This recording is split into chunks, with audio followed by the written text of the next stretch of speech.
the camp crematorium, given a lethal injection, and put into the ovens. By July the 15th, by a strange coincidence which Churchill pointed out to his War Cabinet, 3,582 flying bombs had fallen on Britain, and 3,583 British civilians had been killed by flying bombs. But the rising death toll in London was of no solace to the Germans fighting in France. On July the 15th, Rommel wrote to Hitler of the enormous casualties and material losses, the lack of adequate reinforcements, and the danger that, with the Allied air and artillery superiority, even the bravest army will be smashed piece by piece, losing men, arms, and territory in the process. Rommel also wrote of how no new forces could be brought up to the Normandy front except by weakening 15th Army front on the Channel or the Mediterranean front in southern France. 15th Army front on the Channel was still in place to meet the non-existent threat of the 1st United States Army Group, as the Allied deception plan more than 5 weeks after the Normandy landings still influenced German strategy. A telegram from the Japanese ambassador to Berlin, sent to Tokyo and decrypted at Bletchley on July the 15th, reiterated that the Germans still thought that this fictional formation would be sent across the Straits of Dover and used to cut off the German forces in Normandy by an attack in the rear. As Churchill wrote to Eisenhower in sending him the decrypt of the Japanese ambassador's telegram, "Uncertainty is a terror to the Germans. The forces in Britain are a dominant preoccupation of the Huns." Unknown to Churchill, July the 15th was the day on which Count von Stauffenberg and his fellow army conspirators had decided to carry out Operation Valkyrie, the assassination of Hitler. In Berlin, one of the conspirators, the Chief of Staff of the Reserve Army, General Friedrich Olbricht, confident the attempt would be made as planned, gave orders 2 hours before the assassination for his troops to march on Berlin. At the last moment, because Hitler shortened the length of the conference, Stauffenberg decided to postpone the attempt until his next visit to Rastenburg in 5 days' time. Meanwhile, General Olbricht's troops continued to march towards Berlin. Quickly halting them, Olbricht explained to his superior, General Fromm, that it was a surprise exercise. On July the 16th, a massive German gun on the Channel coast, known as the England gun, was almost ready to fire its heavy shells against the British south coast towns. That day, in a sustained bombing attack, the gun's site at Marquise Mimoyek was destroyed. That day, over the Russian front, a French pilot, Maurice de Seine, a member of the Free French Fighter Regiment, which had been active on the Eastern Front for the past 9 months, was blinded in his cockpit during an action over the German lines. He refused to bail out, however, because his co-pilot, mechanic Vladimir Belozub, a Russian, was trapped in his seat. Nobody, wrote Soviet Air Force General Georgy Zakharov, could force Maurice de Seine to save his own life. The plane exploded in mid-air. Had de Seine tried merely to save himself, his mother wrote, it would have been a stain upon the whole of our family. My son acted nobly. 42 French pilots gave their lives fighting on the Eastern Front. 4 were made heroes of the Soviet Union. De Seine's heroic act of July the 16th entered into the annals of Soviet history. On July the 16th, Colonel Cäsar von Hoffaker was in Berlin, where he went to Count von Stauffenberg's home in the suburb of Wannsee. There the decision was made to go ahead in 4 days' time with the assassination of Hitler. During the meeting, Hoffaker told the conspirators of the imminent collapse of the Normandy defence perimeter and the inevitable subsequent failure of the German armies in the west. Rommel, indeed, in whose name Hoffaker partly spoke, had stated bluntly in his letter to Hitler on the previous day, "The troops are everywhere fighting heroically, but the unequal struggle is approaching its end." Rommel also sought Hitler's permission to bring over to Normandy most of the 28,000 German troops still stationed in the Channel Islands and badly needed in France, but Hitler refused. The conspirators needed Rommel's support and prestige if they were to win over the support of the German officers in the west. But as Rommel was being driven from south of Caen to his headquarters at La Roche-Guyon on July the 17th and had reached Livarot, he was severely wounded by machine gun fire from a low-flying fighter-bomber piloted by a South African air ace, squadron leader J.J. Leroux. Rommel's wounds were dressed by a French pharmacist in Livarot. Later he was taken to a German Air Force hospital at the nearby town of Bernay, his roles both as commander and conspirator brought prematurely to an end. For squadron leader Leroux, with 23 kills to his credit, the top-scoring pilot over Normandy since D-Day, the identity of his victim was unknown. Leroux himself was to disappear over the Channel during a flight back to England 8 weeks later. In Moscow on July the 17th, more than 57,000 German prisoners of war were marched through the streets of the city. These were some of the men captured in the White Russian offensive, which had opened on June the 22nd. 19 German generals led the parade, each still wearing his Iron Cross. At their head, wearing his Knight's Cross, was General Friedrich Gollwitzer, commander of an army corps who had been captured near Vitebsk. On the day after this Moscow parade, Soviet forces reached Augusto, on the Polish side of the East Prussian border, and only 80 miles from Rastenburg. There they were halted by a ferocious counterattack. Behind German lines, July the 18th saw the first day of a massive sweep by 10,000 German troops against French resistance forces in the Vercors. 500 resistance fighters and 200 civilians were killed. As the Germans overran the plateau, one historian has written, they behaved with customary barbarity, burning and torturing, slaying everyone they could reach as nastily as they could. In London, the evacuation of civilians had begun to exceed the numbers evacuated at the time of the Blitz in 1940. By July 17th, more than 500,000 Londoners had left the capital, and within the next 2 months the number had risen to more than 1 million. Among those who were aware of German rocket developments, this seemed prudence rather than panic. Among the senior government scientists and intelligence experts, there was concern on July the 18th that the Germans would soon launch a successor to the flying bomb that would be even more lethal. That day, Dr. R.V. Jones warned the War Cabinet's Crossbow Committee that as many as 1,000 V-2 rockets might already exist, each weighing more than 11 tons and capable of an unprecedented speed of about 4,000 miles an hour. This rocket would only take 3 to 4 minutes to travel from its launching site in northern Europe to its target, London. If such a rocket attack should develop, Churchill told the committee, he was prepared, after consultation with the United States and the USSR, to threaten the enemy with large-scale gas attacks in retaliation should such a course appear profitable. It was on July the 18th that the Western Allies launched the first phase of Operation Goodwood for the capture of Caen, an attack by 100 bombers over the German defences. Much of the city was destroyed, and as many as 3,000 Frenchmen killed. Then the artillery opened fire, 400 guns in all, supported by the naval gunfire of 2 cruisers and the monitor ship HMS Roberts, whose 15-inch guns had last been fired in action at the Battle of Jutland in 1916. British and Canadian armoured forces then moved forward. That same day, but too late to save Caen, Hitler at last agreed to move such units of the 15th Army as were mobile from the Pas-de-Calais and rush them to the Normandy battle zone. The deception of Operation Fortitude was over, but Operation Goodwood was won. As British and Canadian troops fought throughout July the 20th to capture Caen and push the Germans back from the Normandy bridgehead, Hitler was at Rastenburg in one of his headquarters' wooden huts, being given an account of the worsening situation on the Eastern Front.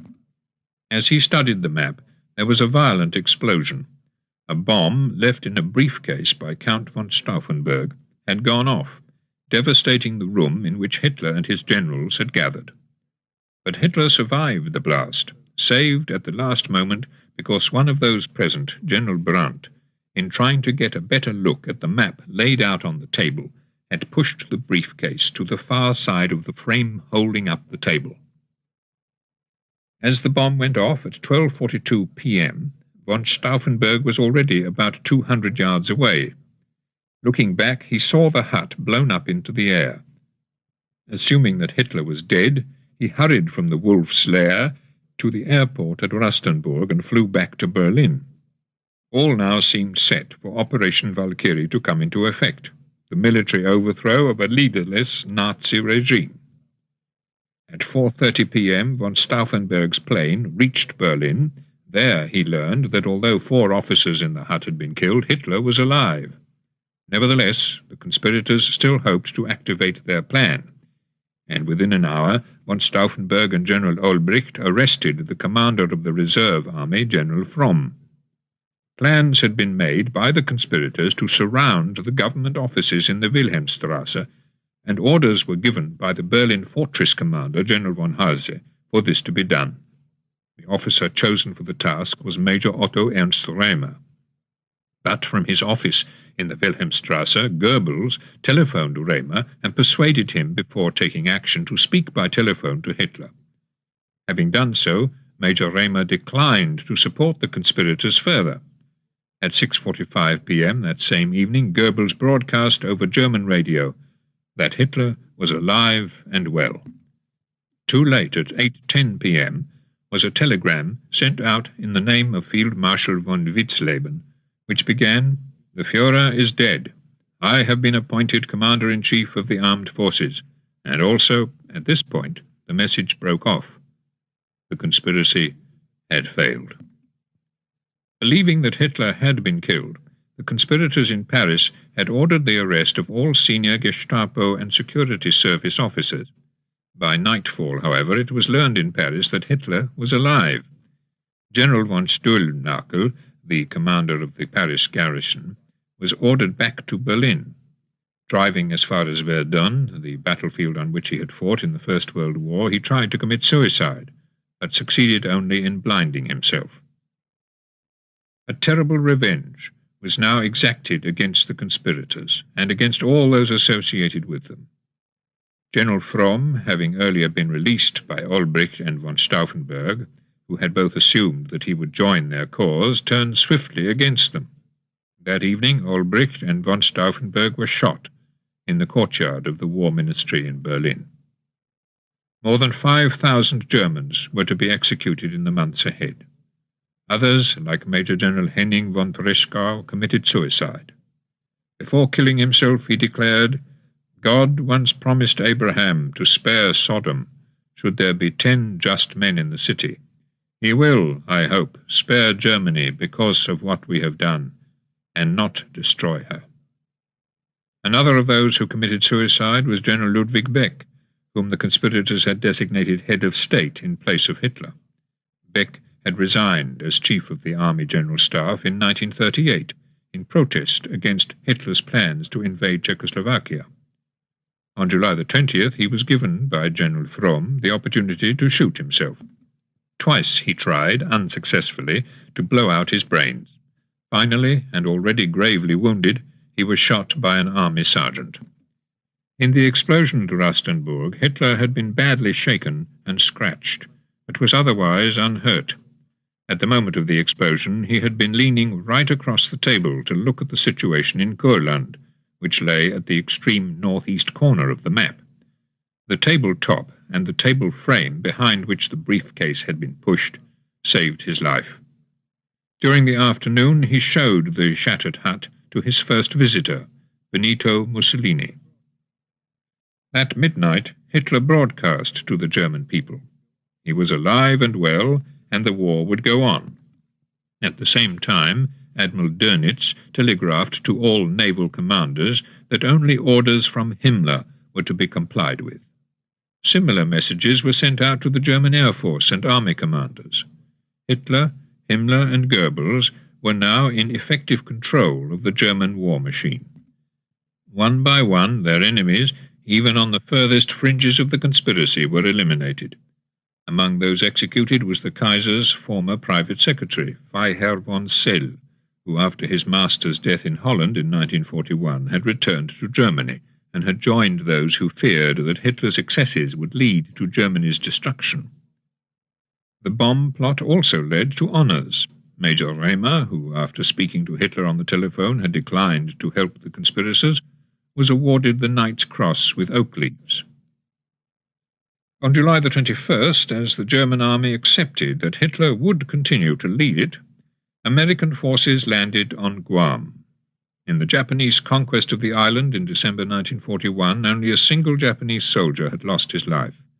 Now, in a 20-day battle, 18,500 Japanese defenders were killed for the cost of 2,124 American lives. 3 days after the Guam landings, American troops landed on Tinian Island.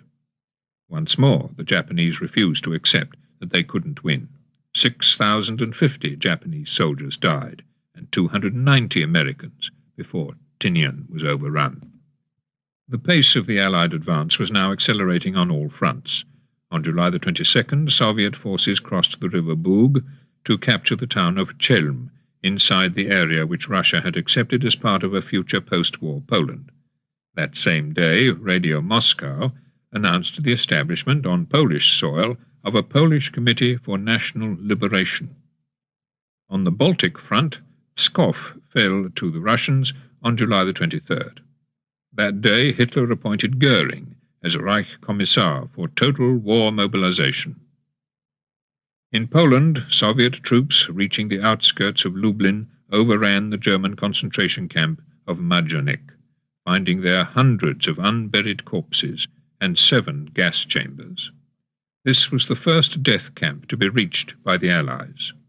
More than 1.5 million people had been murdered at Majdanek in the previous 2 years, among them Polish opponents of German rule, Soviet prisoners of war, and Jews.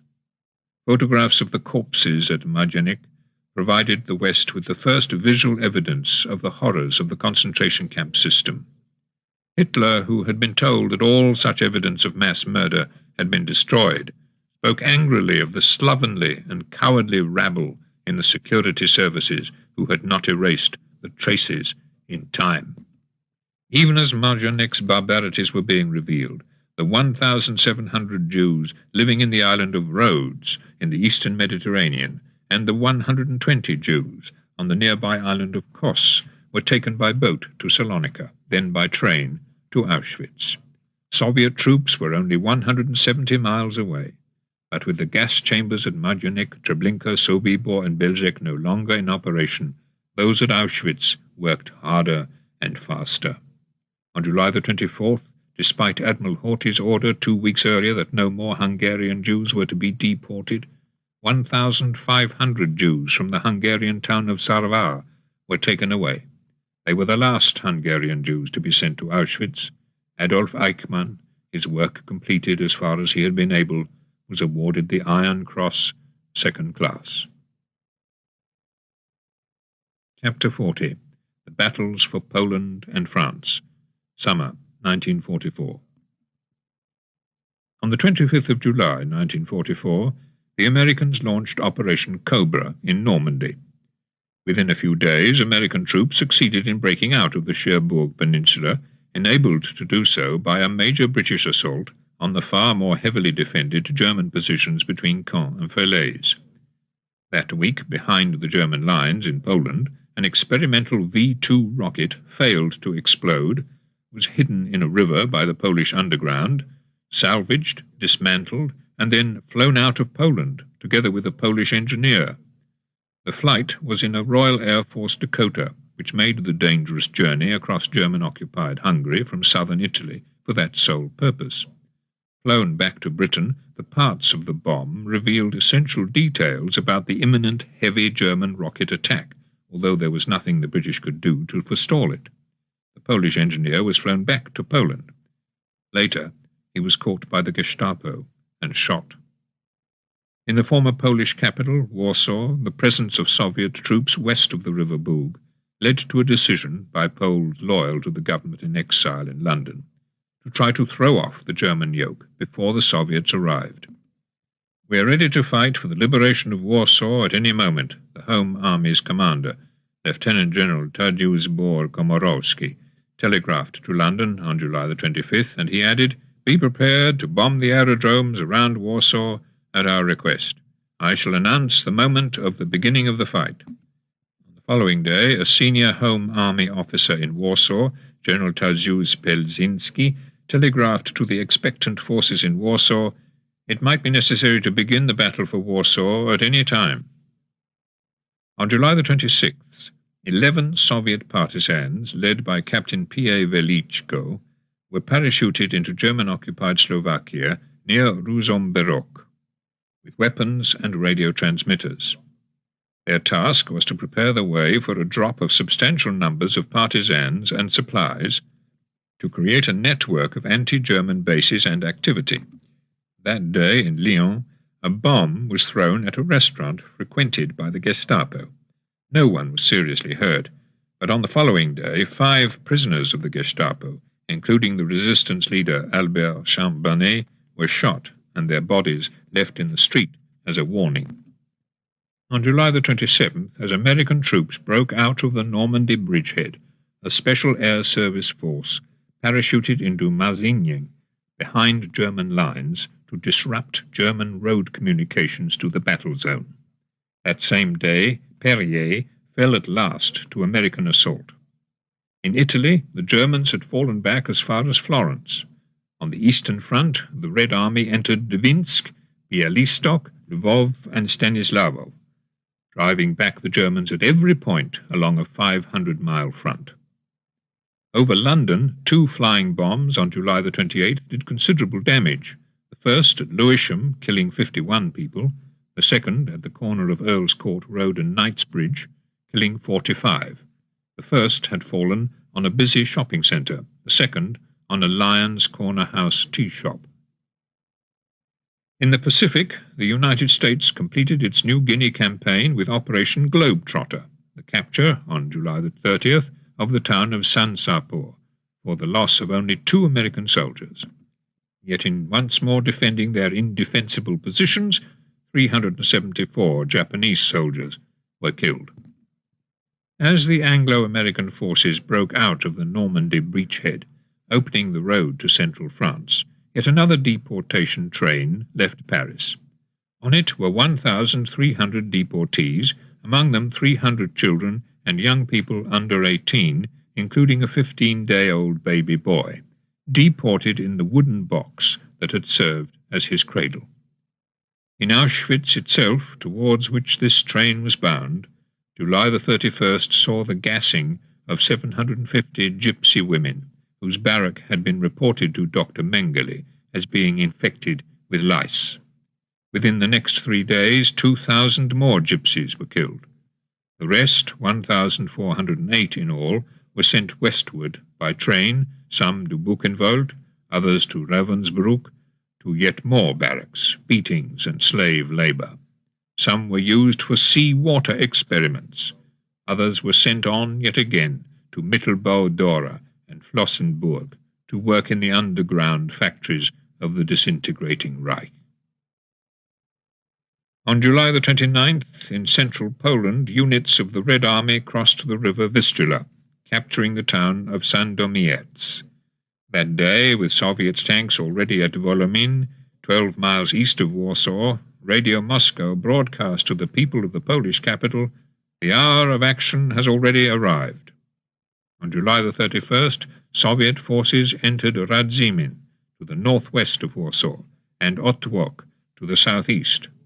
The battle was so close that it could be heard in Warsaw, but with German reinforcements being hurried across the Vistula on August the 1st, the Soviet commander, Major General Radziwiecki, realizing that his tank forces were considerably outnumbered, ordered a defensive line to be held between Kobilka and Milozna. That day, inside Warsaw, members of the Polish Home Army, members of the Communist-led People's Army, and armed civilians of no political persuasion, in all 42,500 men and women, seized 2/3 of the city from the Germans. For 3 days they awaited a German counterattack, confident that they could hold it off and achieve the liberation of their capital city before the Red Army could cross the Vistula. As Warsaw rose in revolt, the Germans were everywhere in retreat. In Normandy, on August the 1st, the Americans entered Vir. On the Eastern Front, the Russians entered Kovno. but the Germans were determined to crush the insurgents in Warsaw. "Destroy tens of thousands," was Himmler's order to General Geibel on August the 1st. His order was obeyed with brutal savagery. Entering a hospital on Plocker Street, the Germans killed the head doctor, then ordered the patients to leave the building. All the patients were then shot. On the other side of the world, on Tinian Island in the Pacific, August the 1st saw a collective act of self-destruction. As one American soldier later wrote, it was after the fighting had ceased that, as Marines watched in amazement, a Japanese soldier leapt off the plane into the sea, a sheer drop of more than 100 feet. In a few minutes, another jumped. For half an hour, the suicide leaps of the soldiers continued. The American soldier's account went on. In the caves overhead, an intermittent puff of grey smoke from hand grenades told of other Japs who preferred that form of suicide. The drama was coming to its destructive conclusion.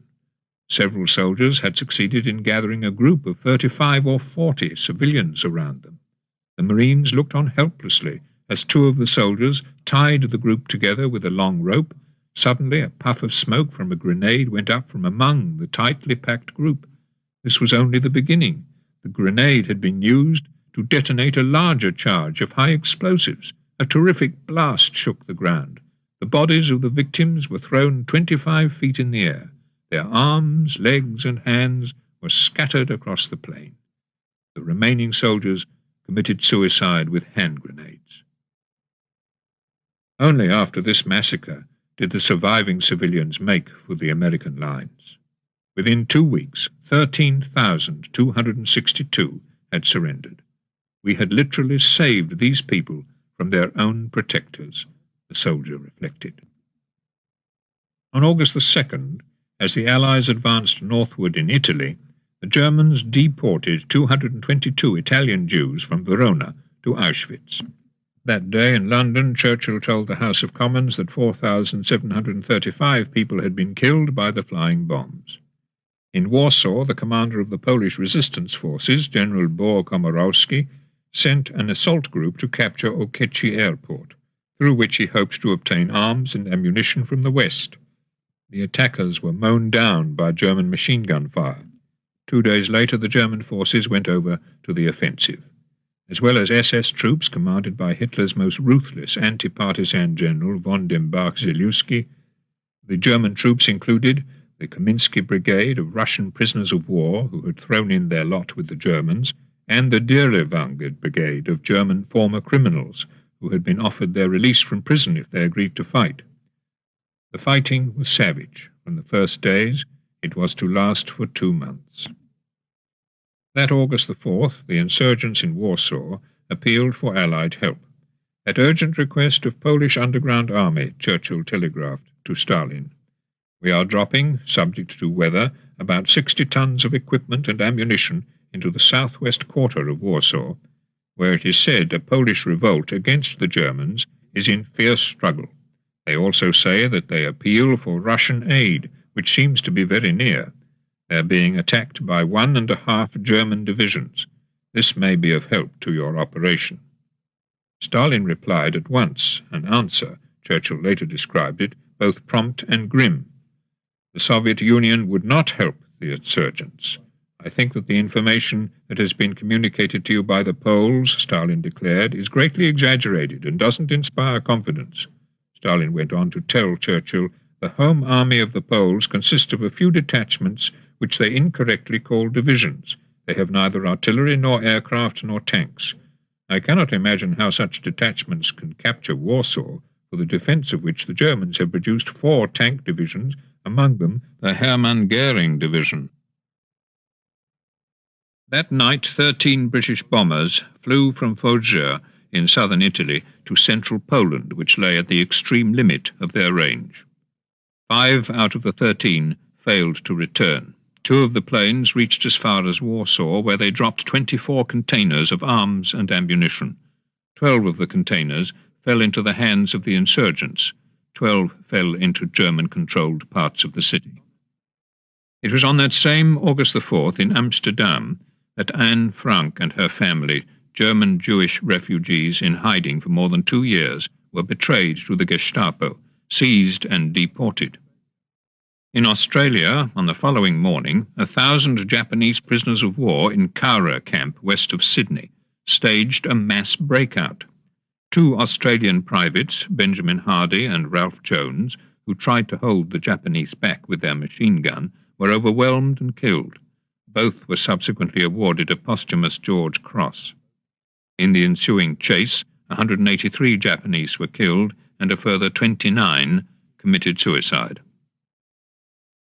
In Warsaw on August the 5th, German bombers flew shortly after dawn over the suburb of Wola, dropping high-explosive and incendiary bombs.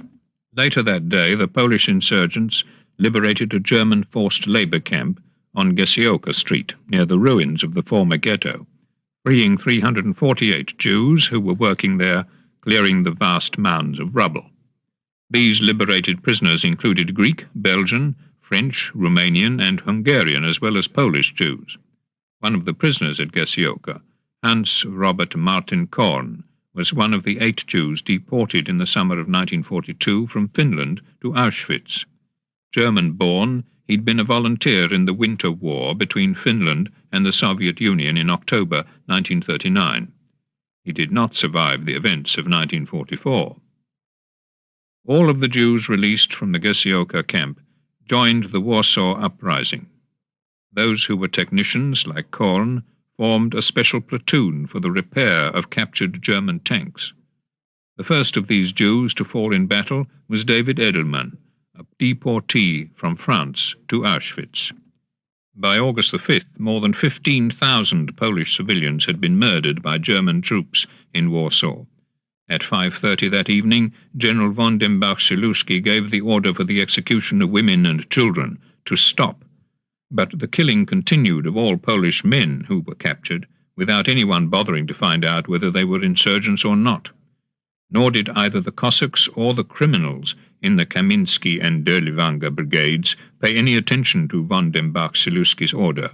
By rape, murder, torture, and fire, they made their way through the suburbs of Wola and Ochota, killing in 3 days of slaughter a further 30,000 civilians, including hundreds of patients in each of the hospitals in their path. On August the 6th, less than 80 miles southwest of Warsaw, the Germans began the deportation of the remaining 70,000 Jews from the Lodz ghetto.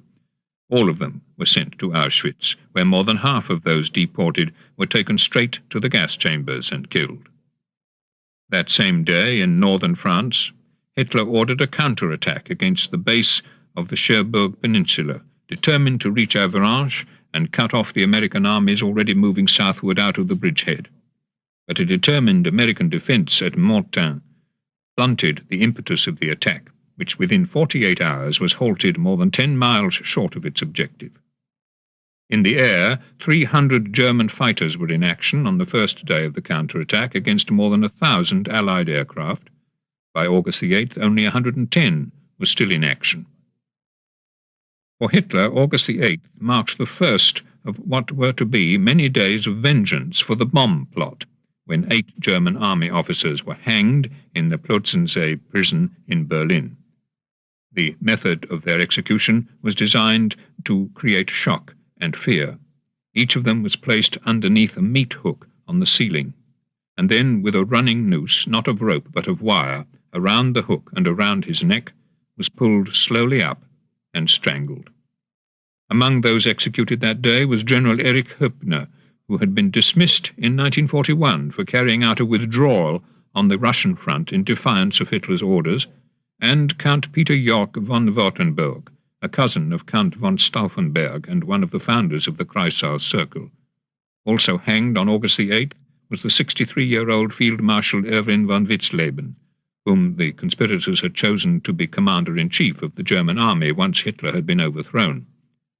"I believe I have gone some way," he wrote to his wife in a final letter, "to atone for the guilt which is our heritage." In Poland, as the Warsaw insurgents continued their fight, 5 German armoured divisions blocked the Soviet forces within striking distance of the capital, 3 at the Praga suburb on the eastern side of the Vistula, and 2 around the Russian troops which had crossed the Vistula 30 miles south of the capital near Gora Calvaria. That day the Anglo-American Combined Chiefs of Staff rejected an appeal from Warsaw for the dispatch of a Polish parachute brigade by air to the city.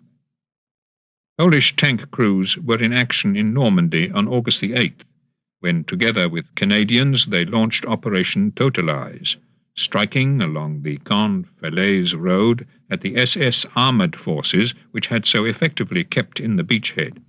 That day the commander of the SS Division's armoured regiment, SS Major Max Munche, who had recently been decorated with the oak leaves to his Knight's Cross, was captured, and SS Captain Michael Wittmann killed.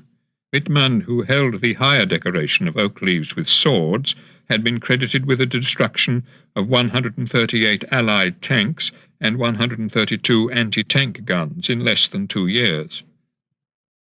As the German forces began to withdraw, British intelligence followed their plans and orders through Ultra, decrypting the Germans' own most secret messages and then acting to disrupt the moves as they were being carried out. It was still, of course, the Allied soldiers and airmen who had to go into battle in order to reap the fruits of Ultra. On August the 9th, in an attack on a German anti-aircraft battery near St. Marguerite de Villette, Flight Sergeant Reginald Thursby was shot down behind the German lines. He'd become a pilot only after the Normandy landings. It was his 16th sortie. In Britain, his fiancée, Doreen Young, learned only that he was reported missing. Like thousands of others who received similar messages about their children, husbands, or friends, she could only live in hope that he might still be alive, either a prisoner of war or an invader. But it was not to be. Thursby had been killed. At 6 o'clock on the evening of August the 9th, Hitler personally ordered the renewal of the German attack on Mortain. His signal, sent by Ultra, was decrypted at Bletchley shortly before 4 in the afternoon of August the 10th, giving more than 24 hours' warning of the impending attack. The Germans therefore withdrew, not amid secrecy, but carnage, their way back from Mortain becoming known to the Canadians who pursued them as Dead Horse Alley. At the height of the battle, one Canadian officer, Major David Curry, finding that all the officers under him had been either killed or wounded, took personal command of all his tanks and their 150 crewmen. After 3 days of combat at Saint-Labelle-sur-Dive, he and his small force of 175 men had destroyed 7 German tanks, killed or wounded 800 Germans, and taken more than 1,000 prisoners. When his force was finally relieved, read Curry's citation for the Victoria Cross, and he was satisfied that the handover was complete. He fell asleep on his feet and collapsed. To the south and west of the Falaise pocket, the Americans had swept the Germans to the Atlantic coast and were advancing towards the River Loire. On August the 10th, in Paris, now less than 140 miles from the nearest Allied armies, a strike by railwaymen paralyzed all German troop and supply movements in and out of the capital. On August the 12th, American forces occupied Mortain. The German attempt to hold back the Allied advance in Normandy was over. That same day, a French military unit reached Alençon, 112 miles from Paris. That morning, in London, Churchill received the copy of an appeal sent by the Poles in Warsaw to the Allies. It was their 10th day of fighting against the Germans. "We are conducting a bloody fight," the message read. "The town is cut by 3 routes. Each route was strongly held by German tanks, and the buildings along them burned out. 2 German armoured trains in the city's periphery and artillery from the Praga suburb on the east bank of the Vistula fire continuously on the town and are supported by air forces." The Polish message noted that only 1 small drop had come from the Allies. On the German-Russian front, silence since the 3rd. "We are therefore without any material or moral support." The message continued, "The soldiers and the population of the capital look hopelessly at the skies, expecting help from the Allies. On the background of smoke they see only German aircraft. They're surprised, feel deeply depressed, and begin to revile. Churchill at once sent on this message to Stalin, several of whose operational airfields were within only 10 or 12 minutes' flight from Warsaw. They implore machine guns and ammunition, Churchill telegraphed. Can't you give them some further help, as the distance from Italy is so very great? Determined to help the Polish insurgents, Churchill personally authorized the dispatch 2 nights later of 20 bombers from their base at Foggia in southern Italy, each carrying 12 containers of arms and ammunition. In fact, 28 bombers set out, of which 14 reached Warsaw. Of those 14, 3 were shot down by German anti-aircraft fire. Of more than 35 tons of supplies, less than 5 tons reached the insurgents. But for them, every ton was a means of continuing the fight for another day. The German armies battling in Warsaw on the Eastern Front in Italy and in Normandy had also to fight an increasingly active war behind the lines.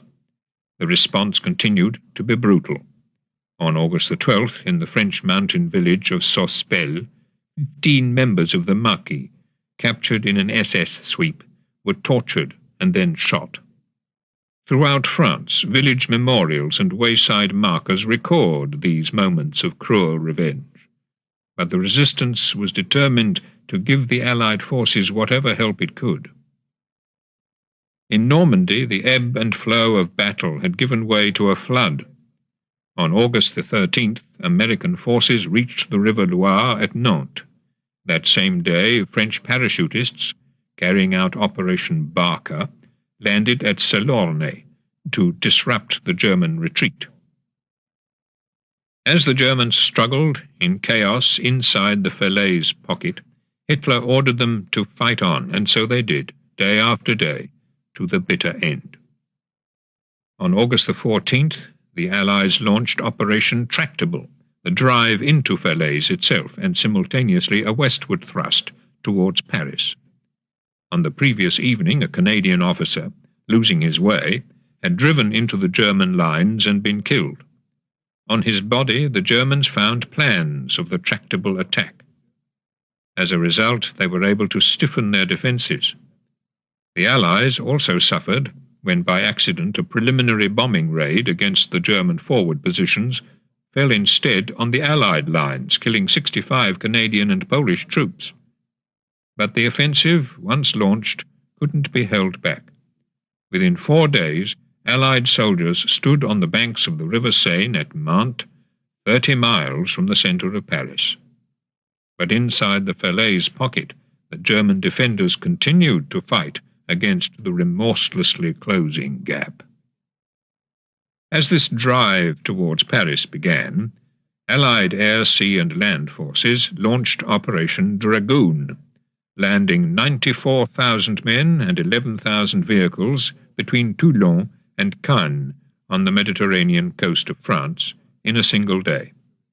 Within 24 hours, these troops had pushed nearly 20 miles inland. That day, in Paris, amid the excitement of the news of this fresh landing, the city's police force, hitherto a reluctant arm of German civic control, agreed to put aside its uniforms, keep its arms, and join the active resistance on the streets. But the revenge of the occupier was still not ended. That day, 5 French prisoners, among them de Gaulle's clandestine military representative in Paris, Colonel André Rondenet, were taken by the Gestapo to the village of Daumont, 12 miles north of Paris, and shot. Their killers had then returned to Paris for an executioner's banquet of champagne. There was yet another execution that August the 15th, this one in Berlin, when Count von Helldorf, the former chief of police in the German capital, was hanged for his part in the plot against Hitler.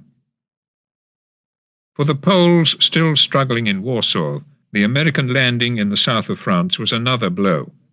In view of the unfeasibility of day operations to Warsaw, the Joint Staff Mission in Washington reported to London on August the 15th, and the commitment of all available 15th Air Force resources to Dragoon, the American Chiefs of Staff were of the opinion that the best solution with regard to acceptance of responsibility for helping the Poles in Warsaw was that it should be undertaken by Stalin. As far as the efforts by the Western Allies were concerned, the American Chiefs of Staff could recommend only the minimum night effort of the Special Operations Unit of the Anglo-American Air Force. Thus, Operation Dragoon, the diversion of troops to which had earlier undermined British plans to pursue a more vigorous military campaign against the German armies in Italy, now also took its toll of Warsaw. In Moscow, the British and American ambassadors had both gone, on August the 15th, to see the Soviet Deputy Foreign Minister Andrei Vyshinsky to seek Soviet help for the Warsaw Uprising, but Vyshinsky, as Averell Harriman, the American ambassador, reported to Washington, clung to the view that the outbreak in Warsaw was an ill-advised and not a serious matter, and that the future course of the war would not at all be influenced by it. On the night of August the 15th, a further bomber flight left southern Italy for Warsaw. 10 bombers set off, 6 failed to return. Among those killed were 20 South African aircrew. One, Lieutenant J.J.C. Grunwald, managed to parachute to safety near Kazimierz Wielka. He stayed there for 5 months, given false papers by the Poles, and living as a worker under the unsuspecting eyes of the German guards. On August the 16th, Hitler reluctantly accepted that Normandy was lost. Angrily, he now replaced Field Marshal von Kluge with Field Marshal Model, but the pace of the Allied advance couldn't be slowed down. On August the 17th, the town of Falaise was entered by the Canadians, while American forces entered the port of Saint-Malo in Brittany. The German commander of Saint-Malo, Colonel von Auloch, had given orders for the port to be held to the last man. Anyone who deserted or surrendered, he declared, is a common dog. Hitler, much impressed by von Auloch's determination not to give up Saint-Malo, awarded him the oak leaves to his Knight's Cross. But so swift was the battle that the award was actually made on August the 18th, the day after von Auloch's surrender. Despite the surrender of Saint-Malo, a young German lieutenant, Richard Suess, with 320 men, continued to defend the fortified islet of Cézanne, which lay only 4,000 yards offshore. Suess refused to surrender despite a leaflet appeal to do so, followed by a heavy American air bombardment, in which napalm was used in Europe for the first time. Only after the destruction of his water distillation plant 2 weeks later did he raise the white flag. Surrender and retreat in France didn't deter the Germans from their efforts to undermine the morale of France's ally, Britain. At midday on August the 17th, a flying bomb fell on Lavender Hill in the London borough of Battersea, killing 14 people in a passing bus and 14 more in the street and the surrounding buildings. This was only one of more than 40 flying bombs which did serious damage in London that month. At Morden Hill, in southeast London, a flying bomb landing almost exactly where another one had fallen 8 hours earlier killed several rescue workers who were still searching for the victims of the earlier one. On August the 17th, Hitler ordered the evacuation of southern France. 2 top-secret messages to this effect were decrypted by the British at Bletchley, giving the troops already ashore near Toulon a major advantage, as they learned the exact line to which the Germans were to withdraw. It ran from Sens to Dijon to the Swiss frontier. At Lyon, now itself within the area which Hitler had decided to abandon, the Gestapo and French milice took 109 prisoners on August the 17th from the Montluc prison to Bron airport on the outskirts of the city. There the prisoners were shot. In Paris that day the German forces began to pull out. The great flight of the Fritzes, one Parisian called it. As the Germans left, by train and road, the Gestapo commandeered 3 railway carriages, on which they deported 51 Jews to Auschwitz. One of them, Marcel Bloch Dassault, a leading French aircraft manufacturer, was then sent to Dachau and survived the war. Also deported was Armand Cohn, head of the Rothschild Hospital, together with his 12-year-old son, Georges-André Cohn, and a 12-year-old girl, Jacqueline Morgenstern. Both these 12-year-olds were later sent from Auschwitz to Neuengamme concentration camp near Hamburg, where they were subjected to sadistic medical experiments. When these deportation carriages reached Maucourt near Saint-Quentin, 15 of the 51 deportees managed to escape.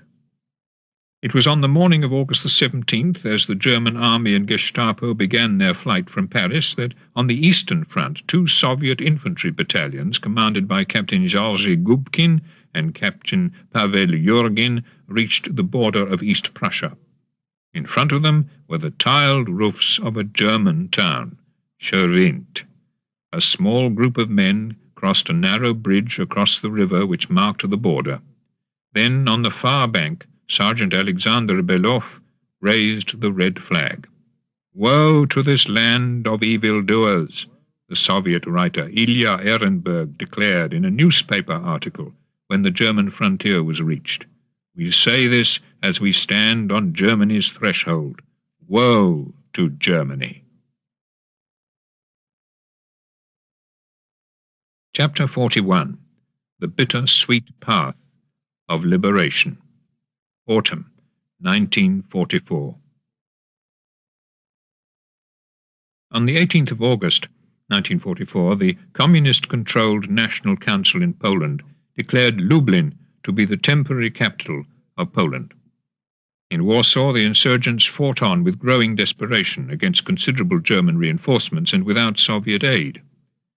That same day, Churchill telegraphed to Roosevelt, "The refusal of the Soviets to allow U.S. aircraft to bring succor to the heroic insurgents in Warsaw, added to their own complete neglect to fly in supplies when only a few score of miles away, constitutes an episode of profound and far-reaching gravity. If, as is almost certain, the German triumph in Warsaw is followed by a wholesale massacre, no measure can be put upon the full consequences that will arise." Anglo-American aid continued to be flown to Warsaw from southern Italy, but of a total of 182 aircraft sent, 35 of them failed to return. Stalin asked repeatedly to allow these aircraft to land at Soviet-controlled airstrips to the east of Warsaw, refused. Angrily, Churchill wrote to his wife on August the 18th of the various telegrams now passing about the Russian refusal either to help or allow the Americans to help the struggling people of Warsaw, who will be massacred and liquidated very quickly if nothing can be done. There was no hesitation on the German side as to how to combat their enemies. On August the 18th, a train pulled out of Nancy railway station with 2,453 French political prisoners locked into its wagons. They had come from the Gestapo prisons in Paris and were on their way to Ravensbrück and Buchenwald. Less than 300 of them were to survive their imprisonment there. 30 miles north of Nancy, a train reached Metz from Paris on August the 19th. In it was the body of Field Marshal von Kluge. He had committed suicide by taking a cyanide pill. In a final letter to Hitler, von Kluge wrote, "If your new weapons, in which such burning faith is placed, do not bring success, then, my Führer, take the decision to end the war." And he added, "The German people have suffered such unspeakable ills that the time has come to put an end to these horrors." On the day of von Kluge's suicide, Canadian, Polish, and American troops launched their final attack to close the Falaise pocket. On August the 19th, in Paris, the French police force, now loyal to the resistance, seized the Préfecture de Police. A tricolour flag was raised, and the Marseillaise sung. When a single German armoured vehicle appeared and opened fire with an automatic weapon, the police returned the fire. The battle for Paris had begun. A remnant of the German occupation forces was trapped by an increasingly active resistance force prepared to drive off any attempt by German soldiers to dislodge them. By nightfall, more than 600 Germans had been taken prisoner. On the following morning, August the 20th, 60 members of the resistance entered the Hôtel de Ville. Once inside it, they fired with rifles and pistols at any German vehicle which tried to approach. When 2 German trucks accidentally collided at Clichy on the northern outskirts of the capital, the resistance were able to get away with 9 machine guns and 20 submachine guns. Within 48 hours, there were more than 7,000 armed members of the resistance awaiting only the arrival of the Allies. That same day, August the 20th, a British Special Air Service force of 60 men and 20 jeeps set off eastward from Rennes, working its way through the German lines to carry out a series of attacks on German units in a wide swath behind the lines. Codenamed Operation Wallace, and commanded by Major Roy Farren, a veteran of similar exploits in Italy, it fought its way eastward through the forests of German-occupied France, from just north of Orléans to Belfort.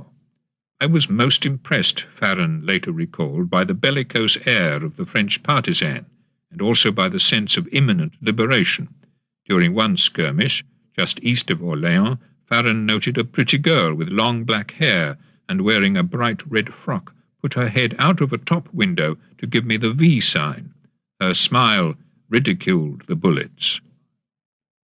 On several occasions, the men of Operation Wallace joined forces with the local French resistance to do battle with the retreating Germans. At Châtillon-sur-Seine, one of Farren's men, parachutist Holland, was killed during a joint attack on the Germans in the town. Today, a monument there recalls his sacrifice. 2 more of Farren's men were killed at nearby Vilaine.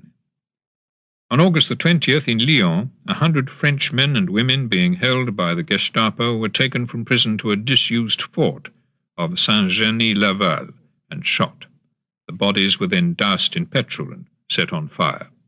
While the fire was raging, a French member of the milice, Max Payot, later recalled, "We saw a victim who had somehow survived. She came to a window on the south side and begged her executioners for pity. They answered her prayers by a rapid burst of gunfire. Riddled with bullets and affected by the intense heat, her face contorted into a fixed mask, like a vision of horror. Temperature was increasing, and her face melted like wax until one could see her bones. At that moment she gave a nervous shudder and began to turn her decomposing head, what was left of it, from left to right, as if to condemn her executioners. In a final shudder she pulled herself completely straight and fell backwards." In Paris on August the 20th, the citizens awaited the arrival of the Western Allies.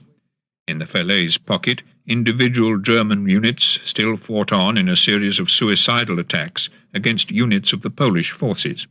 Inside Warsaw, the citizens fought on with increasing helplessness against overwhelming German force and brutality. On the Eastern Front, Soviet forces launched their offensive against Romania along a 300-mile front. At the end of its first day, 5 German divisions had been shattered and 3,000 German soldiers taken prisoner. The Romanian forces in the line, commanded by General Ebermescu, sought permission to withdraw to a more defensible line, but the Romanian dictator, Marshal Antonescu, insisted that they remain in action. As a result, the Romanian forces were crushed. After 6 days of continual advancing, the Red Army was poised to enter Foxani. In what was left of the Falaise pocket, August the 21st saw the last German effort to break out of the trap. In a final attack on the Polish forces holding the trap closed, more than 300 Poles were killed, but the position held, and 1,000 Germans were taken prisoner. In all, during the Falaise battles, more than 50,000 German soldiers had been taken prisoner and 10,000 killed. Visiting the battleground 2 days after the last engagements had been fought, General Eisenhower later recalled, "Roads, highways, and fields were so chocked up with destroyed equipment and with dead men and animals that passage through the area was extremely difficult. It was," he added, "literally possible to walk for hundreds of yards at a time stepping on nothing but dead and decaying flesh. On August the 21st, the foreign ministers of the Allied powers met at Dumbarton Oaks, on the outskirts of Washington, to establish a post-war system of collective security designed to prevent future wars. Known as the United Nations Organization, its inner body was to be a Security Council whose 5 member states, Britain, the Soviet Union, the United States, France, and China, would each have the right of veto on any proposed measure to which they were opposed. At that moment, however, it was not the possibility of future dissension among the Allies, but their impending victories which were influencing the daily course of events. On August the 22nd, as Soviet forces burst across the Romanian frontier, capturing Jassy, King Michael of Romania summoned Marshal Antonescu to the royal palace in Bucharest and ordered him to come to an immediate armistice with the Allies. Antonescu refused and was arrested. Also arrested was the German ambassador and the chief German military liaison officer in Bucharest. The king then ordered his troops to cease firing on the Russians. Hitler, caught by surprise and unable to put into effect a recently prepared plan to occupy Romania in the event of its defection, ordered his air units at Ploesti to bomb Bucharest. But the onward march of the Soviet forces could not be halted, and within a week more than 105,000 German soldiers had been killed and an equal number taken prisoner. As Romania signed its armistice with Russia, the Finnish government, which in the autumn of 1941 had helped the Germans to draw the ring of siege around Leningrad, announced that it too was ready to make peace with the Allies. Germany had lost its Axis partners at both the southern and northern extremities of the Eastern Front. In the Balkans, Greek and Yugoslav partisans intensified their attacks on German lines of communication as the German forces in Greece and southern Yugoslavia, vulnerable to a Soviet thrust through Romania, struggled to pull back from Athens, Salonika, and Skopje to a defensive line between Scutari on the Adriatic coast and the Iron Gates on the Danube. In Italy, too, the partisan movement now felt strong enough to wrest whole valleys from German and Italian fascist control. After a 3-day struggle, the fascist stronghold in the mountain village of Bacchina fell to the partisans on August the 23rd. Within a week, all 4 valleys between Domodossola and the Swiss frontier were under partisan control. In London, August the 23rd saw another flying bomb incident at New Southgate, when a single bomb fell on a factory manufacturing Bailey bridges, teleprinters, tank and fighter radios, air-sea rescue launches, and aircraft blind landing gear. "Lie down," one of the factory lookouts, Reg Smith, had called over the factory loudspeakers. "For God's sake, lie down," but it was too late. 211 factory workers were killed. Churchill was in Italy on August the 23rd, when near Siena he visited the troops who, despite the considerable diversion of forces and weaponry to southern France, were planning a new offensive in 3 days' time. That day it was agreed by the War Cabinet in London that Jewish soldiers in the Allied armies, and above all in Palestine, could serve in a specifically Jewish fighting unit, to be known as the Jewish Brigade Group.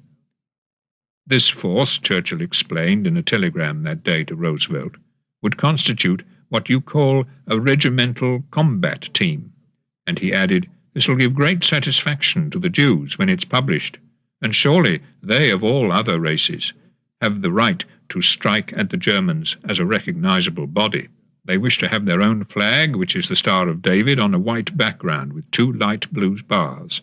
I can't see why this shouldn't be done. Indeed, I think that the flying of this flag at the head of a combat unit would be a message to go all over the world."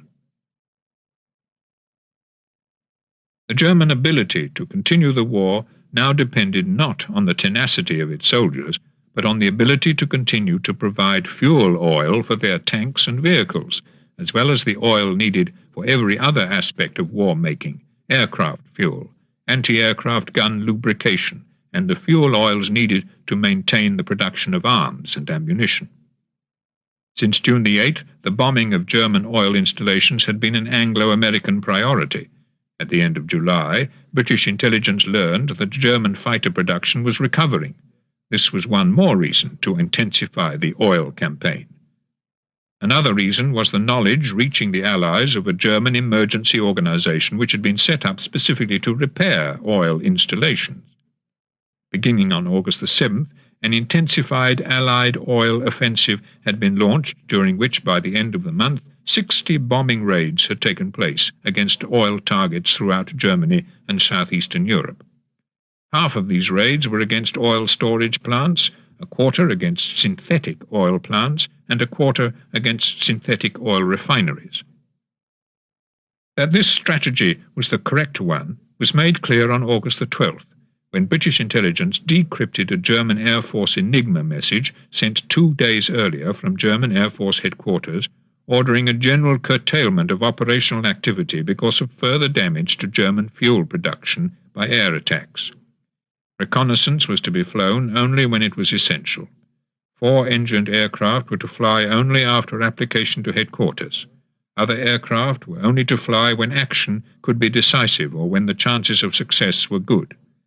This first curtailment of German operational as opposed to non-essential flying was followed a few days later on August the 16th by what had been von Kluge's last appeal to German Army headquarters, asking permission to withdraw from Falaise in view of tank deficiencies and shortage of fuel, which was, in his words, the decisive factor.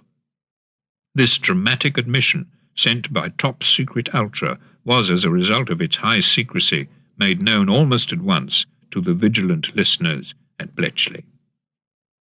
On August the 20th, 4 days after von Kluge's appeal, American bombers struck at the synthetic oil plant at Monowitz.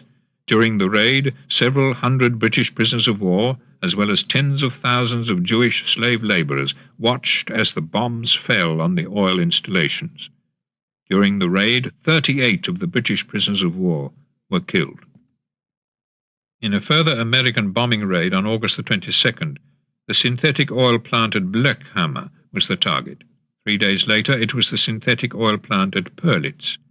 That same week, on August the 27th, British bombers carried out a daylight raid on the synthetic oil plant at Homberg, the first ever raid in which British bombers had penetrated as far as the Rhine by day. That same day, British intelligence decrypted a German Air Force Enigma message in which the German Air Force High Command had warned the principal air fleet on the Western Front that its fighting activities must be even further curtailed so as to release aircraft fuel for the training of 120 air crews a month for the Western Front.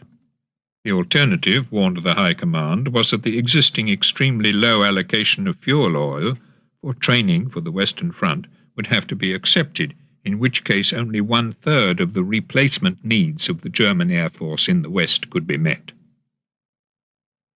On August the 23rd, a French armoured division began its advance on Paris, reaching Rambouillet, 30 miles to the southwest of the capital, by nightfall. During the day, resistance forces, now established as the French forces of the interior, under General Koenig, freed all French civilian captives in the capital. The Germans, in one last effort to show their ability to hit back, attacked resistance forces which had taken over the Grand Palais and set it on fire. Elsewhere in the centre of the city, heavily armed German patrols attacked resistance groups, killing many and forcing others to withdraw from the streets. But this demonstration of strength came too late to influence the fate of the capital.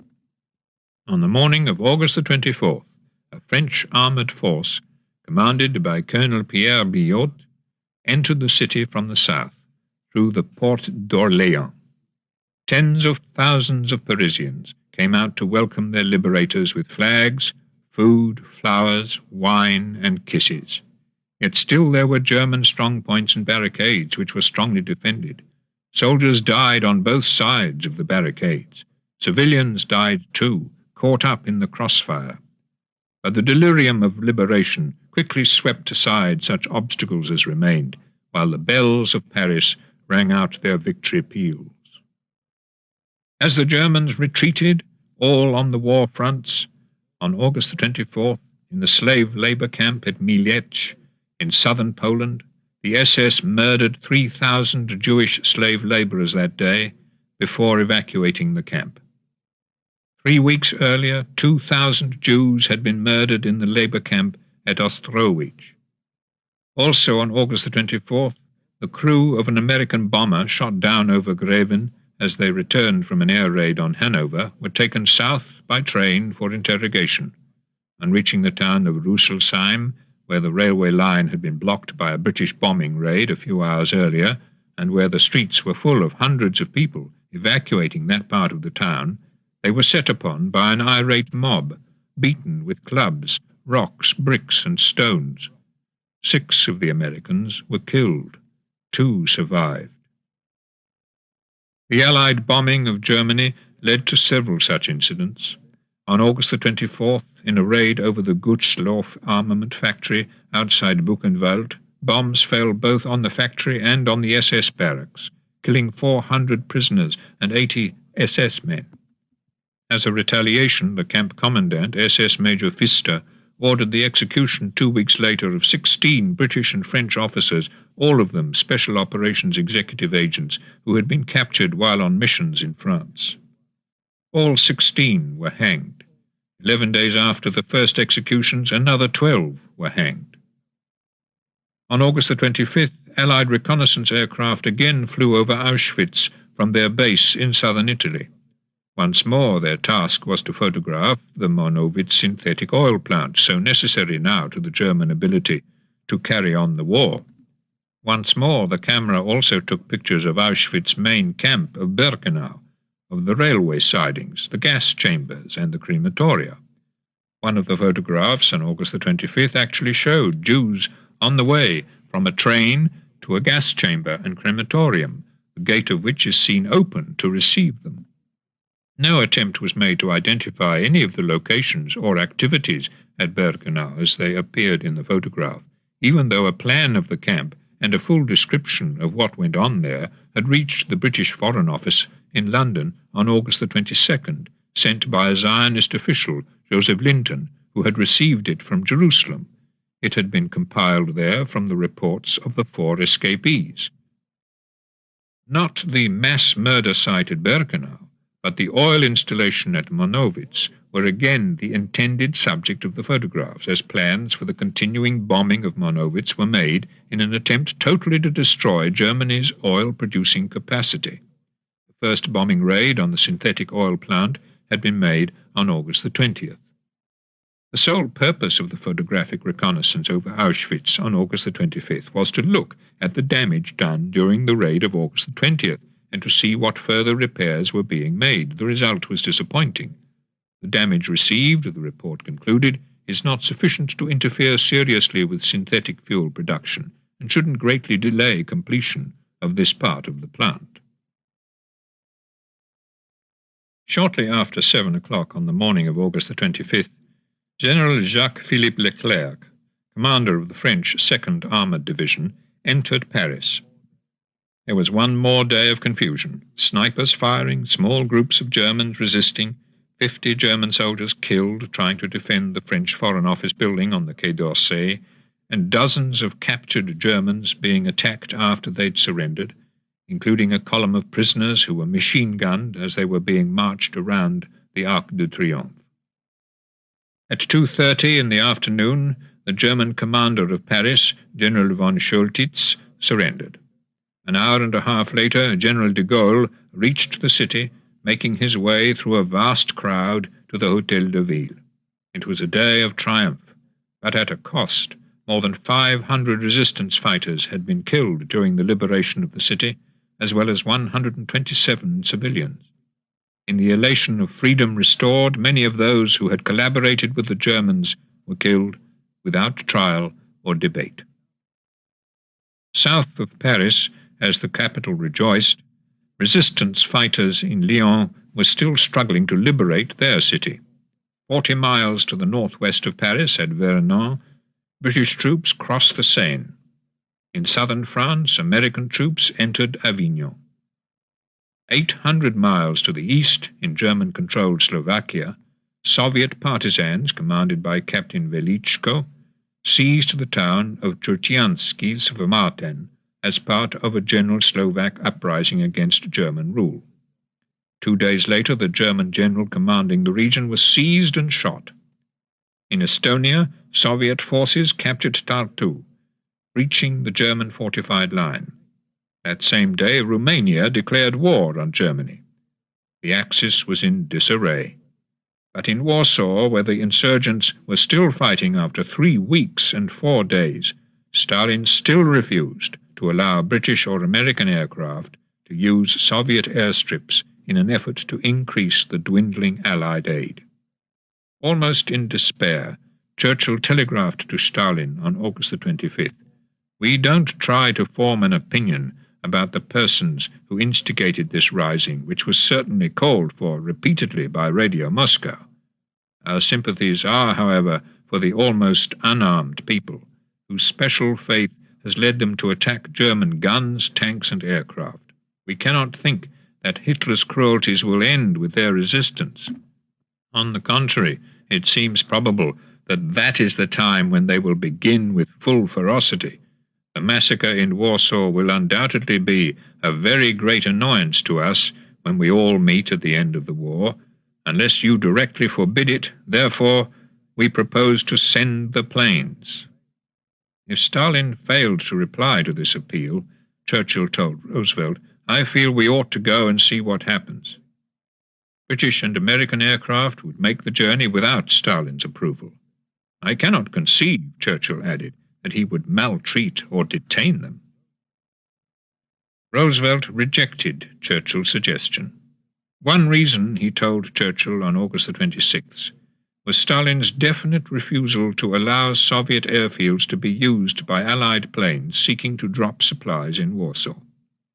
The other reason was the current American conversations with the Soviet Union about the future use of Soviet air bases in Siberia for use by American bombers on their way to bomb Japan. "I don't consider it advantageous to the long-range general war prospect," Roosevelt explained, "for me to join with you in the proposed message to Uncle Jay." Thus, over aid to Warsaw, the Anglo-American unity was broken, leaving Britain alone to take, if she so wished, a step that would greatly anger the Soviet Union. On August the 28th, it was learned in London and Washington that as the Red Army advanced through Poland, leaders of the underground Polish Home Army were being arrested. On the following day, the British and American governments issued a public declaration that the Polish Home Army was a responsible belligerent force.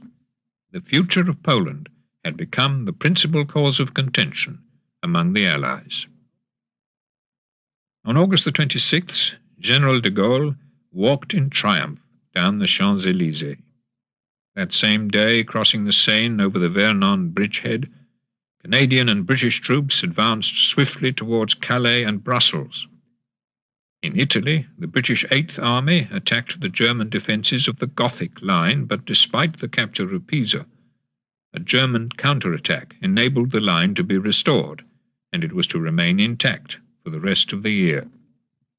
In Berlin, August the 26th saw another execution in the Plötzensee prison, the hanging of Adam von Trott-Zusholz, a German Foreign Office official who had held secret talks with British and American diplomats in Switzerland at the beginning of the year, and who, while a strong German patriot, was also an anti-Nazi. He was descended on his mother's side from John Jay, the first Chief Justice of the United States. On August the 27th, there was a further execution not of German conspirators, but of French civilians, seized by German troops as they retreated through the village of Chalotre-la-Petite, 53 miles southeast of Paris. That day, American troops had entered the nearby town of Provins, and an advance party had briefly entered Chalotre and then withdrawn, taking 2 German soldiers prisoner. The soldiers escaped, and the Germans returned to Chalotre in search of partisans. No one was found. The Americans had moved elsewhere, but the Germans took 22 villagers and led them out of the village. Some succeeded in breaking away, but 13 were shot. 4 days later, after the Americans had liberated the village, 6 German prisoners donated by the Americans who had captured them were shot in revenge, not by the villagers, but by people from the neighborhood. At his Wolf's Lair headquarters in East Prussia on August the 27th, Hitler personally conferred the oak leaves to the Knight's Cross on the Flemish fascist leader and commander of the Walloon SS Assault Brigade, Leon Degrelle. This was a rare award and a rare honour for a foreign volunteer. Only 632 of Degrelle's 2,000 volunteer troops survived the war. On the day after Degrelle was honoured by Hitler, the former German communist leader Ernst Thälmann, who in 1932 had contested with Hitler for the presidency, was shot at Buchenwald after more than 10 years in captivity. He was 58 years old. Also killed in Buchenwald that day by Allied bombs dropped accidentally on the camp were Princess Mafalda, the daughter of the King of Italy, and Marcel Michelin, the tire manufacturer. At Auschwitz, while Jews continued to be murdered inside the camp, and other Jews were being sent to slave labour outside it, simultaneously with the arrival of trains bringing Jews from the Lodz ghetto, Rhodes, Kos, and Slovakia, most of whom were gassed on their arrival at Auschwitz, other trains continued to take Jews away from the barracks at Auschwitz to factories and labour camps inside Germany. On August the 29th, while 72 sick Jewish adults and youths and several pregnant women from a labour camp at Leipzig were brought to Auschwitz and gassed, 807 Jews were sent from Auschwitz to the concentration camp at Sachsenhausen, just north of Berlin, for work in a dozen nearby factories. On August the 30th, a further 500 Hungarian Jews were sent by train from Auschwitz to Buchenwald, to be sent on to a Junkers aircraft factory at Markkleeberg. Other Jews were kept in Buchenwald, from where, as one young Jew from the Lodz ghetto, Michael Etkind, later recalled, no one escaped, no one was missing, except the dead. On August the 28th, the British defences in southern England finally got the better of the flying bomb.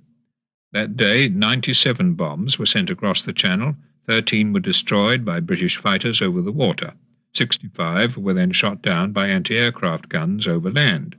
Another 10 were shot down by fighters over land.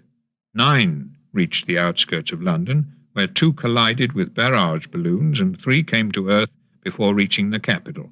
Only 4 fell on London. That day in southern France, Allied forces entered Toulon and Marseille, taking 47,000 German prisoners. In the north, on the following day, Reims and Chalon-sur-Marne fell to the Americans, who were now less than 110 miles from Germany's western border. Also on August the 29th, British bombers flew across the whole of northern Germany to the East Prussian city of Königsberg. For the loss of 4 of the 175 attackers, 134,000 citizens of Königsberg were made homeless. The city was a mere 55 miles from Hitler's headquarters at Rastenburg. The only initiative which the Germans now seemed able to take was in the war behind the lines. On August the 29th, German reinforcements entered Slovakia, where they were in action against Slovak partisans at Zelina, Kajka, Kovačka, Bystrica and Trencin. The partisans reacted by declaring a Czechoslovak republic and taking virtual control of the city of Banska Bystrica, as well as much of the area between Banska Bystrica and Brezno, Zvolin and Ruzomberok. On August the 30th, Soviet forces occupied the Romanian city of Ploiești, Germany's only remaining source of crude oil. That day, in Berlin, General Kurt von Stülpnagel, the former military governor of Paris, who after the July plot had tried to commit suicide but had succeeded only in blinding himself, was led by the hand to the gallows at Plötzensee prison and hanged. Broadcasting from Germany on August the 30th, William Joyce, who was about to be awarded the Cross of War Merit First Class, blamed the conspirators for having kept essential troops away from the front. These conspirators, he said, have paid the just penalty. Germany was now in a position not only to defend itself, but with the aid of time to win this war. The chief purpose of German strategy at the moment, said Joyce, was to gain time. Time was not to be allowed to Germany by the ever-advancing Allies. On August the 31st, in France, American troops crossed the Meuse at Commercy, less than 60 miles from Germany. In Italy, Canadian and British troops penetrated the Gothic line, while American troops crossed to the river Arno. In the Balkans, Bucharest fell to the Red Army. In the Pacific, August the 31st saw the American capture of Numfor Island off the northern coast of New Guinea. During the battle, 1,730 Japanese were killed for the loss of 63 American lives. In the march to victory, success and tragedy went side by side. On August the 31st, as American forces in southern France drew near to the mountain village of Pierre-Cave, inland from Nice, 12 young men, most of them teenagers, were murdered by the SS. A memorial records their fate.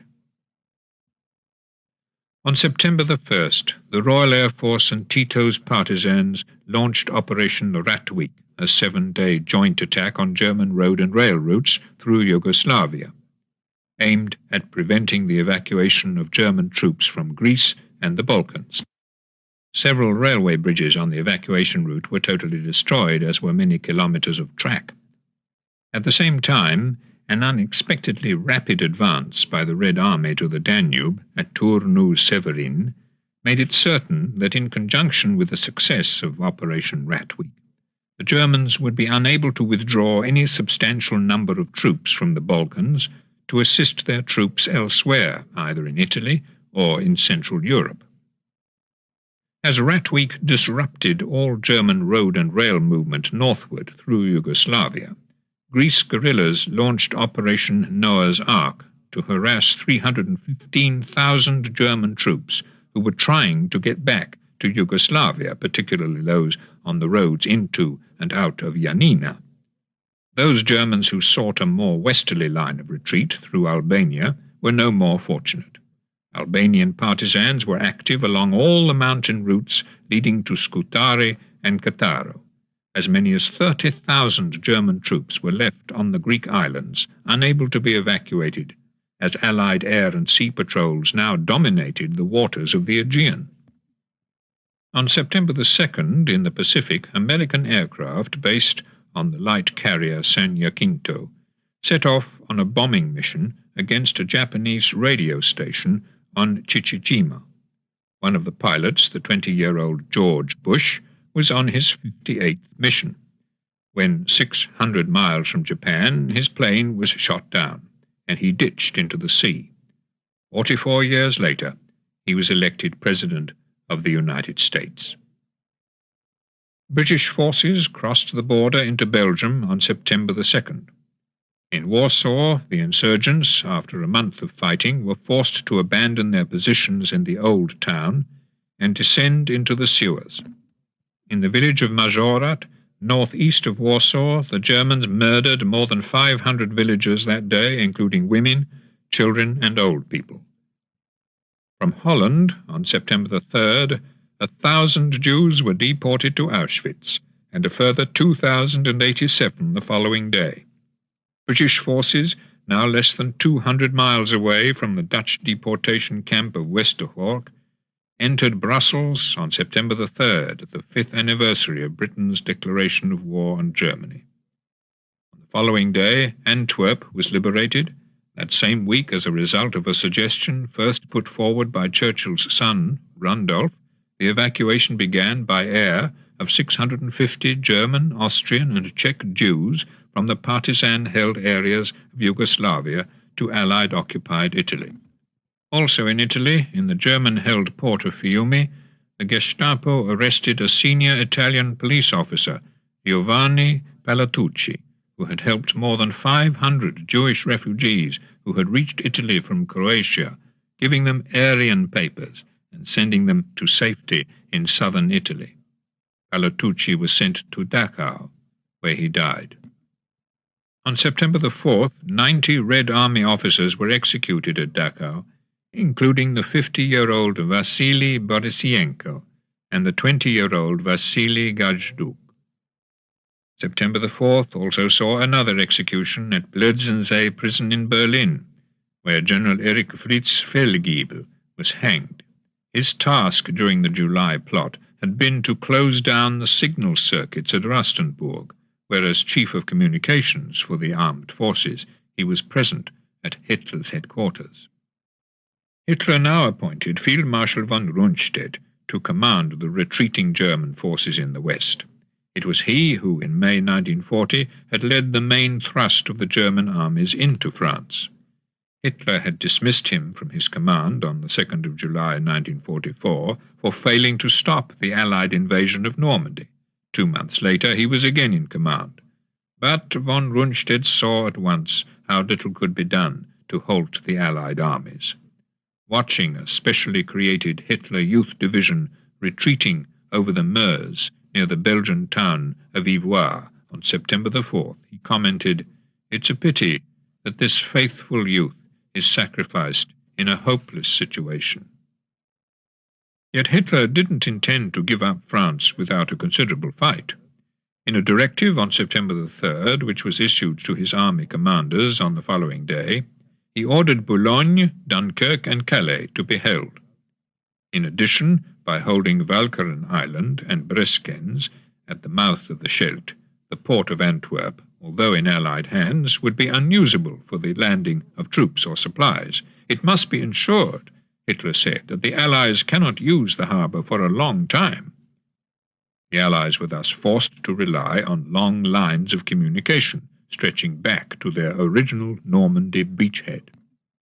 Hitler's determination to hold on to the Scheldt was known to the Allies through Ultra within 48 hours, making clear that there was to be no speedy German retreat from Holland. But so swift had the Allied advance been so far since the breakout from Falaise less than 2 weeks earlier, that the British Joint Intelligence Committee predicted on September the 5th that German resistance might end altogether by December the 1st, if not earlier. Churchill was sceptical of this prediction.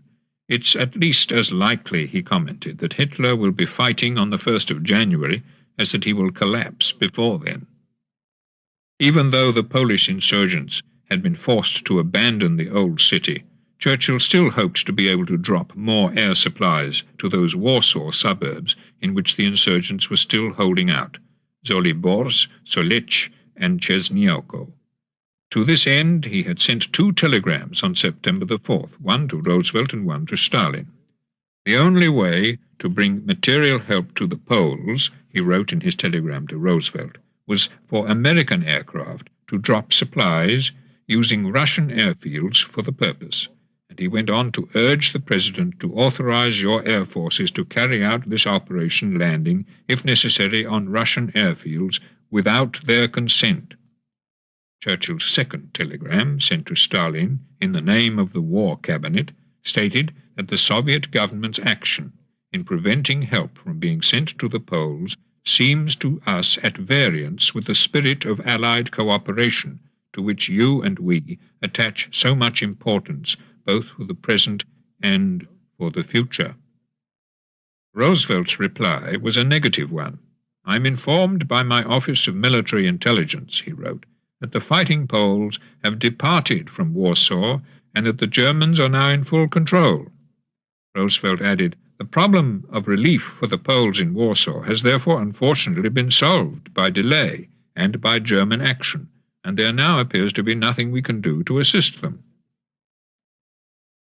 On September the 5th, it was announced on Brussels radio, amid the euphoria of liberation, that Germany had surrendered. The news immediately spread through Britain. People left their suburban homes, the Daily Herald reported, and came to town to join the celebrations. There were taxis full of singing soldiers.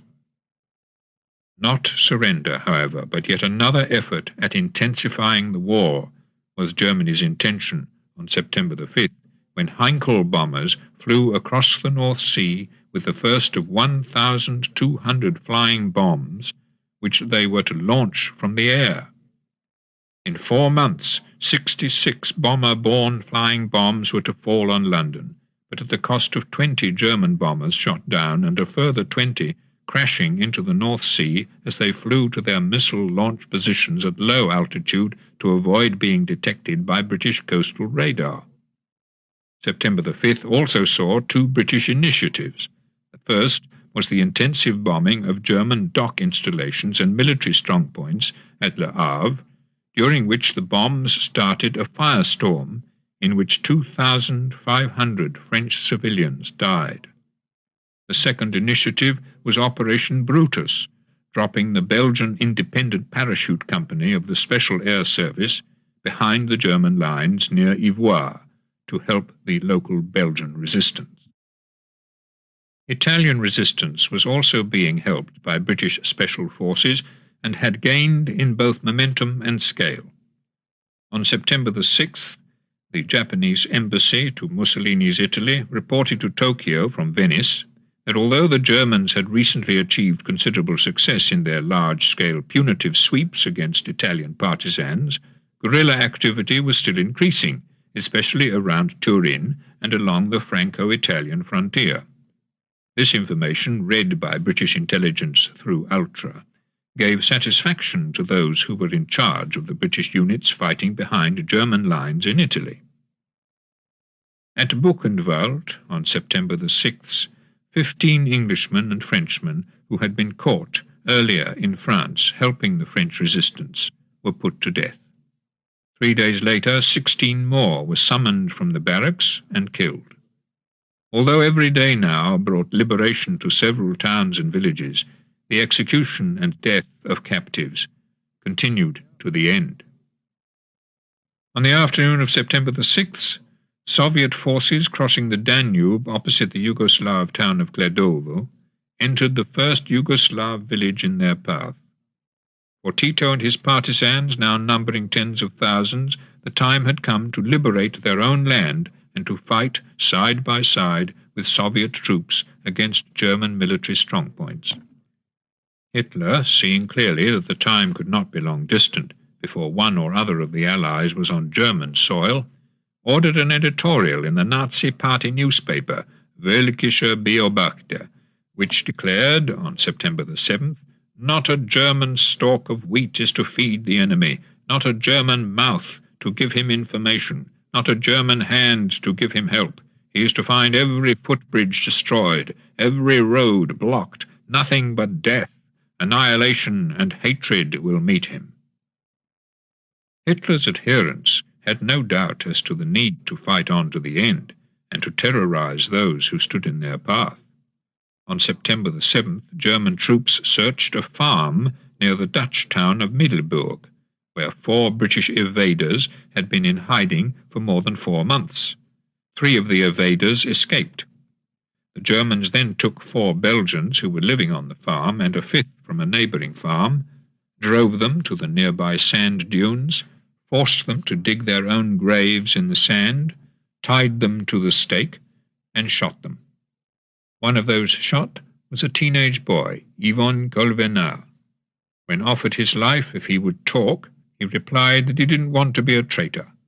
Before he was shot, he cried out, "Long live Belgium!" On September the 7th, off the Philippine island of Mindanao, an American submarine sank a large Japanese freighter, the Shinio Maru. Unknown to those in the submarine, there were 675 Americans on board, prisoners of war since the fall of the Philippines in 1942 and now being evacuated to Japan. Only 85 survived the sinking. Swimming to the shore, they were found and sheltered by Filipino guerrillas. Chapter 42. Into Germany towards the Philippines, September 1944.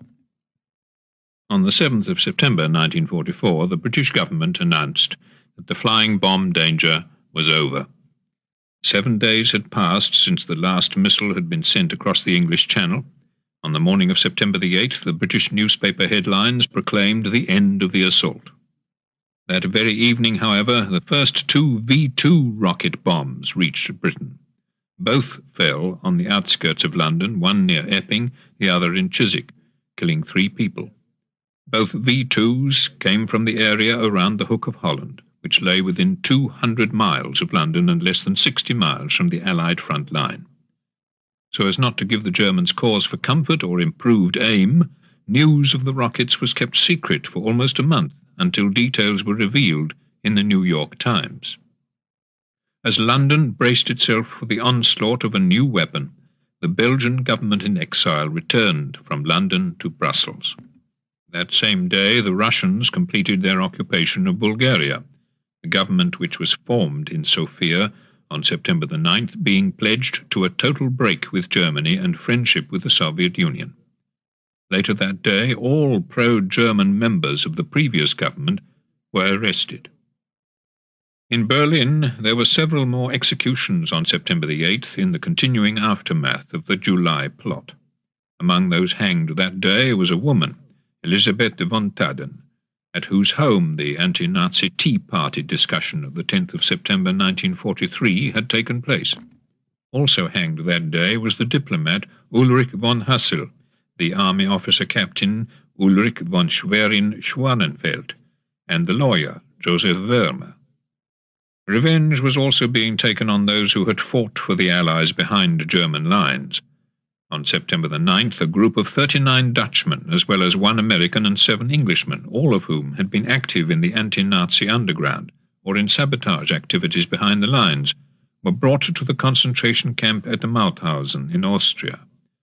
After spending the night inside the bunker, they were driven barefoot and in their underclothes to the quarry, where the historian of Mauthausen has written, the 186 steps were lined on both sides by SS men and guards, swinging their cudgels and anticipating a spectacle. The 47 prisoners were loaded with stone slabs of up to 60 pounds in weight and then forced to run up the steps. The run was repeated again and again, and the blows fell faster and faster as the exhausted prisoners stumbled on the uneven steps. One of the prisoners was a British Jew, Marcus Bloom, who had operated a clandestine radio in German-occupied France. He was shot in the head at point-blank range. On September the 9th, in northern Italy, 200 miles behind Allied lines, the German army and the Italian fascist forces signed an agreement with the Italian partisans, whereby all German and fascist forces were to be pulled out at once from Domodossola and the valleys around it. On September the 10th, at the village of Rötchen, the first Allied soldier crossed into Germany. He was an American, Charles D. Hiller, and with him in his jeep was a Belgian passenger, Henri Souvet. It was a historic moment. It was also a moment at which the Western Allies were closer to Berlin than the closest Soviet troops. The Western Allies were also bombing deep into Germany. An arms factory at Chemnitz was hit by 132 American aircraft during a daylight raid on September the 11th. That night, more than 200 British bombers struck at Darmstadt. In the resulting firestorm, an estimated 12,300 people died, about a fifth of them children. Only 12 British bombers were lost. By midnight on September the 10th, American troops were in control of the fort of Eben-Emael, which in May 1940 had been the most formidable obstacle in Belgium's front-line defence against German attack. Then it had been defended tenaciously. Now it surrendered without a fight. On September the 12th, the German garrison at Le Havre surrendered. That day, Romania signed an armistice with the Soviet Union, Great Britain, and the United States. She would take part in the war against Germany, and Hungary would pay $300 million worth of goods and raw materials in reparations to the Soviet Union, and would go back to the Romanian-Soviet frontier of June 1940. The Romanians thus paid the price of defeat. For the Soviet Union, the price of victory over Romania had been 46,783 men killed. The price of clandestine work was also death. On September the 12th in Dachau, the Germans shot 4 British women agents, Nur Inayat Khan, Yvonne Beekman, Helene Plumen and Madeleine Demerant. On September the 9th, Stalin at last agreed both to send air support to the Warsaw insurgents and to allow the Western Allies to do so using Soviet airstrips. On the night of September the 13th, the first Soviet airdrops of food were made over Warsaw. The pilot of the first Soviet plane to drop food was a Pole, Alexander Danilak.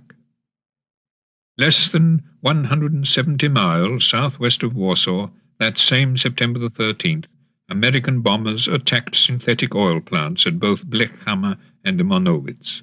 At Monowitz they met intense and accurate anti-aircraft fire, but hit their target, which lay within 5 miles of the still active gas chambers of Auschwitz-Birkenau. They also, by mistake, dropped a number of bombs on Auschwitz main camp, accidentally hitting and destroying the SS barracks there and killing 15 SS men. A further 28 SS men were badly injured. The clothing workshop was also hit and destroyed, and 40 camp inmates working there, including 23 Jews, were killed. During the raid, a further 65 inmates were severely injured. During this same bombing attack of September the 13th, a cluster of bombs was dropped in error on Birkenau. One of the bombs damaged the railway embankment leading into the camp, and the sidings leading to the crematoria. A second bomb hit a bomb shelter located between the crematoria sidings, killing 30 Polish civilian workers. For the Jews themselves, trapped as slave labourers at Monowitz, the impact of the raid had been considerable. Among those who witnessed it was Shalom Lindenbaum, who had been sent from Birkenau to Monowitz only a few days before. As the American bombers appeared in the sky, he later wrote, "We ceased to work, and the German soldiers and civilians ran to the shelters. Most of us didn't, so probably we expressed our superiority feeling and a kind of revenge. We had nothing to lose, only expected to enjoy the destruction of the big factory which we were building for the IG Farben industry. It was naturally so." This happy feeling didn't change after the Americans indeed began to bomb, and obviously we had casualties too, wounded and dead.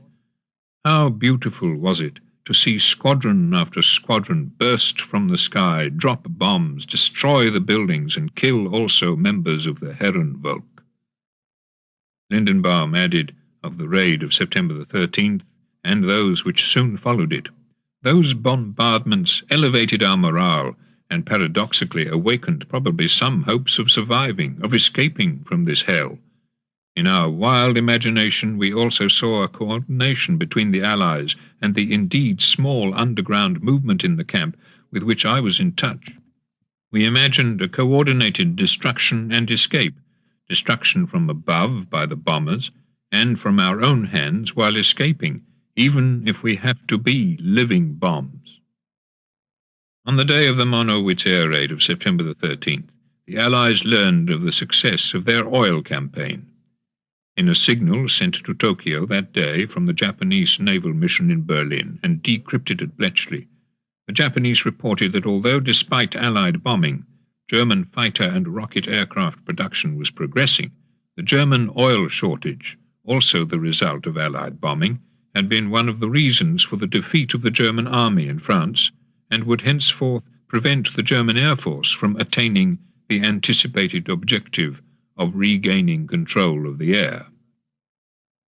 At Hanford, in the United States, 230 miles from the Pacific Ocean, September the 13th saw the start of a final crucial series of experiments to activate an atomic pile, the essential preliminary to an atomic bomb.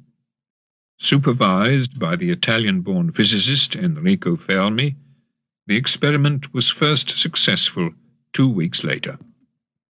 On September the 14th, the Red Army, already in possession of the village of Miedzilesi, advanced northwards to the Warsaw suburb of Praga, across the river from the suburbs in which the insurgents were still fighting, and to which, 10 days earlier, Churchill had wished to drop supplies by air. That day, September the 14th, a Soviet aircraft flew low over one of the suburbs, Soliborz, dropping a container in which was a letter naming the places where supplies were to be dropped. Within 48 hours, the Soviets had dropped 2 heavy machine guns, 50 automatic pistols, and 50,000 rounds of ammunition. As the Polish insurgents fought their final heroic but hopeless battles against the German army, Churchill was in Quebec with President Roosevelt. They had before them a proposal by the American Secretary of the Treasury, Henry Morgenthau, that once Germany was defeated, the industries of both the Ruhr and the Saar would be completely dismantled. The Russians, Churchill explained in a personal and top-secret telegram to the British War Cabinet, would claim the bulk of the machinery of these 2 industrial regions to repair their own plants devastated by the war. In addition, Churchill explained, some international trusteeship and form of control would keep these potential centres of rearmament completely out of action for many years to come.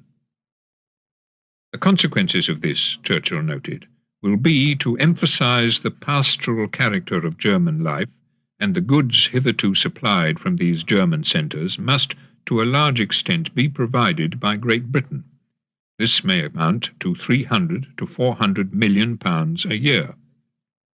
Churchill added, I was at first taken back at this, but I consider that the disarmament argument is decisive, and the beneficial consequences to us follow naturally.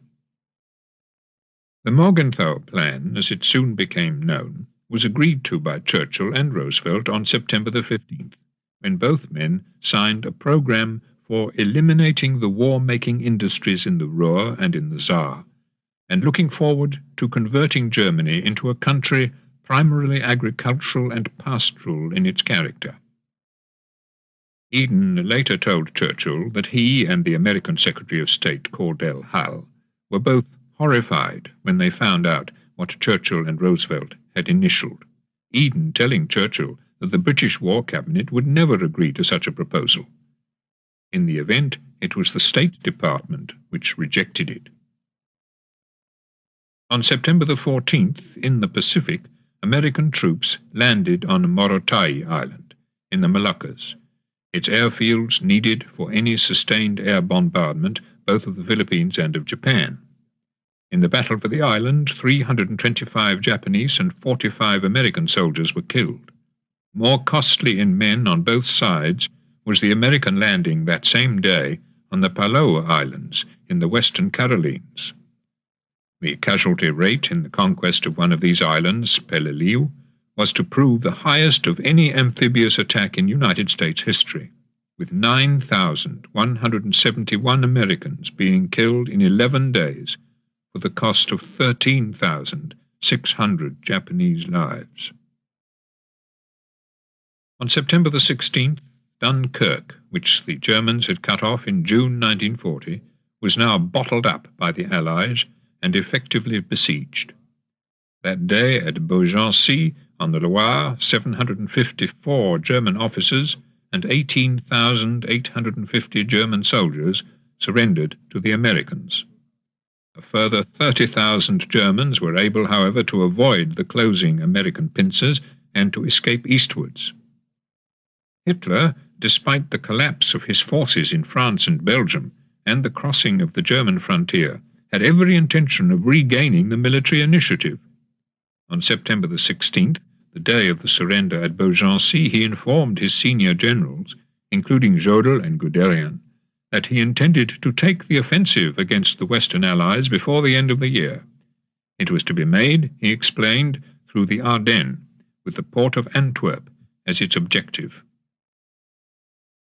That night, on the Eastern Front, a Polish general, nominally under Russian command, General Berling, authorized 2 battalions of the Polish Infantry Regiment to cross the Vistula west of Miedzilesi and to enter the southern Warsaw suburb of Czerniecko. Once across the river, however, the attacking soldiers were pinned down by heavy German artillery fire, and then pressed back towards the river in repeated German tank and infantry attacks.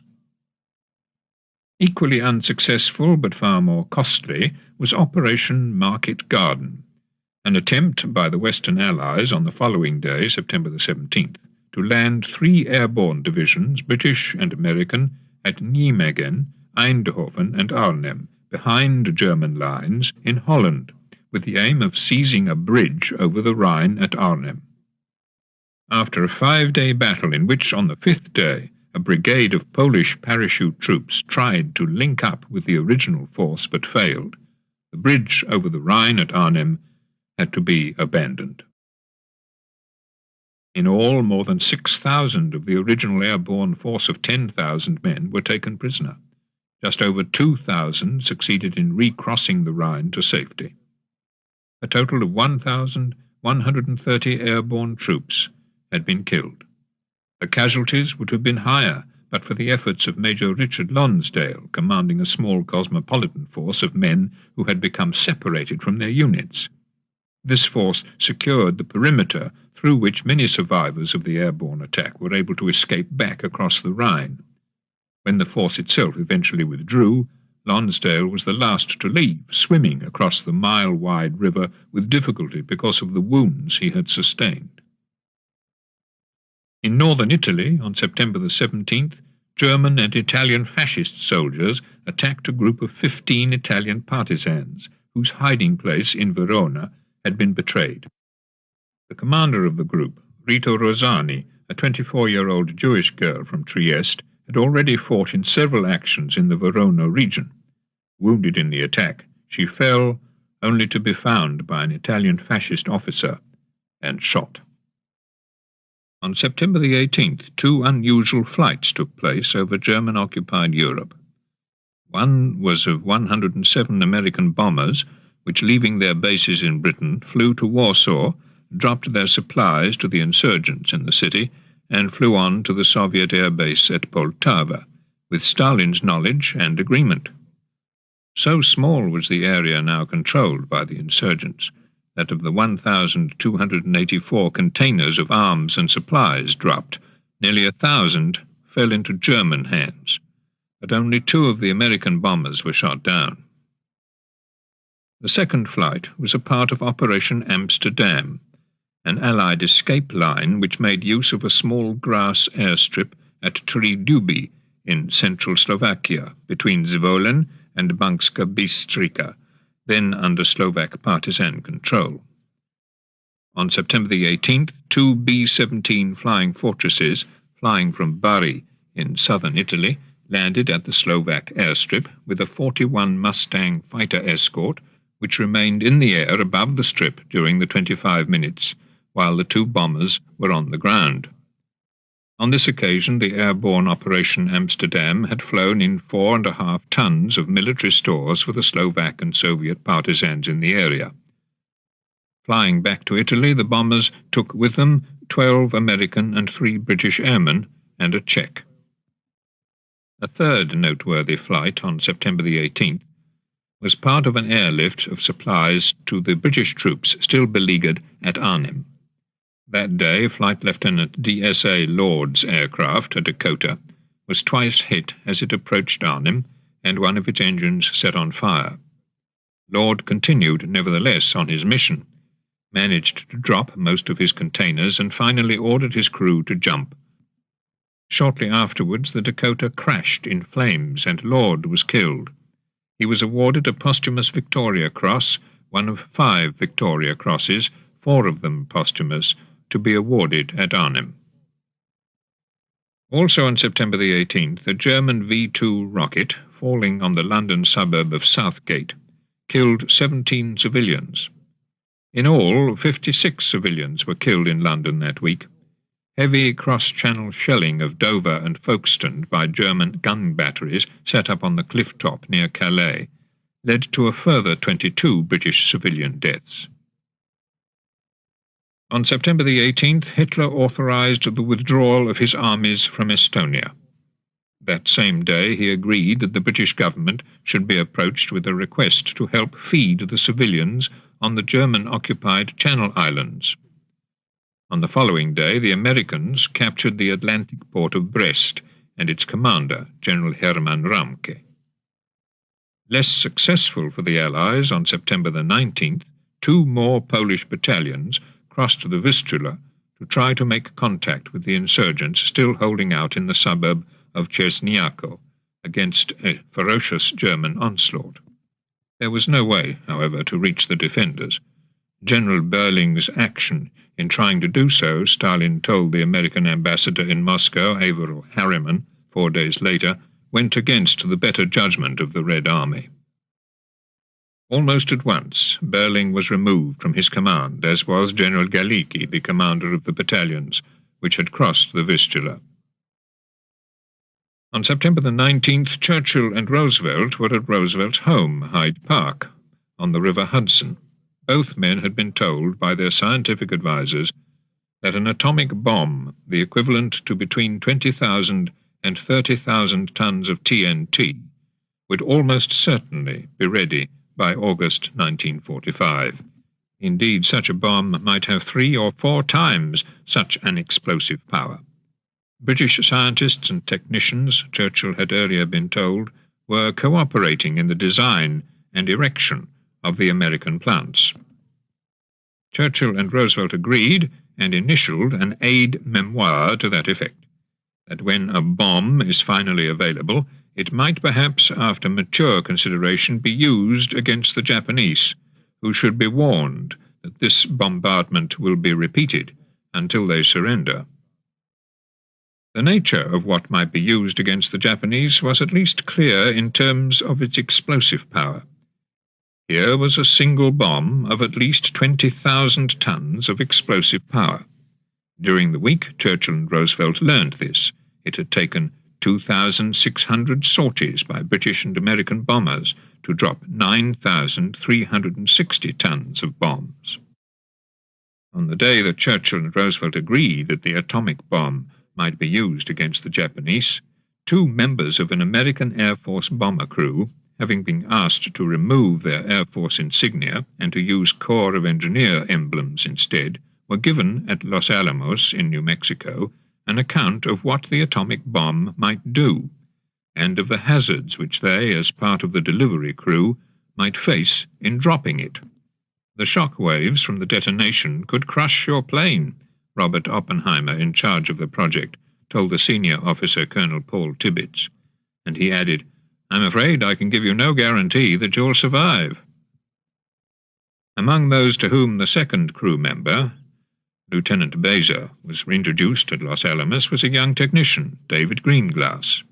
Unknown to anyone working on this top-secret project, Greenglass had just stolen the first of many blueprints, which for a few $100 he passed on to the Russians.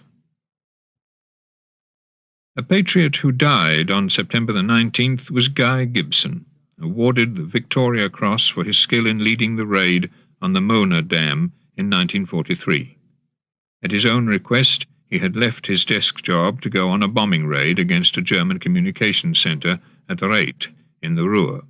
Returning from the raid, his plane was shot down over the Dutch village of Steenbergen. Both he and his navigator, squadron leader J.B. Warwick, were killed. They were buried in a single coffin in the local Roman Catholic cemetery. On September the 19th, as the Germans began the evacuation of Estonia, 3,000 Jews at the slave labour camp at Kluga were taken from their barracks as if to be evacuated and shot. A further 426 were shot at the nearby camp of Legedi. On the following day, a further deportation began of 4,000 Jews from the Theresienstadt ghetto to Auschwitz. Before being deported, they'd been made to appear in a film, designed to be shown throughout Germany with the title, "The Führer Donates a Town to Jews." Inmates of Theresienstadt were shown in the library, by a swimming pool, at a tea dance in a bank, and working at tailoring, shoe repairing, leatherwork and sewing. Children were shown in a playground, at a football match, and in a canteen with plenty of bread, cheese and tomatoes. There were also scenes of wounded German soldiers at the front, with the comment, "While the Jews in Theresienstadt enjoy their coffee and cakes and dance, our soldiers bear the brunt of this terrible war, suffering death and deprivation in defence of the homeland." Almost all the Jews who appeared in the film were among those deported to Auschwitz. Hardly any survived. Kurt Geron, whom the Germans had appointed scriptwriter and director, died at Auschwitz that November. On September the 20th, the last attempt to drop air supplies over Warsaw to a Polish resistance group still holding out in the woods 10 miles west of the city was made from Foggia, in southern Italy, when 20 aircraft flown by Polish volunteers crossed the Adriatic, Hungary, Slovakia, and southern Poland. 5 of the 20 were shot down. Only the frantic route across Europe to Soviet airfields now remained. But on October the 2nd, Stalin vetoed the use of Poltava for any further British or American flights in support of the Warsaw Uprising. On September the 21st, evading the British security men who were guarding him at his hideaway on the Adriatic island of Vis, the Yugoslav partisan leader, Marshal Tito, flew by Soviet Dakota to a Soviet airfield in Romania. From there he went to Moscow to sign an agreement for the temporary entry of Soviet troops into Yugoslav territory. He also secured a proviso that the Red Army would leave Yugoslavia once its operational task was completed. Nor would the Russians have any power over the partisans once the two forces were fighting together inside Yugoslavia. In Rome, on September the 20th, the trial took place of Pietro Caruso, the former Italian police chief who had prepared a supplementary list of 50 names for execution by the Germans in the Ardeatine claves. Found guilty, he was executed by firing squad on the morning of September the 21st. In the Pacific, September the 21st saw the first American air raid on the Philippines, in preparation for the attempt to retake the largest of the Japanese conquests of American territory. The aircraft set off from carriers more than 145 miles from their targets in and around Manila. In 2 days, 405 Japanese aircraft were destroyed or damaged. 103 ships sunk or damaged. Only 15 American aircraft were lost. It was a prelude to General MacArthur's pledge of more than 2.5 years earlier, "I shall return." In northern Europe, the liberation of France was almost completed during the 3rd week of September. On September the 22nd, the German garrison at Boulogne surrendered to the Canadians. In Italy, Allied troops had pushed past the Gothic line, and by September the 25th were in control of their own line across the peninsula from Pisa to Rimini. On the Eastern Front, the Red Army had entered the Estonian capital, Tallinn, that week. In Greece, the Germans were pulling out of the Peloponnese. When a British commando unit was parachuted onto Cape Araxos on September the 23rd, it found that the Germans had gone. Only in Warsaw did the fortunes of war continue to favour the Germans. On September the 23rd, German troops were in control of the whole western bank of the Vistula, and on the following day they moved against the last substantial pockets of resistance in the suburbs of Mokotów and Zoliborz. That day also saw one of the last of the Allied airdrops over the city, as the insurgents retreated to cellars and sewers and had no open space under their control sufficient to enable supplies to be dropped. The final airdrop was made 3 days later, when a Polish pilot, shot down over Debrowa and badly injured, was captured by the Germans, interrogated and shot. Near the village of Ziekenau, an American crewman was beaten to death by his German captors. In all, 306 Allied aircraft had flown over Warsaw with Polish, British, American, and South African crews. 41 of those planes had been shot down, and at least 200 airmen killed. In the prisoner-of-war camp at Kolditz, Allied officers were driven by both hope and despair to seek to escape. But the obstacles were formidable. One would-be escapee, Michael Sinclair, known to the Germans as the Red Fox, tried 3 times. At the first attempt, he'd been shot through the chest, the bullet passing right through him 2 inches from his heart. After a spell in hospital, he tried again, but was caught when only 2 days short of the Dutch frontier. On September the 25th, he made his 3rd attempt. While on a heavily guarded walk in the park below the castle with other prisoners of war, he made a dash for the wire surrounding the park. He was shot as he climbed it and killed.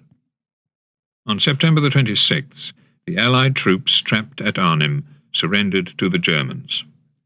That day at Rustenburg, Hitler signed a decree establishing a People's Army for the defence of German soil by means of the conscription of every able-bodied man between the ages of 16 and 60.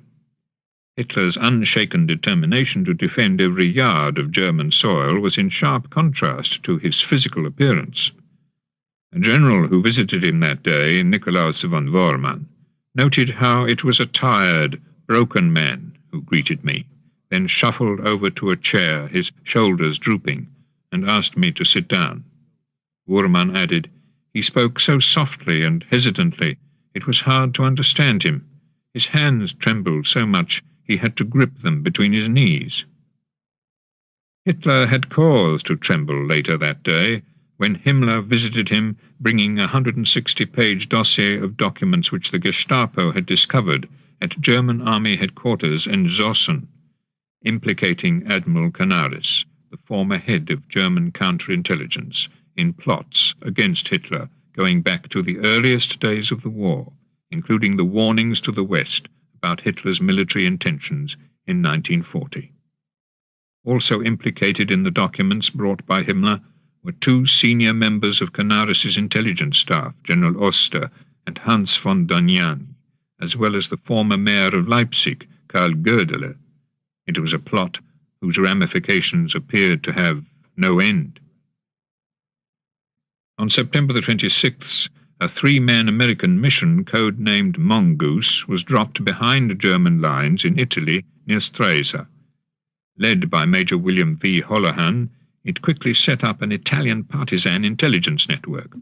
Further south, however, at Marzabotto, near Bologna, German forces commanded by SS Major Walter Raeder began an anti-partisan sweep that week in which 400 partisans were killed.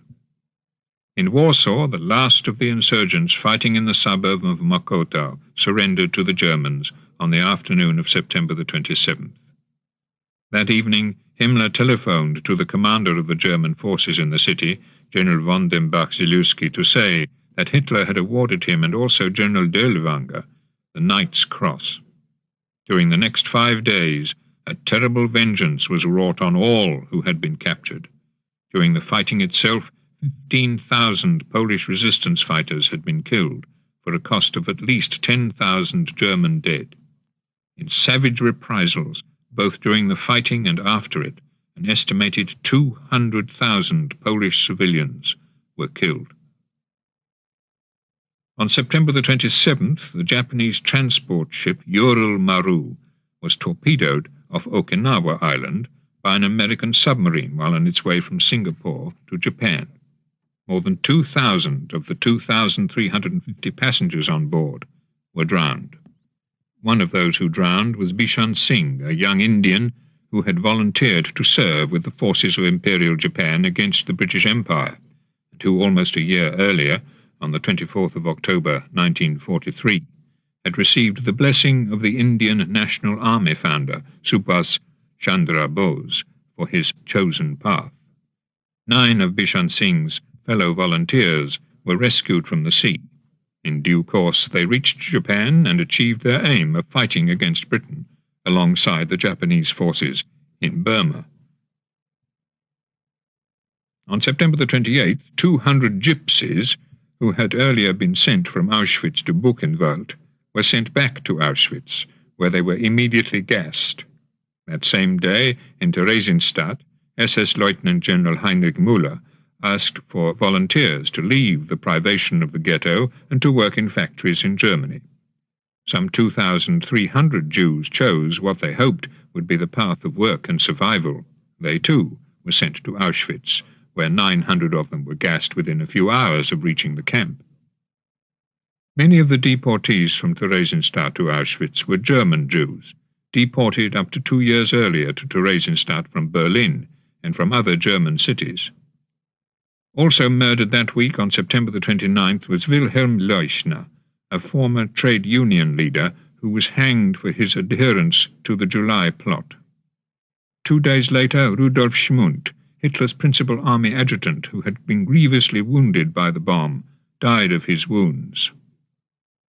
In Germany, all those declared enemies of the people for relatively minor offences were now in danger of more than imprisonment. In Vienna, 17 post office employees who were found guilty that October of taking chocolate and soap from badly wrapped army gift parcels were marched to a central square and publicly executed. In Buchenwald, October saw 2 sets of medical experiments carried out on homosexuals. The first, on 7 men, took place on October the 1st, the second on 11 more 9 days later.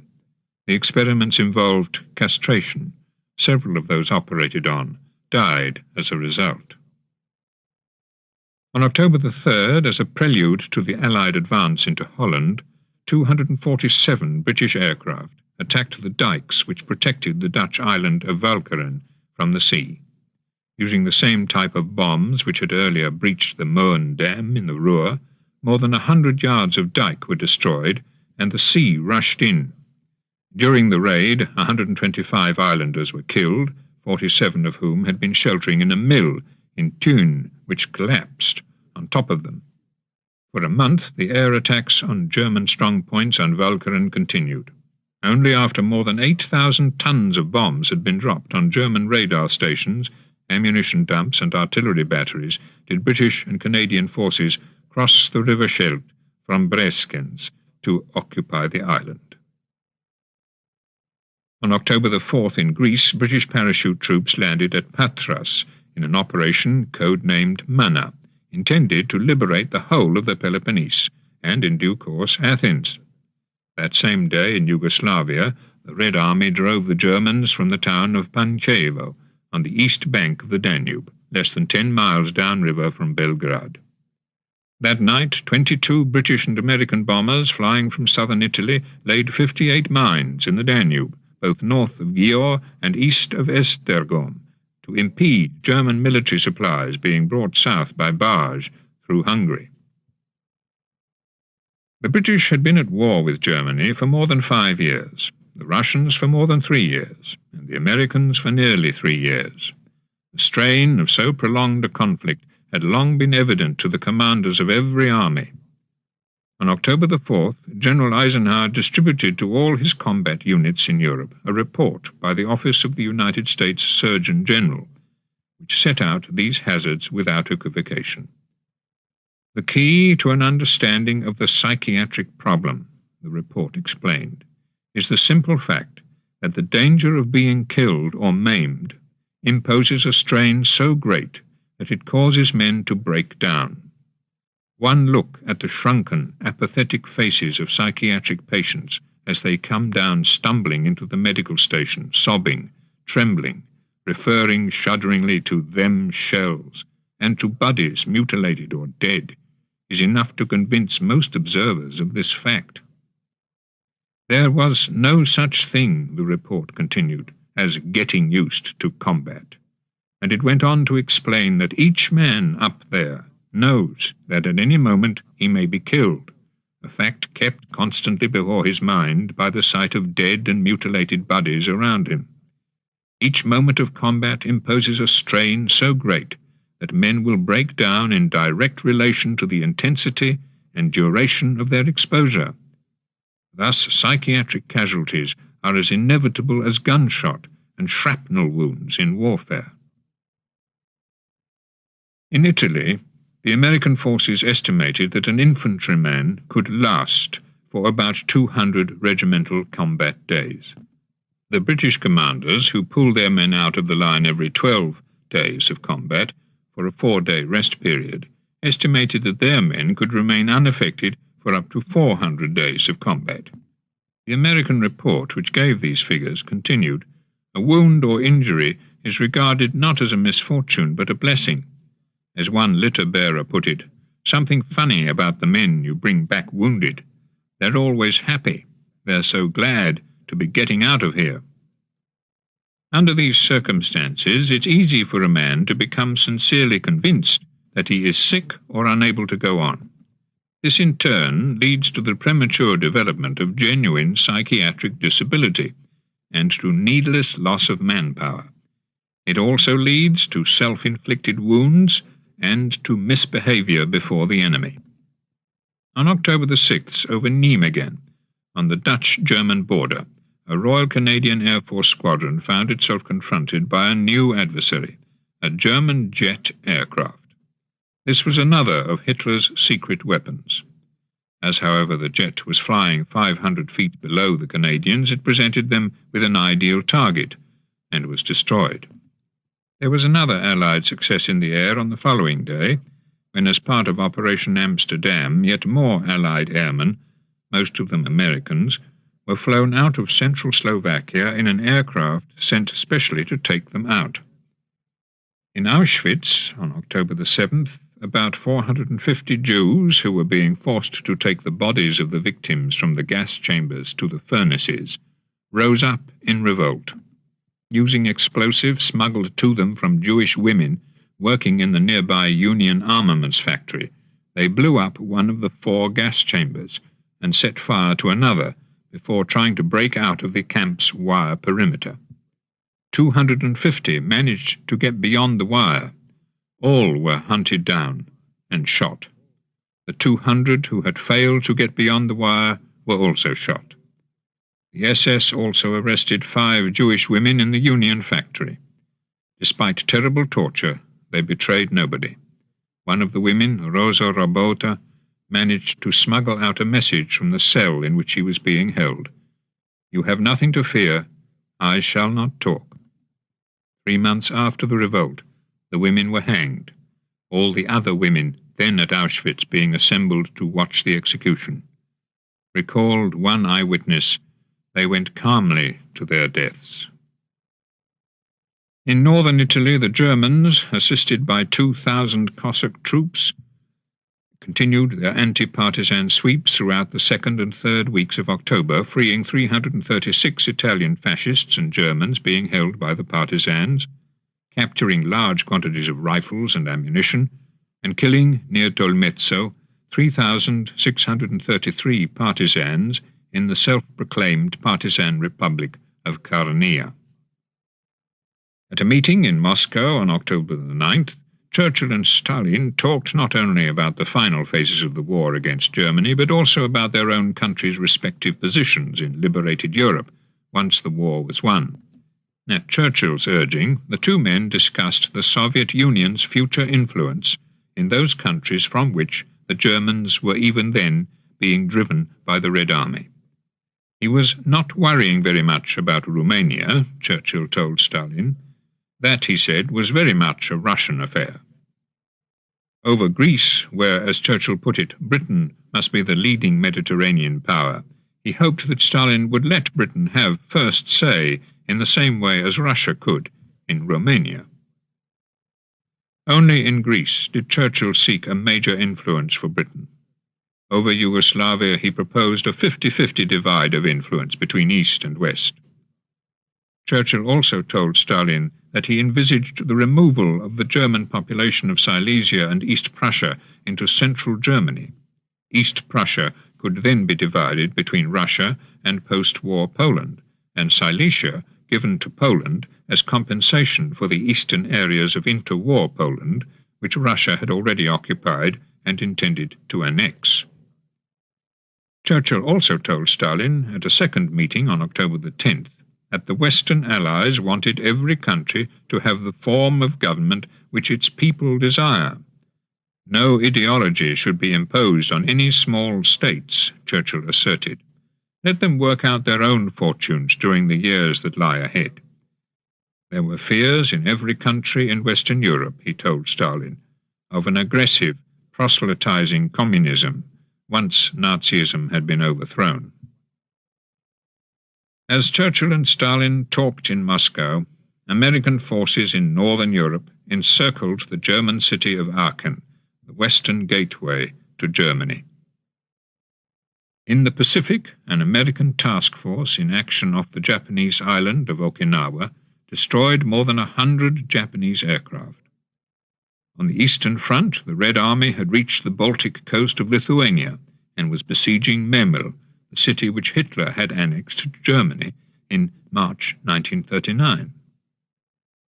At Auschwitz, October the 10th saw the arrival in the camp of 800 gypsy children who had been previously held at Buchenwald. Among them were more than 100 boys aged from 9 to 14, who had earlier been sent from Auschwitz to Buchenwald but had been found unsuitable for work. All were gassed in one of the 2 gas chambers which had not been destroyed or damaged in the Jewish revolt 3 days earlier. In Italy, New Zealand troops crossed the river Rubicon on October the 11th, thus echoing Julius Caesar's phrase, crossing in the other direction. The die is cast.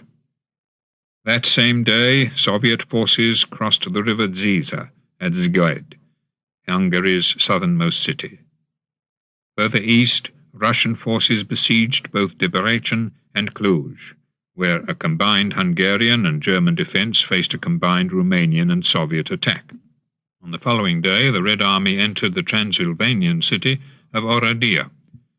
Hungary was now under Soviet attack along almost the whole length of its southern and southeastern border. Desperately, the Germans pulled back their troops from northern Greece and southern Yugoslavia, but everywhere along the way they met the resistance of Greek and Yugoslav partisans. On October the 12th, a German intelligence report sent by Lieutenant Waldheim from Salonika spoke of increased partisan activity on the road between Stip and Kochani. 2 days later, German troops withdrew from Salonika. As they hurried northwards, they set fire to 3 villages along the threatened road, killing 114 of their civilian inhabitants.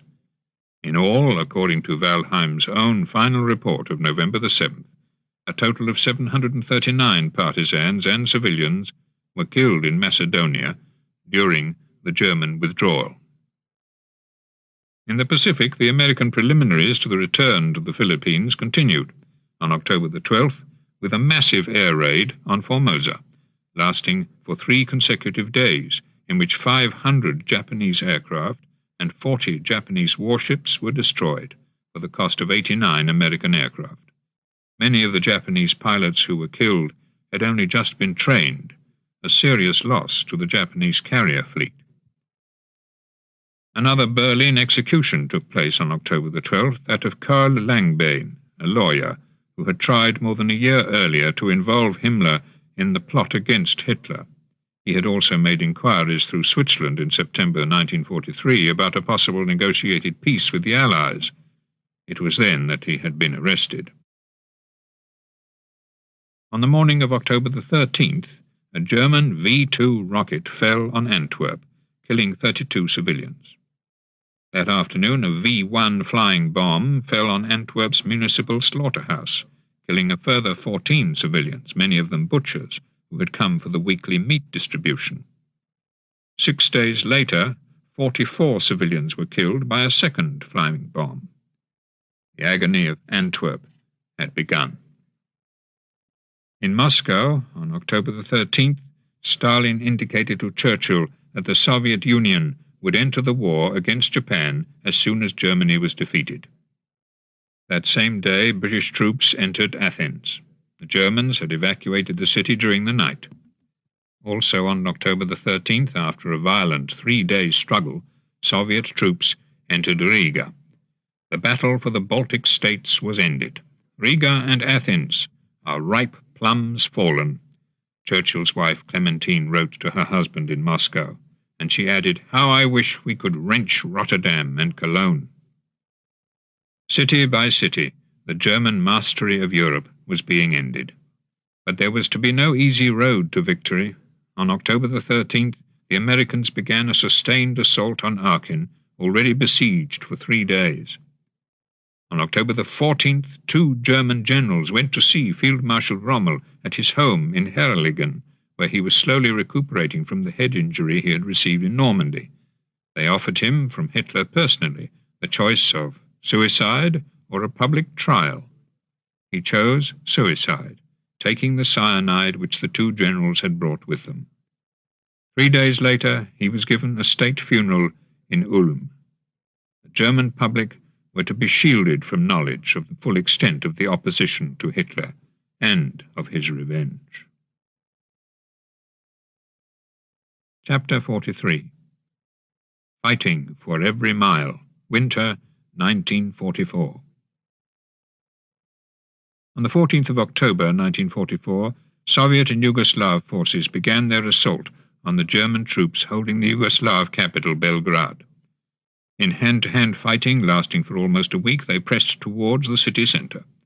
The Germans, once again determined not to yield easily, rejected a Soviet ultimatum to surrender. Within 48 hours of this rejection, they were obliterated. In the Arctic, Soviet forces drove the Germans from Petsamo on October the 15th. That same day, the Transylvanian city of Cluj was overrun after a 4-day siege. Hitler now took steps to strengthen Germany's hold over Hungary, launching Operation Mickey Mouse, the abduction of Admiral Horthy, who was seized on October the 15th by troops under the command of 2 SS generals, Otto Sorzeny and von den Bach-Siluski, the latter of whom had just come from Warsaw, having crushed the last of the insurgents there. Horthy, seized in his palace in Budapest, was taken as a prisoner to Weilheim in Bavaria. On the following day, October the 16th, a pro-German government was set up by Major Salazzi, head of the fascist military organization, the Arrow Cross. 24 hours after the German army entered Hungary, Adolf Eichmann returned to Budapest, where he at once demanded 50,000 able-bodied Jews to be marched on foot to Germany to serve as forced labourers there. Eichmann also wanted the remaining Jews of Budapest to be assembled in ghetto-like camps near the capital. "You see," he told the Hungarian Jewish leader, Radolf Kaczner, "I am back again. You forgot Hungary is still in the shadow of the Reich. My arms are long, and I can reach the Jews of Budapest as well." The Jews of Budapest, Eichmann added, will be driven out on foot this time. These deportations began on October the 20th. Even as Soviet troops approached Budapest from the southeast, Jews from Budapest were marched westward, away from the advancing Soviet forces, to dig anti-tank trenches. Beginning on October the 22nd, 25,000 men and boys and 10,000 women and girls were taken in 4 days for this task. Thousands were shot as they marched or left to die where they fell. On October the 16th, the Red Army broke in force into East Prussia, advancing towards both Gubinen and Goldap. The roads around Hitler's headquarters at Rastenburg were suddenly crowded with refugees fleeing westward. At Gubinen, the Soviet forces outnumbered the Germans by 4-1, sweeping them aside. The Red Army was only 50 miles from the Wolf's Lair. On October the 18th, American forces in the Pacific shelled Japanese coastal defences on the island of Leyte, the first step in their most ambitious scheme yet, the reconquest of the Philippines. In Europe, German troops were seeking to crush the Slovak revolt, driving the partisans from the valleys which they had held for more than a month, and capturing Banska Bystrica, self-proclaimed capital of Free Slovakia. There was much butchery, carried out by the Dölewanger Brigade, which less than 3 weeks earlier had completed the suppression of the Warsaw Uprising. 120 miles to the east of the valleys in which the slaughter was taking place, Soviet and Czechoslovak troops battled to break through the German defences in the Carpathians. In a month of fighting, 20,000 Soviet soldiers were killed. Also killed were 6,500 members of General Ludwig Svoboda's Czechoslovak Corps. One Czech commander, General Vedral, was only a few yards over the frontier of his native soil when he was blown up by a German mine. On October the 19th, Soviet and Yugoslav forces entered Belgrade. The battle had cost 15,000 German dead. The Red Army and the Yugoslav partisans had also suffered heavy losses. On the following day, the Adriatic port of Dubrovnik fell to Tito's partisans, while inside the Hungarian frontier, a combined force of Soviet, Romanian, and Bulgarian troops, now linked in unaccustomed alliance, drove the Germans from Debrecen. Inside Germany itself, now pierced both from west and east, the Red Army captured the East Prussian border town of Eidkunen, while in the west Aachen fell after a 7-day siege. More than 3,000 German soldiers were taken prisoner inside Aachen, and a further 8,000 outside it. Unit by unit, the Germans had been drawn into the defence of this, the first German city to fall into Allied hands, and to do so 1,875 days after the first German soldiers had crossed the borders of their state in the first act of a war which at that time they had been so confident of winning. On October the 20th, the day of Aachen's surrender, Adolf Reichwein was tried in Berlin for his part in the July plot. A professor of history before Hitler came to power, he had served as a link between the Kreisau Circle and resistance groups among German industrial workers.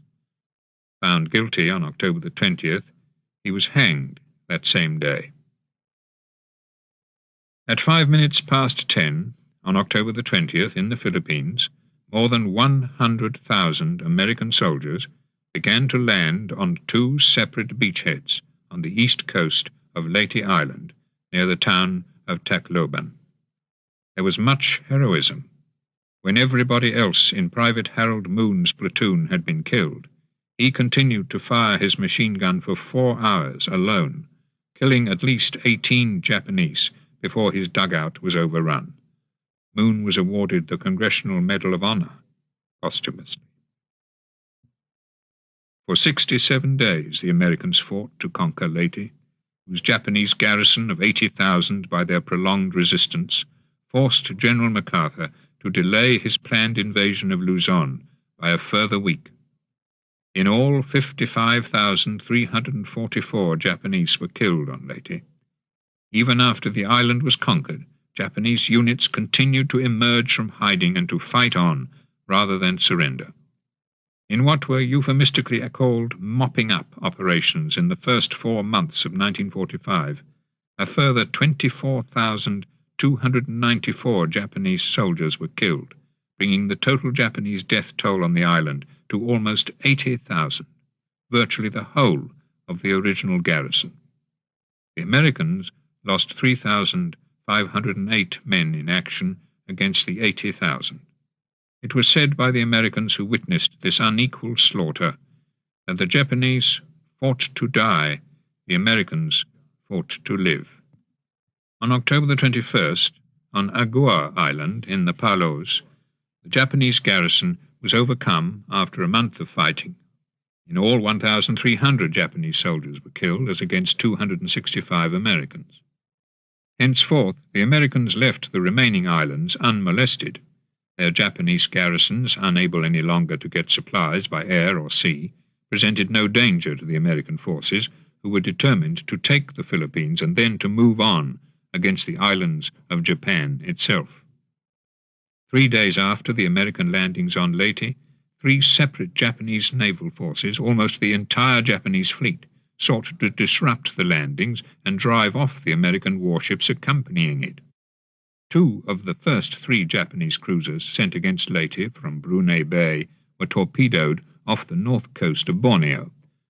582 sailors were drowned, but the rest of the force continued on its way. The greatest sea battle in history had begun. It was a battle full of carnage. When the American carrier Princeton was hit and sunk by a single bomb, more than 500 men drowned. The loss on the cruiser Birmingham was 229. But American warplanes, unopposed, rapidly tilted the balance of destruction when the giant 72,800-ton Japanese battleship Musashi was sunk by a massive air onslaught of 13 aerial torpedoes and 7 bombs. More than 1,000 of her sailors were drowned, including her captain, Toshihei Inoguchi, who, standing on the bridge to the end, chose to go down with his ship. After a 3-day battle, 36 Japanese warships had been sunk, totaling 300,000 tons. The Americans lost 6 warships, totaling 37,000 tons. It was, Churchill telegraphed to Roosevelt, a brilliant and massive victory. It was also a turning point in the nature of Pacific warfare, with the appearance on the last day of the battle of a special Japanese suicide corps, the kamikaze, or divine wind. In their first day's work, on October the 25th, one kamikaze pilot drove his plane into the flight deck of the American aircraft carrier Saint-Lô, igniting the bombs and torpedoes stored below decks. Half an hour later, the Saint-Lô had sunk. By the end of the war, more than 5,000 kamikaze pilots had died, and 34 American ships sunk.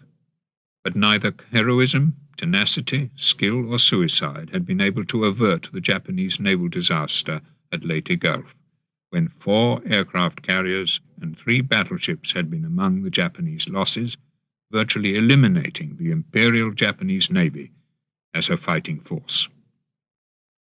On October the 25th, the first day of the kamikaze attacks in Leyte Gulf, the leading Japanese air ace, Hiroyoshi Nishizawa, who had shot down 87 American aircraft, died not in combat, but as a passenger aboard a Japanese transport plane, intercepted and shot down by American fighters.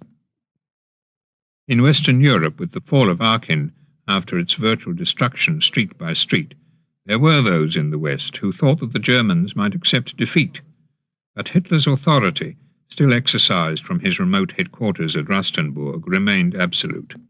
On October the 22nd, the Red Army was halted at Insterburg, a mere 45 miles from the Wolf's Lair, by a determined German effort, while on the following day, on the Western Front, German forces held Saint-Dié against a sustained American assault.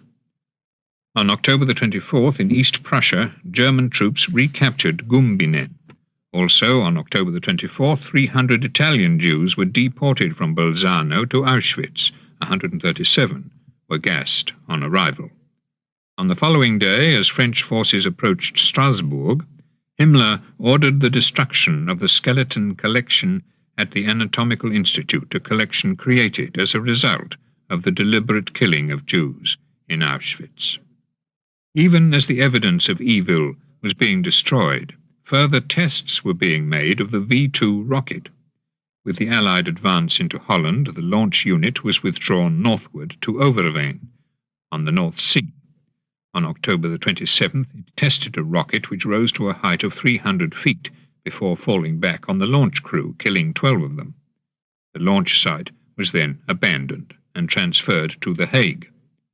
On the following day, 71 Belgian civilians were killed in Antwerp by a flying bomb. Also on October the 28th, the last deportation took place from the Theresienstadt ghetto to Auschwitz, when 2,000 Jews were sent eastward after a number of men and women were sent to the barracks. The remaining 1,689 deportees were gassed.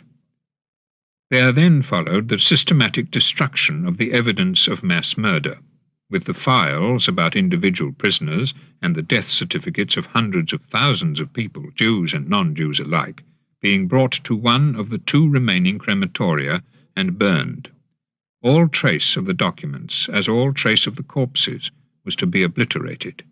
Not only the documents and the corpses, but also the buildings of destruction were to be destroyed. When a train with more than 500 Jews reached Auschwitz on November the 3rd from the Slovak labor camp at Sered, the Auschwitz administration office telephoned to Mauthausen, "We have a transport here. Could you handle it in your gas chambers?" The answer was, "That would be a waste of coal burned in the locomotive. You should be able to handle the load yourself." But Auschwitz no longer had the apparatus for mass murder, and on November the 6th, the men from Sered were given their tattoo numbers, followed on November the 7th by the women and children. The men were then sent to the factory zone at Gleiwitz, the women and children to the barracks. A 12-year-old girl who survived this Sered transport later recalled that there were about 150 children in the transport. On October the 31st, the Red Army crossed the river Ziza and reached the outskirts of Kecskemét, 50 miles from Budapest. But in Slovakia, 160 miles to the north, the last resistance was being crushed. At the Battle of Kremnica, one of those captured by the Germans was Haviva Reich, a Palestinian Jewess, who had been parachuted into Slovakia by the British to help the uprising. Of the 2,100 Slovak partisans killed in action, 269 were Jews. The Slovak uprising, like the Warsaw uprising, had broken out before the arrival of the Red Army. Both were signs of an intense national identity and desire for post-war independence. Both had been crushed by the Germans with ruthless severity, the Slovak uprising by SS General Gilbert WWII, an expert on the cowing of subject people and the organization of quisling states. From Denmark in mid-October, Danish resistance had appealed to London to bomb the Gestapo headquarters at Aarhus in order to destroy the Gestapo records, which were about to be used in a drive to eliminate the Danish resistance altogether. This involved a 900-mile round trip across the North Sea. In the raid, launched on October the 31st by 24 British aircraft, commanded by Group Captain Wickham Barnes, and made at rooftop height, the Gestapo headquarters was hit, and more than 150 Germans were killed. Also killed in the raid were more than 20 Danes, most of them informers. The Gestapo records were destroyed. One bomb, falling on a nearby private house, killed a Danish civilian. During the confusion of the Aarhus raid, a number of Danes were released from the prison inside the Gestapo headquarters. Among these prisoners was Pastor Harald Sandbeck. Repeatedly tortured, he had reached the end of his tether. The raid had begun during what could well have been his final interrogation. Hardly had his interrogators fled in terror at the sound of the raid than Pastor Sandbeck was buried under the rubble. Pulled clear by Danish forced labourers, he made his escape to Sweden. On November the 1st, British and Canadian troops crossed the Scheldt in Operation Infatuate, the attempt to seize the island of Walcheren in order to free both banks of the River Scheldt and open the port of Antwerp to Allied military transports. For 8 days, as the landings proceeded, a total of 10,000 air sorties were made by rocket-firing aircraft against the remaining German positions on the island, already the object of earlier and sustained air attack. During this renewed bombardment, 51 British aircraft were shot down and 31 pilots killed. But already on November the 4th, the first minesweepers had sailed the length of the Scheldt from the sea to Antwerp, and by the end of the month the first Allied shipping convoy had reached the port. In Yugoslavia, Tito's partisans drove the Germans from the Italian Adriatic port of Zara on November the 2nd. That day, in Budapest, more than 50,000 of the city's Jews were driven westward towards Austria. Bludgeoned, whipped, and frequently shot at by their SS guards, as many as 10,000 perished during the 6-day march. A further 1,000, however, were saved by the determined personal intervention, even as the march was in progress, of the Swedish diplomat Raoul Wallenberg, who had earlier extended the protection of the Swedish flag to several thousand Jews inside Budapest. On November the 4th, the Red Army captured Cegléd, just under 40 miles from the Hungarian capital. But from that moment, the road to Budapest was strongly defended, nor was the advance going as swiftly on the Western Front as the Allies had hoped. In Belgium and Holland, Churchill telegraphed to Stalin on November the 5th, there had been very hard fighting, which had led to more than 40,000 killed and wounded. In Italy, Churchill added, tremendous torrential rain had resulted in the sweeping away of a vast number of bridges, so that all movement of troops and supplies was at a standstill. The coming of winter, Hitler's fanaticism, and German tenacity were ensuring that the war would not be over in 1944. Yet British intelligence knew how desperately the German war effort was under strain. On November the 2nd, a top-secret directive issued in Berlin called for greater use of Germany's canals and inland waterways in order to relieve pressure on the railways. This directive was decrypted at Bletchley 6 days later. Also in November, it was learned in Britain, from a further ultra message, that the destruction of the German railway system had been so effective that Berlin had ordered an emergency mobilization of lorries to help maintain supply lines to the Western Front.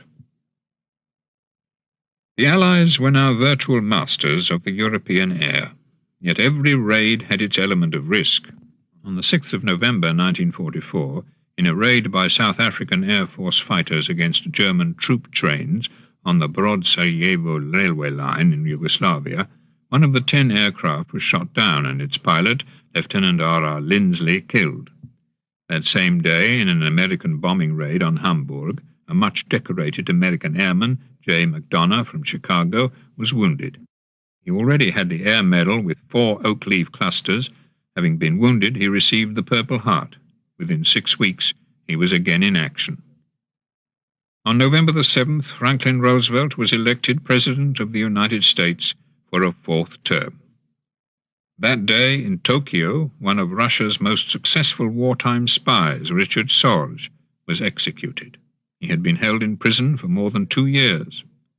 20 years later, he was posthumously awarded the title of Hero of the Soviet Union.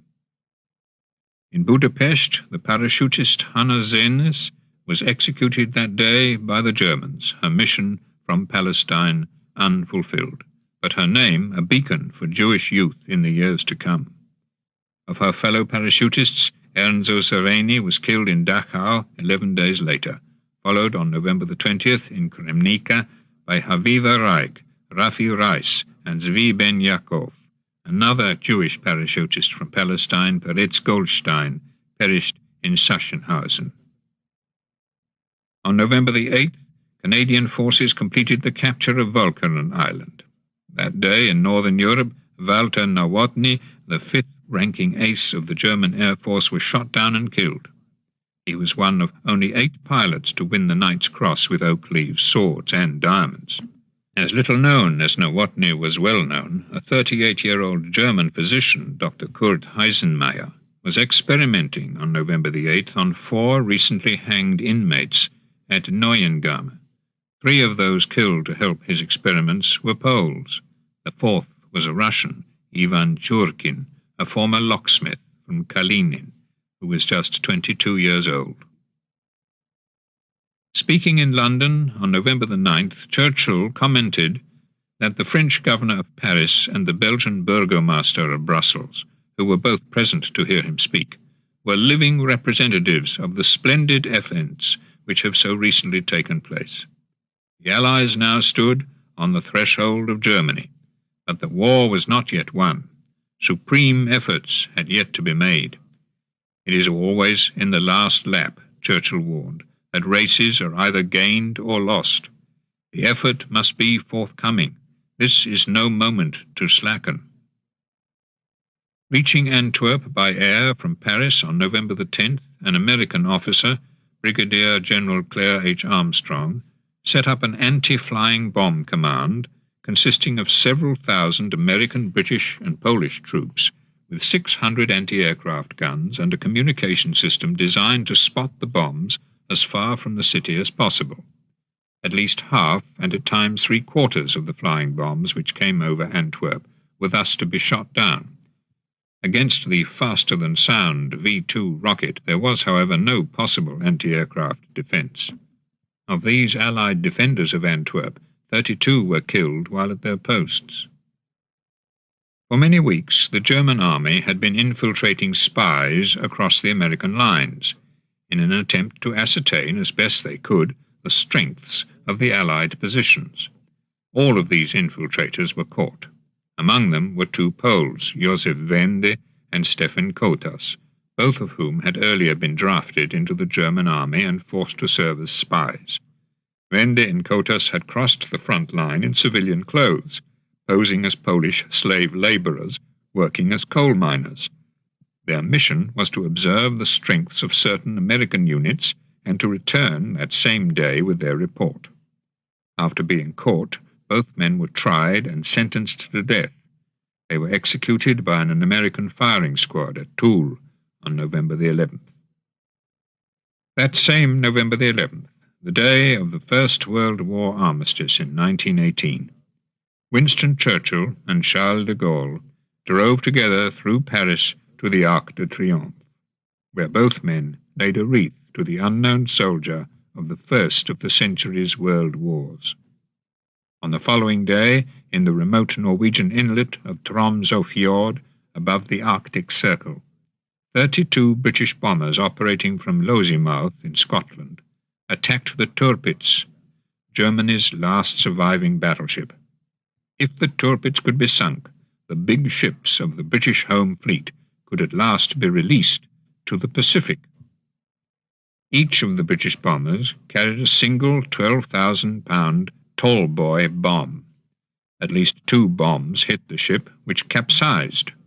Of her crew of 1,800, just over 800 were rescued, 82 of them when a hole was cut in the exposed underside of the ship 30 hours after it had capsized. In all, 1,000 men had drowned. As the Tirpitz capsized, many of the men inside were heard singing the German national anthem, Deutschland über alles. What a tragedy it was, commented the British scientist R.V. Jones, that men like that had to serve the Nazi cause. One German who had refused to serve the Nazi cause, Bernhard Letterhaus, a former Catholic Labour leader, was sentenced to death on November the 13th for his part in the July plot. He was hanged on the following day.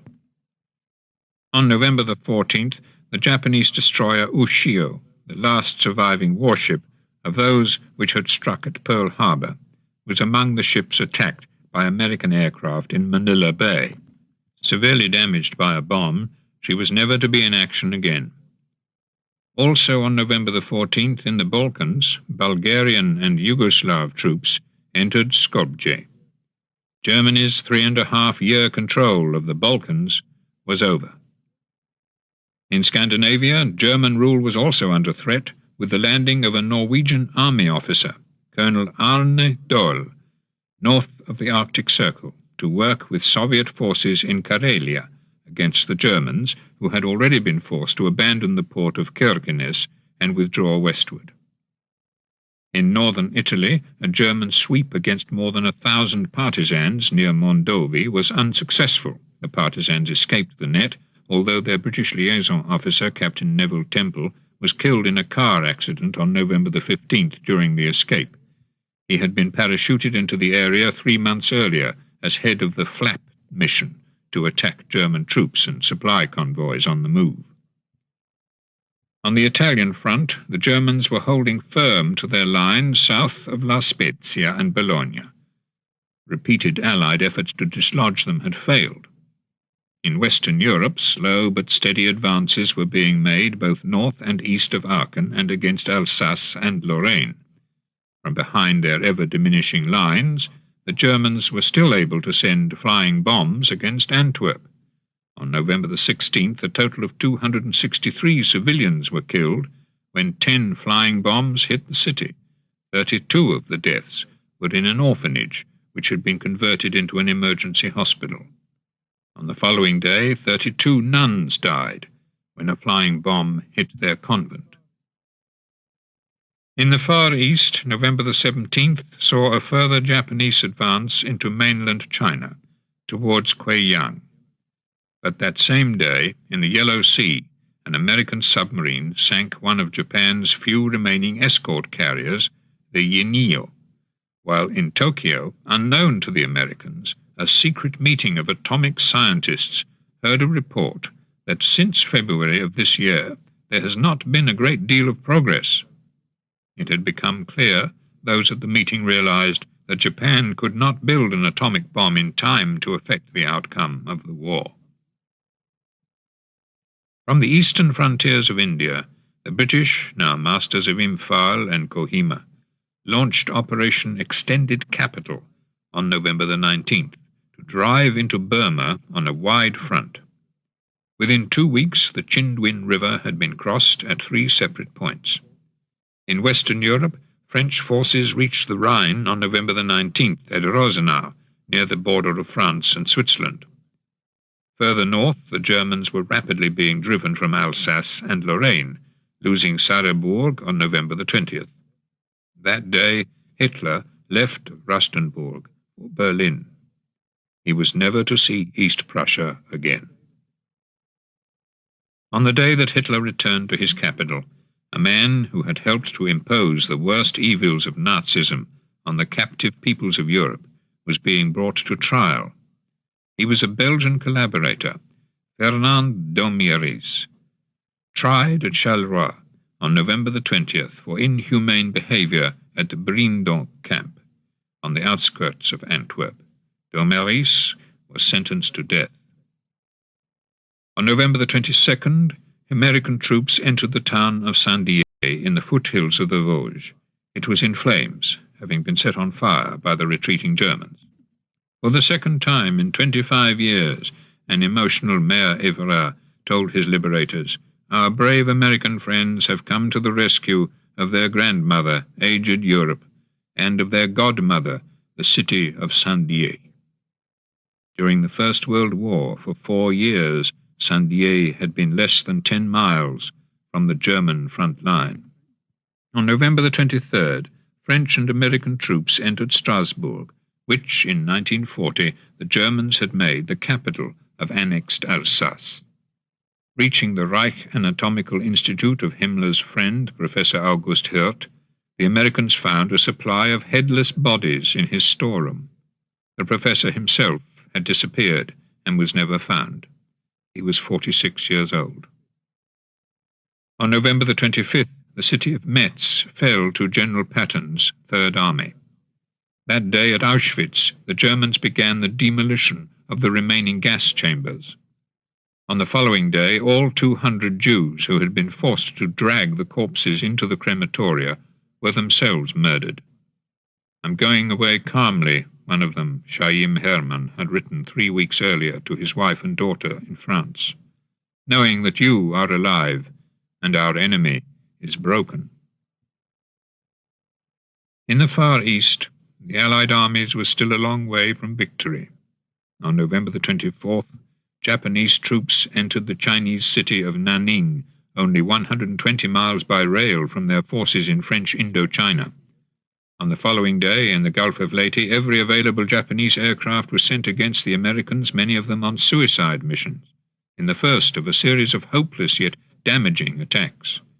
In this first attack, 3 aircraft carriers were damaged. On board the Intrepid, 65 men were killed. Over London, on November the 25th, a V-2 rocket hit a Woolworths department store in New Cross Road, Deptford, killing 160 lunchtime shoppers. "I remember seeing a horse's head in the gutter," a 13-year-old girl, June Gaida, later recalled, and she added, "Further on, there was a pram all twisted and bent, and there was a little baby's hand, still in its woolly sleeve. Outside the pub there was a bus, and it had been concertinaed with rows of people sitting inside, all covered in dust and dead." On the day of the Deptford rocket bomb, a British submarine, HMS Sturdy, on its way from Australia to Indonesian waters, stopped a Japanese cargo ship by surface shellfire. The Japanese crew, having abandoned their ship, the only people left on board were 50 women and children, all of them Indonesians. In order to deny the Japanese any use of the ship's cargo, the submarine commander ordered the ship to be sunk, despite a protest from the officer who had to lay the explosive charges. "Get on with it," was the commander's response. The cargo ship and its passengers were then blown up, together with the ship's war supplies. On November the 26th, the first Allied shipping convoy sailed through the Scheldt unimpeded to Antwerp. That day, Hitler put Heinrich Himmler in full military command of all German troops, as well as of all German air forces, on the Upper Rhine. On November the 27th, at Auschwitz, nearly 600 of Himmler's men, the camp SS Guard, were decorated with the Iron Cross for their bravery in suppressing the slave labourers' revolt of the previous month, in which 4 SS had been killed. In Antwerp, the full brunt of the V-2 rockets was now being felt. On November the 27th, when one of the rockets fell at a busy road junction near the central railway station, just as a military convoy was passing, 157 people were killed, including 29 Allied servicemen from the convoy. That same day in Britain, at Fold in Staffordshire, an accidental explosion in an underground bomb store in a gypsum mine 90 feet below the surface killed 68 civilians in the farms and factories above. German propaganda at once claimed that the explosion was the work of saboteurs. For their part in the rescue work, 3 men were awarded the George Medal. On November the 29th, German troops in Albania abandoned the port of Scutari, falling back to a new defensive line through Mostar and Visegrad to the river Drina. In Hungary, the Red Army entered the southern cities of Pécs and Mohacs. Across the Atlantic Ocean, 2 German agents, Erich Gimpel and William Kohlbau, were landed that day on the coast of Maine at Crabtree Neck by German submarine. Kohlbau, a former sailor, had with him $60,000 to pay for espionage activities. Both men were arrested within the month, their mission having been given away by Ultra even before they were put ashore. In Berlin, on November the 30th, there were still further executions as a result of the failure of the July plot. That day, Lilo Glöden, a 41-year-old housewife who had given shelter for 6 weeks to one of the plotters, General Fritz Lindemann, was beheaded with an axe, as were her husband and her mother, at 2-minute intervals. Their fate was then publicized as a warning to anyone else who might try to shelter the enemies of the Third Reich. The fate of that Reich could not, however, be seriously in doubt. On the day of Lilo Glöden's execution, American troops drove the Germans from Makvila in the Saar inside Germany's pre-war frontier. In Hungary, the Red Army entered Eglia, less than 25 miles from the central Slovak frontier. Despite these advances, no mile of territory was yielded by the Germans without a severe fight, often from house to house. On December the 1st, as the Jewish slave labourers in the barracks at Auschwitz-Birkenau were being evacuated by foot and train to factories and camps in western and central Germany, Josef Kramer, the commandant at Birkenau, was himself transferred westward to Belsen. Although there were no gas chambers in his new camp, he was determined not to do anything there which might lengthen by a single day the lives of those who were dying of starvation or disease. The camp at Belsen was less than 200 miles from Germany's western frontier and from the river Maas, along whose western bank the Allies now stood. The American commanders were confident that they could continue with their advance into Germany. On December the 2nd, General Eisenhower noted that the American forces were destroying about 3/4 of a German division every day on the long battlefront. This, he noted, is about 20 a month. But Hitler had plans to retake the initiative by driving westward through the Ardennes to Antwerp, now reopened as a principal port for Allied supplies. Usually so alert to each impending German move, British intelligence failed to foresee the Ardennes offensive. Yet the Enigma decrypts since mid-November had suggested some unusual German preparations in the North European war zone. There had, for example, been a number of Enigma indications of a movement of German troops westward across the Rhine and their subsequent concentration on the western side. There had also been indications of an impending large-scale air attack. These indications, arriving over a prolonged period, were not, however, satisfactorily brought together, partly because the German troop movements thus revealed were seen as an attempt to meet an impending Allied attack, and partly because those who interpreted them didn't feel that the Germans were any longer capable of a serious counterattack. Churchill was not convinced, asking the Joint Intelligence Committee on December the 3rd if there was any further news. He was told that nothing was amiss. That same day, Montgomery's chief intelligence officer, Brigadier Williams, commented on the most recent decrypt that the Germans' bruited sweep to Antwerp is clearly beyond his powers. The principal effort to cripple Germany's war-making powers remained the persistent and sustained attacks on synthetic oil factories and oil storage depots. On December the 3rd, the Japanese naval attaché in Berlin reported to Tokyo that the transfer of German oil plants to underground locations was very much behind schedule, despite strenuous effort, and that although aircraft production was good, the fighter aircrew were losing many opportunities for combat on account of oil shortage. British intelligence decrypted this message 5 days after it was sent. Also decrypted in mid-December was a top-secret telegram sent to Tokyo from the Japanese ambassador in Berlin, dated December the 6th, with the information that the oil repair squads now employed 72,000 workers, that oil production underground was unlikely to start before March, and that total German output was running at only 300,000 tons a month. Oil, the ambassador added, was clearly Germany's greatest worry. Despite the emphasis on attacking oil targets, December the 4th saw, at the insistence of the head of Bomber Command, Sir Arthur Harris, a renewal of the British firebomb attacks on German cities, when more than 2,000 tons of incendiary bombs were dropped on Heilbronn. We estimated that there were some 200 planes, a British prisoner of war in a nearby camp later recalled, and he added, "They came circling over, wave upon wave, black shadows gliding across the floodlit ceiling, releasing their hissing bombs and slowly veering away. The flames were replenished from time to time, and the countryside for miles around was flooded with yellow light. Windows could be heard tinkling to the ground all over the camp. I was in the slit trenches. A plane screamed to earth in the east." During the Heilbronn firestorm, 7,147 German civilians were killed. On the Eastern Front, Soviet forces, avoiding the strongly fortified region around Budapest, cut off the city in the north, and shortly before midnight on December the 4th began crossing the Danube at Vach, a mere 15 miles from Hungary's pre-war northern border with Czechoslovakia.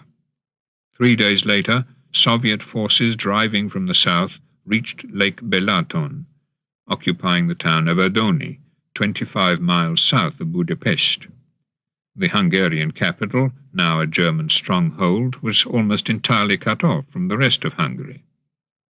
Hitler, determined not to yield this former royal city of the Austro-Hungarian Empire into which he had been born, ordered German troop reinforcements both from Italy and from the Western Front. In the Pacific, the American fleet off Leyte had continued to be beset by Japanese suicide pilots.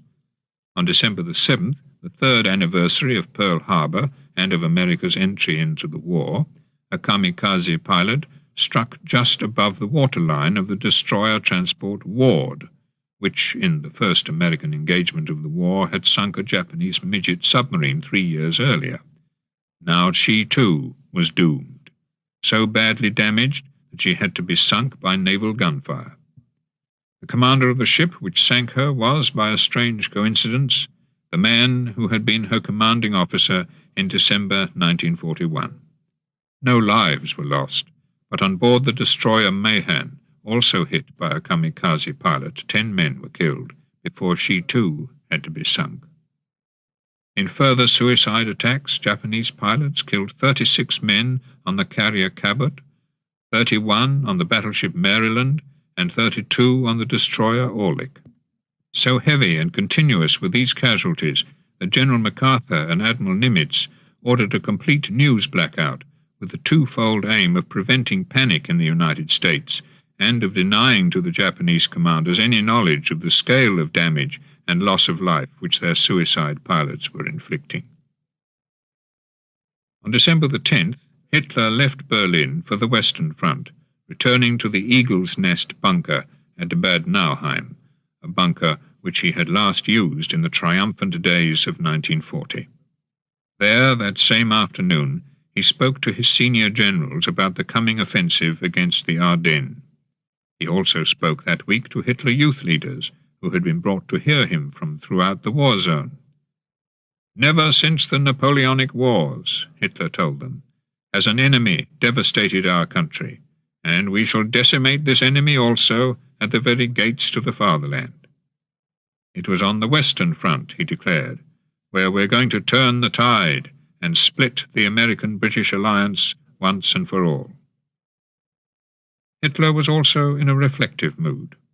In a further speech to his generals on December the 12th, he told them, "You can't extract enthusiasm and self-sacrifice like something tangible and bottle and preserve them.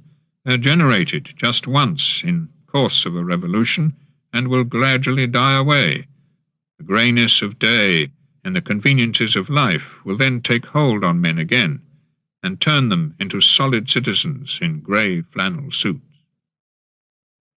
That day, American forces entered the German town of Düren, 20 miles east of Aachen and less than 25 miles from Cologne. On December the 12th in the Pacific, an American battle fleet and invasion force left Leyte Gulf on its 350-mile sea voyage to the island of Mindoro. On the following day, Japanese suicide pilots struck again. Their first target was the cruiser Nashville, on which 131 men were killed. 2 hours later, the destroyer Haredin was hit, and 14 sailors killed. Reaching Mindoro, the landing itself was a success, but on the following day, in a ferocious storm, with 90-mile-an-hour winds and 75-foot waves, 3 destroyers capsized. On the Spence, 280 men were drowned, on the Hull, 195, and on the Monaghan, 244, a total death toll of 719 men, the victims of nature's fury. As American forces fought their way ashore on Mindoro, many thousand American, Dutch, and British prisoners of war were being taken by ship from the Philippines to Japan. The conditions on these ships were appalling. On board the Oroku Maru, 40 of the 1,650 prisoners died in 48 hours. Locked below decks and allowed only 1 canteen of water for every 35 men, some drank urine to try to assuage their thirst. Others cut themselves so as to be able to moisten their lips with their own blood. Many hundreds went mad. Then, when the ship was sunk by an American aeroplane on December the 15th, and more than 1,000 prisoners of war were in the water, the Japanese opened fire on them with machine guns. 200 were killed during the sinking and the shooting. More than 1,000 of the survivors died later when a ship to which they had been transferred, the Enura Maru, was bombed in Takeo Harbor in Formosa. Of the 1,650 who had set off, only 450 eventually reached Japan. On the Philippine island of Palawan, 150 American prisoners of war in a camp at Puerto Princesa were ordered into deep air raid shelters on December the 14th, warned by their Japanese captors that an American air raid was on its way. The warning was a trick. As soon as the men were in the shelters, more than 50 Japanese soldiers attacked them, throwing in buckets full of petrol and then lighted torches. As the Americans fled, burning from the shelters, they were shot, bayoneted, and clubbed to death. Badly burned men, some moaning in agony, were buried alive. Only 5 survived.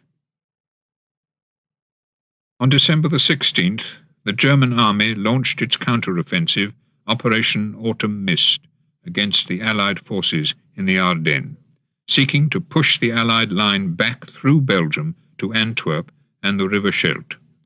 A German attempt on the previous night to drop parachute troops in the rear near Bellecroix to disrupt Allied communications at the moment of the attack was, however, a failure. Within 24 hours, most of the paratroops had been captured without causing any disruption. In all, 250,000 German soldiers were thrown into the Ardennes assault. Opposite them were 80,000 men, unprepared for an attack, let alone such a massive one. At Hitler's suggestion, 33 English-speaking German commandos, led by Otto Skorzeny, infiltrated through the Allied lines, dressed in American uniforms and driving captured American jeeps and trucks. They were able to cause considerable confusion, and once the trick was discovered, a frenzy of suspicion. 3 times I was ordered to prove my identity by cautious GIs General Bradley later recalled. The first time by identifying Springfield as the capital of Illinois, my questioner held out for Chicago. The second by locating the guard between the center and tackle on a line of scrimmage. The third time by naming the then current spouse of a blonde named Betty Grable. Grable stopped me, but the sentry didn't. Pleased at having stumped me, he nevertheless passed me on. For 10 days, the Germans drove forward. At one point in the battle at the Schnee Eifel, nearly 9,000 Americans, surrounded, outnumbered, and outgunned, surrendered. After Bataan, this was the largest single mass surrender in American history. More than 19,000 Americans were killed in the battle, as were 40,000 Germans. On the first day of the Ardennes offensive, disaster struck Antwerp when a V-2 rocket hit a cinema, killing 567 people. 296 of them were Allied servicemen. The rocket had been fired from near Enschede in Holland, 130 miles away. There was a slaughter of another sort on the following day, December the 17th, when 72 American soldiers, having been captured by a German SS unit south of the Ardennes town of Malmedy, were led into an open field, lined up, and machine-gunned. About 12 of the men managed to escape the massacre and hide in a café. The Germans surrounded the café, set it on fire, and then shot the men as they fled from the flames. The news of the Malmedy massacre spread rapidly through the battlefield. After the surprise and panic of the first German attack, the Americans quickly found a sterner mood, with "Avenge Malmedy" as its cry. There were also several other massacres by the same SS unit at 10 other places along its line of march. At least 308 American soldiers and 111 Belgian civilians were killed after being captured or arrested. The commander of the SS unit which carried out these killings was SS Lieutenant Colonel Joachim Peiper. For his work in November 1943, during an action against Soviet partisans near Zhytomyr, Peiper had received the oak leaves to his Knight's Cross. During that particular sweep, an estimated 2,500 Russians had been killed and only 3 taken prisoner. The German murderers in the Ardennes were mostly soldiers in their early 20s. Their whole upbringing and education had been in the Hitler Youth. They were imbued with the SS belief that mercy was a crime. On December the 19th, near Stavelot, they killed 130 Belgian civilians, 47 women, 23 children, and 60 men, whom they systematically executed on the charge of sheltering American soldiers. When one of the villagers appealed to Peiper to stop the killing, he replied, "All you people in this region are terrorists." The atrocities committed in the Ardennes were paralleled and surpassed by those taking place in the Philippines, where Japanese soldiers acted with terrible brutality towards the Filipinos.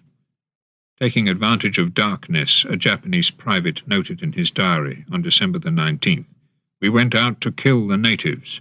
It was hard for me to kill them, because they seemed to be good people. The frightful cries of the women and children were horrible. I myself," the soldier added, "killed several persons." On December the 20th, the German forces in the Ardennes surrounded the town of Bastogne, trapping several thousand American soldiers.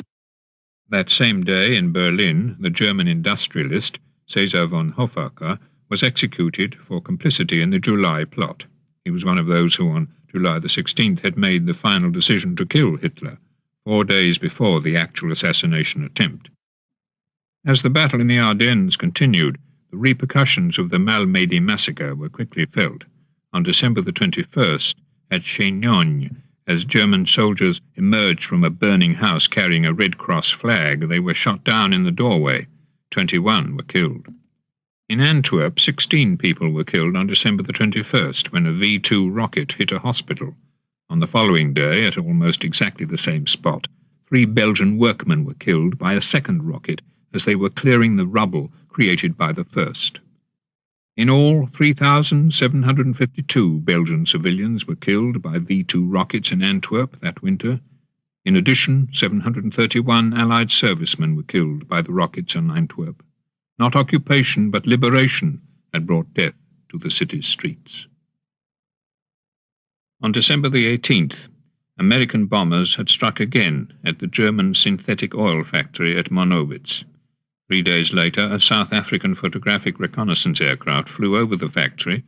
Its sole aim was to photograph the damage done to the oil-producing system, but once again, within the full frame of one of the photographs, many of the electrified fences and guard towers of Auschwitz-Birkenau can be seen to have been dismantled.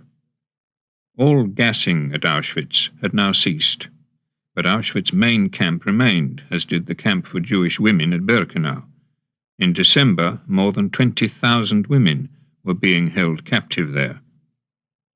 In strictest secrecy, December the 21st saw the award of the MBE, Member of the British Empire, to Germany's leading spy in Britain, Jean Pujol Garcia, the German agent Arabelle, who as Garbo had served British intelligence for more than 2 years, including the D-Day deception plan.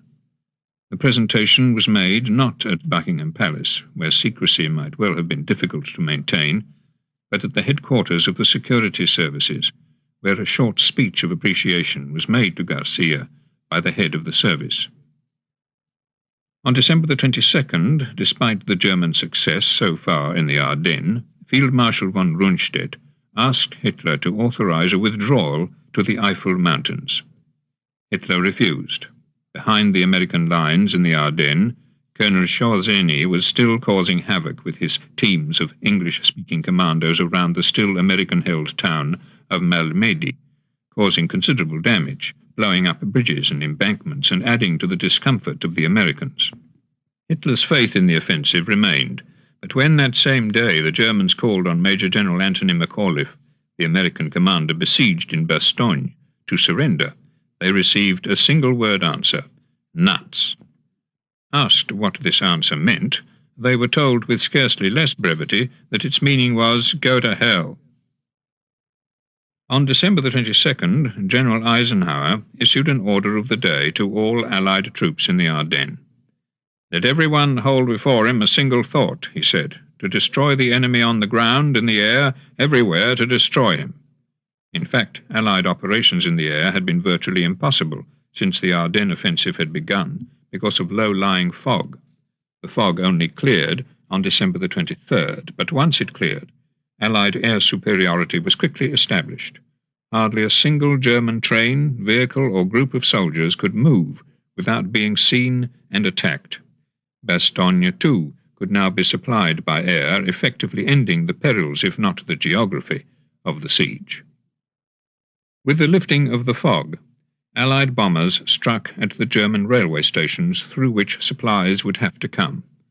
The railway yards at Koblenz, Gerolstein, and Bingen were attacked until they were unusable. At the same time, Allied fighters could now follow clearly the line of advance of the most forward German tanks as they reached to within 5 miles of the River Meuse. Not only could these tank formations now be attacked from the air, but even more inhibiting, they'd begun to run out of fuel. British bombers having now joined the American oil offensive, the Germans hadn't been able to accumulate enough oil to maintain a sustained offensive. German air cover was likewise of little avail to them. On December the 23rd, the German Air Force commander for the offensive, General Peltz, was complaining that his pilots were breaking off their attacks without good reason, jettisoning their extra fuel tanks and heading back to Germany. That day, 20% of one squadron's aircraft had turned back in this way. On December the 23rd, American forces launched their first counterattack against the southern flank of the Ardennes Bulge. That day, 3 of Sorzeny's commandos, who had been captured wearing their American uniforms, were shot by an American firing squad. 50 other commandos later suffered the same fate. 15 returned to Germany. At midday on December the 24th, 16 German jet aircraft, known as Blitz bombers, were in operation against a ball bearing factory and tool die warehouse in Liège. They then flew on to attack railway marshalling yards supplying the Allies' forces in the Ardennes. It was the first jet bomber operation in history. By Christmas Eve, the German offensive towards Antwerp had been halted, after an advance of less than 60 miles. At its furthest point, it had nowhere reached closer than 70 miles to its objective, although coming close to the Meuse. On Christmas Eve, in the Ardennes village of Bande, a Gestapo unit, calling itself the Special Himmler Troops, shot 32 Belgians, 30 as a reprisal for 3 Germans killed 3 months earlier by the Belgian resistance, and 2 in reprisal for the killing of a Belgian collaborator. There were many other murders that Christmas Eve. A British prisoner of war, Corporal Rowley, recalled on such killing in his prisoner of war camp at Hartmannsdorf. "I was in the compound," he wrote, "when I saw 2 German guards carry the dead body of a Russian POW into the camp and dump the body on the floor of the wash-house. I asked the Russian interpreter what he was going to do about it, and he said, 'Leave well alone.' I went into the wash-house and examined the body. He had been shot through the chest. There was also a bullet embedded in his elbow. It appeared that he had been shot by a drunken guard." Also on Christmas Eve, the Germans launched a final flying bomb attack on England. As well as warheads, the bombs contained letters from British prisoners of war. These letters were scattered like confetti when the bombs exploded. "Dearest," read one of them, "this is an unexpected and extra letter card that we have been permitted to send off with our Christmas greetings." One of these Christmas Eve flying bombs hit a worker's hut near Gravesend, killing all 12 of its occupants. On Christmas Day, 1944, the first irradiated slugs of uranium were turned out by a reactor at the Atomic Research Center at Hanford in the United States, and a month later the first plutonium was ready for shipment. The atomic bomb was even nearer to becoming a reality. In Greece, the arrangement which Churchill had made with Stalin 2 months earlier, that this would be the one Balkan country not to come within the Soviet sphere of influence, seemed about to be breached. Greek communist forces, hitherto active as an anti-German guerrilla movement, were, that Christmas, in partial control of Athens itself. Churchill, in a dramatic move, flew to Athens, where on December the 25th, amid sniper fire and the threat of an imminent communist takeover of the city, he prevailed upon the Greek communist leaders to join the government of the regent, Archbishop Damaskinos. The Soviet representative for the discussions, Colonel Popov, encouraged the Greek communists to accept Churchill's terms. "If we'd not intervened," Churchill told the British War Cabinet on his return to London, "there would have been a massacre. There might also have been a communist presence in the Aegean Sea." On December the 26th, as part of the continuing offensive against Germany's oil resources, United States bombers again attacked the German synthetic oil factory at Monowitz. By accident, a cluster of bombs fell on the SS sick bay at Auschwitz-Birkenau, killing 5 SS men. The raid of December the 26th was judged a success. Photographs of the factory, taken a few days later by a high-flying reconnaissance plane, showed a good concentration of hits.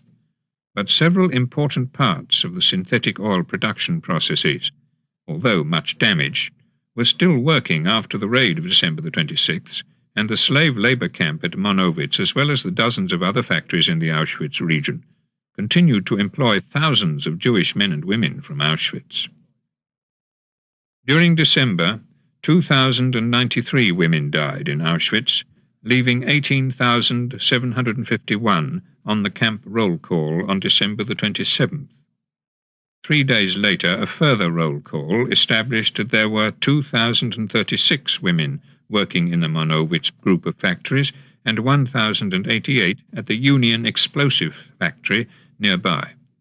Of the male inmates at Auschwitz, 35,000 were working at Monowitz and another 31,000 in other factories throughout the region. It was still not clear how long the Germans would continue to control these regions beyond the 1939 frontiers of Germany. In December the 26th, Soviet forces, after a 3-day battle, succeeded in surrounding Budapest, cutting off the German garrison from its last remaining supply route from Austria.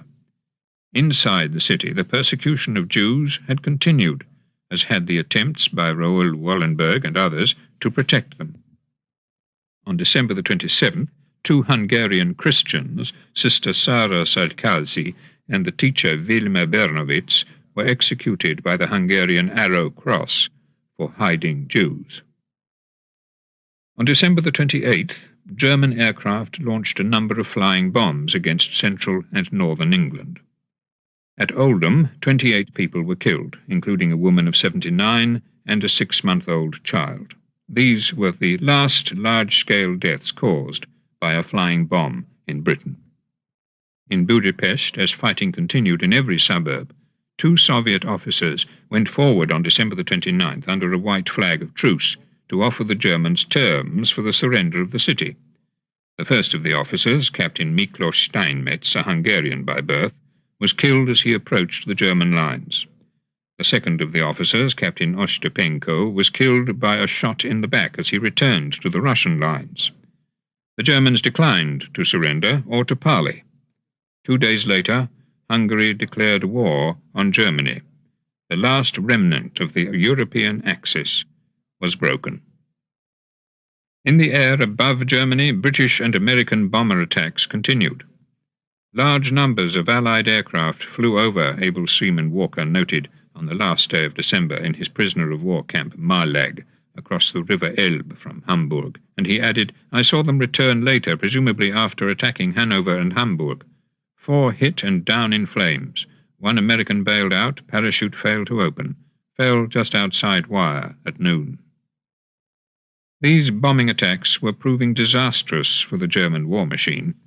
On December the 29th, a top-secret German Air Force message reported that Allied fighter-bomber attacks throughout the Saar region had destroyed road and rail installations on a massive scale, eliminating telephone facilities and making it impossible to reroute military supply trains.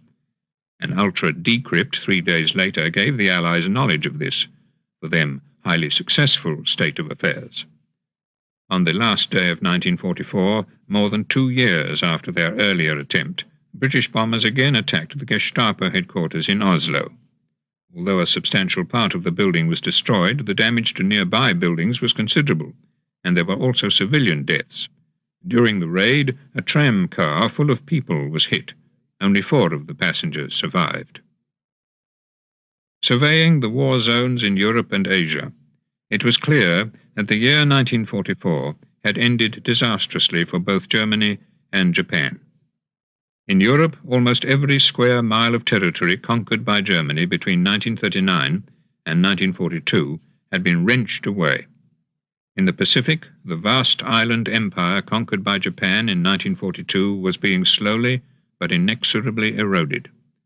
Only Japan and Germany remained as effective war-making powers on the once diverse Axis side. Romania, Bulgaria, and on the last day of the year Hungary had cast their lot with the Allies. It was clear that neither Germany nor Japan was prepared to surrender. Both were determined to fight, not only on conquered soil, but on their own native land, and to do so to the bitter end, town by town, and mile by mile. The Allies had no choice but to go on fighting the war on these terms, knowing that the cost in the lives of their soldiers and of their airmen, already high, was likely to continue to climb. Yet the secret weapons of which Hitler had so boasted and threatened in the past had proved, while capable of killing thousands of civilians, to be nevertheless quite indecisive in terms of the outcome of the war.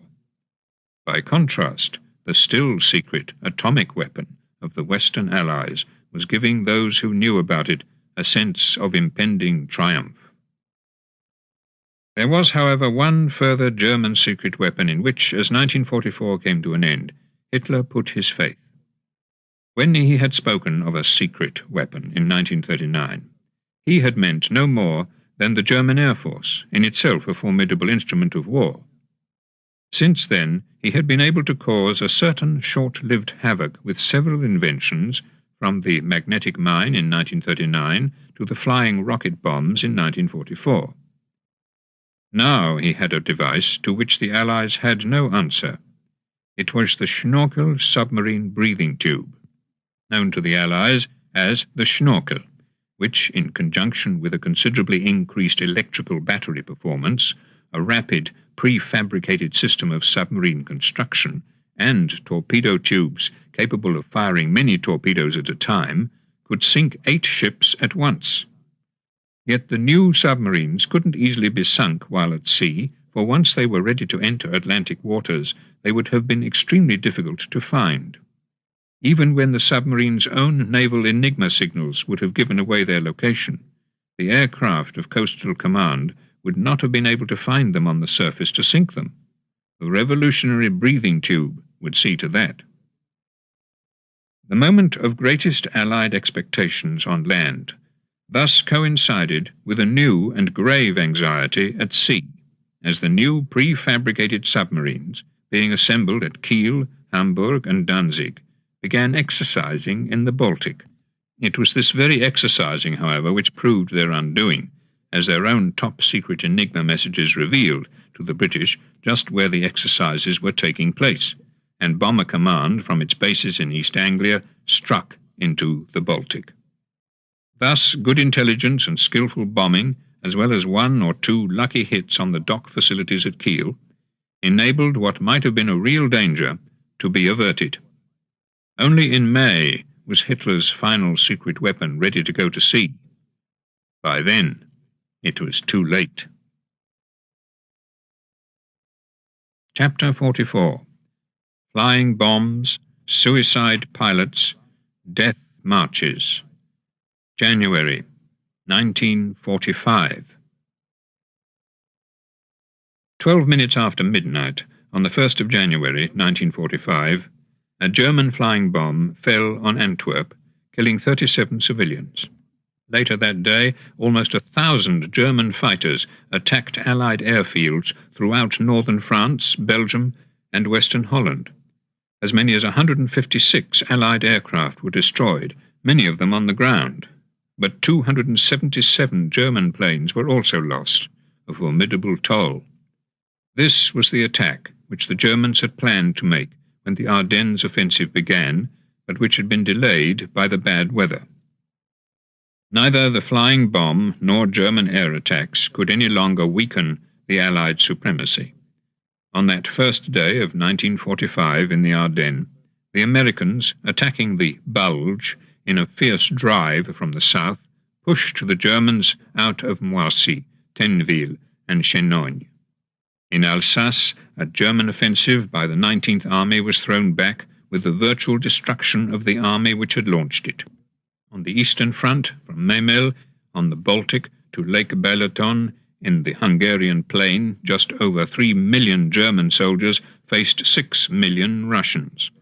Against an additional 2.5 million German soldiers in reserve, the Russians could pit a further 5.5 million men. Against the 4,000 German tanks, the Russians had 12,900. The disparity in combat aircraft was even greater, 1,960 German planes as against 15,540 Russian aircraft. Hitler, all too aware on January the 1st of this enormous disparity of forces, was under considerable pressure to agree to withdraw his most experienced SS division from the Eifel Mountains south of Aachen and to transfer them to the Eastern Front. This would clearly end any chance of maintaining the Ardennes offensive, even in a limited form. That night, German Blitz jet bombers launched their first night attack, when 4 of them attacked military targets in the Brussels area. But despite their considerable advantage of speed, there were too few of them to make any change in the balance of air power, now resting securely and massively with the Allies. In the Far East, New Year's Day 1945 saw a human tragedy for the Allies along the Burma-Thailand Railway, when in a raid on Nong Pladuk, 95 Allied prisoners of war were accidentally killed by Allied bombers hitting at Japanese petrol, ammunition and supply trains in the railway sidings. Unknown to the Allies, these prisoners of war had been left at Nong Pladuk, to repair the track. Off Formosa and the Ryukyu Islands, aircraft from a fast American aircraft carrier task force commanded by Vice Admiral Meacher began, on January the 3rd, a sustained 2-day attack against Japanese ships and aircraft. 12 Japanese ships were sunk, and 110 aircraft shot down for the loss of 18 American planes. But in yet another suicide attack by a Japanese kamikaze pilot off Luzon on January the 3rd, the escort carrier Omni Bay was sunk and 93 American sailors killed. During the 10-day battle, an Australian heavy cruiser, the Australia, was hit by kamikaze pilots on 2 separate days. Although she didn't sink, 44 of her crew were killed. Kamikaze pilots also killed 22 sailors on the American escort carrier Manila Bay, 45 on the battleship California, and 30 on the battleship New Mexico, including General Lumsden, Churchill's personal liaison officer with General MacArthur. By the end of the 10th day of sustained kamikaze attack, 53 American ships had been hit out of a total force of 164, and 625 sailors killed. In the Ardennes, the German forces were being pushed steadily backward. They were further weakened on January the 4th by Hitler's final decision to send the 6th SS Panzer Division to the Eastern Front. But for the Americans, the battle was nevertheless a hard one. "The 11th Armoured Division is very green," General Patton wrote in his diary on the 4th of January, "and took unnecessary losses to no effect. There were also," Patton added, "some unfortunate incidents in the shooting of prisoners. I hope we can conceal this." In Germany, the execution of Germans opposed to Hitler's regime continued. On January the 4th at Sachsenhausen, the SS executed Fritz Elsas, who in 1931 had been mayor of Berlin and who was a friend of Karl Gödele. A day later, Julius Leber was executed at the Plötzensee prison in Berlin. A leading social democrat, the conspirators had chosen him to be Minister of the Interior once Hitler was overthrown. Since December the 16th, the front line in Poland had been static, with Warsaw still behind the German lines. On January the 5th, in anticipation of an imminent Russian forward thrust into Poland, the Soviet government announced that it now recognized the pro-Soviet Lublin Committee as the provisional government of Poland. This excluded, as it was intended to do, the Polish leaders then in London, and, with a government in exile of their own since October 1939, from any say in the post-war government of their state. Naturally, Churchill telegraphed to Stalin that day, "I and my war cabinet colleagues are distressed at the course events are taking." There was little, if anything, however, that Churchill could do to alter the reality which Stalin and his armies had created on the ground. That same day in Washington, President Roosevelt issued a directive which recognized the wider aspects of that reality. "Russia," he wrote, "continues to be a major factor in achieving the defeat of Germany. We must therefore continue to support the USSR by providing the maximum amount of supplies which can be delivered to her ports. I consider this a matter of utmost importance, second only to the operational requirements in the Pacific and the Atlantic." On January the 6th, German SS troops launched an attack on the Americans still trapped in Bastogne, but were driven off. In the Pacific, despite the death of more than 150 men killed by kamikaze attacks that day off Luzon, no ships were sunk. On board the troop transport Callaway, where 29 crewmen were killed in one such attack, the 1,188 troops on board were unharmed. On board one of the escort vessels, the destroyer Valky, the ship's commander, George F. Davis, continued to control operations after he had been covered in petrol during a kamikaze attack and was turned into a human torch. In terrible pain, he directed both the firefighters and the guns, which managed to shoot down a second kamikaze before it could hit the ship. Davis died a few hours later. He was posthumously awarded the Medal of Honor. On board the cruiser Louisville, 31 sailors were killed in a kamikaze attack that same day. Here again, the ship's captain, Admiral Ted Chandler, although hideously burned, continued to direct the firefighting. He died on the following day. In the United States, James B. Conant, the man whom Roosevelt had put in charge of the Manhattan Project in 1942, noted that the dropping of an atomic bomb would be possible that year, and wondered whether the month will be July, August, or September. Shortly after 9 o'clock on the morning of January the 9th, more than 60,000 American troops began their landing on Luzon. As they did so, the Japanese launched a new form of suicide attack, an explosive boat piloted by the equivalent of the airborne kamikaze. In the first of these attacks, the light cruiser Columbia was hit and 24 crewmen killed. A second kamikaze pilot then succeeded in hitting the battleship Mississippi, killing 25 of her crew. On the battleship Colorado, 18 crewmen were killed when the ship was mistaken for an enemy vessel by another American ship.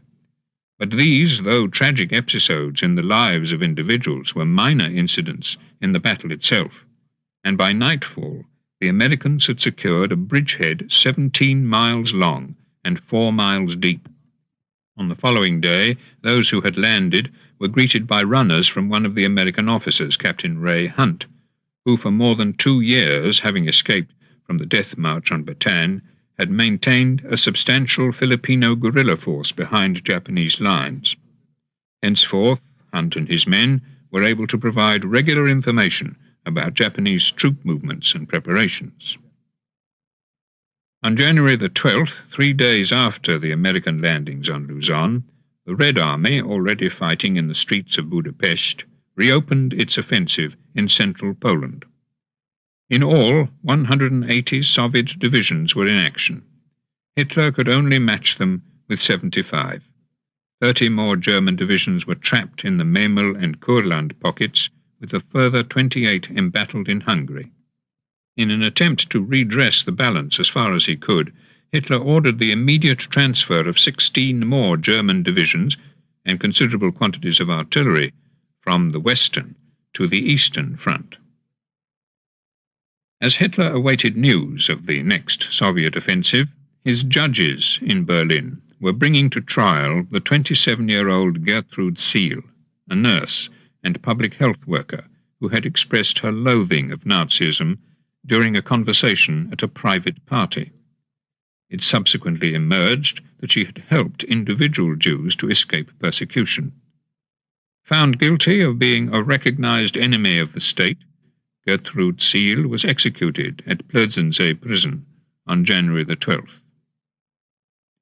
It was on January the 12th that the United States Office of War Information announced the number of American war dead on all fronts since the Japanese attack on Pearl Harbor and Hitler's declaration of war against America 3 years earlier.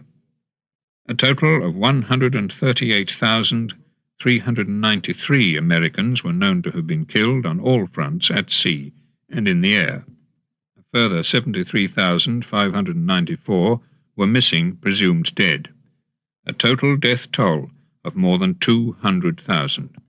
4 days later, Churchill announced the British figures for the 5 years and 1 month of war up to the end of November 1944.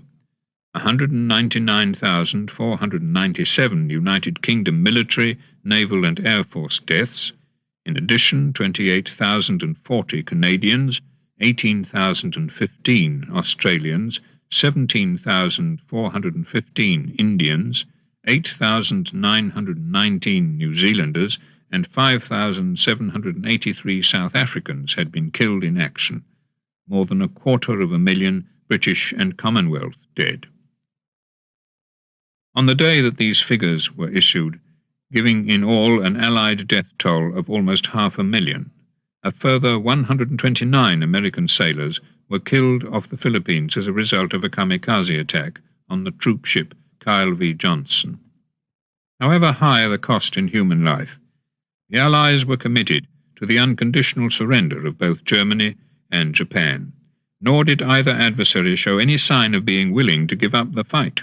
Yet it was a fight whose outcome could no longer be in doubt, as 2 more Allied initiatives were launched on January the 14th, when in the Ardennes the Americans reached Bastogne, freeing those who were trapped and ending any German hopes of holding even a fragment of the area which had been reoccupied since the start of their counter-offensive a month earlier. That same day, on the Eastern Front, Marshal Zhukov launched the attack which was to drive the Germans from their very first conquest of the war, Western Poland. So swift was the Russian advance that by the time Hitler ordered a panzer corps to be brought from East Prussia to Lodz in order to take part in the defense of Kielce on January the 15th, Kielce was already in Russian hands.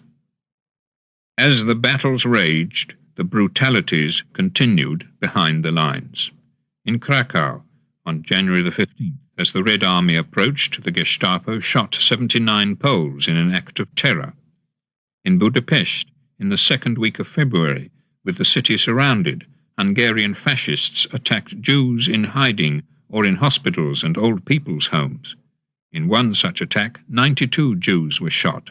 In another, more than 200. On the evening of January the 15th, Hitler returned by train from his headquarters at Bad Nauheim on the Western Front to the Reich Chancellery in Berlin. As the train travelled towards Germany, one of his staff, an SS colonel, remarked in Hitler's hearing, "Berlin will be most practical as our headquarters. We'll soon be able to take the streetcar from the Eastern to the Western Front." Hitler laughed. That same evening, another train set off on an equally historic journey, a boat train which left Victoria Station in London, bound for the English Channel coast and Paris. It was the first regular civilian link between the two capitals since May 1940. Another European capital was about to be liberated in the third week of January, but Warsaw, whose uprising had been crushed 3.5 months earlier, was in ruins. No city in Europe had suffered such a combination of human and physical destruction or been so long under the heel of the conqueror, more than 5 years. In the towns north and west of Warsaw, last-minute slaughter continued. At Mlawa, 320 Poles were shot on January the 17th, most of them captured Polish partisans, as well as many Soviet prisoners of war brought to Mlawa from a nearby camp. That same day at Chelmno, the SS prepared to murder the surviving members of the Jewish forced labour squad, which for the previous 2.5 months had been forced to dismantle the crematoria and remove all signs that there had ever been a camp on the site. 100 Jews had been put to this work. By mid-January, only 41 were still alive.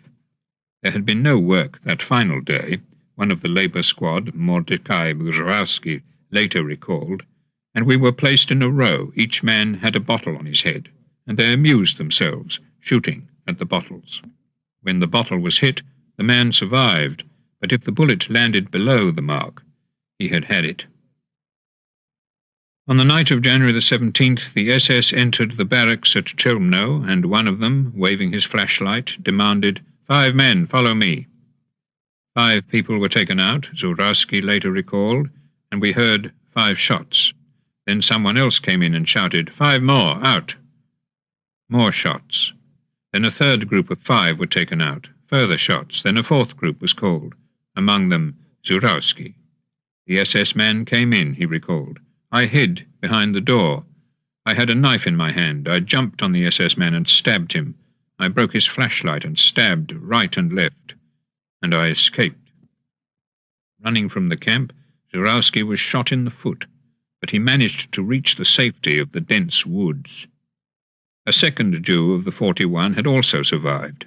Unknown to Zurowski, in the first group that had been taken out to be shot, one had been gravely wounded but hadn't died. His name was Szymon Srebnik.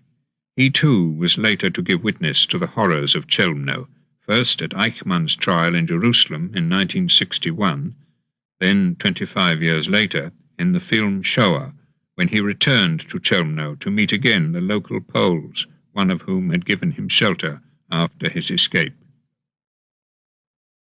On January the 18th, after 5 days of continuous street fighting, the German forces trapped inside Budapest could fight on no more. 35,840 had been killed. The remaining 62,000 surrendered. 6 of the capital cities into which Hitler's armies had marched in triumph since September 1939 were now free from German rule: Warsaw, Paris, Brussels, Belgrade, Athens, and now Budapest.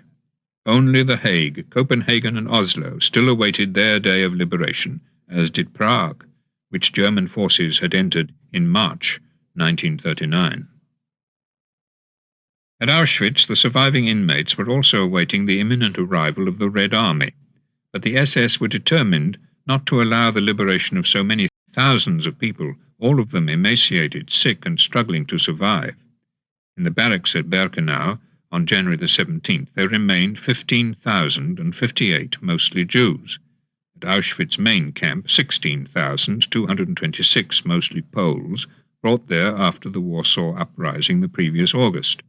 At Monowitz, 10,233 Jews, Poles, and forced labourers of a dozen nationalities, including British prisoners of war.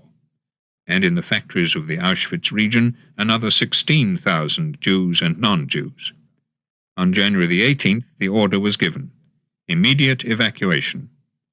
The captives were sent on foot to nearby railway junctions, from which they were taken to 100 different camps and sub-camps in western Germany, but sometimes by foot for hundreds of miles.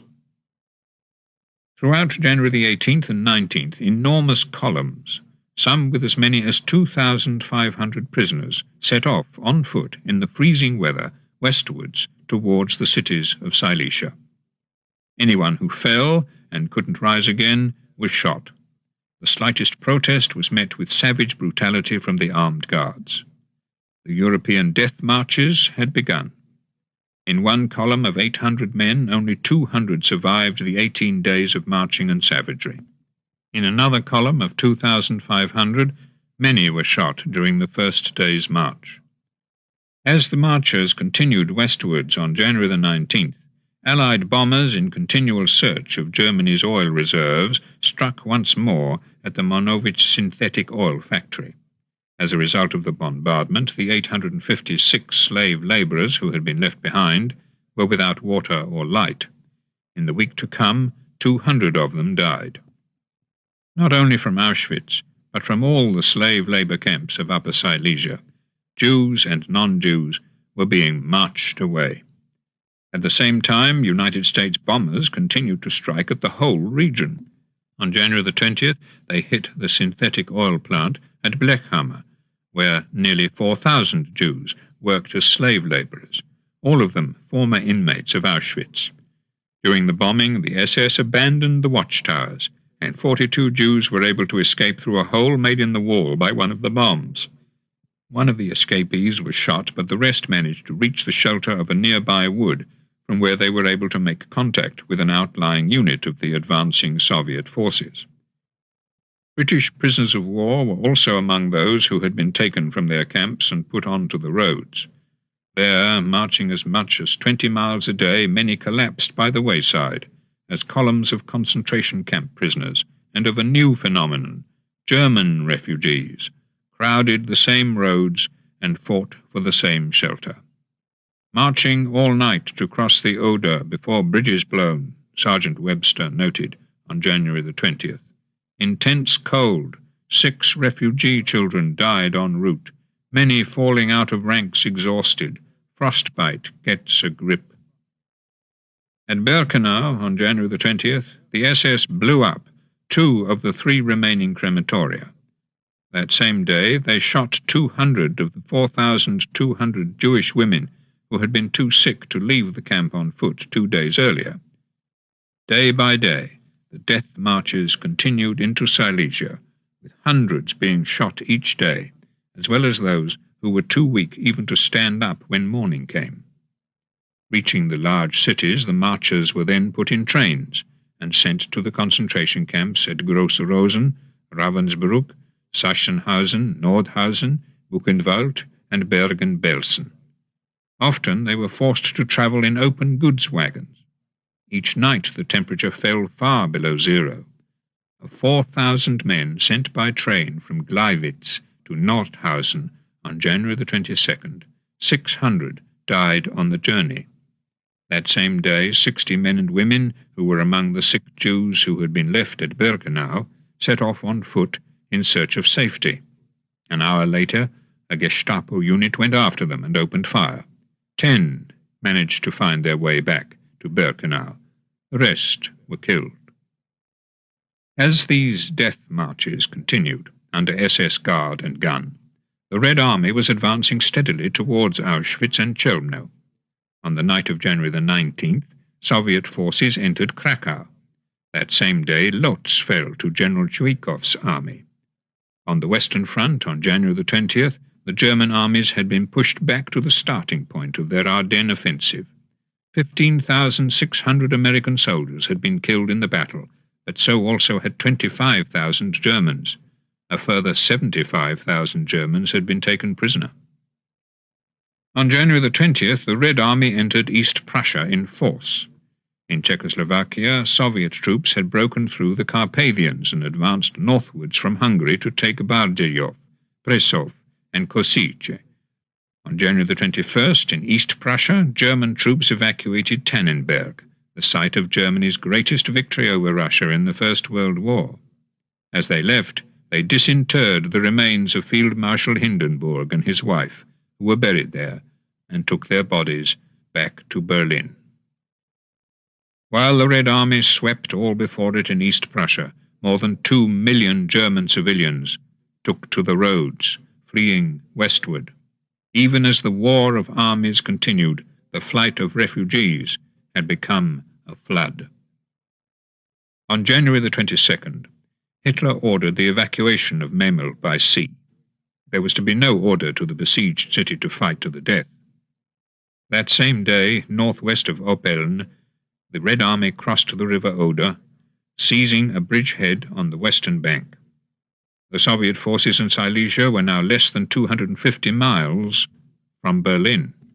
That night, further north, units of the Red Army, pushing through the 1939 Polish frontier town of Rawicz, reached the village of Görben on the eastern bank of the Oder, a mere 150 miles from Berlin. In Berlin, the trials and execution continued of those who had been arrested at the time of the July plot. On January the 23rd, Count Helmut von Moltke, the former legal advisor to the German High Command, was hanged at Plötzensee prison. The founder and leader of the Kreisau Circle, which had first met in his family home at Kreisau in Silesia, Moltke was 37 years old at the time of his execution. An eyewitness of his last moments described him as steadfast and calm. There were 2 other executions at Plötzensee prison on January the 23rd. Nikolaus Gross, who had been an active anti-Nazi in trade union and Catholic working men's associations, and Erwin Planck, son of the Nobel Prize-winning physicist Max Planck, and a former under-secretary at the Reich Chancellery before Hitler came to power. He was 51 years old. On the battlefield on January the 23rd, the German Fourth Army, which had guarded the frontiers of East Prussia, withdrew from the fortress of Lützen. Hitler was furious, dismissing the army's commander, General Hossberg, and all his staff, as well as the army group commander, General Hans Reinhardt. But his dismissals couldn't hold the Red Army at bay. With Lützen lost, Soviet troops swept into nearby Rustenburg, overrunning Hitler's Wolf's Lair, scene of his exhilaration during the spectacular advances of July 1941 and of the bomb plot of July 1944. Now it was but one more ruin in the lost and abandoned territories which had been German for centuries. On January the 26th, when the Red Army reached the Prussian coast of Elbing, more than 500,000 German soldiers were cut off, and East Prussia severed from Germany. In the Pacific, on January the 24th, as the battle for Luzon continued, British aircraft launched Operation Meridian against the Japanese oil refineries at Palembang on Sumatra. From these refineries came 3/4 of the aviation fuel needed by the Japanese Air Force.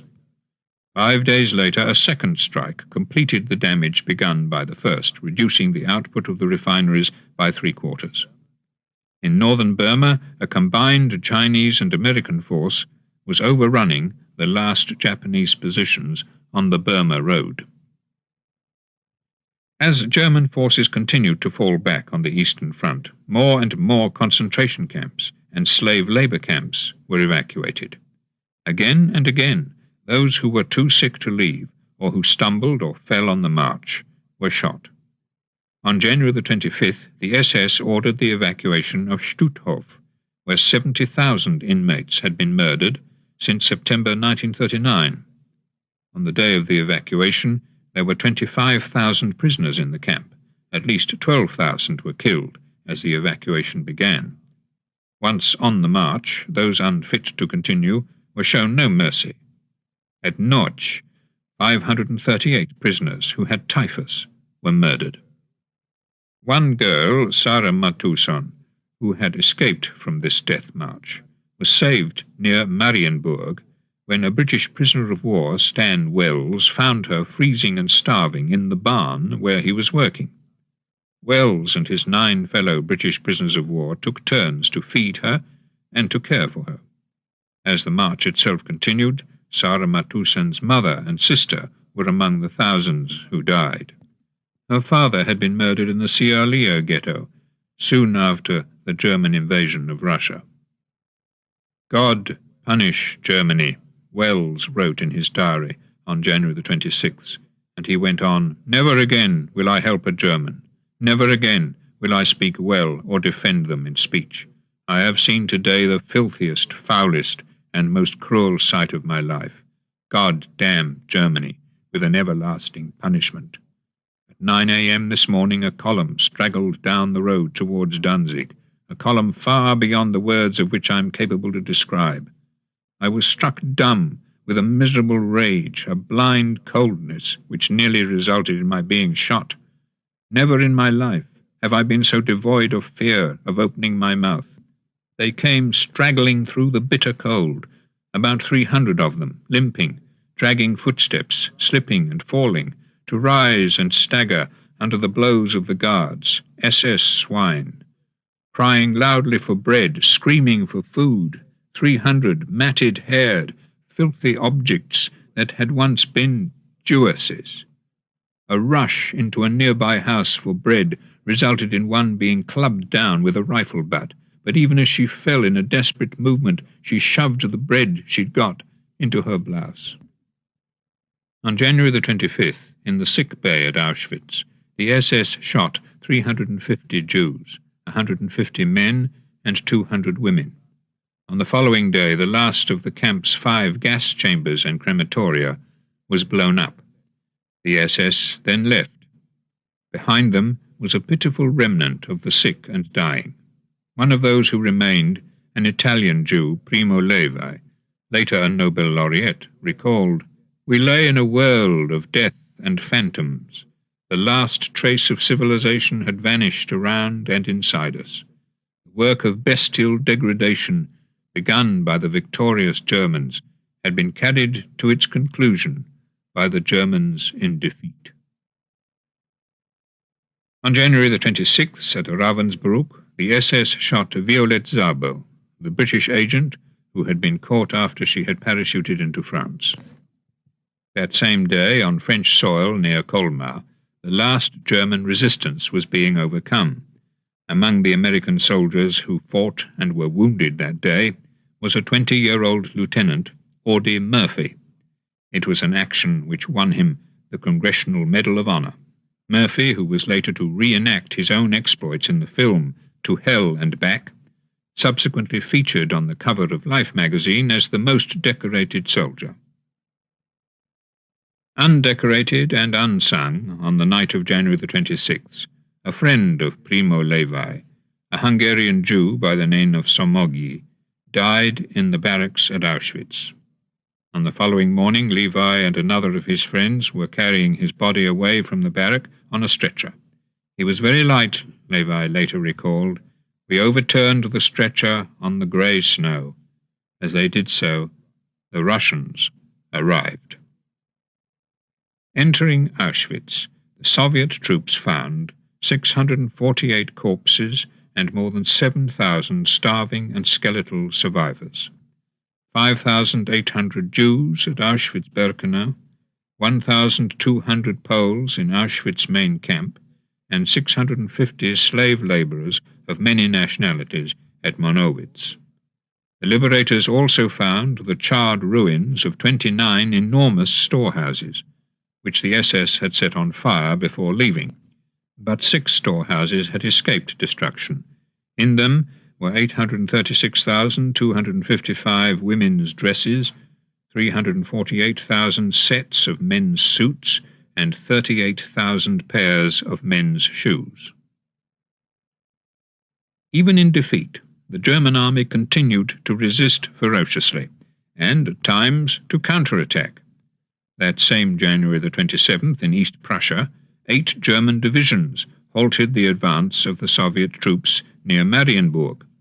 In Hungary, too, a German counterattack had retaken Székesfehérvár, but the Red Army was strong enough to encircle towns, besieging the Germans inside them, and then to move on. Both Poznan and Torun were encircled on January the 27th, as Soviet troops advanced towards the 1939 German-Polish border. 2 days later, the frontier was crossed, and 2 Pomeranian towns, Schönlanke and Woldenberg, fell to the Russians. But Küstrin, on the east bank of the Oder, only 48 miles from Berlin, held out against repeated Soviet attacks. In a desperate attempt to hold the eastern frontier of Germany, Hitler appointed Himmler to command the recently created Vistula Army Group. It was ill-named. The Vistula itself was almost entirely overrun. But around Breslau, a massive German plan of defense was in place. On the Western Front, 3 American divisions launched an attack on the Siegfried Line on January the 30th. That day, in Kiel harbor, a Soviet submarine sank the German transport ship Wilhelm Gustloff, which was bringing 8,000 soldiers and refugees from East Prussia. More than 6,000 of them were drowned, the worst single maritime disaster of the Second World War. Not disaster, but heroism, was the theme of the German film Kolberg, the first showing of which was on January the 30th.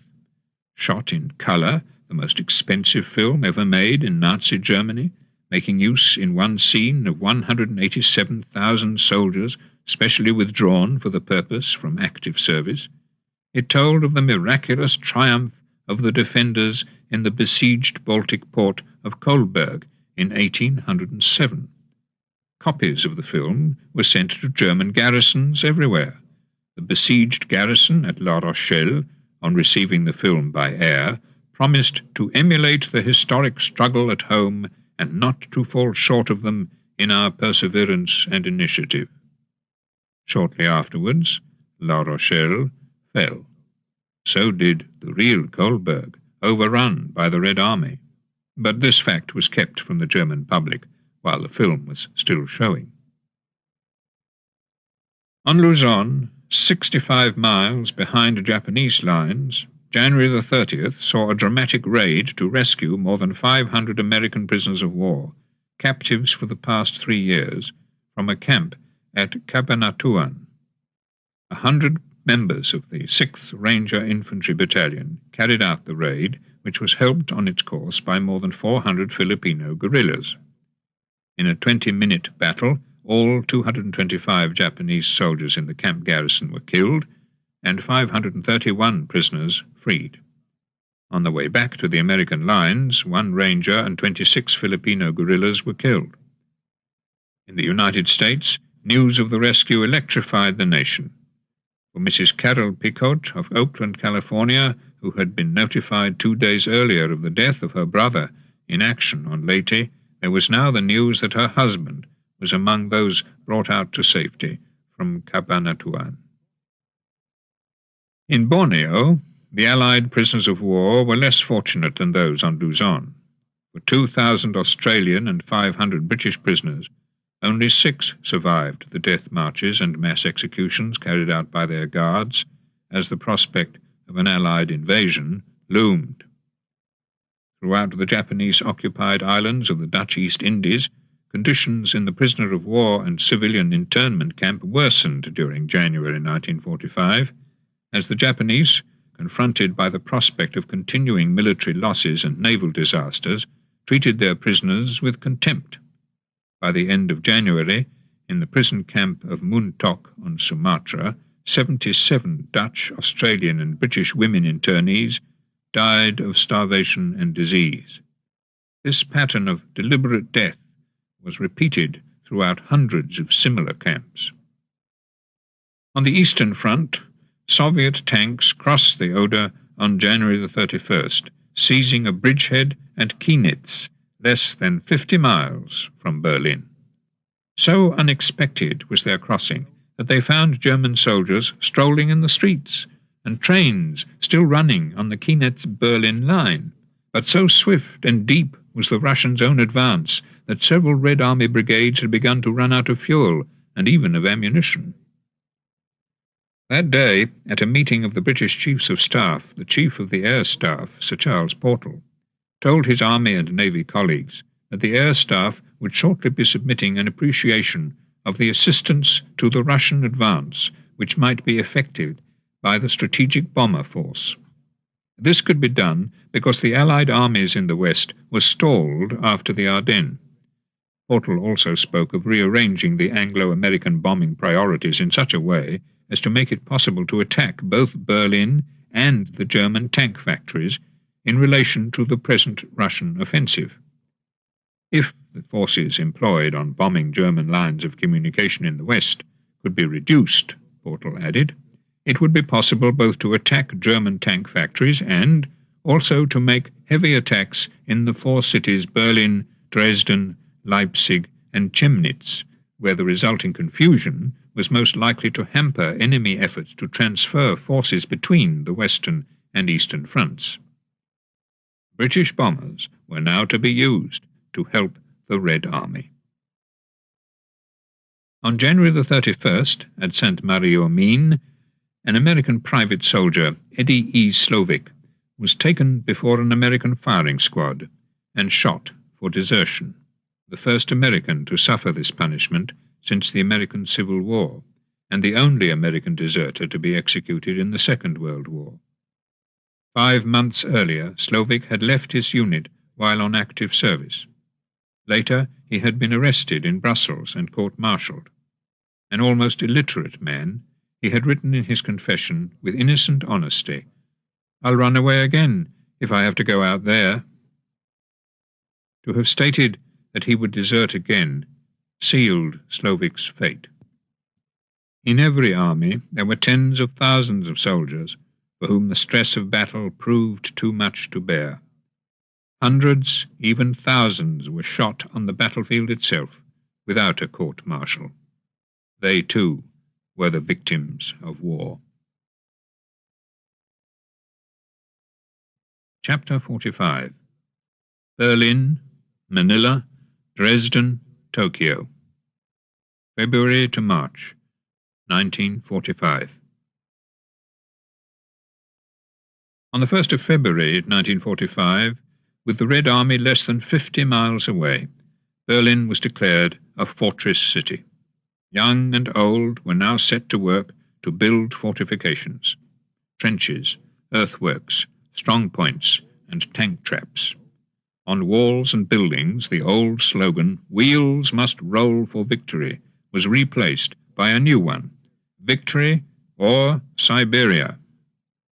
At the Plötzensee prison, anti-Nazis were still being put to death. Among those who were hanged on February the 2nd were the Jesuit priest and member of the Kreisau Circle, Alfred Delp.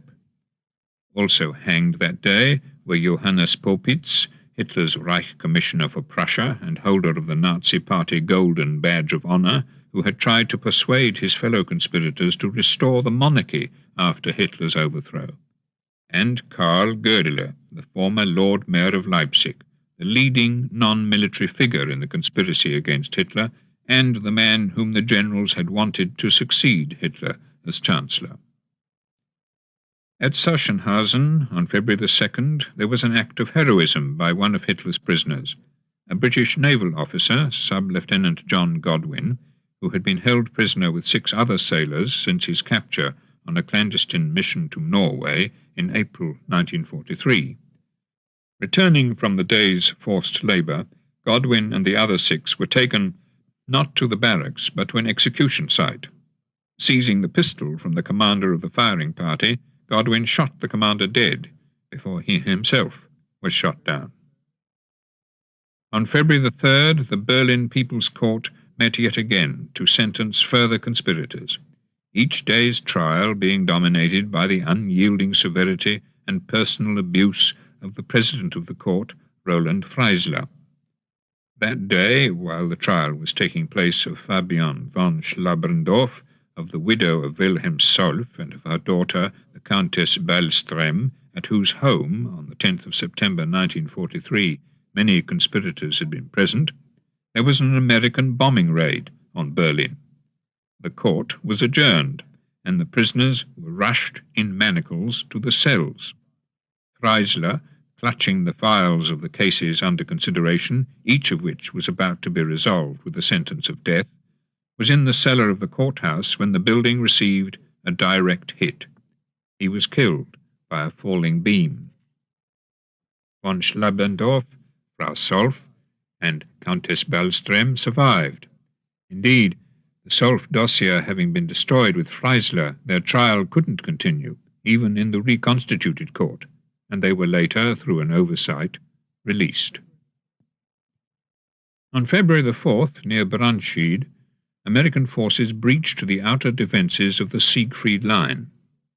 That day, in the Crimean resort town of Yalta, Stalin, Roosevelt, and Churchill met to discuss the political problems of post-war Europe, and in particular Poland.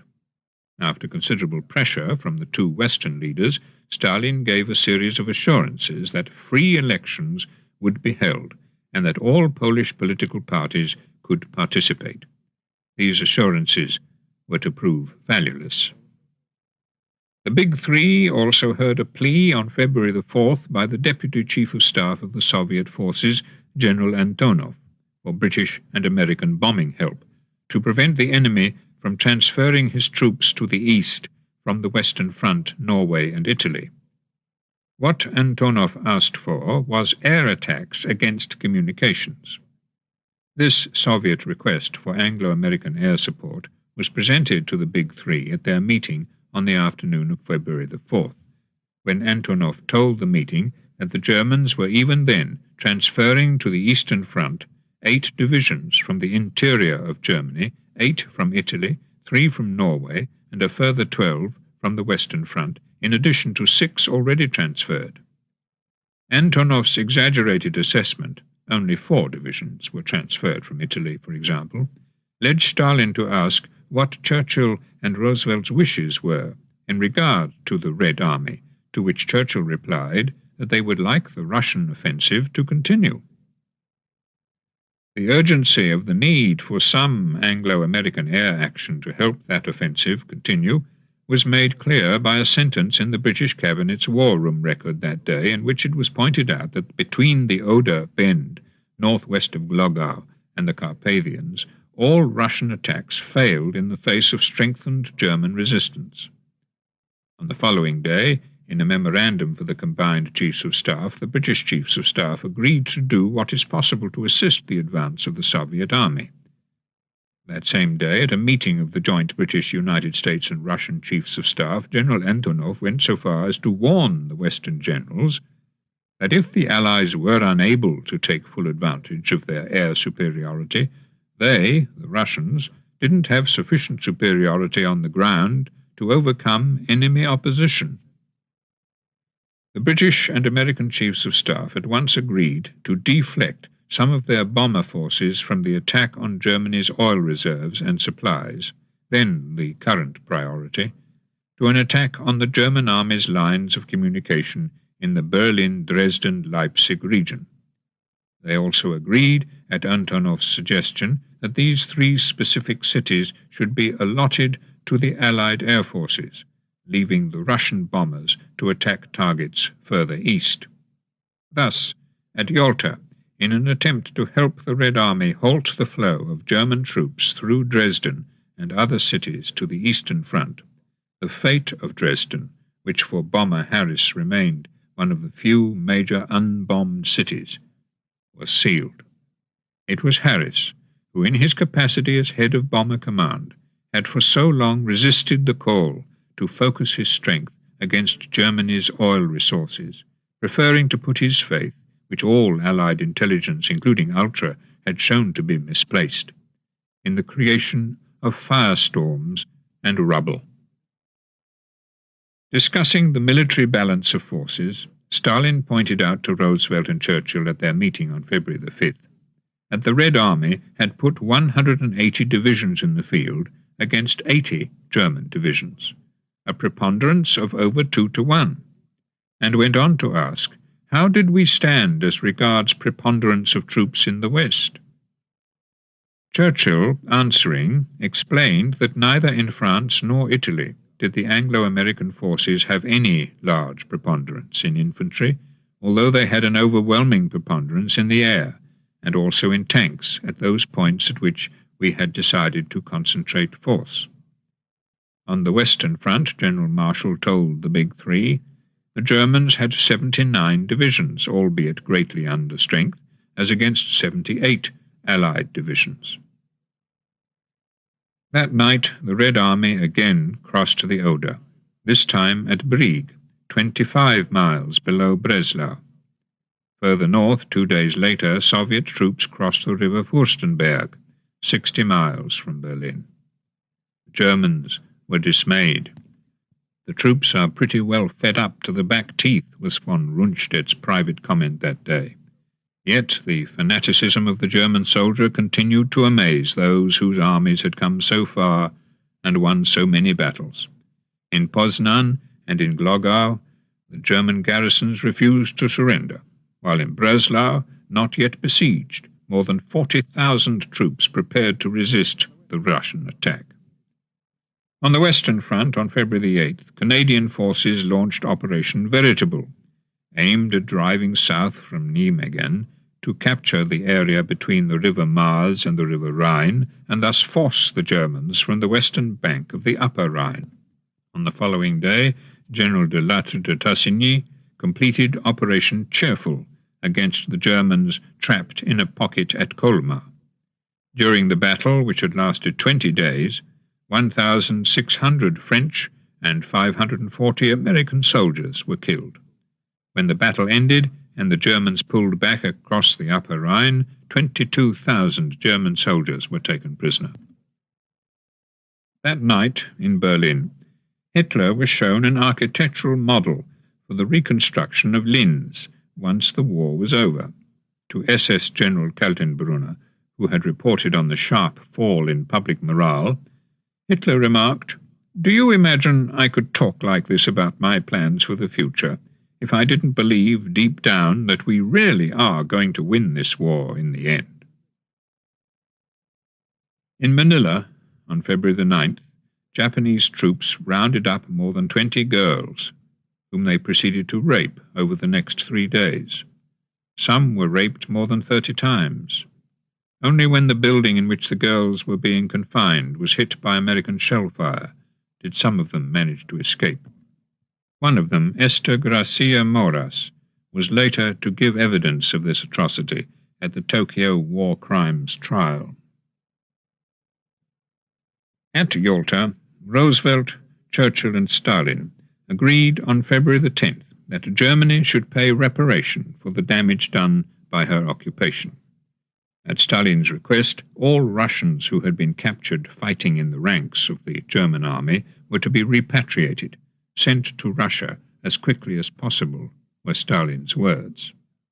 Many of these troops had opposed the Allies during the Normandy landings.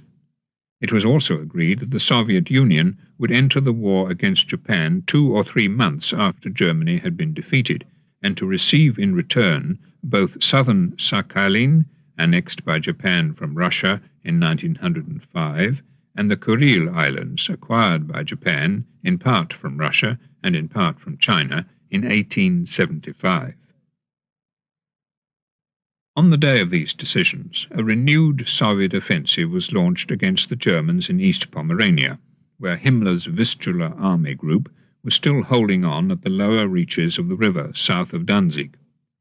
In Budapest, a German force of 16,000 was still trying to break out of the city.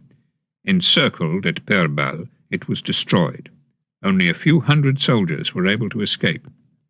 Inside Buda, that part of the capital which lay on the western bank of the Danube, all German resistance was coming to an end, as 30,000 Germans surrendered, their ammunition, strength, and willpower gone. In the first 2 months of 1945, German rocket bomb attacks on Britain had continued, with 585 civilians being killed in January and a further 483 in February. Among those who died in Britain on February the 13th was leading seaman Tommy Brown, who 2 years earlier had been awarded the George Medal for bravery at sea. When 2 of his sisters were trapped in a burning tenement building, he tried to rescue them, but was killed in the attempt. On the night of February the 13th, as part of the Anglo-American plan agreed at the Yalta Conference to delay for as long as possible German troop reinforcements being transferred from Norway, Italy, and Holland to the eastern battle zone around Breslau, 245 British bombers struck at the city of Dresden, followed 3.5 hours later by 529 more.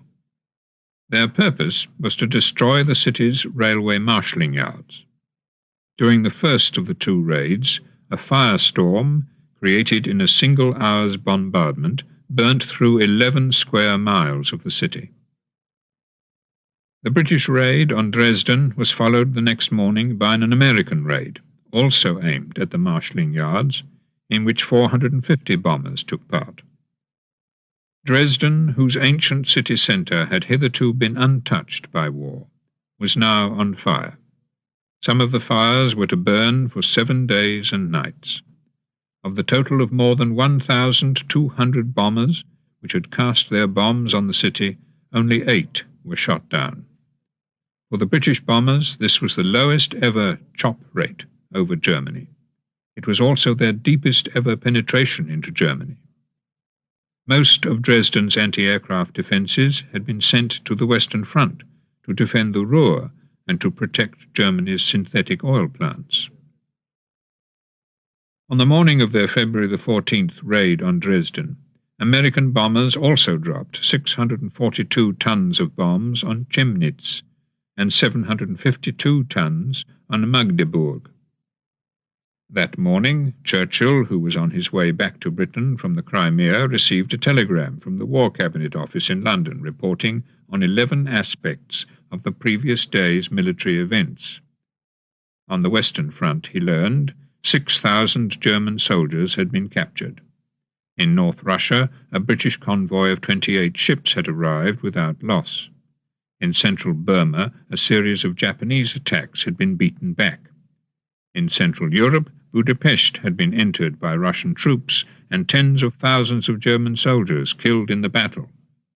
In the air, and this was the 10th item in the list of 11, Bomber Command had dispatched a total of 1,252 aircraft over Germany, of which 805 had been sent to Dresden, 368 against the Berlin synthetic oil factory, 71 against Magdeburg, and 8 against the oil refinery at Misburg.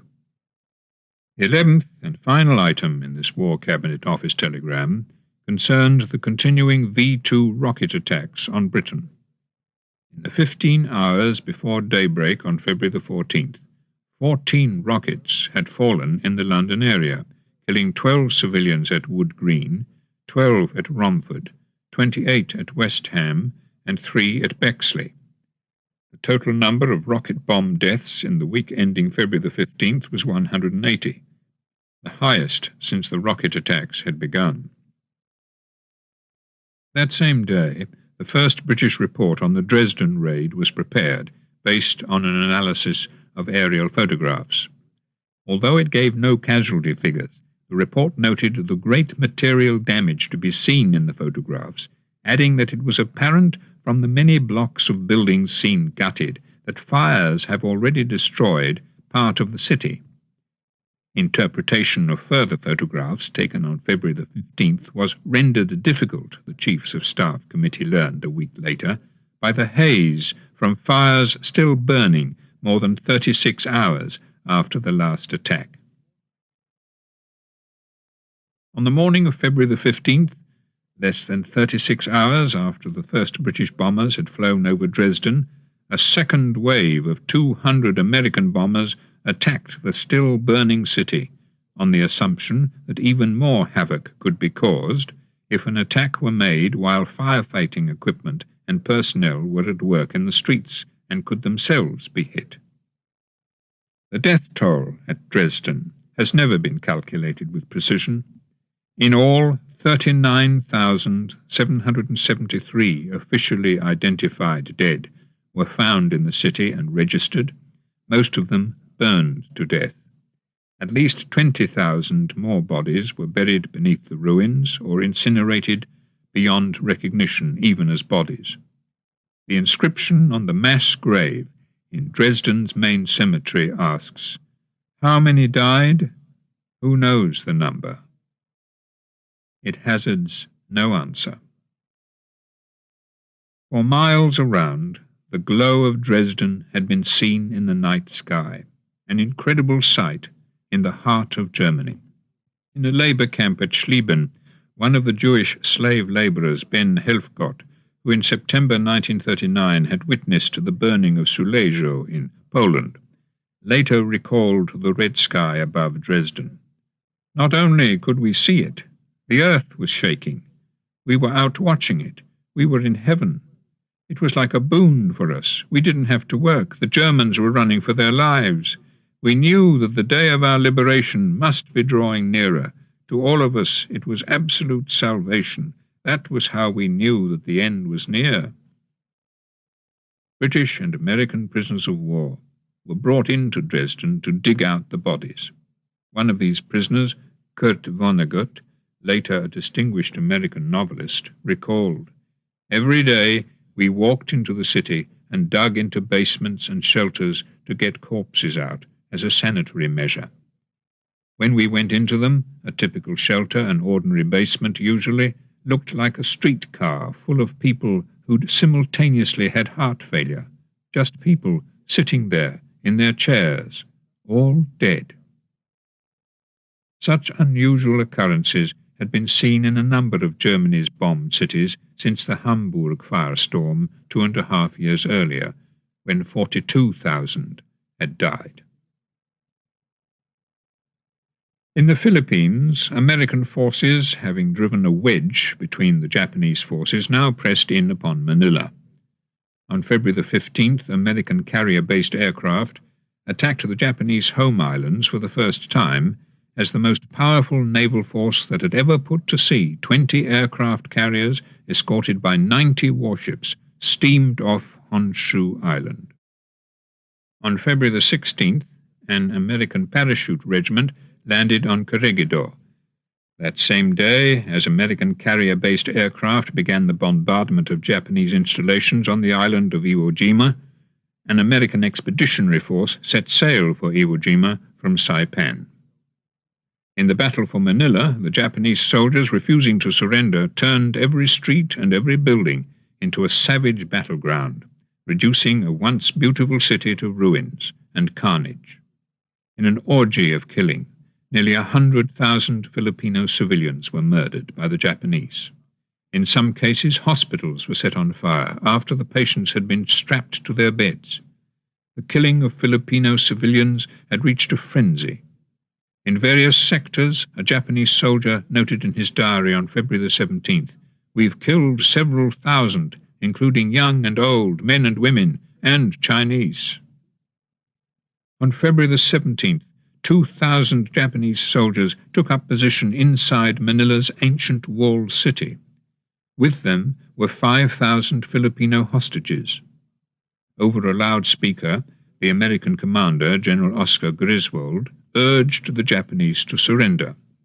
They wouldn't do so. 6 days and 6 nights later, with the ancient city in ruins and almost every one of the Japanese and the Filipinos dead, yet another Allied victory had been secured. At dawn on February the 19th, American Marines landed on Iwo Jima, an 8-square-mile barren island, and an air base judged essential for the bombing of Japan. After 3 days of violent fighting in which hundreds of Americans were literally blown to pieces by the Japanese artillery, the American flag was raised above Mount Suribachi, the highest point on the small island. It was 10:20 in the morning. Of the dozen flag raisers, 2, Lieutenant Colonel Chandler W. Johnson and Sergeant Ernest T. Thomas, were subsequently killed in action. Thomas on his 21st birthday. A Marine photographer, Sergeant Louis R. Lowry, photographed the scene, but his photograph, sent back by ordinary Army post to Marine headquarters in the United States, took a month to arrive. Meanwhile, a second flag raising, which had taken place an hour after the first, was photographed by an Associated Press photographer, Joe Rosenthal.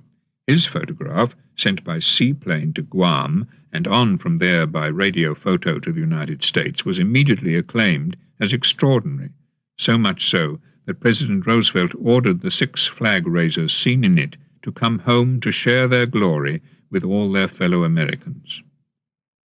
By the time Roosevelt's order reached Iwo Jima, 3 of the 6, Captain Harlan Block, Sergeant Michael Strank, and Private Franklin R. Sousley, were already dead.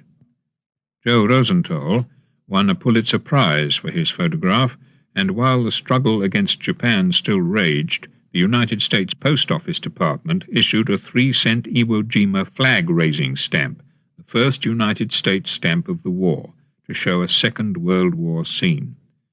The photograph of this second flag-raising was to become the most frequently reproduced photograph of the Pacific War. The flag had been raised, but the battle for Iwo Jima went on, across strongly contested ridges and ravines, such as Bloody Gorge and Meat Grinder and the Mincer. Victory on Iwo Jima didn't come until the end of March, after the death of 6,821 American Marines and of 20,000 of the Japanese defenders. Only 1,083 Japanese had allowed themselves to be captured. Nearly 900 American sailors were also killed during the battle for Iwo Jima, 218 of them when the escort carrier Bismarck C was sunk by a Japanese suicide aircraft. Following the capture of Iwo Jima, American bombers based on the island began the regular and relentless bombing of the Japanese home islands. On Luzon, with Manila at last under American control, the fighting continued, as did the attempts to rescue American prisoners of war. In a raid by American troops and Filipino guerrillas on Los Baños prison camp south of Manila, the whole Japanese garrison was killed, and 2,100 prisoners of war rescued, for the loss of only 2 Americans. In Germany, the sound of artillery fire could now be heard at Peenemünde, home of the V-2 rocket. On February the 17th, the rocket scientists left the center by train, their equipment sent westward by barge. By the end of the month, both had reached Oberammergau in Bavaria, rumored to be the region to which Hitler would retreat for the final fight. In Silesia, Breslau was now besieged. On February the 19th, at this moment of crisis for the German army in the east, Heinrich Himmler, acting behind Hitler's back, met a Swedish Red Cross official, Count Volker Bernadotte, to ask the Swede if it might be possible to open negotiations with the Western Allies. Bernadotte, a skillful negotiator, suggested that as a first step the concentration camps might be transferred to the International Committee of the Red Cross. Himmler was willing to allow the inmates to receive Red Cross food parcels, but only the Nordic inmates, not Slavs or Jews. The two men agreed to meet again. On February the 21st, Hitler's military advisers urged him to pull back all German troops from Pomerania. He refused to do so, insisting that the railway line from Stettin to Danzig be held at all cost. On the following day, the German garrison in Poznan surrendered, their commander having committed suicide. There was now no way that Pomerania could be retained. One last Allied bombing effort was about to be made to destroy German communications throughout the Reich, Operation Clarion. An earlier but accidental victim, on February the 22nd, were the two Swiss border towns of Stein am Rhein and Ruti, in which 18 Swiss civilians were killed. In all, 9,000 aircraft took part in Operation Clarion, hitting at railway yards, canal locks, bridges and vehicles without pause for 24 hours. In a raid on Pforzheim on the night of February the 23rd, Captain E. Swales held his crippled bomber in the air for long enough to allow his crew to parachute to safety. He died when the bomber crashed and was awarded a posthumous Victoria Cross. Captain Swales was one of 2,227 members of the South African Air Force who were killed in action during the Second World War. On February the 24th, as the Operation Clarion bombing raids were in progress, Hitler met his Gauleiters in Berlin. "You may see my hand tremble sometimes today," he told them, "and perhaps even my head now and then, but my heart never." On the Western Front, no Allied soldiers had yet crossed the Rhine. On the Eastern Front, the Oder, although bridged in several places, was still serving as an effective barrier to any Russian attempt to move closer to Berlin. On February the 26th, the Americans on Corregidor Island prepared for victory. For 2 weeks they had fought to defeat the Japanese on the island fortress from which they had been driven 3 years earlier. In the struggle to retake the tiny island, more than 3,000 Japanese soldiers, all but a handful of the garrison, had been killed. Then, in a final act of mass defiance and suicide, the Japanese hiding in the tunnels under Monkey Point blew up the largest ammunition dump on the island. 52 American soldiers were shattered and killed in the explosion. The 200 Japanese in the tunnel were also dead, and 196 Americans injured. "As soon as I got all the casualties off," wrote Captain Bill McLean, a battalion surgeon, "I sat down on a rock and burst out crying. I couldn't stop myself and didn't even want to. I had seen more than a man could stand and still stay normal." By nightfall on February the 27th, when organized resistance on Corregidor ended, some 6,000 Japanese were dead. Earlier that day, while fighting was still going on in Manila's walled city, General MacArthur had reached the Malaccan Palace, where he told the Filipinos present that their country was again at liberty to pursue its destiny to an honored position in the family of free nations. As for Manila itself, MacArthur added, "Your capital city, cruelly punished though it be, has regained its rightful place, citadel of democracy in the East." He then broke down and wept. Later he was to write, "To others it might have seemed my moment of victory and monumental personal acclaim, but to me it seemed only the culmination of a panorama of physical and spiritual disaster. It had killed something inside me to see my men die." On February the 28th, American forces landed at Puerto Princesa on Palawan Island, where they immediately began to search for the prisoners of war who had been held there for the past 3 years. What they found were only a few identity discs and personal belongings. 2 weeks later they were to find 79 skeletons, 26 of them in a mass grave. Bullets had pierced the skulls, which had also been crushed with blunt instruments. The landing at Puerto Princesa was the first of 38 assaults against the 450,000 Japanese soldiers in the islands of the southern Philippines. 6 principal islands were invaded within 2 weeks, culminating on March the 10th with Mindanao.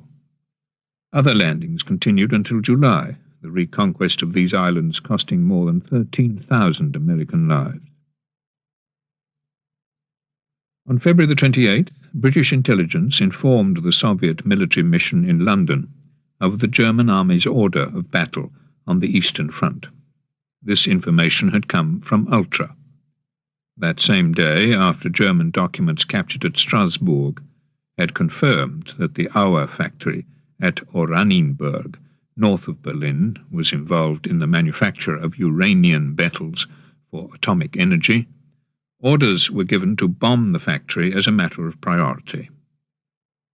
On the Western Front, American forces reached the Rhine opposite Düsseldorf on March the 2nd, but found that all the bridges had been destroyed.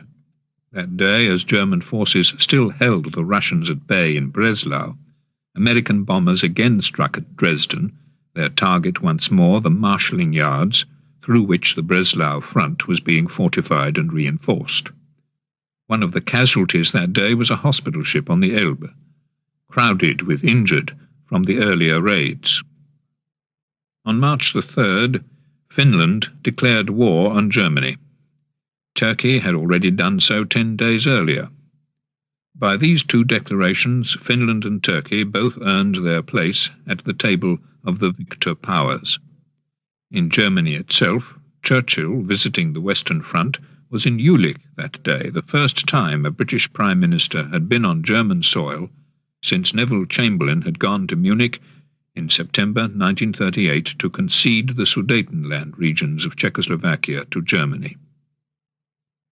In Berlin, which had celebrated with such enthusiasm the bloodless success of those early annexations, March the 3rd saw yet another execution of a German who had tried to overthrow the Nazi regime. The victim that day was Ernst von Harnack, a former Prussian civil servant and social democrat, who, when Hitler came to power in 1933, had denounced the new government as one without goodness or grace. On March the 3rd, the Germans launched the first V-1 flying bombs against London since the previous September. 21 missiles were fired from aircraft. 7 of them reached the London area. Fears for the state of morale in London if the V-2 raids were intensified led that same day to a British bombing raid on the rocket launching site near The Hague. By accident, many of the bombs fell on residential areas and 520 Dutch civilians were killed. On the following day, March the 4th, American bombs, falling accidentally on Zurich, killed 5 Swiss civilians. The bombers responsible were on their way from bases in Britain to bomb the German industrial city of Pforzheim. On March the 4th, American bombers hit the Musashino aircraft factory in Tokyo. This was their last precision bombing raid over Japan. Henceforth, the Americans were to resort only to carpet bombing of the sort that had devastated Dresden in February. In Burma, British and Indian troops were advancing both along the Arakan coast, driving the Japanese from Tamandu on March the 4th, and towards Mandalay. On March the 5th, the German army began to enroll all boys born in 1929, even before they reached their 16th birthdays. That day, in northern Hungary, German forces launched Operation Spring Awakening to try to push the Red Army back from the approaches to Vienna. Despite the skepticism of his generals, Hitler was convinced that Budapest could be recaptured, followed by the Hungarian oil fields, which only a few months earlier, after the loss of the Romanian oil fields at Ploiești, had provided more than 3/4 of the oil available to Germany.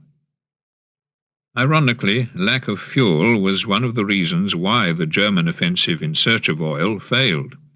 Spring Awakening also coincided with the Spring Thaw, exceptionally muddy conditions making it particularly hard to advance. In Holland, a senior SS officer, General Rauter, was accidentally killed on March the 6th during an attempt by some young members of the Dutch resistance to hijack a truck near Apeldoorn. The fact that Rauter's death had been an accident didn't avert reprisals. In the week that followed, 263 Dutchmen were shot.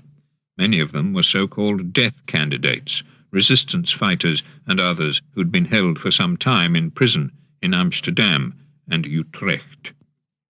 Before the execution started, a member of the German police firing squad, Helmut Seyfards, refused to take part. He was arrested and later shot. During the execution itself, Jan Thiessen, national leader of the Dutch Council of Resistance, tried to escape. He was caught and shot with the others. News of executions of another sort reached London on March the 6th. The killing in Poland by the Russians of Poles loyal to their London government in exile. According to these reports, there had been mass arrests in the Krakow area of Poles loyal to the London government or active in the Home Army underground. 2 trainloads of 2,000 persons each had been deported from Poland to labour camps in the Soviet Union. As many as 6,000 former Home Army officers were in a camp near Lublin, directed by Soviet officials. Prisoners are badly treated, the report asserted, and many are removed every few days to an unknown destination. Home Army men arrested in Bialystok are starved, beaten and tortured and accused of spying for Great Britain and for the Polish government in London, as well as of collaboration with the Germans. There are many deaths. Refugees were now beginning to trickle home from the liberated camps and regions. A few weeks earlier, 20 Jews returned to their home in the small village of Sokoli, near Bialystok, now liberated from the Nazi yoke. But the local Poles didn't want them back, and 7 of the Jews were killed, among them a 4-year-old orphan girl. On the morning of March the 7th, American troops reached the River Rhine at the town of Remagen, whose inhabitants quickly hung out white flags to avert a conflict. Spanning the river to Remagen was a railway bridge, intact. It was the Ludendorff Bridge, one of the great railway bridges of Germany, built during the First World War. As the Americans approached it, German engineers on the far bank set off the first of their explosive charges, but the bridge remained intact. The main charge had failed to go off. Disconnecting the charge, the American soldiers set off across the bridge. We ran down the middle of the bridge, Sergeant Alexander A. Durabik from Ohio later recalled, shouting as we went. I didn't stop because I knew that if I kept moving they couldn't hit me.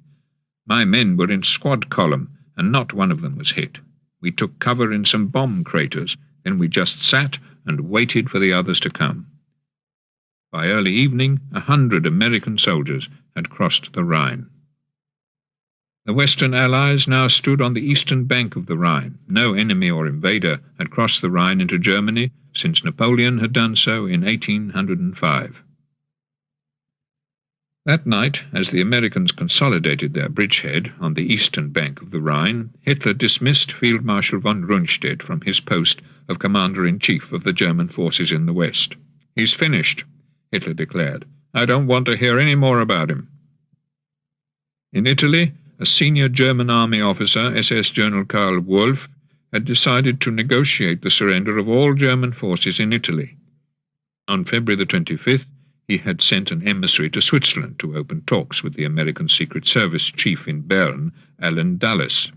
As proof of his seriousness, Wolff agreed on March the 8th to release 2 men imprisoned by the Germans in Italy, the Italian resistance leader Ferruccio Pari and an American agent, Major Antonio Usmiani.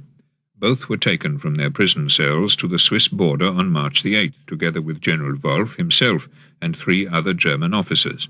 They went to Zurich, scene of the recent accidental bombing by the Americans, and began negotiations. I control the SS forces in Italy, Wolff told Dulles, and I am willing to place myself and my entire organization at the disposal of the Allies to terminate hostilities.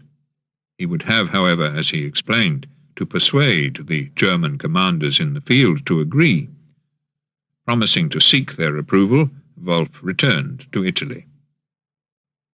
On March the 8th, when a V-2 rocket bomb fell on Smithfield Market in London, 110 people were killed. In Germany, the Allies were completing their conquest of the west bank of the Rhine. On March the 9th, American troops entered Bonn. Far to the west, 500 miles behind the battlefront, German troops on the Channel Islands made a swoop from their own beleaguered garrison on the French port of Granville.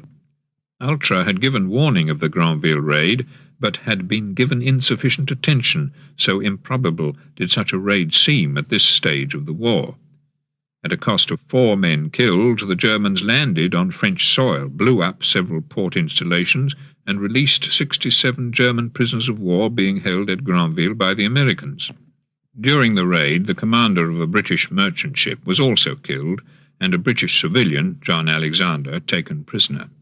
Alexander was the principal welfare officer of the United Nations Relief and Rehabilitation Administration, UNRRA, which, from its headquarters at Granville, was sending its personnel to all the liberated areas of Europe to coordinate a massive relief program, as well as arranging to house displaced persons in Granville itself. Alexander was imprisoned in the Channel Islands until the end of the war, together with 5 American soldiers captured that same day. 15 American and 8 British servicemen had been killed, as well as 6 French civilians. One of those killed was Lieutenant Frederick Lightoller, the port liaison officer, whose brother, Pilot Officer Herbert Bryan Lightoller, had been one of the very first Englishmen killed in the war during a raid on Wilhelmshaven in September 1939. The Americans were shocked by the Granville raid. During it, according to the official American report, the enemy had complete control of the Granville area, and were his objective that of conquest, he was the conqueror. In the Pacific, the Americans' own road to conquest was marked on March the 9th with the first day of a new bombing offensive against Japan itself, when in a raid lasting less than 3 hours, 334 American bombers, flying from Tinian Island, dropped 2,000 tons of incendiary bombs on Tokyo. In a firestorm of even greater proportion than that of Dresden 3 weeks earlier, almost 16 square miles of Tokyo were burned out, and 83,793 Japanese civilians killed. That was the official minimum death toll. Later, 130,000 deaths were confirmed by the Japanese authorities. The March the 9th raid on Tokyo was the most destructive single bombing raid yet known, but it was only the first of the firestorm raids. In the next 3 months, the cities of Nagoya, Osaka, Kobe, Yokohama, and Kawasaki were likewise attacked and pulverized, and more than 250,000 Japanese civilians killed, for the loss of only 243 American airmen, the same number of airmen as had been lost a year and a half earlier during a single British bombing raid on Berlin. On March the 11th, Hitler drove from Berlin to the western bank of the river Oder to see for himself the defensive preparations being made between the Oder and the capital. He was never to leave Berlin again. On the following day, as the Americans completed the occupation of the west bank of the Rhine, having taken 343,000 German prisoners of war, the Red Army entered Küstrin, eliminating one of the last bridgeheads held by the Germans on the eastern bank of the Oder and coming to within 50 miles of Berlin. Before attempting to cross the Rhine in force, the British and Americans sought to pulverize the German lines of communication leading up to the river. On March the 14th, the Bielefeld railway viaduct linking Hamm and Hanover was destroyed. A new type of bomb, exceeding in size any hitherto dropped, was used in the attack. On the previous 3 days, massive attacks had already been made by British and American bombers on railway marshalling yards and bridges at Essen, Dortmund, Münster, Soest, Osnabrück and Hanover, as well as on the Ruhr towns of Rheine, Borken, Dorsten and Dülmen. Since the American seizure of the bridge over the Rhine at Remagen, German troops had fought in vain to destroy the narrow bridgehead.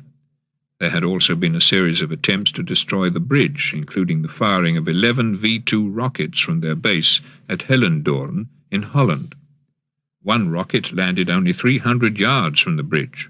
Another fell 25 miles away, near Cologne. On March the 15th, during one of the daily German Air Force raids on the bridge, 16 out of the 21 German bombers were shot down. Many of those shot down were jets. Also on March the 15th, American bombers, at the urgent request of Major General Leslie R. Groves, the head of the American atomic bomb Manhattan Project, dropped nearly 1,300 tons of high explosive and incendiary bombs on the German thorium ore processing plant at Oranienburg.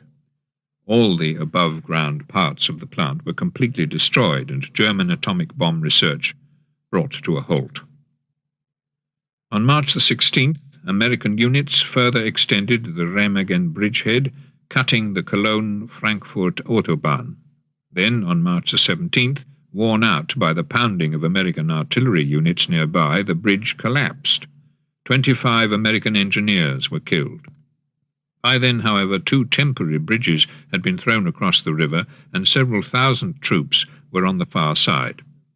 Not knowing that the bridge had collapsed, on the night of March the 17th, 6 German frogmen entered the Rhine upstream and, using oil drums, floated explosive charges towards the bridge. All 6 were seen and captured. Hitler was still confident that he could avert defeat.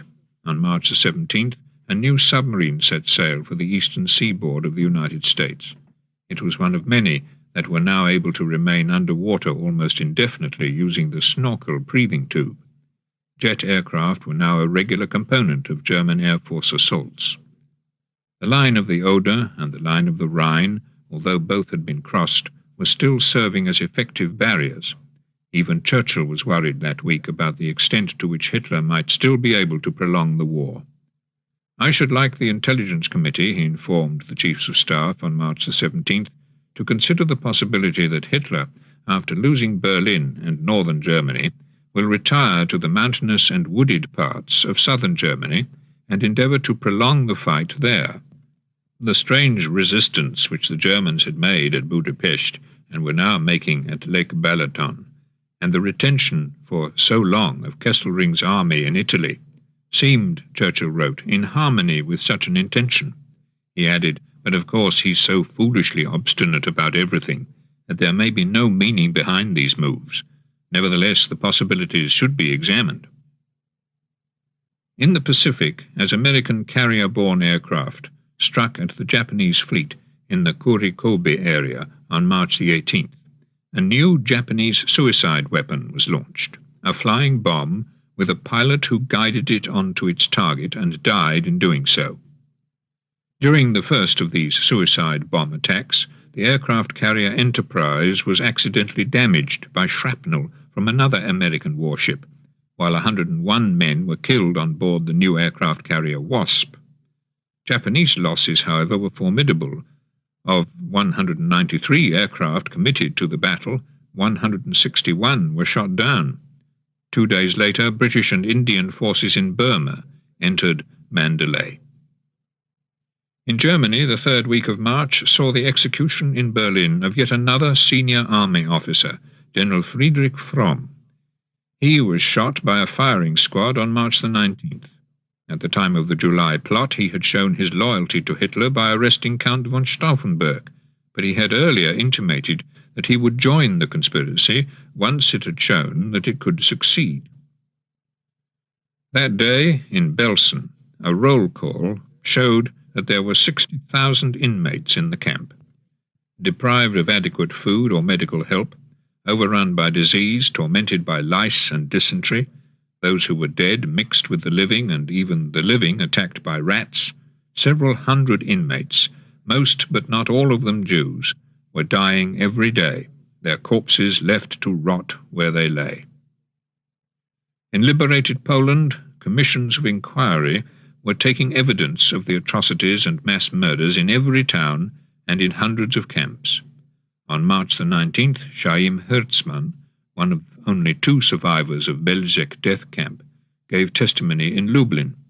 He had so much to say that he was asked to come back on the following day, but on his way home he was attacked by Polish anti-Semites and murdered, because he was a Jew.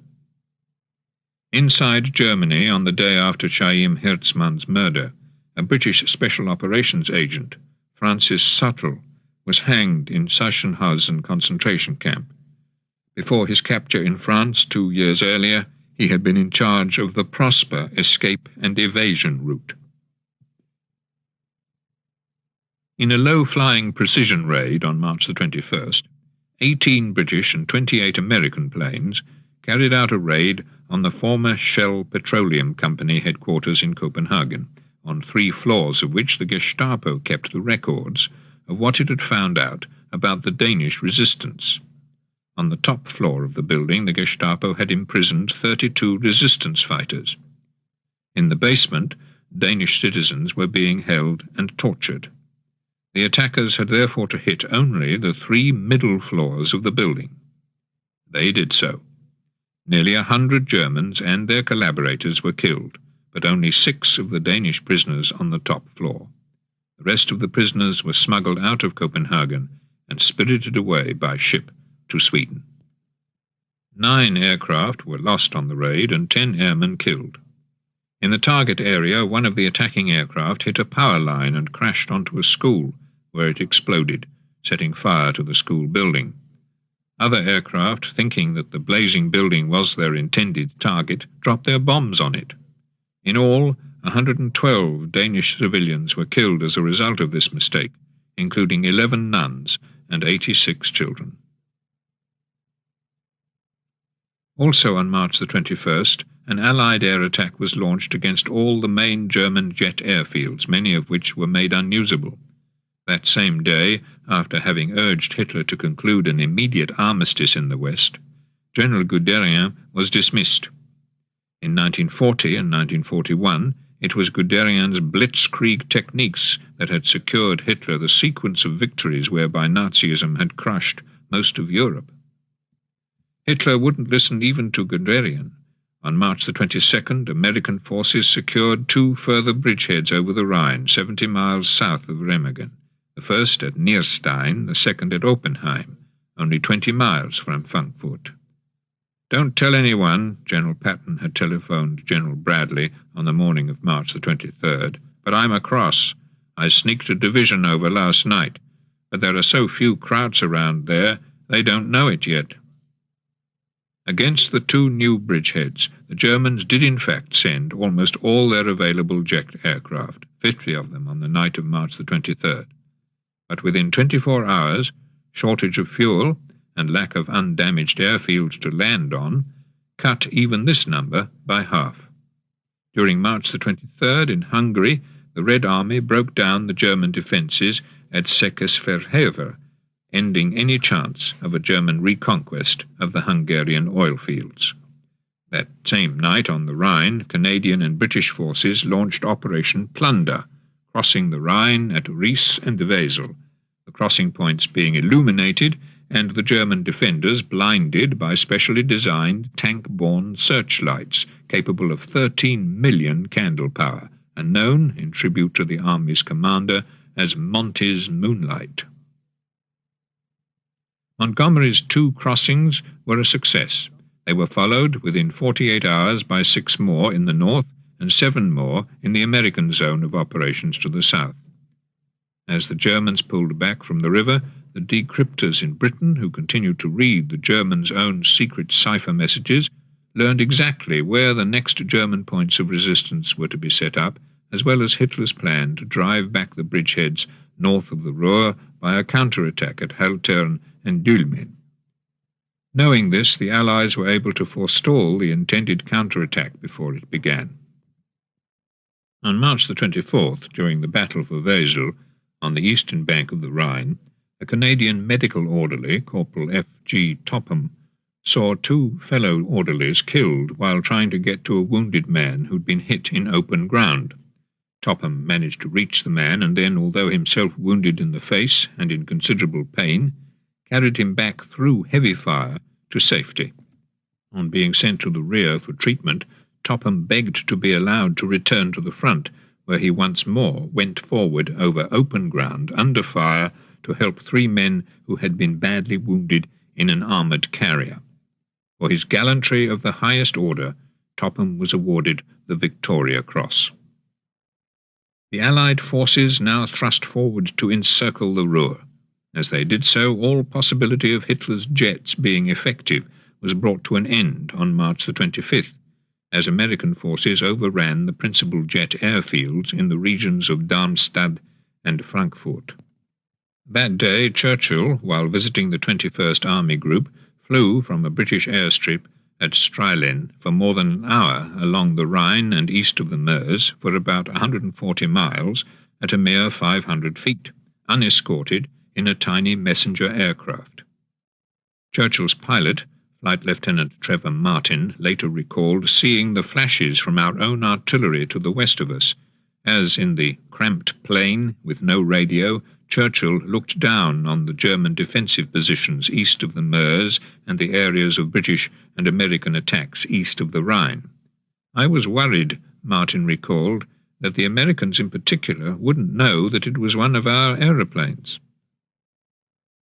Returning safely to Strehlen, Churchill was driven to Büderich on the western bank of the Rhine, where he crossed the river in an American landing craft, setting foot briefly on the eastern side. Then, after crossing back, he clambered over the twisted girders and broken masonry of the road bridge at Büderich, while German shells fell into the river 100 yards away. On the following day, Churchill crossed the Rhine again, spending more than an hour on the eastern side. It was a moment of deep satisfaction after 5.5 years of struggle and setbacks, dangers, and unceasing war.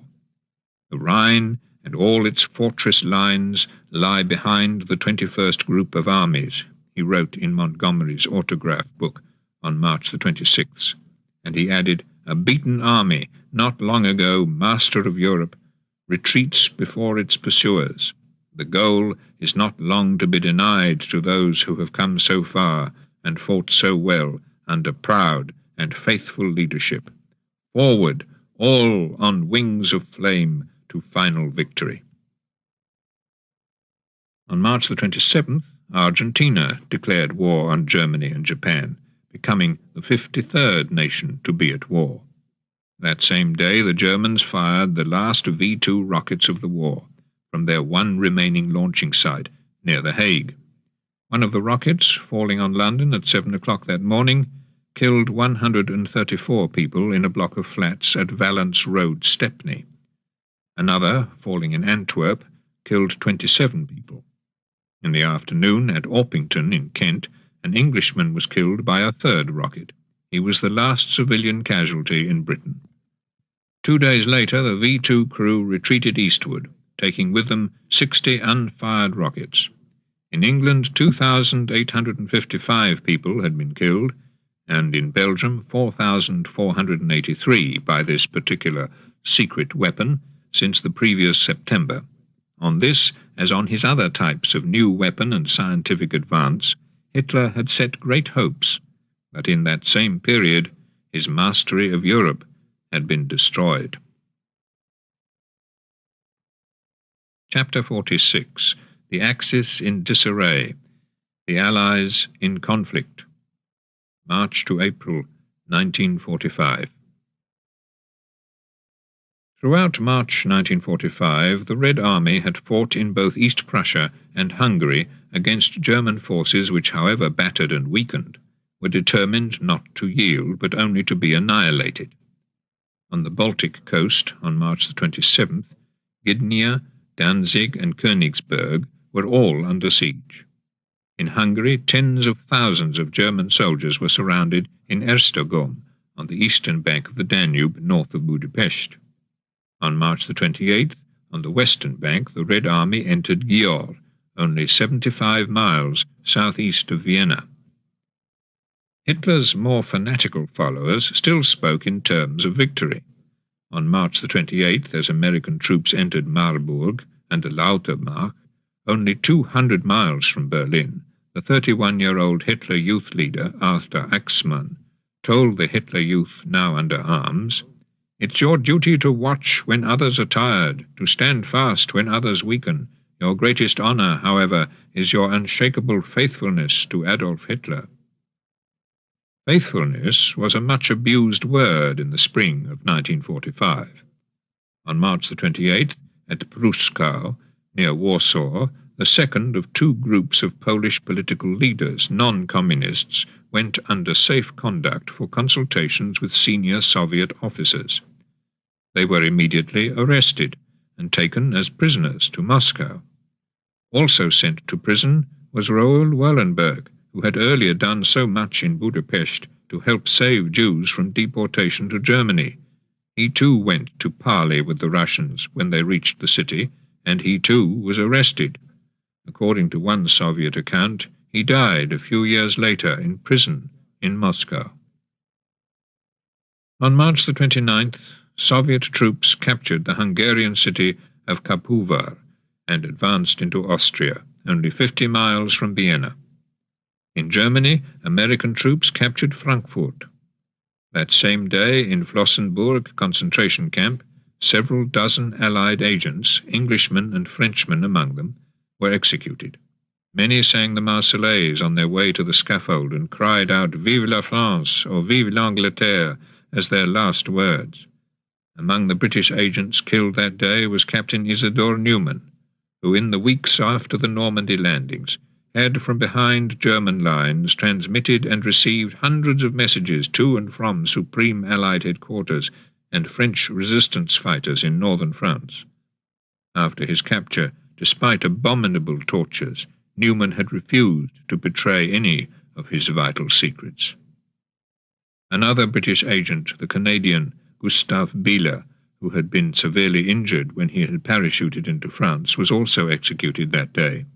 He was said by one German eyewitness to have made such a powerful impression on his captors that when the time came for his execution, they mounted a guard of honor to escort him as he limped to his death.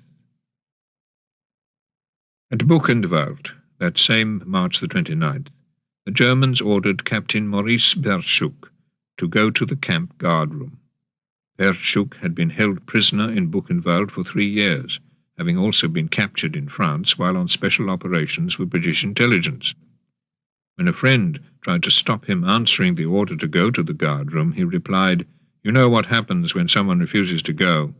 They take 100 hostages and murder them."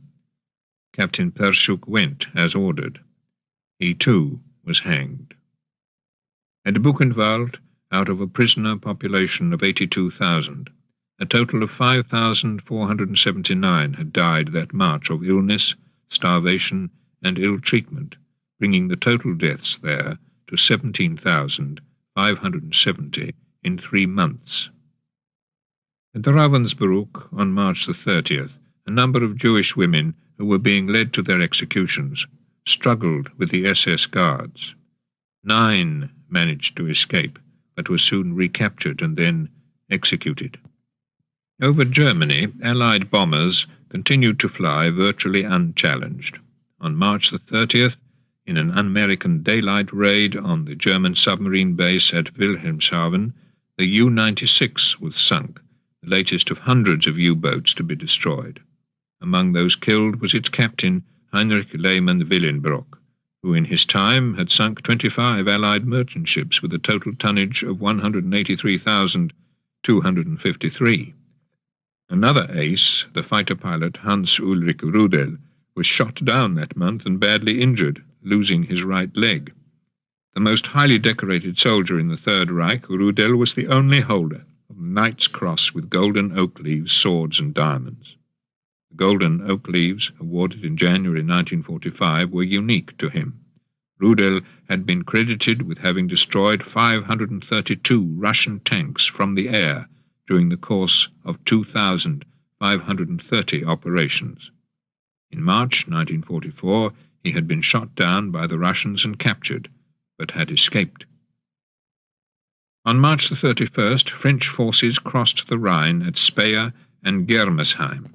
That day in the Pacific, the Americans completed their 5-day conquest of the Kerema Island group in the Ryukyu chain, 530 Japanese had been killed on Moreto for the cost of 31 American dead. During the battle, 350 Japanese suicide boats had been found and captured intact. Then, on the following day, April the 1st, also in the Ryukyus, the Americans launched the greatest land battle of the Pacific War, Operation Iceberg, the invasion of Okinawa. 50,000 American troops landed on Okinawa on the morning of April the 1st, Easter Sunday, on an 8-mile-long beachhead. Twice that number of Japanese were entrenched on the island. The landing, however, was unopposed, leading the American troops to change their slogan from the Golden Gate in 48 to Home Alive in 45. But then the Japanese attacked the bridgehead with all the ferocity of men defending their homeland. In 12 days of ruthless fighting, the Americans gained less than 2 miles. But the capture of Okinawa was an essential prelude to the invasion of Japan, which was a mere 360 miles away to the northeast.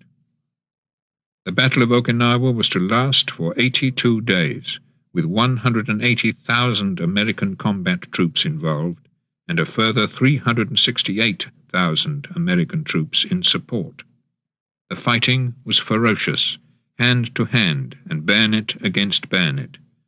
Once more the Japanese soldiers fought until killed, but in the last days of the battle, more than 7,000 were willing to be taken prisoner. Almost every American soldier who was captured by the Japanese was killed after being captured. At sea off Okinawa, 34 American warships were sunk, many as a result of attacks by individual Japanese suicide pilots. A total of 1,900 kamikaze attacks were launched, and a further 5,900 Japanese aircraft shot down in combat for the loss of 763 American warplanes. At least 107,500 Japanese soldiers were known to have been killed on Okinawa, an average of just over 13,000 a day. A further 20,000 Japanese are thought to have perished in caves sealed by American assault teams using flamethrowers and explosives. It's also been calculated that 150,000 local Okinawan civilians were killed. American losses were 7,613 killed on land and 4,900 at sea. In all, more than 250,000 human beings died in and around Okinawa in the spring and early summer of 1945. On April the 1st, in Berlin, Hitler moved his headquarters from the Chancellery building to a bunker system behind the Chancellery and deep below it. That same day in Moscow, Stalin asked his commanders, "Well now, who's going to take Berlin, will we or the Allies?" And he set April the 16th as the day on which the Soviet campaign against the German capital should begin. Also on April the 1st, in Hamburg, Himmler told the City Council that disagreements among the Allies, as well as the imminent use of German jet aircraft in large numbers, would give Germany decisive breathing space. No such breathing space, however, was to be allowed. The Western Allies, albeit with reluctance, agreed to make Central Germany and Czechoslovakia their main target, allowing the Red Army to reach Berlin first. As for the German jet aircraft, they were to be shot out of the skies. As the Red Army prepared for its attack on Berlin, Soviet forces on the Danube front reached the Austrian border at Hergelschilom, less than 70 miles from Vienna. That same day, April the 2nd, Soviet and Bulgarian troops captured Nagikanica, the center of the Hungarian oil fields. Germany's last hope of an adequate fuel supply to make war was lost. A counterattack that day in the Ruhr, led by General Student, had to be postponed because of a lack of tank fuel. This fact was known to the Allies through Ultra. Not only fuel oil, but essential medical supplies were now virtually unobtainable within the dwindling confines of the Reich. On April the 2nd, the head of Germany's medical services, Dr. Karl Brandt, warned Hitler personally that 1/5 of all medicines needed no longer existed, and that stocks of 2/5 would run out completely in 2 months. But Hitler refused to accept even the possibility of surrender, and in a message to Field Marshal Kesselring, sent on April the 2nd, he ordered the replacement of every commander in Italy who failed to stand firm. In London, Churchill looked uneasily at the Soviet advance, and in particular at what was happening in Poland, where it had become clear that the free elections promised by Stalin at Yalta less than 3 months earlier would not take place. As early as March the 23rd, having read the reports from Averell Harriman in Moscow, Roosevelt had told a close friend, "Averell is right. We can't do business with Stalin. He's broken every one of the promises he made at Yalta." On April the 2nd, Churchill telegraphed direct to General Eisenhower, suggesting that it might even be possible for the Western Allies to advance eastward to Berlin. "I deem it highly important," he wrote, "that we should shake hands with the Russians as far to the east as possible." On April the 3rd, the Anglo-American forces completed their encirclement of the Ruhr. Prisoners were being taken at the rate of between 15,000 and 20,000 a day. The conquest of Germany could now be only a matter of 2 months at the most. That day Churchill gave May the 31st as the date towards which we should now work, but he added, "It may well be that the end will come before this, possibly on the 30th of April." But the political and ideological clash over Poland cast a dark cloud over the imminence of victory. "The changes in the Russian attitude and atmosphere since Yalta are grave," Churchill wrote to the Chiefs of Staff Committee on April the 3rd. To the Dominion and Indian representatives who attended the War Cabinet in London that day, Churchill warned relations with Russia, which had offered such fair promise at the Crimean Conference, had grown less cordial during the ensuing weeks. There had been grave difficulties over the Polish question, and it now seemed possible that Russia would not be willing to give full cooperation at the San Francisco Conference on the proposed new world organization. It was by no means clear that we could count on Russia as a beneficent influence in Europe, or as a willing partner in maintaining the peace of the world. Yet, at the end of the war, Russia would be left in a position of preponderant power and influence throughout the whole of Europe. Fears of Soviet predominance in Europe didn't stop the signature on April the 3rd of a final package of British and American aid to Russia, codenamed Milepost. Under this agreement, Russia was to receive, and did receive, more than 1,000 fighter aircraft and 240,000 tons of aircraft fuel, as well as 24,000 tons of rubber from Britain, and more than 3,000 aircraft, 3,000 tanks, 9,000 jeeps, 16,000 weapon carriers, and 41,436 trucks from the United States, as well as nearly $2,000 million worth of machinery and equipment. On April the 3rd, an American armored division was approaching the German town of Gotha. Among the war correspondents attached to the division was a Jewish novelist, Meyer Levin, who later recalled how he and his companions came upon some cadaverous refugees along the road. "They were like none we have ever seen," Levin wrote, "skeletal, with feverish sunken eyes, shaven skulls. They identified themselves as Poles, and asked Levin and the others to come to the site where they had been held prisoner.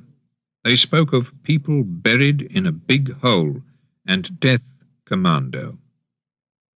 On the following morning, American troops entered the site of which the refugees had spoken. The name of the place was Ohrdruf, and just inside the camp entrance were hundreds of corpses, all in striped uniforms, each with a bullet hole at the back of the skull. In a hut were more corpses, naked, stacked up, as Levin recalled, flat and yellow as lumber. It soon became clear that Ohrdruf was neither a labour camp nor a prisoner of war camp, but something else.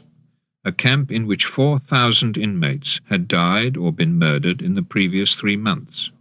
Hundreds had been shot on the eve of the American arrival.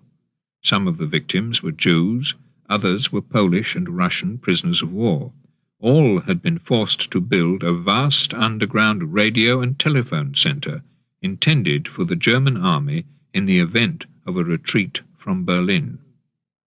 Among those who had been held at Ohrdruf was a young Polish Jew, Leo Laufer.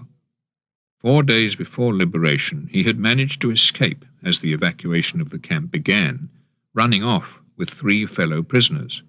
For 4 days they had hidden in the hills above Ohrdruf. When the American forces and war correspondents arrived, Laufer accompanied them into the camp. Many of the corpses which they found there were of prisoners who had been in the camp sick bay 4 days earlier. The sight of the emaciated corpses at Ohrdruf created a wave of revulsion which spread back to Britain and the United States.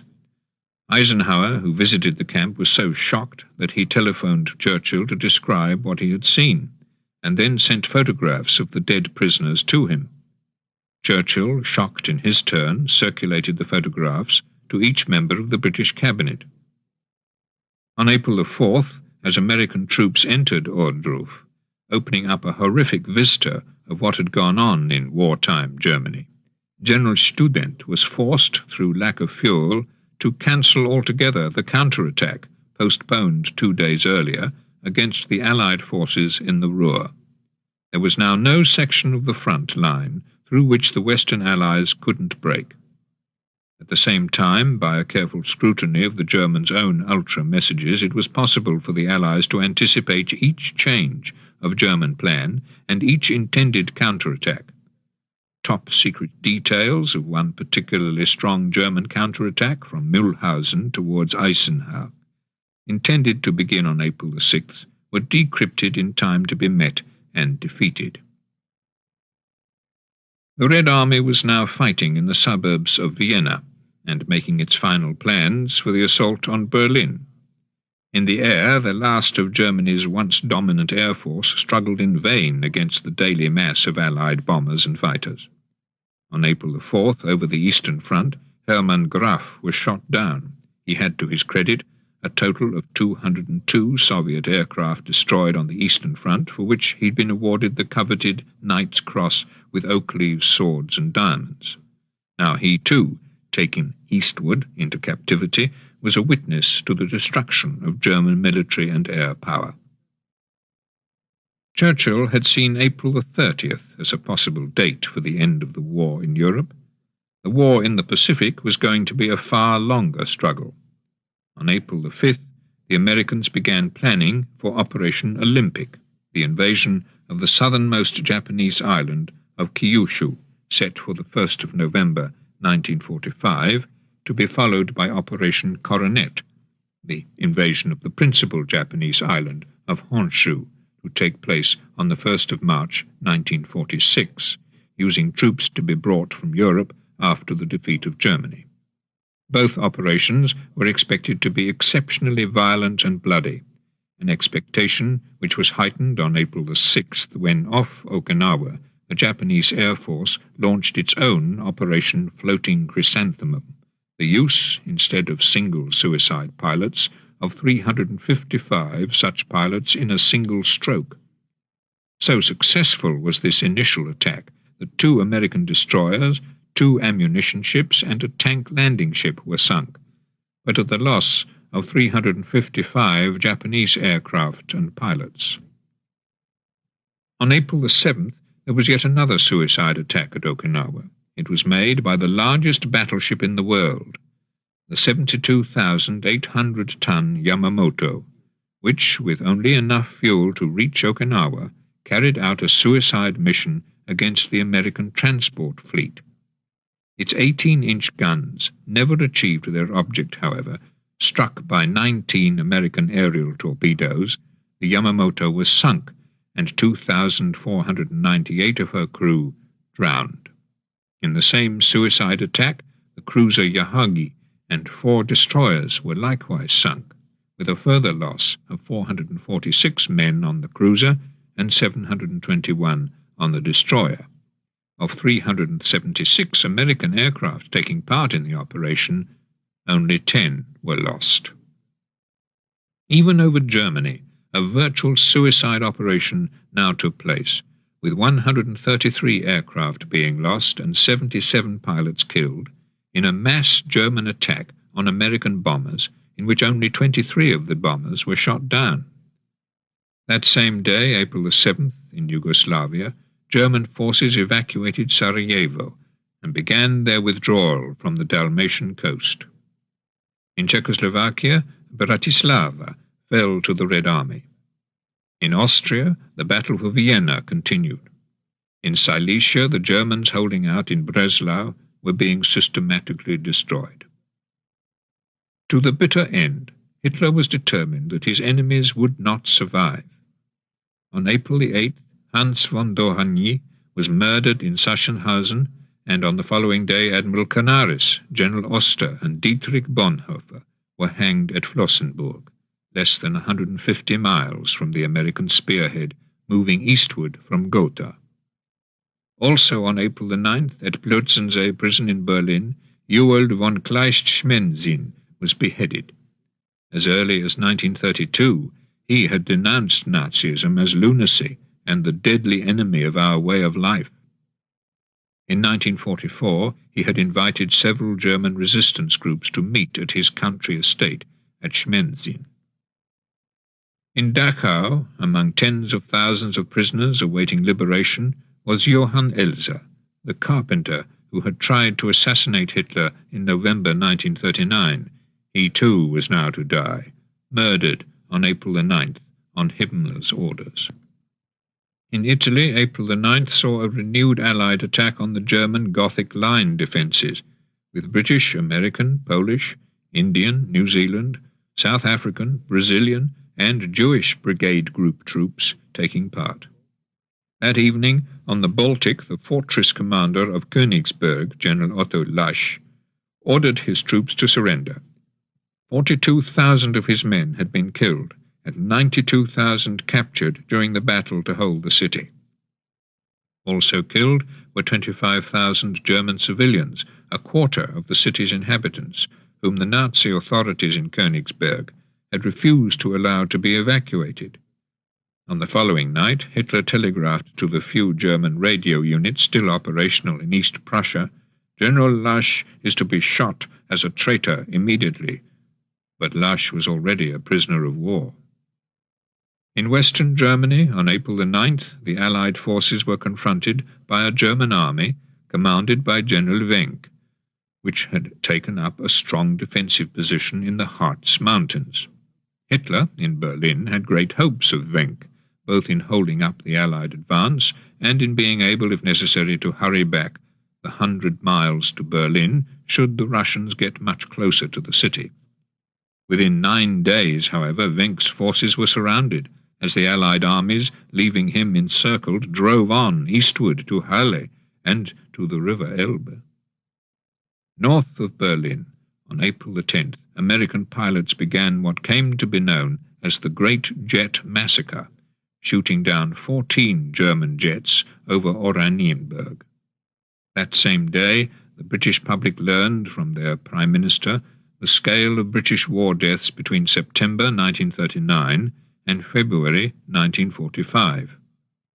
216,287 fighting men on land, sea and air, 59,793 civilian casualties in Britain from air raids, flying bombs and rockets, and 30,179 merchant seamen, a total of more than 300,000 deaths.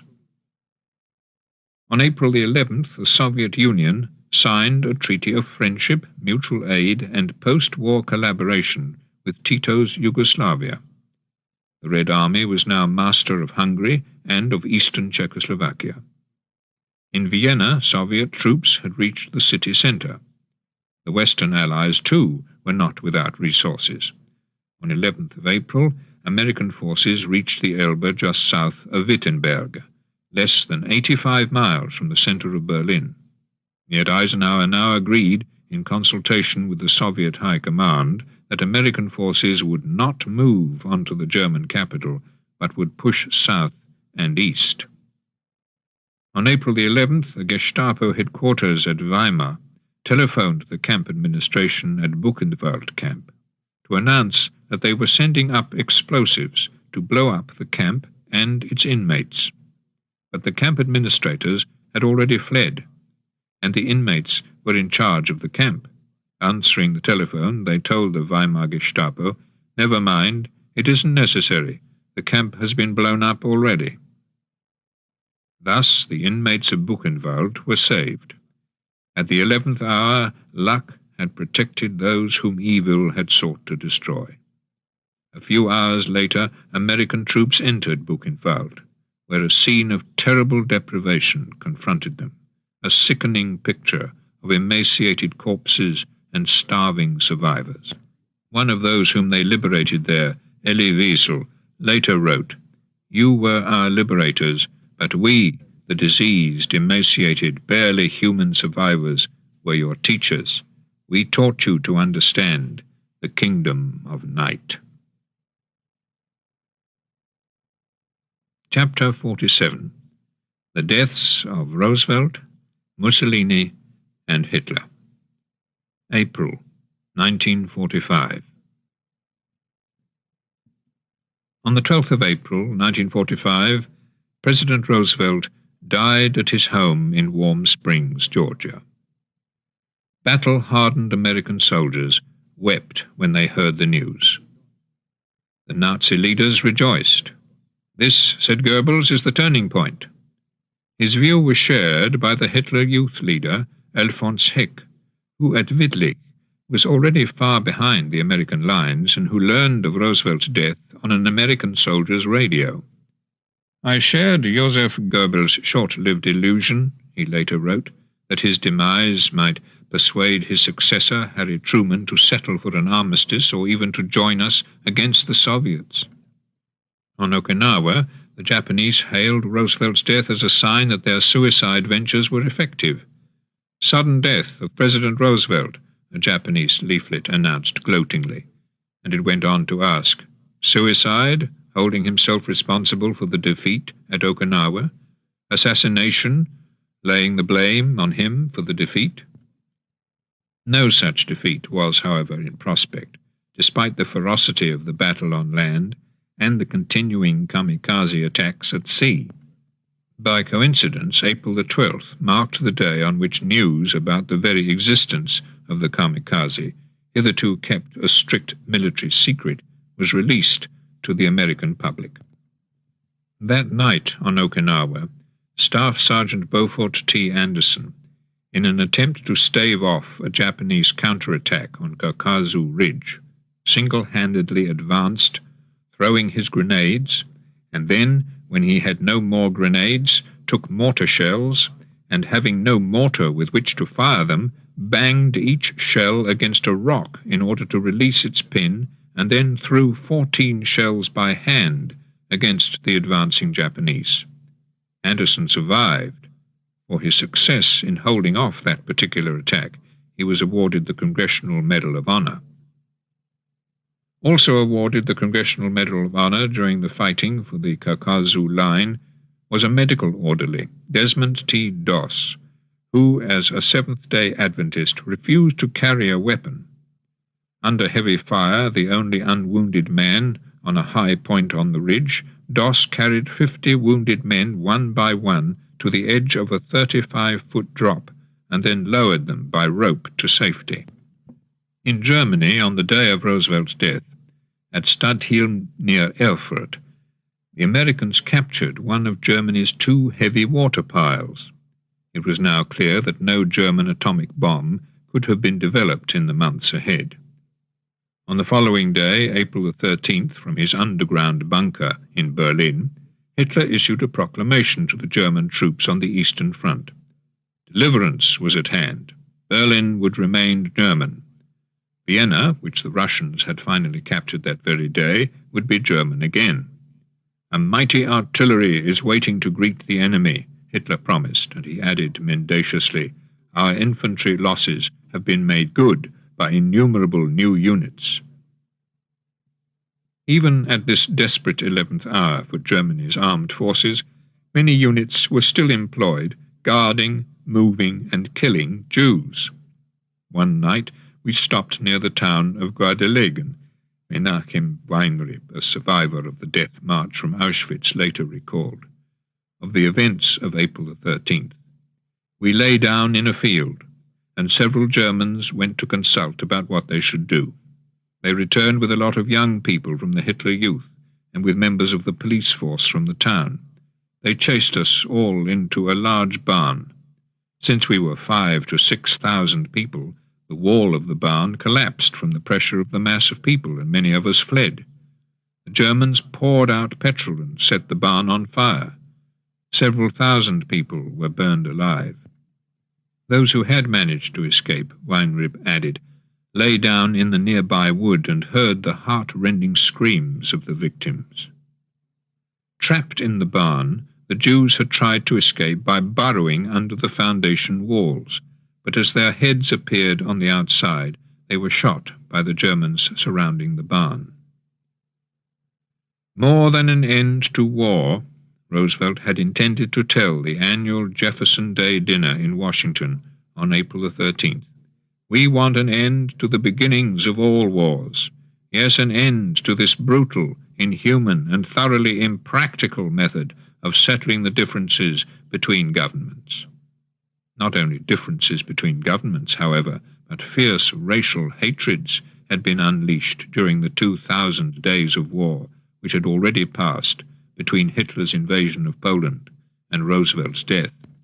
This became all too clear in the third week of April as camp after camp was overrun, including Guadalegen, where the Americans discovered the charred bodies of those burned in the barn, and Belsen, whose sadistic commandant Josef Kramer took the British soldiers who reached his camp on a tour of inspection, untroubled by the revolting nature of the scene with which he was confronting them.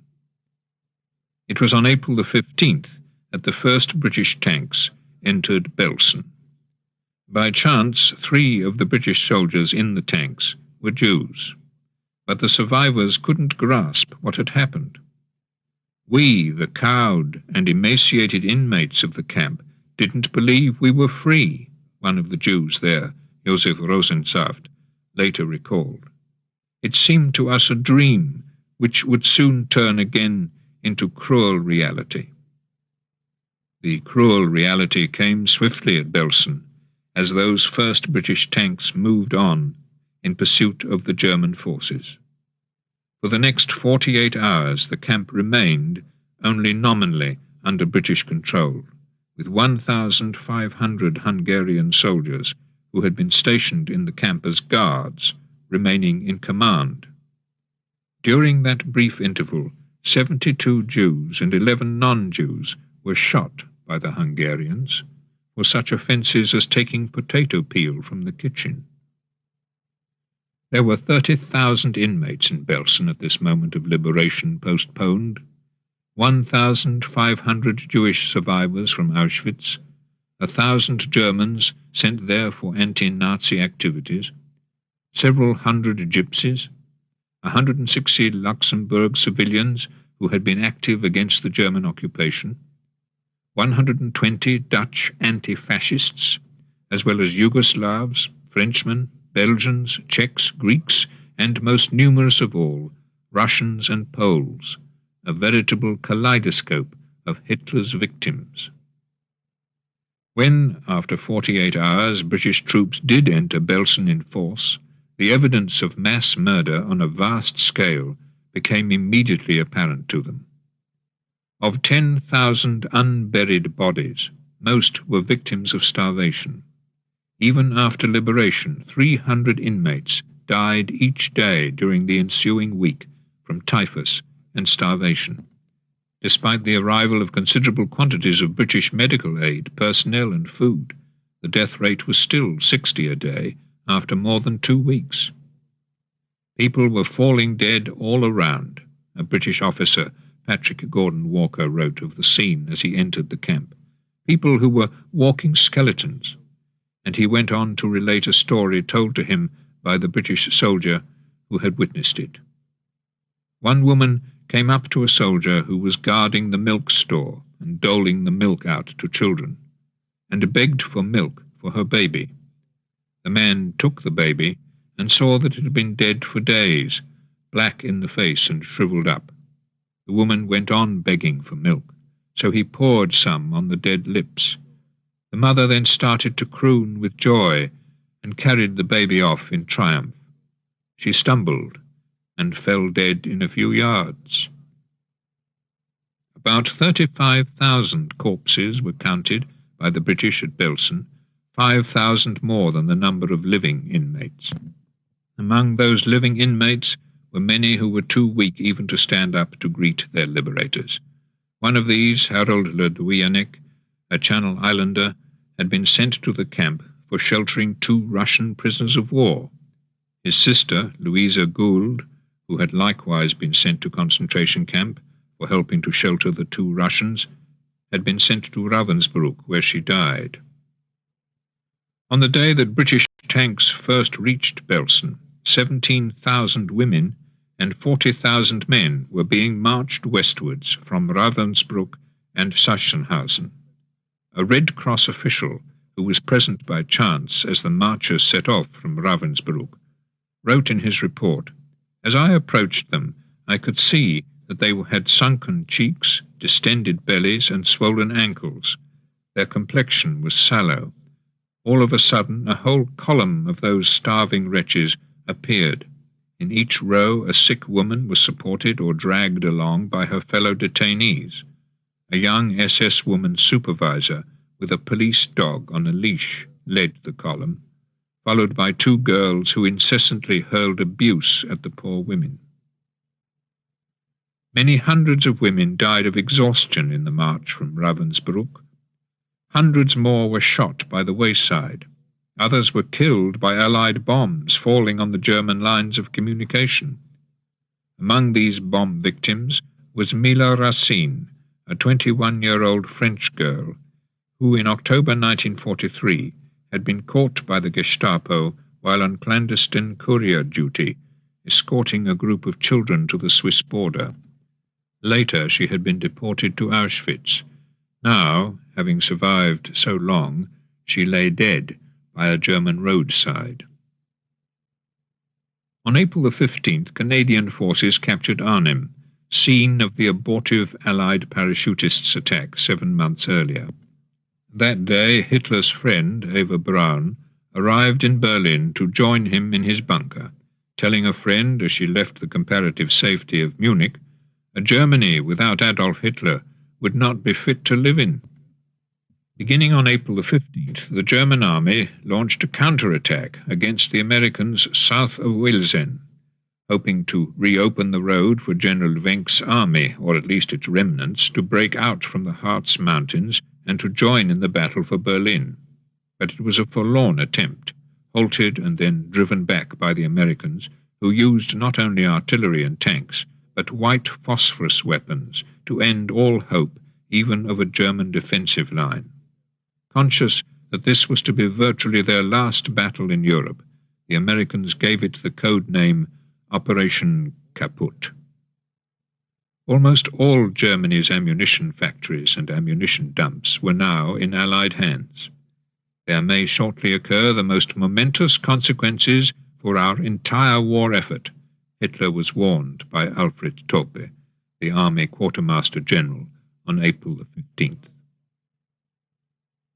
At 5 o'clock on the morning of April the 16th, with the firing of 500,000 shells, rockets, and mortar bombs, the Red Army opened its offensive against Berlin, when 3,000 tanks of the highest quality and firepower drove westwards from their bridgeheads over the River Oder. 60 German suicide planes crashed on the Oder bridges, or as close to them as they could, but were powerless to halt the massive thrust of Soviet troops and armor. On the southern front, Soviet forces, already masters of Vienna, drove westward to St. Pölten and Fürstenfeld. In the air above Berlin, American fighters shot down 22 German jet aircraft, almost the last jets that were capable of action. From his bunker in Berlin, Hitler issued an order of the day to his commanders facing the Red Army. He who gives the order to retreat is to be shot on the spot. Pressing into the last German pockets of resistance in the Ruhr, the Americans had taken 20,000 prisoners by April the 16th. That same day, American forces liberated both Vordingborgstel and Colditz, two camps from which Allied prisoners of war now joined more than 250,000 other prisoners of war freed from captivity during April. In Berlin, on April 16th, Hitler dismissed his personal physician, Germany's Minister for Health and Sanitation, Karl Brandt. He had just learned that Brandt had sent his wife and child to Thuringia, where they could give themselves up to the Americans. In the Pacific, on April the 16th, the Americans landed on the small Ryukyu island of Ieshima.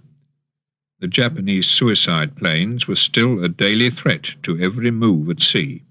That day, one such attack killed 8 crewmen on board the aircraft carrier Intrepid, which had already lost nearly 100 men in earlier attacks. Also on April the 16th, on the Philippine island of Leyte, where some Japanese forces had continued fighting since the American conquest of the island more than 3 months earlier, the Japanese commander, General Suzuki, was killed, and the resistance dwindled. In the southern Philippines, even on central Luzon, the Japanese had also continued to fight. On April the 17th, further American forces landed on Mindanao. Throughout Germany, April the 17th saw the collapse of all Hitler's hopes of holding either the Western or the Eastern Front. In the West, American troops reached the outskirts of Nuremberg, scene of the greatest pre-war Nazi rallies and triumphs. Now the city was deluged in a barrage of artillery fire. In the east, the Red Army crossed the Oder in force, driving towards Berlin and reaching Seelau.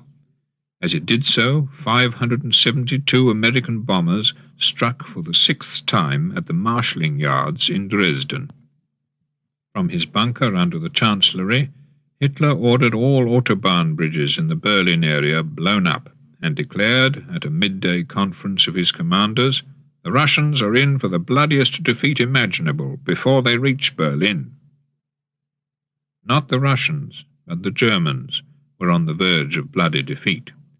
On April the 17th, American bombers destroyed 752 German aircraft on the ground, virtually the last air forces of the Reich.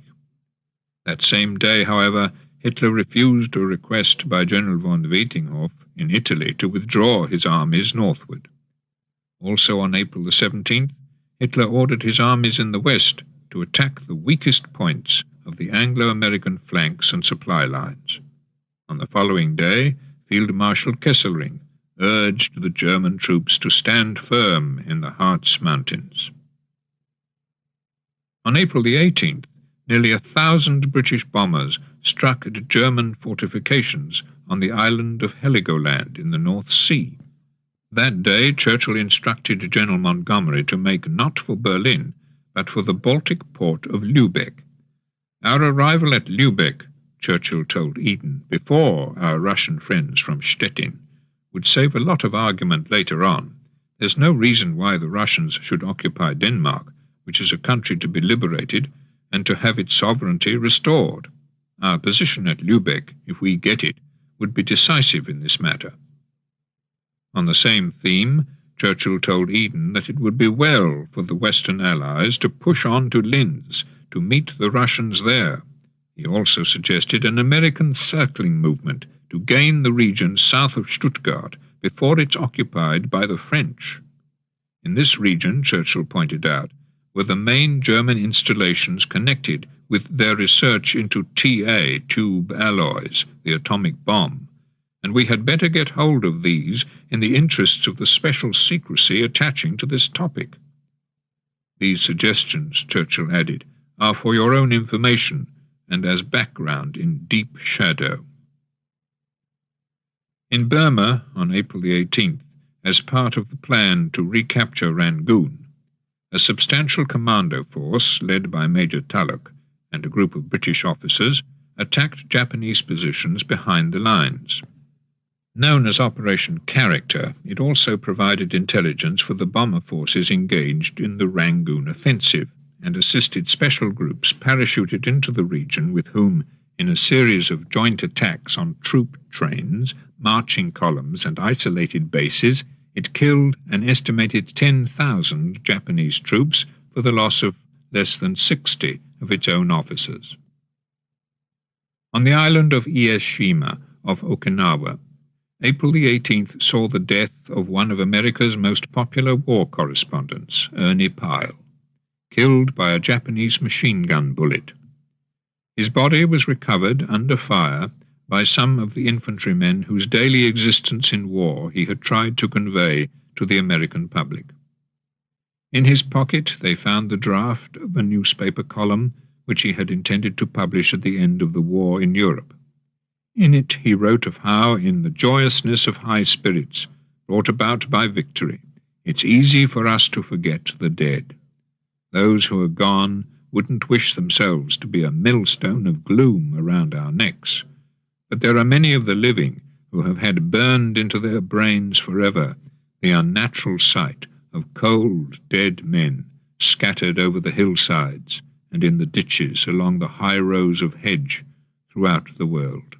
Dead men by mass production, in one country after another, month after month, and year after year. Dead men in winter, and dead men in summer.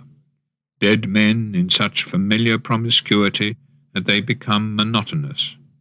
Dead men in such monstrous affinity that you come almost to hate them. Pyle added, "These are the things that you at home need not even try to understand. To you at home they are columns of figures, or he is a near one who went away and just didn't come back.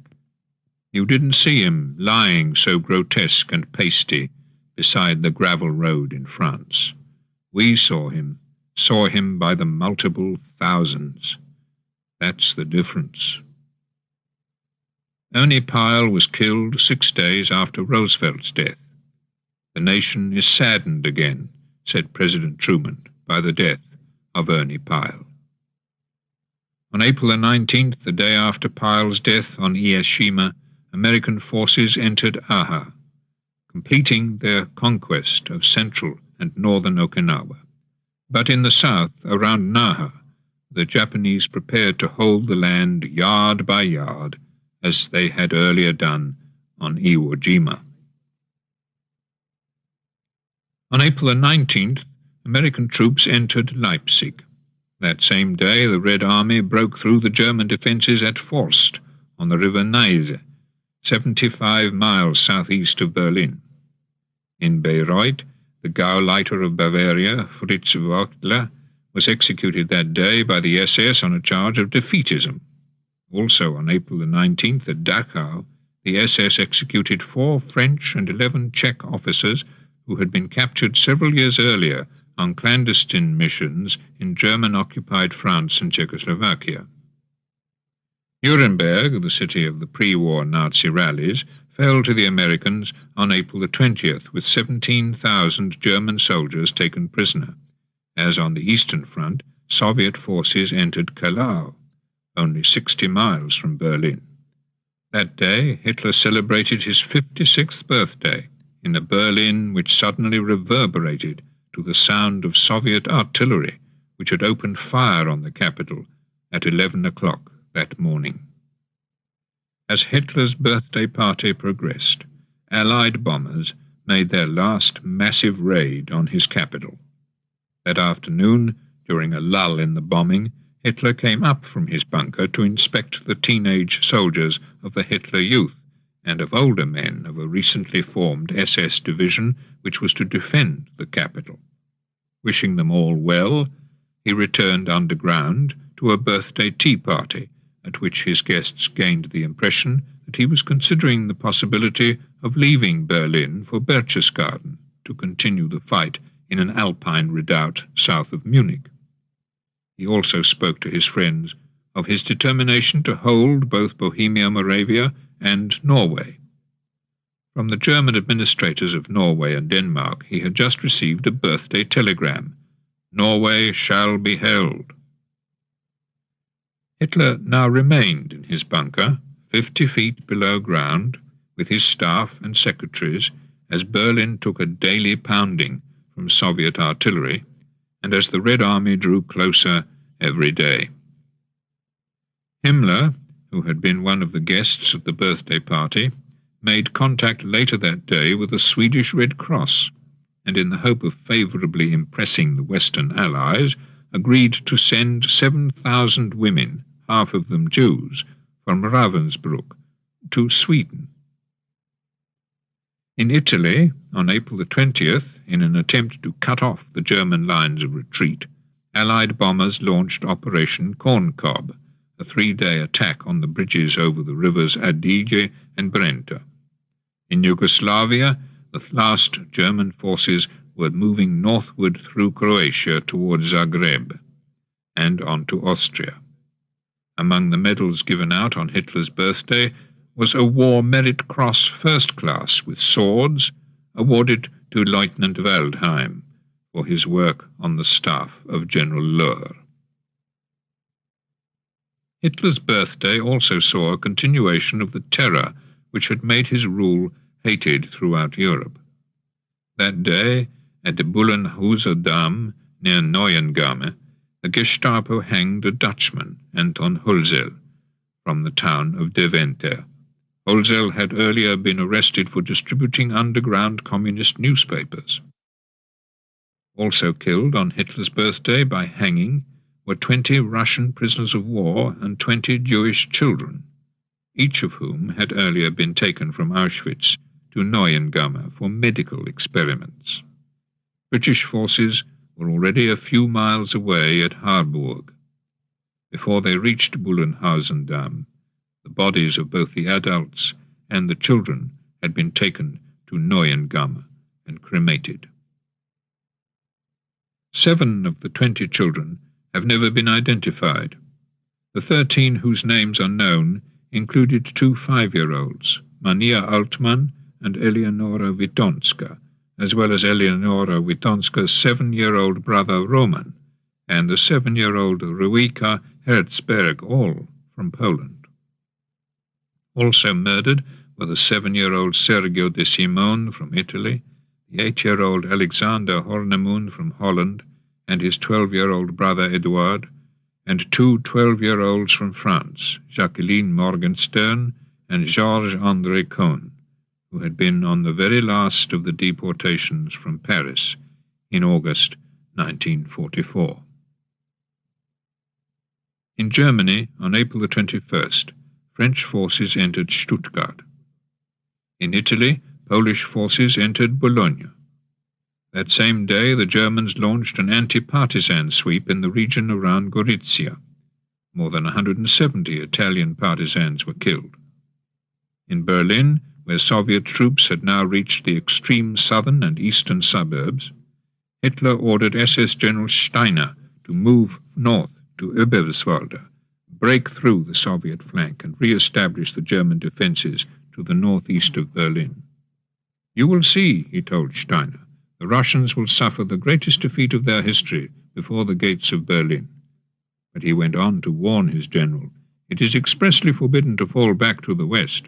Officers who do not comply unconditionally with this order are to be arrested and shot immediately. You, Steiner, are answerable with your head for execution of this order."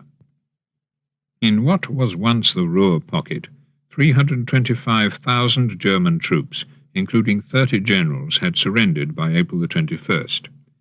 That day their commander, Field Marshal Model, shot himself in a forest between Düsseldorf and Duisburg. In the British zone of battle, in the village of Wistedt, between Bremen and Hamburg, April the 21st saw a 24-year-old guardsman, Edward Calhoun Charlton, win the last Victoria Cross of the war in Europe for saving the lives of several men who had been trapped in their tank. He himself was so badly wounded that he died shortly after being taken prisoner. His principal adversary in this battle, Lieutenant Hans-Jürgen von Bülow, was awarded the Iron Cross, First Class. To the south of Berlin, during April the 21st, the Red Army reached and overran the headquarters of the German High Command at Zossen. The chief opposition now to the Soviet entry into Berlin were small battle groups of Hitler Youth, teenage boys with anti-tank guns, which had been placed in parks and prominent buildings and suburban streets. At Eckersdorf, on April the 21st, 70 such defenders, with 3 anti-tank guns between them, were typical of the last-minute efforts to keep the Russians out of Berlin. They were mown down by tanks and infantry. Heinrich Himmler was now in command of both the Rhine and Vistula armies. On April the 22nd, at a further meeting with Count Volker Bernadotte, this time in Lübeck, he offered to surrender to the Western Allies, but not to the Russians. Germany would continue fighting the Russians, Himmler explained, until the front of the Western powers has replaced the German front. The Western powers had no intention, however, of turning against Russia. They would allow no separate negotiations, only a surrender without conditions, total and complete surrender of all armies on all fronts. Until the German surrender, Churchill assured Stalin, in reporting Himmler's approach, the attack of the Allies upon them on all sides and in all theatres where resistance continues will be prosecuted with the utmost vigour. Inside Greater Germany, the imminence of defeat led to the first relaxation of concentration camp security. On April the 22nd, when 2 Swiss representatives of the International Committee of the Red Cross reached Mauthausen with trucks and food, they were allowed to take away with them 817 French, Belgian, and Dutch deportees. Hitler's entourage were appalled. General Jodl, in a burst of optimism quite at variance with the reality of the situation, spoke of new military moves designed to defend Berlin, declaring that the army on the Elbe, which faced the British and Americans, could be brought eastward to hold a defensive line from the Elbe to Jüterbog and Potsdam.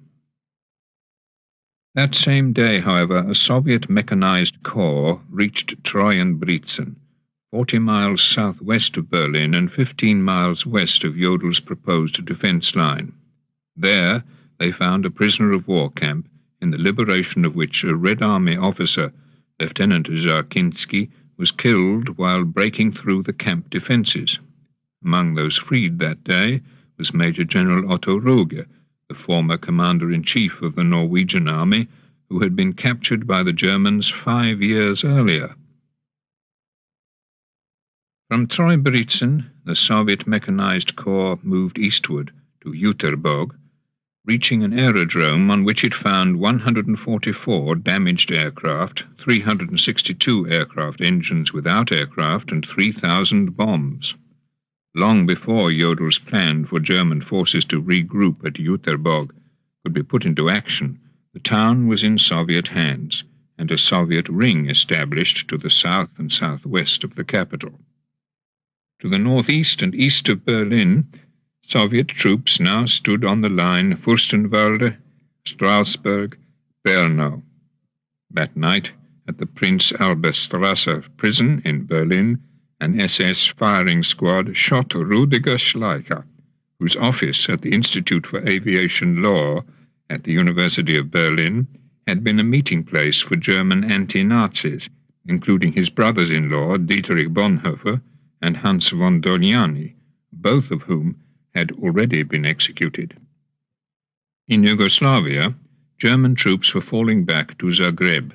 On April the 22nd, they were still in control of the region of Jasenovac, the concentration camp in which tens of thousands of Serbs and Jews had been murdered. Only 1,000 inmates were still alive. Fearful that they would be murdered on the eve of the German retreat, they rose up in revolt. 600 of them turned on their guards, more than 500 of them were shot down, but 60 of the Serbs and 20 of the Jews escaped. Yet more witnesses of barbarities, the full details of which were yet to be made known to a world which was suddenly becoming exposed to tales of previously unimagined barbarity. On April the 23rd, Hitler assumed personal command of the defence of Berlin. Policemen, members of the Hitler Youth, old men and women of all ages, were enlisted to help keep the Russians from entering the capital. That day, Goering sent Hitler a telegram, proposing as Hitler's current deputy to assume full control of Germany. If no reply is received by 10 o'clock tonight, Goering added, I shall take it for granted that you have lost your freedom of action. Hitler at once dismissed Goering from all his offices of state and ordered his arrest. In Goering's place as head of the German Air Force, Hitler decided to appoint Robert Ritter von Greim, one of Germany's most highly decorated pilots, and, since February 1943, commander of the German Air Force on the Eastern Front. Greim, who was then in Munich, was summoned to Berlin. In Berlin, during April the 23rd, 2 more of the imprisoned conspirators were executed, Dietrich Bonhoeffer's brother, Klaus, and the geographer and writer Albrecht Haushofer, who had wished to see a restoration of the monarchy once Hitler was overthrown. In Belsen, on April the 23rd, 8 days after the camp's liberation, one of the hundreds of emaciated former prisoners who died that day was a Frenchwoman, Yvonne Rudler, who, as the British agent Jacqueline, had been smuggled by boat into France in July 1942, and who had been arrested 11 months later. In Italy, Allied forces had crossed the River Po, and on April 24th, the Italian Committee for National Liberation ordered a general uprising through the areas still under German control. German columns in retreat were everywhere attacked, and on April 25th, Italian partisans liberated Milan. That morning, more than 300 British bombers attacked Hitler's Berghof headquarters in Berchtesgaden. Goering, who was already under arrest in his home on the mountain, was unhurt, but many buildings were badly damaged and 6 people killed. As British bombs fell on Berchtesgaden, General Ritter von Greim flew from Munich to Berlin.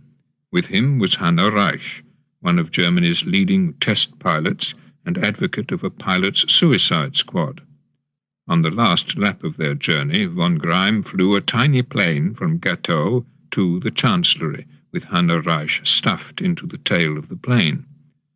During the flight, von Greim was injured in the foot by Russian anti-aircraft fire. Hanno Reich managed to lean across him and land the plane a few hundred yards from Hitler's bunker.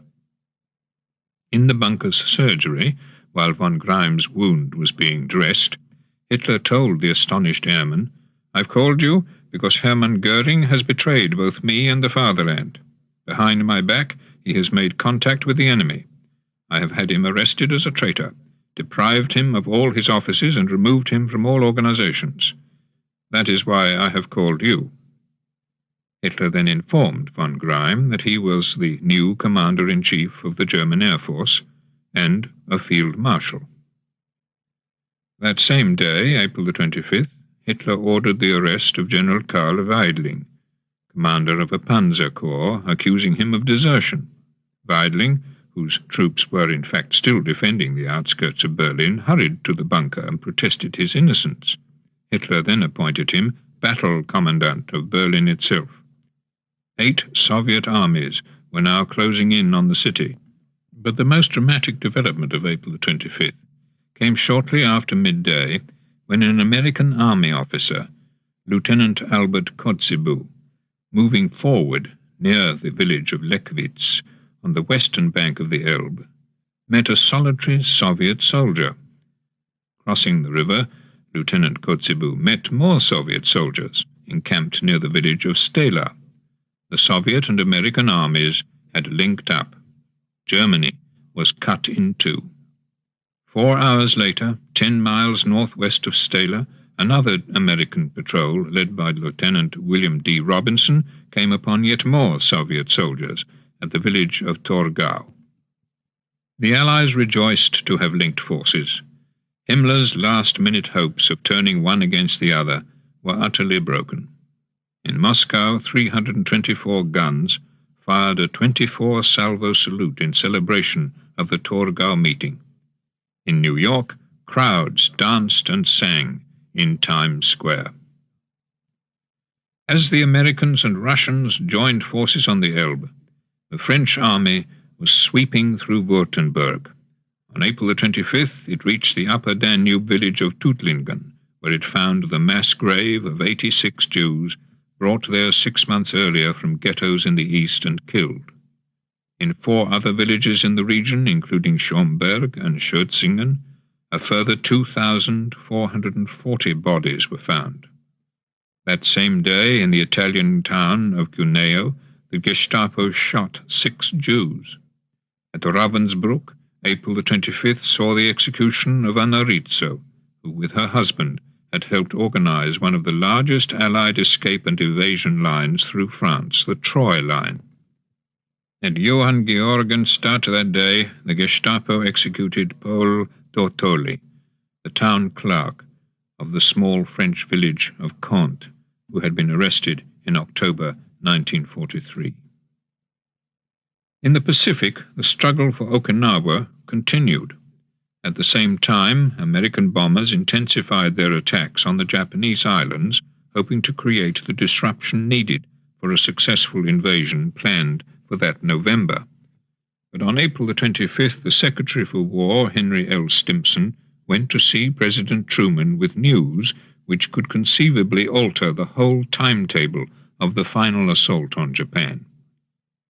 Within 4 months, Stimson told Truman, we shall, in all probability, have completed the most terrible weapon ever known in human history, one bomb of which could destroy a whole city. The Berlin defense perimeter, which Hitler had ordered to be held at all cost, was now pierced in the north, the east, and the southeast. The suburbs of Moabit and Neukölln were both in Russian hands by nightfall on April the 26th. That same day, British intelligence decrypted a top-secret message sent to Himmler by the SS, warning that food for the civilian population still under German control wouldn't last beyond May the 10th. On the day of this message, Russian forces entering Potsdam completed the encirclement of Berlin. German forces in the city were now restricted to an area less than 10 miles long from west to east and only 1 to 3 miles wide. That day, unaware that Hitler had decided never to leave Berlin, units of the Red Army seized his last avenue of escape, the airfield of Tempelhof. Camp after camp was now being liberated. Not far from Berlin, Soviet forces freed Edouard Herriot, a former Prime Minister of France. At Landsberg, where Hitler had been imprisoned for just over a year in 1923 and 1924, an American officer, Colonel Yevil, secured one of the strangest trophies of the war, the plaque above the door of Hitler's former prison cell.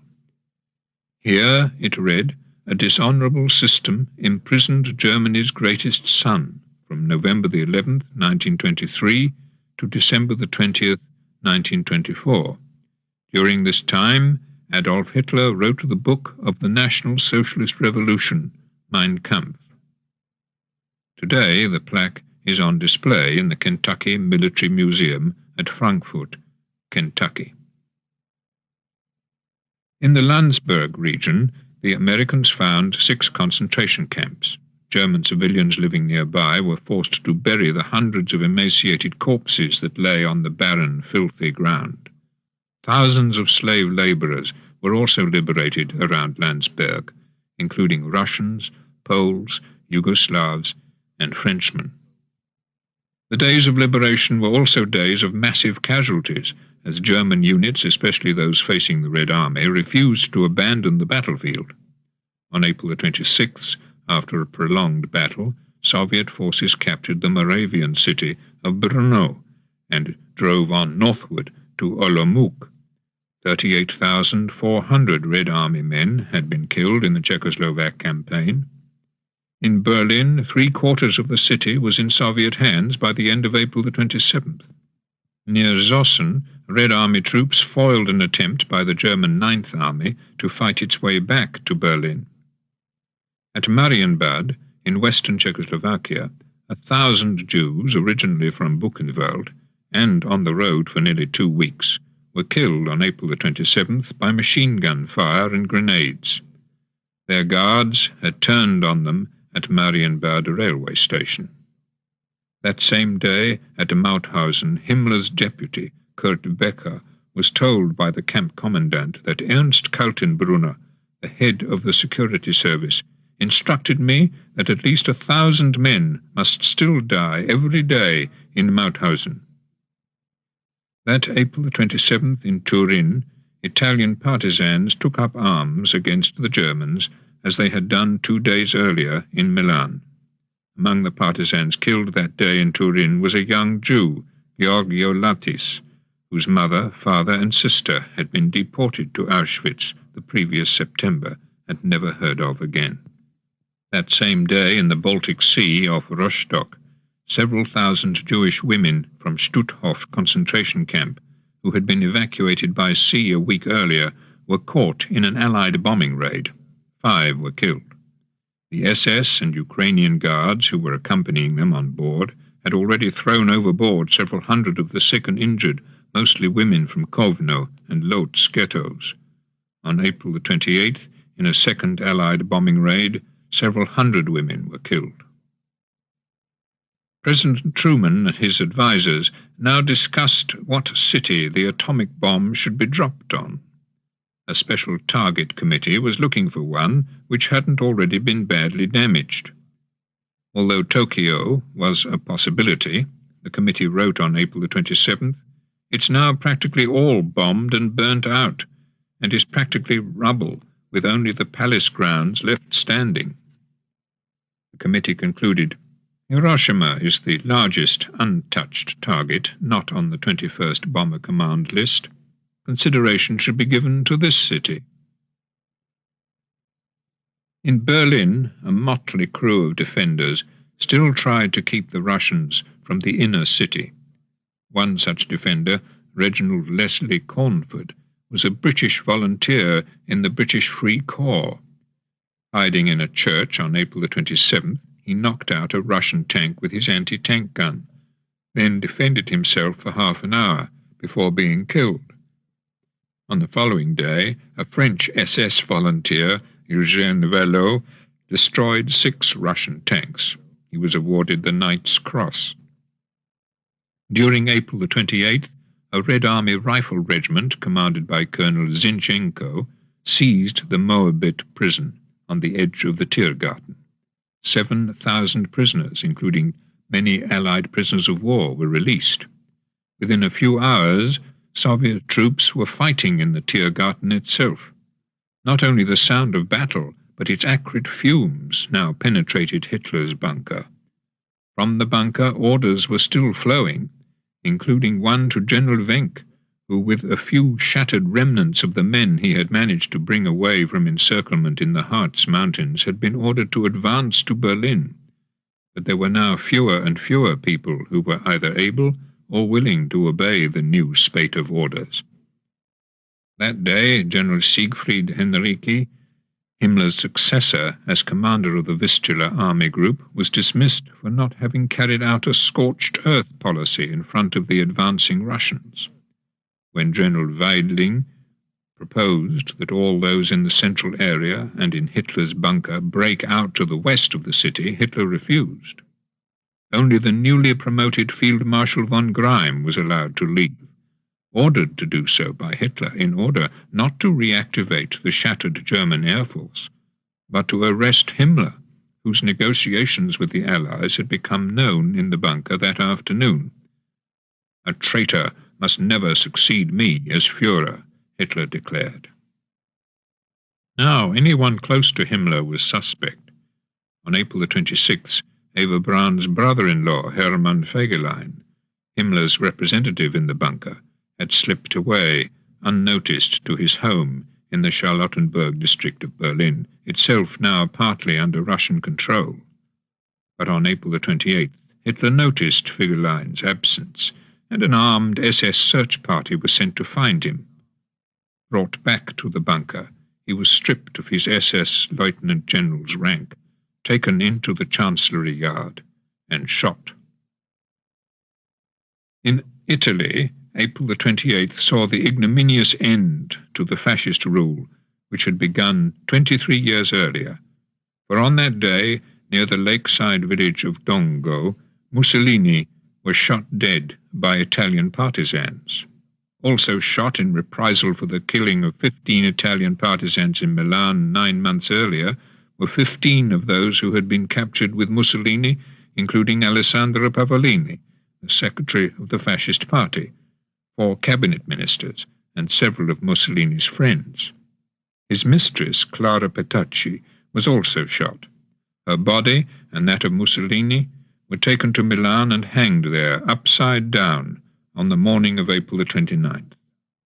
Early that afternoon at Caserta, General von Wiedenhof's representatives signed the unconditional surrender of all German troops in Italy. As Mussolini's body was being taken from Dongo to Milan, Hitler, in his bunker in Berlin, was writing his political testament and making plans to marry Eva Braun. In his testimony he explained how much her loyalty and her decision to stay with him in the bunker had meant to him. He also wrote that he was expelling both Goering and Himmler from the Nazi Party, and announced the setting up of a new government with Admiral Dönitz as president and Dr. Goebbels as chancellor. Much of Hitler's testimony consisted of his reflections on the origins of the war. Neither he nor anyone else in Germany, he wrote, had wanted a second war against Britain and America, and he went on to explain, centuries will go by, but from the ruins of our towns and monuments the hatred of those ultimately responsible will always grow anew against the people whom we have to thank for all this, international Jewry and its henchmen. Hitler then declared that the war had been caused solely by those international statesmen who either were of Jewish origin or worked for Jewish interests. The Jews were the real guilty party in this murderous struggle, and would be saddled with the responsibility for it. Hitler added, "I left no one in doubt. At this time not only would millions of children of European Aryan races starve, not only would millions of grown men meet their death, and not only would hundreds of thousands of women and children be burned and bombed to death in cities, but this time the real culprits would have to pay for their guilt, even though by more humane means than war." The more humane means had been the gas chambers. Stating that he couldn't abandon Berlin, and that the city's resistance was being debased by creatures who are as blind as they are lacking in character, Hitler explained that he wished to share his fate with that which millions of others have also taken upon themselves by remaining in this city. He had therefore decided to stay in Berlin, and there to choose death voluntarily, when I determine that the position of the Führer and the Chancellery itself can no longer be maintained. I die with a joyful heart in the knowledge of the immeasurable deeds and achievements of our peasants and workers, and of a contribution unique in history of our youth, which bears my name. Hitler added, "Through the sacrifices of our soldiers, and my own fellowship with them unto death, a seed has been sown in German history that will one day grow to usher in the glorious rebirth of the National Socialist movement in a truly united nation." After setting out the names of the members of the new government, Hitler ended his testimony with one more denunciation of the Jews. "Above all," he concluded, "I enjoin the government and the people to uphold the race laws to the limit, and to resist mercilessly the poisoner of all nations, international jury. What those race laws had led to was once again brutally revealed later that same day, when shortly after 3 o'clock in the afternoon, American forces entered Dachau.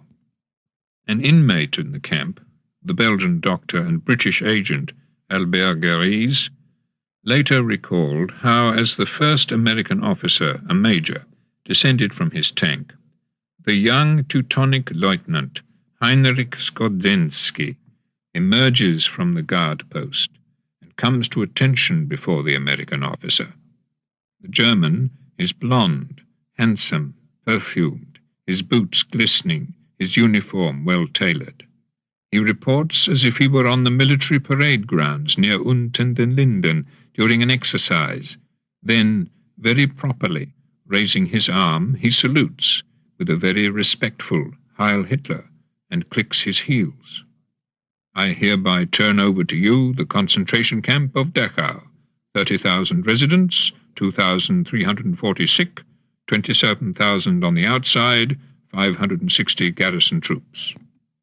The American major did not return the German lieutenant's salute. He hesitates for a moment, Albert Geries later recalled, as if he were trying to make sure that he's remembering the adequate words. Then he spits into the face of the German, "Du Schweinhund." And then, "Sit down here," pointing to the rear seat of one of the jeeps, which in the meantime have driven in. The major turns to me and hands me an automatic rifle. "Come with me." But I no longer had the strength to move. "No, I stay here." The major gave an order. The jeep with the young German officer in it went outside the camp again. A few minutes went by. My comrades hadn't yet dared to come out of their barracks, for at that distance they couldn't tell the outcome of the negotiations between the American officer and the SS men. Then I hear several shots. Lieutenant Skodzensky was dead. Within an hour, all 500 of his garrison troops were to be killed, some by the inmates themselves, but more than 300 of them by American soldiers, who had been literally sickened by what they saw of rotting corpses and desperate, starving inmates. In one incident, an American lieutenant machine-gunned 346 of the SS guards after they had surrendered and were lined up against a wall. The lieutenant, who had entered Dachau a few moments earlier, had just seen the corpses of the inmates piled up around the camp crematorium and at the railway station. None of those who saw Dachau in the days after its liberation were to forget its horrors. As at Belsen 2 weeks earlier, the Allied journalists accompanying the troops were shattered by what they saw. Sam Goldsmith, a Jewish journalist from Lithuania, who had gone to Britain before the war and who had earlier been at Belsen, noted down his first sight of Dachau. On a railway siding, there's a train of 50 wagons, all full of terribly emaciated dead bodies, piled up like the twisted branches of cut-down trees. Near the crematorium for the disposal of the dead, another huge pile of dead bodies, like a heap of crooked logs, ready for some infernal fire. The stench is like that of Belsen. It follows you even when you're back in the press camp. There were 2,539 Jews among the 33,000 survivors in Dachau. Of those survivors, 2,466 were to die in the following month and a half. Everywhere, the SS troops continued to fight with fear of capture ever balancing the desire to live. At Dachau itself, as many as 30 guards had been killed when they opened fire on the Americans from the camp watchtowers. That same day, less than 5 miles away at Weibling, after an American soldier had been killed by SS sniper fire, all 17 SS men who then surrendered were lined up against an earthen bank and shot. The only mercy on April the 29th came from the air, when 3,000 British bombers launched Operation Manna, parachuting more than 6,000 tons of supplies to the Dutch behind German lines in Rotterdam and The Hague, where shortages of food were leading to starvation throughout German-occupied Holland. In Berlin, General Weidling reported to Hitler on the evening of April the 29th that the Russians had reached the nearby Potsdam station. In addition, there were no longer any anti-tank guns available for the defense of the Chancellery area. What, asked Weidling, were his men to do once they had run out of ammunition? I cannot permit the surrender of Berlin, Hitler replied. Your men will have to break out in small groups. That afternoon, the Citadel Commandant of Hitler's bunker, SS Major General Mohnke, who in 1940 had been the senior officer involved in the massacre of British prisoners of war at Paradis, near Dunkirk, made the last two presentations of the Knight's Cross. One was to the French SS volunteer Eugène Vallot for destroying 6 Russian tanks on the previous day. The other was to the commander of the tank troops defending the Chancellery, Major Herzig. That night, at 11 o'clock, Hitler telegraphed from the bunker, "Where are Wenck's spearheads? When will they advance? Where is 9th Army?" British cryptographers at Bletchley, ever vigilant, read these last desperate questions on their Enigma machine. At 1 o'clock on the morning of April the 30th, Field Marshal Keitel informed Hitler that General Wenck's forces were stuck fast south of the distant Schwricklau Lake and had no way of moving towards the capital, while the 9th Army was completely encircled. As Hitler in Berlin contemplated the imminent destruction of his capital and his life's work, Churchill in London was looking with anguish as Stalin imposed full Soviet control on Poland. "I have been much distressed," Churchill telegraphed to Stalin on April the 29th, "at the misunderstanding that has grown up between us on the Crimean Agreement about Poland." Britain and America had agreed to allow the Lublin government to become a new government, recognized on a broader democratic basis with the inclusion of democratic leaders from Poland itself and from Poles abroad. For this purpose, a commission had been set up in Moscow to select the Poles who were to come for consultations. Britain and America had excluded from their nominees those who they thought were extreme people unfriendly to Russia. They had not selected anyone at present in the London government, but chose instead 3 good men who had earlier gone into opposition to the London government because they didn't like its attitude towards Russia, and in particular its refusal to accept the eastern frontier, the Curzon line, which you and I agreed upon now so long ago, and which I was the first man outside the Soviet government to proclaim to the world as just and fair, together with the territorial compensations for Poland in the west and north. Churchill went on to point out to Stalin that not one of the 3 British and American nominees had been invited to Moscow to come before the Commission. As to the plan agreed upon at Yalta to establish a government based on universal suffrage and secret ballot, with all the democratic and anti-Nazi parties having the right to take part and put forward candidates, none of this has been allowed to move forward. The Soviet government had signed a 20 years treaty with the former Lublin Committee, now called by Stalin the New Government of Poland, although it remains neither new nor reorganized. "We have the feeling," Churchill wrote, "that it is we who have been dictated to and brought up against a stone wall upon matters which we sincerely believed were settled in a spirit of friendly comradeship in the Crimea." He went on, after referring to the communist predominance in the Yugoslav government, with which Stalin had just signed a treaty, to tell the Soviet leader with deep foreboding, "There is not much comfort in looking into a future where you and the countries you dominate, plus the communist parties in many other states, are all drawn up on one side, and those who rally to the English-speaking nations and their associates or dominions are on the other. It is quite obvious that their quarrel would tear the world to pieces, and that all of us leading men on either side who had anything to do with that would be shamed before history. Churchill's telegram to Stalin continued. Even embarking on a long period of suspicions, of abuse and counter-abuse, and of opposing policies would be a disaster, hampering the great developments of world prosperity for the masses, which are attainable only by our Trinity. I hope there is no word or phrase in this outpouring of my heart to you which unwittingly gives offence. If so, let me know. But do not, I beg you, my friend Stalin, underrate the divergencies which are opening about matters which you may think are small to us, but which are symbolic of the way the English-speaking democracies look at life. On the morning of April the 30th, American troops entered Munich. In Italy, they entered Turin.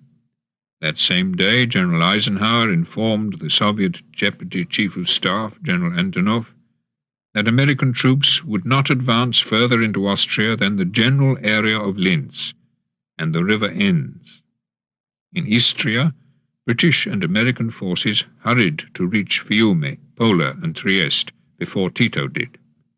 Churchill, angered by Eisenhower's promise to Antonov, and fearful of the westward march of communism to the Adriatic, telegraphed to Truman on April the 30th, there can be little doubt that the liberation of Prague and as much as possible of the territory of western Czechoslovakia by your forces might make the whole difference to the post-war situation in Czechoslovakia, and might well influence that in nearby countries. On the other hand, if the Western Allies play no significant part in Czechoslovakian liberation, that country will go the way of Yugoslavia. To Churchill's disappointment, Truman replied that he would leave the tactical deployment of troops to the military. In passing on the British request that United States forces liberate Prague, General Marshall told Eisenhower, personally and aside from all logistic, tactical or strategical implications, I would be loath to hazard American lives for purely political purposes. Prague was to be liberated by the Red Army, and Istria by Tito's partisans.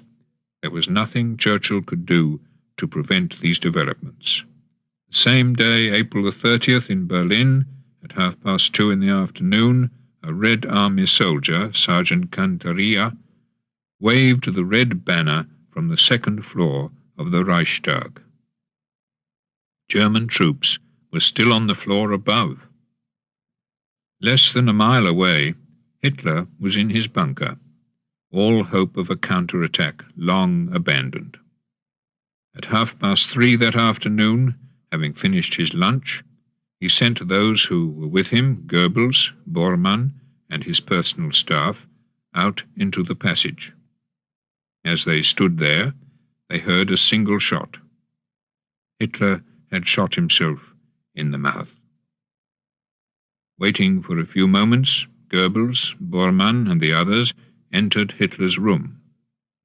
The Führer was dead. So too was Eva Braun. She had swallowed poison. With a single pistol shot, the 1,000-year Reich was at an end, in ignominy, a mere 12 years since it had been launched in triumph.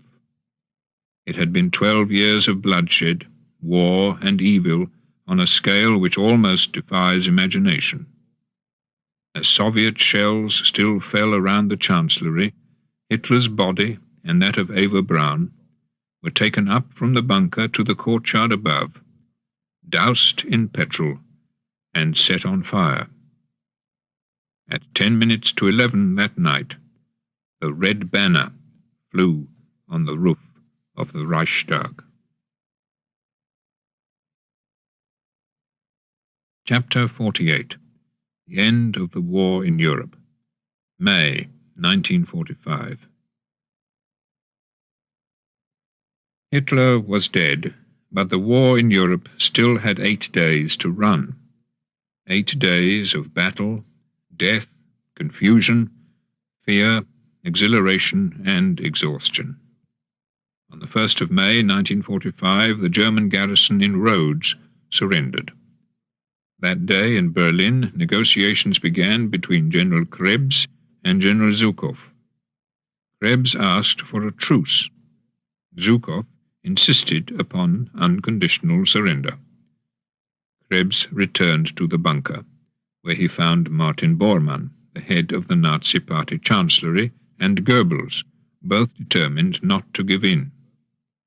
General Weidling, however, decided that there was no option but to surrender, and on his own initiative issued an order to his garrison troops and to the people of Berlin to cease all resistance. Inside the bunker, Goebbels arranged for his 6 children to be poisoned with a lethal injection by an SS doctor.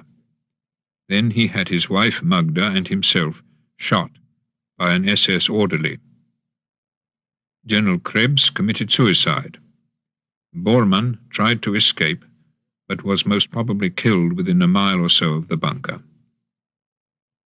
Another of those who committed suicide on May the 1st was Professor Max de Krinis, one of the main advocates of the euthanasia program at the beginning of the war.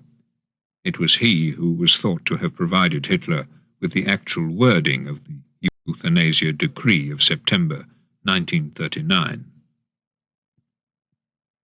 In the Far East, May the 1st saw the launching of Operation Dracula, a British attempt to recapture Rangoon. In one skirmish, where 30 Japanese resisted a Gurkha parachute unit, only a single wounded Japanese soldier survived. But the Japanese had decided not to fight in Rangoon itself. A British pilot, flying over the city that morning, saw written in large letters above the Royal Air Force prisoner of war camp the words, "Japs gone, exdigitate." The British forces did indeed pull their finger out, and within 72 hours Rangoon was liberated. During Operation Dracula, British bombers flew from their base at Salboni, east of Calcutta, to bomb Japanese military targets around Rangoon, breaking their near 1,000-mile journey at Baranga Island. On board one of these bombers on its second flight to Rangoon in 24 hours was Wing Commander James Nicholson, the only fighter pilot to have won the Victoria Cross during the Battle of Britain. Now in charge of training at Southeast Air Force Headquarters, he'd been selected as a prospective candidate at the next British general election. On the flight to Banganduni, however, the bomber crashed into the sea. Nicholson and 9 of the 11 crew members were drowned. In Borneo on May the 1st, Australian troops landed on Tarakan Island. After 18 days, the Japanese were defeated, but on Luzon and Mindanao in the Philippines and on Okinawa, continued Japanese resistance made the capture of every mile a fierce and bloody struggle. At 7:15 on the morning of May the 2nd, Marshal Zhukov accepted the surrender of Berlin. The ceasefire came into effect at 3 o'clock that afternoon. That day the Red Army took 134,000 German soldiers prisoner. Also on May the 2nd, the mayor of Hamburg began negotiations for the unconditional surrender of the city.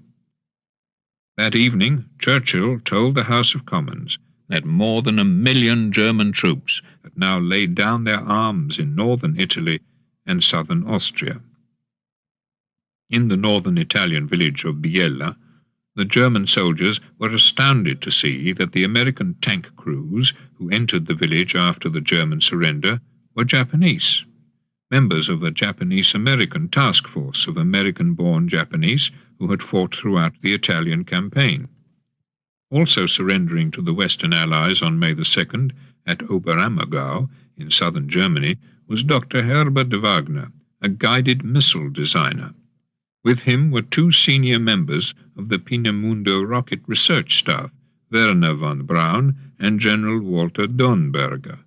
All 3 were hurried to Paris and then to the United States. "We were interested in continuing our work," von Braun later wrote, "not just being squeezed like a lemon and then discarded."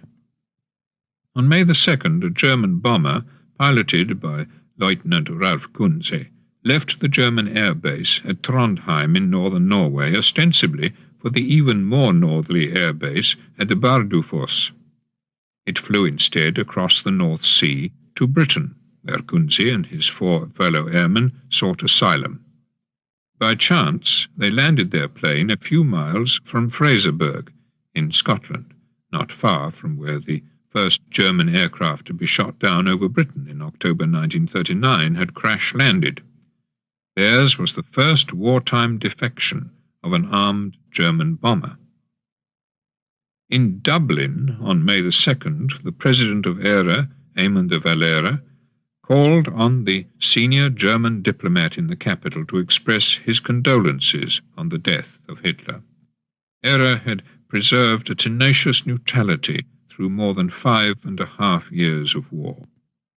In Lübeck harbour, still controlled by the Germans, May the 2nd saw the attempt to transfer 850 Jewish women who had earlier been evacuated by sea from Stutthof to 3 large ships in the harbour, the Capocona, the Athena, and the Thielbeck.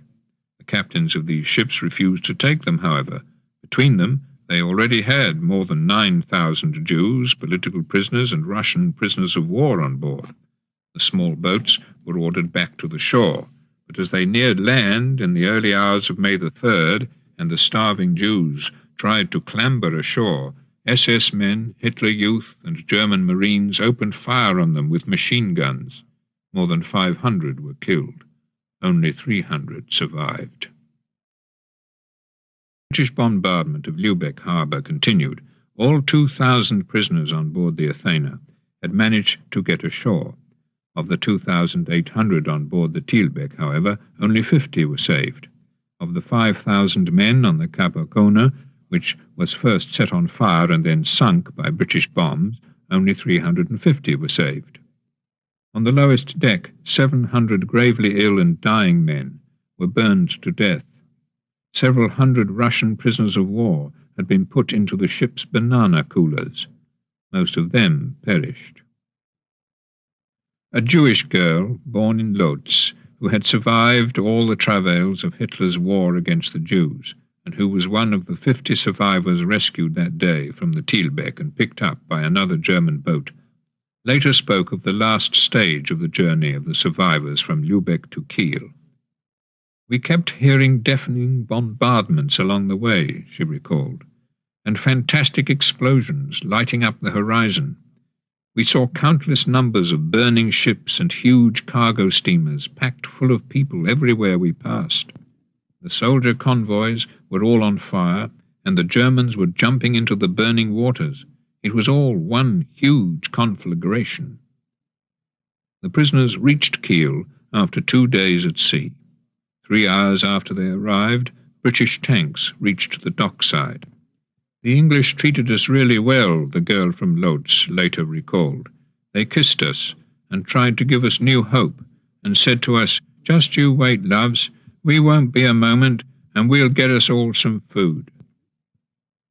At 11:30 on the morning of Thursday, May the 3rd, just outside the village of Vondisch-Even, Grand Admiral Hans-Georg von Friedeburg, Dönitz's successor as Chief of the Naval Staff, and General Hans Kinzel, Chief of Staff to the German Northwest Army Command, arrived at Field Marshal Montgomery's headquarters.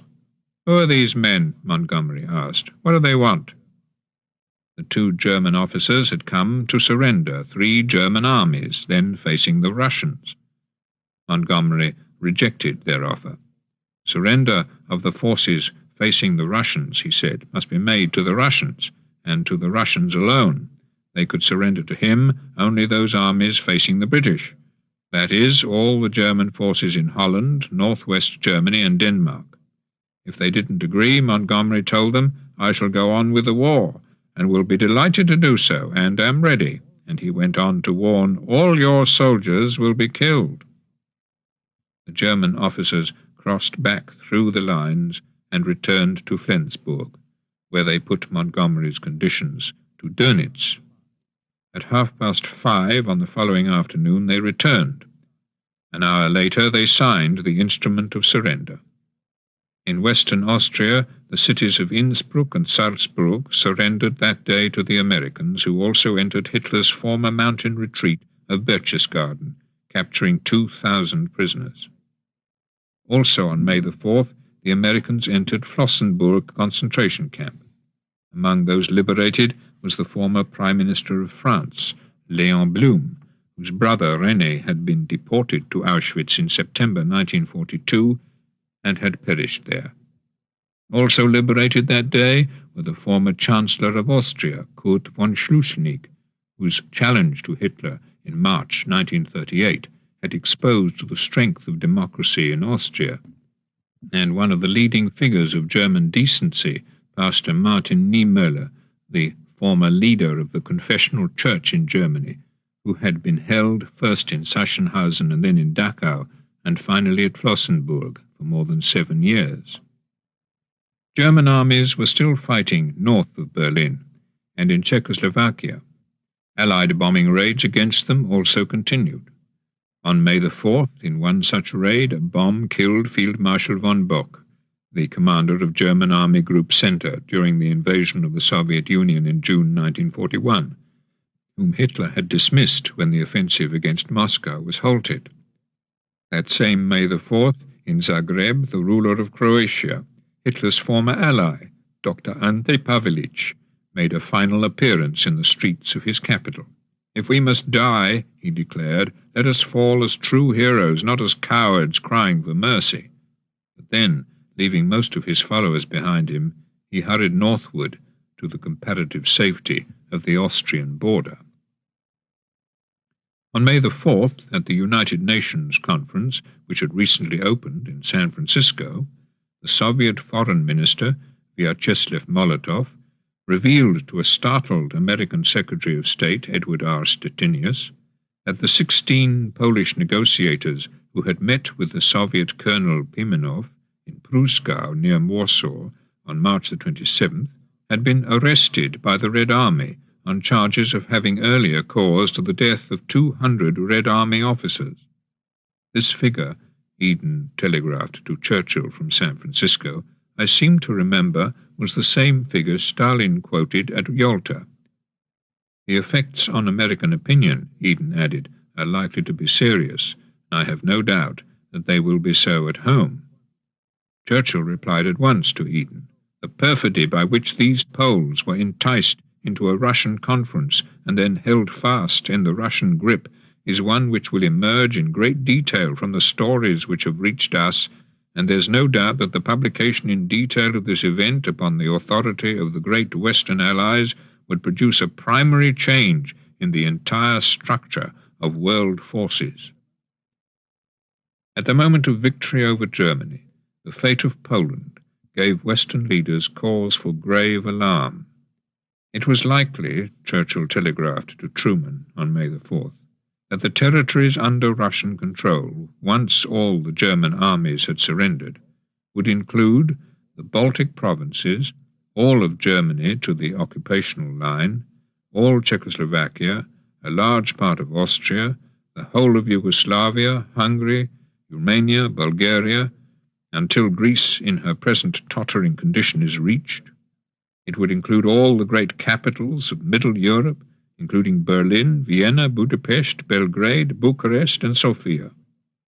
This, Churchill went on to warn the President, constitutes an event in the history of Europe to which there has been no parallel and which has not been faced by the Allies in their long and hazardous struggle.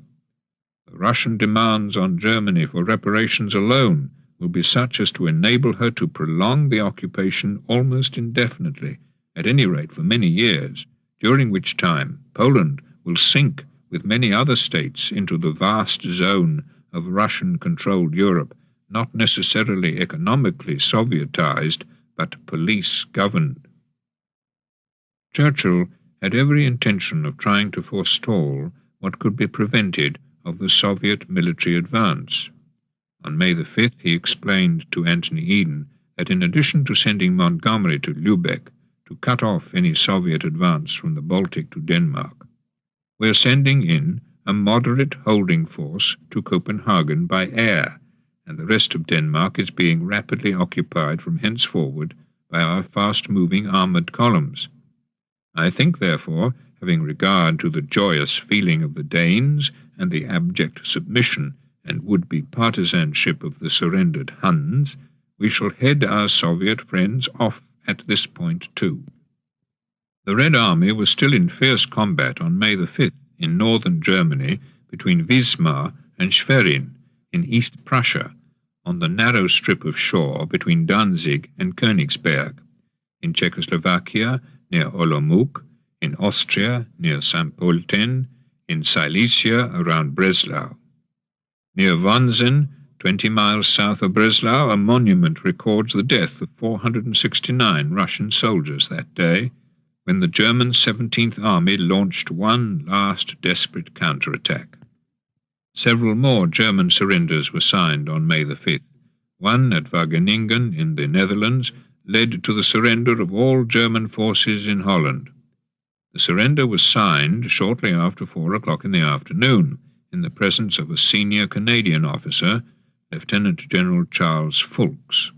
Also present in his capacity as Commander-in-Chief of the Netherlands Forces of the Interior was Prince Berhard of the Netherlands, to whom the commander of the German forces in Holland, General Blaskowitz, showed unexpected deference.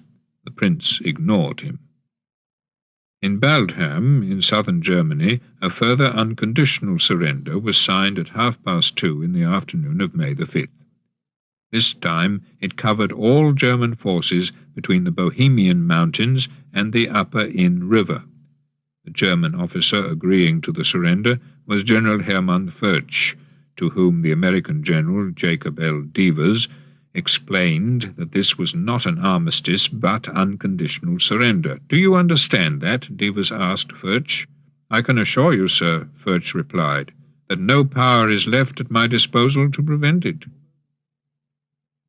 Although the war was virtually over, yet at Ebensee, near Mauthausen, 100 miles east of Baldham, the SS made plans to kill several thousand Jews, most of them survivors of Auschwitz, who had been marched to Ebensee from Mauthausen.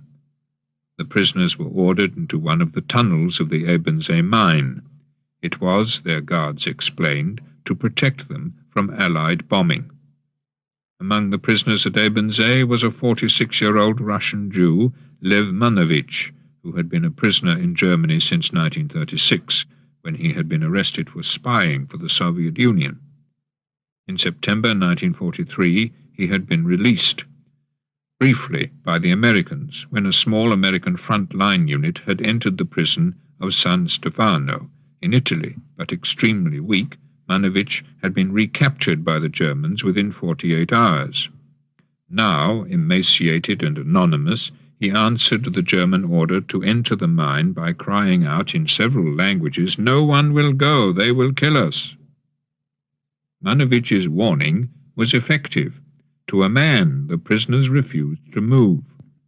The SS guards, as the historian of this last revolt, Evelyn Lechaine, has written, were paralyzed with indecision. The hordes of humans swayed and murmured. For the first time since their arrest, the prisoners, who were not already dying, saw the possibility that they might just survive the war. Understandably, they neither wished to be blown up in the tunnel nor mown down by SS machine guns for refusing, but they knew that in these last days many of the SS had left and been replaced by ethnic Germans. The quick consultation with some of the officers under his command made it clear to the German commandant that they too were reluctant either to force the men into the tunnel or to shoot them down. With the war all but over, they were thinking of the future, and the punishment they'd receive for the slaughter of so many human beings was something they still wished, even with their already stained hands, to avoid, and so the prisoners won the day. Among those at Ebensee that day was Mayer Peska, a Polish Jew from Bielsk-Podlaski, who had been deported first to Majdanek then to Plazau, and finally to Mauthausen. "We saw that the Americans were coming," he later wrote, "and so did the Germans." His account continued. "Suddenly a German guard appeared, a bloated, primeval beast, whose cruelty included the bare-handed murder of dozens of Jews. Suddenly he had become weak and emotional, and he began to plead with us not to turn him in, for he had done many favors for the Jews to whom that madman Hitler had sought to do evil. As he finished his pleading, 3 boys overpowered and killed him, there in the same camp where he had been sole ruler." Mayor Pasca added, "We killed every one of the German oppressors who fell into our hands before the arrival of the Americans in the enclosure of the camp. This was our revenge for our loved ones, whose blood had been spilled at the hands of these heathen German beasts. It was only by a stroke of luck, even if tainted luck, that I had survived." Also at Ebensee, on May the 5th, as the Germans prepared to flee, was Dr. Miklos Nietzsche, an eyewitness of Dr. Mengele's brutality at Auschwitz. Like all his fellow prisoners at Ebensee, he too had survived the death marches, including one from central Germany to Mauthausen, on which 3,000 had set off and 1,000 been killed on the march. On May the 5th, he later recalled, a white flag flew from the Ebensee watchtower. It was finished. They had laid down their arms. The sun was shining brightly when, at 9 o'clock, an American light tank with 3 soldiers on board arrived and took possession of the camp. We were free. Once again, the moment of freedom was one of deep shock for the liberators. When American troops reached Mauthausen, they found nearly 10,000 bodies in a huge communal grave. Of the 110,000 survivors, 28,000 were Jews. More skeletal bodies and more emaciated survivors were found at nearby Ebensee, including Lev Manovich. Like hundreds of those who were liberated, Manovich was too weak to survive. He died 4 days after his act of defiance. On May the 6th in Berlin, the final awards were made of the much-coveted swords to the Knight's Cross of the Iron Cross. The last award of all was made to one of the most highly decorated and popular of all the SS officers in the fighting units of the SS, Otto Weidinger. It's probable that it was Weidinger's defense of Vienna that was responsible, at least in part, for this award. But in those final, confused and catastrophic moments of the war, the message announcing the award was lost. Indeed, it was only 6 years later, after his return to Germany following 6.5 years of captivity in France, that Weidinger himself learned of his award. It had been granted to him 3 weeks after his forces had been forced to leave Vienna. The last acts of the European war were about to take place. At 6 o'clock on the evening of May the 6th, the commander of the German forces besieged in Breslau, General Nikow, accepted the Soviet terms for the surrender of his forces and of the city.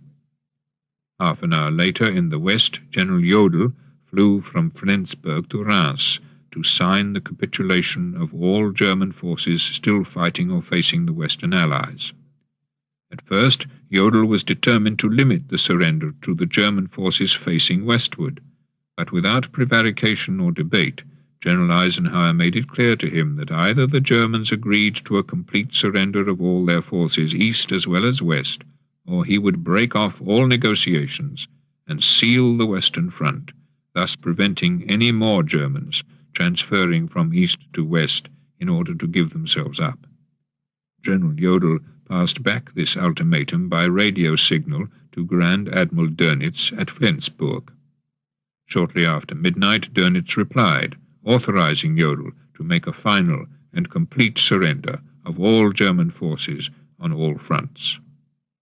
At 1:41 on the morning of May the 7th, watched by General Ivan Suslaparov of Russia and by General François Sevé of France, General Jodl signed. General Bedell Smith then signed for the Allied Expeditionary Force, and General Suslaparov for the Soviet High Command. Finally, General Seves signed as a witness. The surrender was to come into effect at 59 minutes to midnight on May the 8th. The war in Europe still had 21 hours and 18 minutes to run. In Czechoslovakia, throughout May the 7th, German forces continued to fight the Red Army north of Olomouc and in the town itself. On the long spit of land between Danzig and Königsberg, German troops continued to fight the Russians near the village of Vogelsang. Just off the coast of Scotland, in the Firth of Forth, 1 mile south of the Isle of May, the German submarine U-2336, commanded by Captain Emil Klusmeyer, sank 2 merchant ships, the Norwegian Sneland I and the British Avondale Park. On the Sneland I, 7 Norwegian merchant seamen were killed. 2 British seamen died on the Avondale Park. These 9 merchant seamen were the last Allied naval deaths of the European War. In 5 years and 8 months of submarine war, 27,491 officers and men on German submarines had been killed. Of the 863 U-boats that had gone on operational patrols, 754 had been sunk or damaged beyond repair while in port. Their success had been considerable, however, with 2,800 Allied merchant ships and 148 Allied warships being sunk. Their own end was ignominious. Under Operation Rainbow, launched in that week of May, 231 U-boats scuttled themselves rather than fall into Allied hands. Among those scuttled were many which had never put to sea, including, at Lübeck, several which were to have been powered by the new hydrogen peroxide method. One of their inventors, Helmut Walter, captured by the British on May the 5th, agreed 2 days later to give the Allies details of all new submarines and torpedoes then under construction at the nearby research stations at Erkenförde. One of the new type of submarines was shipped to America for trials, another to Britain. In Prague, Czechoslovak resistance forces had taken up arms against the German forces in the city on May the 7th. That day, 3 American army vehicles arrived, but so did the Russians, who insisted that under Eisenhower's agreement with the Soviet High Command, the Americans withdraw to Pilsen. The Americans complied. Throughout May the 7th, the fighting in Prague continued. Then, at 5 on the morning of May the 8th, the German forces in the city surrendered unconditionally. In the battle for Prague, more than 8,000 Soviet soldiers and considerably more German soldiers had been killed, the last substantial bloodletting of the German war. In Britain and the United States, May the 8th was VE Day, Victory in Europe Day. As both nations rejoiced, their cities were bedecked with flags and banners. In the once captive capitals of Western Europe, The Hague, Brussels, and Paris, there was a renewal of the excitement and relief of their days of liberation. In Copenhagen and Oslo, the Germans laid down their arms. That same day, the last of the German forces in eastern Germany signed an instrument of surrender to the Russians at Karlshorst, near Berlin. That day, the German troops cut off for many months in northern Latvia likewise surrendered, as did those in the Dresden-Görlitz area. Only around Olomouc did the Germans fight on, but it was a brief and hopeless resistance. Olomouc fell during the day, as did Sternbeck further north. At 2 in the afternoon of May the 8th, the German garrison at Saint-Nazaire on the Atlantic surrendered to the Americans. An hour later, the Dame of the small Channel island of Sark raised both the British Union Jack and the United States Stars and Stripes over her tower. There were still 275 Germans on the island, and not a single Allied soldier. The British Army, 3 officers and 20 men, arrived 2 days later. In Berlin, half an hour before midnight on May the 8th, a further signing took place of the Reims surrender, the signatories for the German High Command being Grand Admiral von Friedeburg, signing his third instrument of surrender in 4 days, General Hans-Jürgen Stumpf, head of the German Air Force, and Field Marshal Keitel.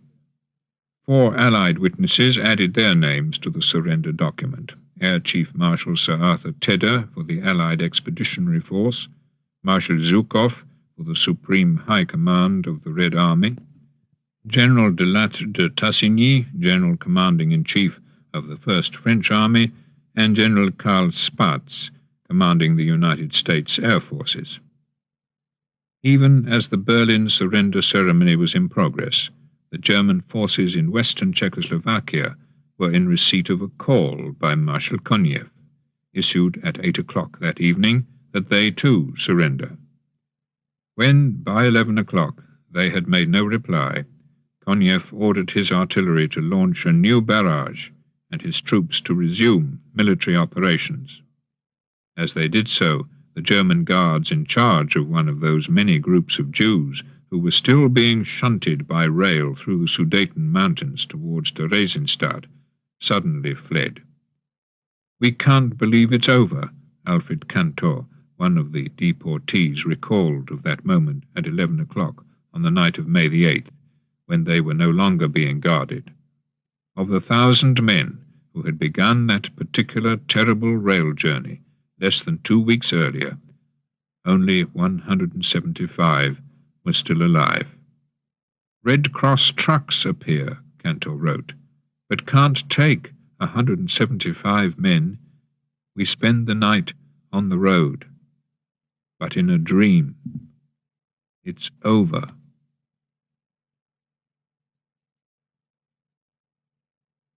Chapter 49. Germany in defeat, Japan unbowed. May to July 1945. During the 9th of May 1945 there were several further surrenders. The 30,000 German troops on the Channel Islands, the German garrisons on the Aegean islands of Milos, Leros, Kos, Biscopi and Simi, the German garrison on the Baltic island of Bornholm, a part of Denmark, the German troops still holding out in East Prussia and around Danzig, Germans in western and central Czechoslovakia who fought on against the Russians during much of May the 9th, German troops likewise still fighting in Silesia, where local memorials record the death on May the 9th of more than 600 Soviet soldiers, and the German garrison which had been surrounded at Dunkirk for more than 6 months, most recently by Czechoslovak troops commanded by Major General Alois Liska.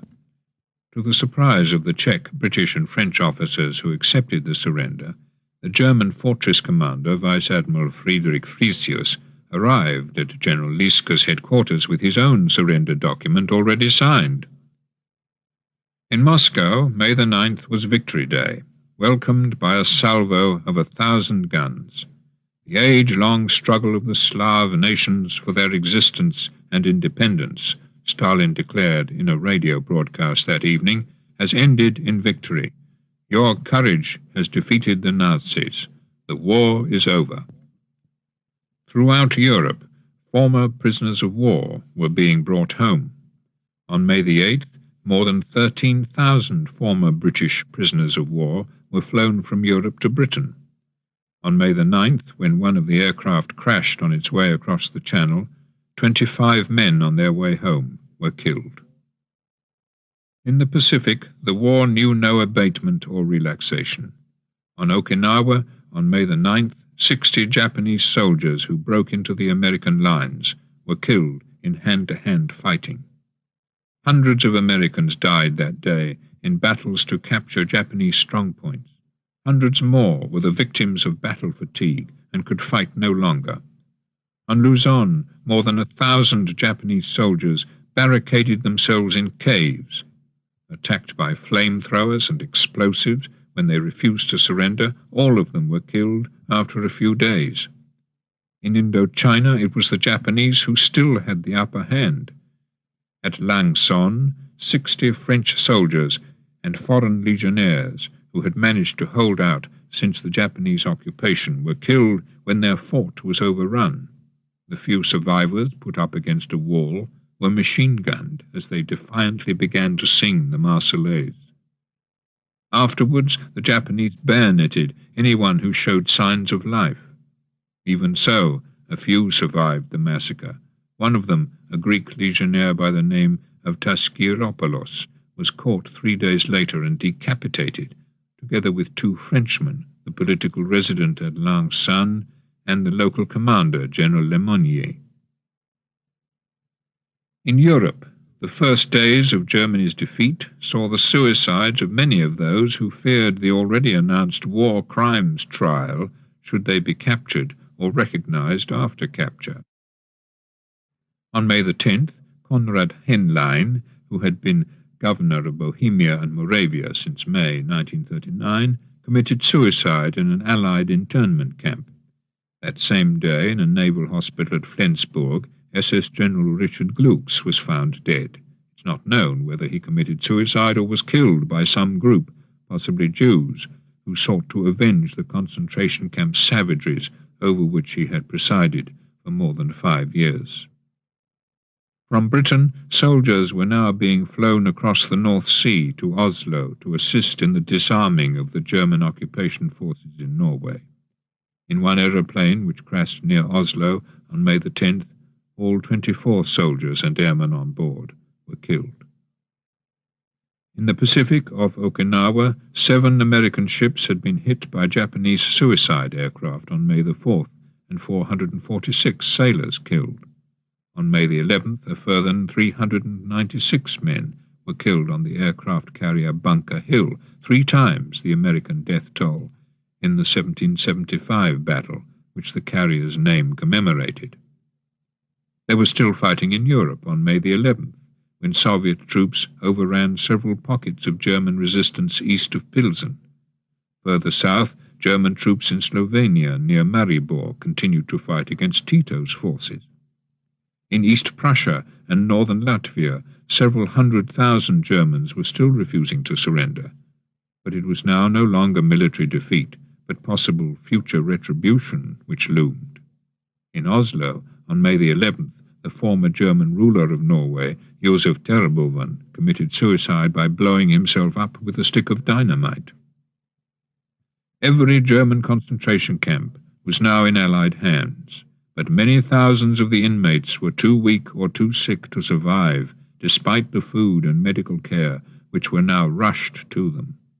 On May the 12th, at Straubing, in Bavaria, a 42-year-old German lawyer, Adolf von Hanje, died of typhoid fever.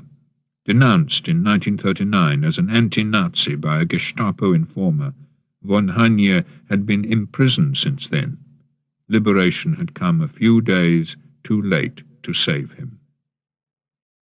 That day, in mid-Atlantic, a German submarine, the U-234, which had left Norway nearly a month earlier to sail to Japan with General Kessler, the newly appointed German air attaché to Tokyo, on board, surrendered to the Americans. In the North Sea, German motor torpedo boats were making their way from Rotterdam to Felixstowe, likewise to surrender. Peter Scott, the son of the polar explorer Robert Falcon Scott, was one of the British naval officers who went aboard to escort the German craft to the shore. With some difficulty, he later recalled, we persuaded the Germans to fall their crew in on deck as they entered harbour, where a great crowd of spectators was assembled on all the piers and jetties. All at once the armed guards filed on board, and the Germans were hustled off the boats. It was the end. On Okinawa, May the 12th, saw a renewed American attack against the fortified Shuri line across the southern part of the island. Hundreds died on both sides. Conical Hill on Okinawa fell to the Americans on May the 13th, nor could the Japanese drive them off again. On the day after the capture of Conical Hill, American atomic scientists and bombing experts examined possible targets for the atomic bomb. A report discussed by a special top-secret target committee meeting at Los Alamos that day, noted that the hills around Hiroshima, one of the most favored targets, were likely to produce a focusing effect which would considerably increase the blast damage. According to the report, the one drawback was Hiroshima's rivers, which made the city not a good incendiary target. Another target under consideration on May the 14th was Hirohito's palace in Tokyo, but this was not one of the 4 targets which were chosen that day for further study. These were Kyoto, the Japanese holy city, Hiroshima, Yokohama, and the Kokura Arsenal. 6 days had passed since Germany's formal surrender to the Allies. On May the 14th, 150,000 Germans surrendered to the Red Army in East Prussia, and a further 180,000 in northern Latvia. Only one German force, some 150,000 men, the remnants of the German forces in Yugoslavia, was still under arms that day. On May the 15th, it surrendered to the Russians and Yugoslavs at Slovenski Gradec. For the Yugoslavs, May the 15th is Victory Day. In the previous 2 months' fighting in Yugoslavia, the Germans had lost 99,907 men killed in action. The Yugoslavs had lost 30,000 men killed during those same final months, a small proportion of the 1,700,000 Yugoslavs who had died since April 1941 in battle, in concentration camps, or in captivity in Germany. In Burma, the nationalist leader Aung San, who had earlier cooperated with the Japanese, offered his services to the British on May the 15th. His services were accepted. "If the British sucked our blood," one of his leading followers told General Slim, "the Japanese ground our bones." Hence Aung San's change of side. After Burma's liberation, Aung San was to be assassinated by political rivals. 2 days after Aung San's change of side, a Canadian member of the British Special Operations Executive, Jean-Paul Archambault, was killed behind the Japanese lines in Burma when he accidentally detonated one of his explosive charges. Only a year earlier, Archambault had been carrying out similar clandestine duties behind the lines in German-occupied France. On Okinawa, the ferocity of the fighting reached a climax that day, with the battle for the Sugar Loaf, a battle which was to last for 10 days, and in which nearly 3,000 Marines were killed or wounded. Among the dead was Major Henry A. Courtney, who led a charge to the very top of the hill, but was killed after several hours of hand-to-hand fighting on the crest. Courtney was posthumously awarded the Medal of Honor. In a Japanese suicide attack on American positions on May the 19th, more than 500 Japanese were killed. As the battle raged for Sugarloaf, American Marines were caught up in mortar and grenade battles of exceptional ferocity. When a popular company commander, Bob Fowler, bled to death after being hit, his orderly, who adored him, as a fellow Marine, William Manchester, later recalled, snatched up a submarine gun and unforgivably massacred a line of unarmed Japanese soldiers who had just surrendered. Manchester added, even worse was the tragic lot of 85 student nurses. Terrified, they had retreated into a cave. Marines reaching the mouth of the cave heard Japanese voices within. They didn't recognize the tones as feminine, and neither did their interpreter, who demanded that those inside emerge at once. When they didn't, flamethrowers moving in killed them all. To this day, Japanese come to mourn at what is now known as the Cave of the Virgins. On Luzon and Mindanao in the Philippines, as well as on Okinawa, the 3rd week of May saw bloody battles in which even the massive use of flamethrowers couldn't dislodge the Japanese defenders, but could only destroy them yard by yard and cave by cave. Off Okinawa on May the 24th, Japanese suicide pilots sank a fast troop transport and damaged 6 warships, while 10 Japanese pilots in a daring landing on Yontan airfield destroyed 7 American aircraft and damaged 26 more, as well as igniting 70,000 gallons of aircraft fuel before being killed. Theirs had also been a suicide mission. In Germany, on May the 21st, the last of the hundreds of wooden barracks at Belsen was burned down by flamethrowers. The swastika and a picture of Hitler were displayed on that last barrack, Anita Lasker, a survivor of Auschwitz, later recalled. And there was a little ceremony. We all stood there and watched as this last trace of the camp was devoured by the flames. On May the 22nd, Hitler's most senior surviving military intelligence officer, Reinhard Gehlen, gave himself up to the Americans at Oberusel, north of Darmstadt. In due course, he was to return to intelligence work against the Russians in post-war Western Germany. Also on May the 22nd, an American major, William Bromley, who had earlier been sent to Nordhausen for the express purpose of aiding future rocket research in the United States, began to dispatch 400 tons of German rocket equipment to Antwerp for shipment across the Atlantic to White Sands in New Mexico. Requisitioning railway wagons from as far west as Cherbourg, Bromley completed his task before June the 1st, when, according to the wartime agreement establishing the precise borders of the British, American, French, and Russian zones of occupation, the Russians entered Nordhausen. On May the 23rd, the Russians ordered the arrest of all the cabinet members of Admiral Dönitz's government. That same day at Moerwijk, Admiral von Friedeberg, who just over 2 weeks earlier had been the signatory of 3 of the German army's instruments of surrender, committed suicide. That evening, Heinrich Himmler, who had been arrested by the British on the previous day, committed suicide by biting a cyanide capsule while undergoing a medical examination at Lüneburg.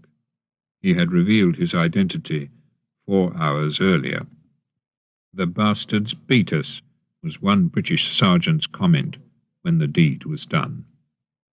On the following day, May the 24th, Field Marshal von Greim, whom Hitler had made head of the German Air Force in the last days of April, committed suicide in prison in Salzburg. On May the 24th, more than 400 American bombers dropped 3,646 tons of bombs on central Tokyo and on the industrial areas in the south of the city. More than 1,000 Japanese were killed. Also killed in the raid were 62 Allied airmen, prisoners of war. It was later alleged that they had been deliberately locked into a wooden cell block for the duration of the raid, while all 464 Japanese prisoners and their jailers were taken to a safe shelter. On the day following this Tokyo raid, the United States Joint Chiefs of Staff confirmed November the 1st as the date for the start of Operation Olympic, the invasion of the most southerly Japanese island of Kyushu. On May the 26th, the Japanese evacuated the Chinese city of Nanning, losing their direct land link with Indochina. Chinese soldiers quickly reoccupied the city. 2 days later, off Okinawa, the Japanese mounted their last major air offensive against American warships, losing 100 planes without sinking a single ship. On May the 28th, at Flensburg, near the German frontier with Denmark, 2 British officers arrested William Joyce, the broadcaster, Lord Haw-Haw. On him they found not only a German civilian document made out in the name of Wilhelm Hansen, but a German military passport in his real name. He was placed under arrest and sent back to Britain. 3 days later, at Wesensee in Carinthia, a British patrol arrested a man whom they identified as the death camp organizer Odilo Globochnik. A few minutes after his arrest, he committed suicide by biting a cyanide capsule. On May the 31st, those who had to decide on when and where and if the atomic bomb was to be dropped on Japan met in the Pentagon. Speaking for the scientists, Robert Oppenheimer stated, as the official minutes of the meeting record, that the visual effect of an atomic bombing would be tremendous. It would be accompanied by a brilliant luminescence, which would rise to a height of 10,000 to 20,000 feet. The neutron effect of the explosion would be dangerous to life for a radius of at least 2/3 of a mile. There was a long discussion that day as to what the targets ought to be and what effect the bomb might have on them. As the meeting came to an end, the Secretary for War, Henry Stimson, expressed the conclusion, as the minutes noted, on which there was general agreement that we couldn't give the Japanese any warning, that we couldn't concentrate on a civilian area, but that we should seek to make a profound psychological impression on as many of the inhabitants as possible. At the suggestion of Dr. Conant, Stimson agreed that the most desirable target would be a vital war plant employing a large number of workers and closely surrounded by workers' houses. It was James Burns, the American Secretary of State, who that same day took this decision to President Truman for his approval. Burns noted of their conversation, "Mr. Truman told me he'd been giving serious thought to the subject for many days, having been informed as to the investigation of the committee and the consideration of alternative plans, and that with reluctance he had to agree that he could think of no alternative, and found himself in accord with what I told him the committee was going to recommend." The alternative plan, to invade Kyushu Island in November and the far larger Honshu Island in the following spring, had been judged so costly in the lives of the invading force as to make the use of the atomic bomb the preferable plan.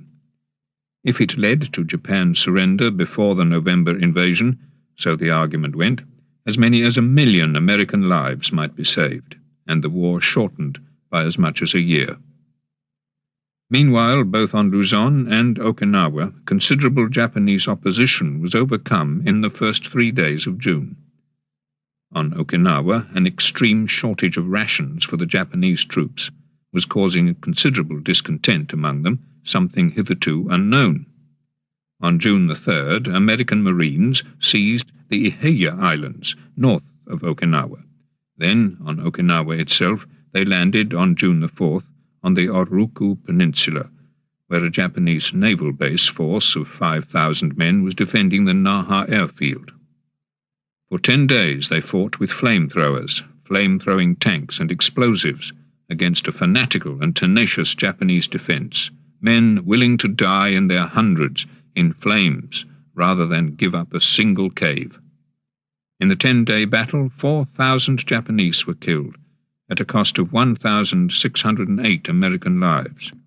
When the Americans finally penetrated the Japanese headquarters cave, which had also served as a hospital, they found that more than 200 wounded soldiers and headquarters staff had committed suicide, including the commander of the naval base force, Admiral Minoru Oto. On June the 5th, a typhoon off Okinawa damaged many American warships, including 4 battleships and 8 aircraft carriers. To compound the injury, the battleship Mississippi and the heavy cruiser Louisville were both seriously damaged by Japanese suicide aircraft. But with every set of suicide attacks, the Japanese power to sustain such a course was further diminished. In Tokyo, at a government conference held in the presence of Hirohito on June the 8th, the Japanese cabinet resolved to prosecute the war to the bitter end. That day, on Okinawa, the Americans advanced once more at the southern end of the island against the Japanese fortified positions on Yuza Hill and the Kunishi Ridge. But once more they were confronted with a ferocious defender whose power to drive back the attackers was still formidable. Despite a massive American artillery bombardment, the Japanese again dug deep into the hillside. The napalm bomb was virtually the only effective means of dislodging them, or rather of destroying them. Yet the Japanese determination to fight back led to an enormous number of casualties among the Marines. On average, an American rifleman could expect to fight for only about 3 weeks before becoming a casualty. In many front-line companies, every soldier was wounded, and their replacements then wounded in their turn. Some replacements were killed before they could fire a single shot. On June the 10th, the assault on the Japanese defences on the southern tip of Okinawa was renewed. One Marine, Charles J. Leonard, later recalled a typical incident in the fight for Hill 69, the last major Japanese outpost before Kunishi Ridge. "I had only one grenade left," he wrote, "and it was white phosphorus. I threw it in and stood back. A huge cloud of smoke and burning phosphorus roared out of the shallow cave. A piece landed on my arm and quickly burned through the cotton cloth and started burrowing into the skin. I pulled my bayonet from my rifle and started to scrape the phosphorus off. The smell of burning flesh was nauseating." Leonard's account continued, "I was so occupied with this problem, I didn't notice that a Japanese soldier was squeezing through the cave opening. He saw me and charged with his bayonet-tip rifle aimed at my stomach. I dropped my bayonet and grabbed my rifle. I squeezed off 4 rounds before he hit me. By then he was dead, but his bayonet slapped into the webbing of my backpack strap, which was over my right shoulder. It glanced off the heavy webbing and slashed across my chest. Since my bullets had slowed his lungs, there was no significant weight behind the bayonet, and it didn't enter my body, just cut me superficially. He'd been knocked off balance and slumped beside me. I shot him 4 times, and continued jerking on the trigger even after the clip had been ejected past my ear." 39 years later, Leonard was to write of how he had looked directly into the dark eyes of the Japanese soldier as his bullets had hit him. "I carry that vision still," he wrote, "like a photograph in my brain. I have no regrets. We were 2 soldiers whose job was to kill. I'd done my job. He had failed to do his, at least on me. Perhaps he had killed some of my friends. If so, they were now avenged." On June the 10th, as the Americans struggled to defeat the Japanese in the southernmost hills of Okinawa, Australian forces landed at Labuan Island in the first stage of the defeat of the Japanese in North Borneo. In Burma, local Burmese guerrillas, led by British officers, drove the Japanese from Loilem in the Shan Mountains. In China, Chinese troops liberated Yishan and pursued the Japanese towards Liu Chao. In Europe, the war of armies was over, but the mass movement of refugees and displaced persons had only just begun. At Soviet insistence, tens of thousands of Russians who had either fought in German units or had been taken prisoner by the Western Allies were returned forcibly to the Soviet Union. At the same time, from the areas under Soviet control, millions of Germans were expelled westward as their cities and farms changed ownership and sovereignty. On June the 11th, the mass expulsion began from the Sudeten mountain regions of Czechoslovakia of more than 700,000 Sudeten Germans who were literally beaten across the border. These men, women and children had been Hitler's excuse in October 1938 to dismember Czechoslovakia. Now the new Czechoslovak state was determined to be rid of them. Thousands had already fled, starting from the last days of the war. Hundreds had been killed on the roads as they fled, or were thrown into the rivers of their ancestral lands. What had begun as a great adventure for German-speaking people all over Europe during the euphoria of Hitler's early victories was now one more tragic ending in a war which had seen every variety of tragedy and disaster. In Germany, the Allied search for Germany's wartime leaders continued. On June the 14th, the former foreign minister, Joachim von Ribbentrop, was arrested in a Hamburg boarding house by British soldiers. Together with many of his senior colleagues of the Third Reich, he was held in prison while preparations were made to bring him to trial. Preparation also continued under the supervision of the American Army to move as much German scientific equipment and the scientists themselves out of those areas of the proposed Russian zone which were temporarily under American control. It wasn't until a few hours before the Russians were due to arrive at Nordhausen and Bleichgrode on June the 20th that the last German scientists and their families were brought by train into the American zone. Within 3 weeks, on July the 6th, the American Joint Chiefs of Staff authorized Operation Overcast to exploit from among the German scientists chosen, rare minds whose continuing intellectual productivity we wish to use. Under Operation Overcast, 350 German and Austrian scientists were to be brought within a few months to the United States. In the Far East, as part of Operation Oboe III, the Australians had liberated the town of Brunei on June the 13th. On the Philippine island of Mindanao, all organized resistance ended on June the 18th. For some while, the Japanese defenders had been forced to live on roots and on the bark of trees. Also on June the 18th, American bombers began a series of attacks against 23 Japanese towns. On Okinawa, the last Japanese resistance on Kunishi Ridge was being slowly overcome. On June the 18th, the commander of the American forces on the island, Lieutenant General Simon Buckner, left his headquarters in the north of the island to observe the final phase of the battle in the south. As he watched the battle, he was killed by a Japanese anti-tank shell. 2 other senior American officers were killed within the next 24 hours. The Marine commander, Colonel Harold C. Roberts, hit by a sniper's bullet, and Brigadier General Claudius M. Easley. But by the evening of June the 21st, the Marines had reached the entrance to the Japanese command cave at Mabuni.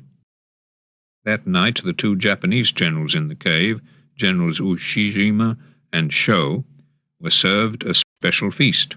Then, before daylight, dressed in full field uniform, with swords and medals, both men knelt on a clean sheet, faced north in the direction of Hirohito's palace in Tokyo, and using a sharp saber, committed suicide. In a final message, General Sho had written, "I depart without regret, shame, or obligations." More than 70,000 Japanese soldiers had been killed on Okinawa, and a further 80,000 Okinawan civilians.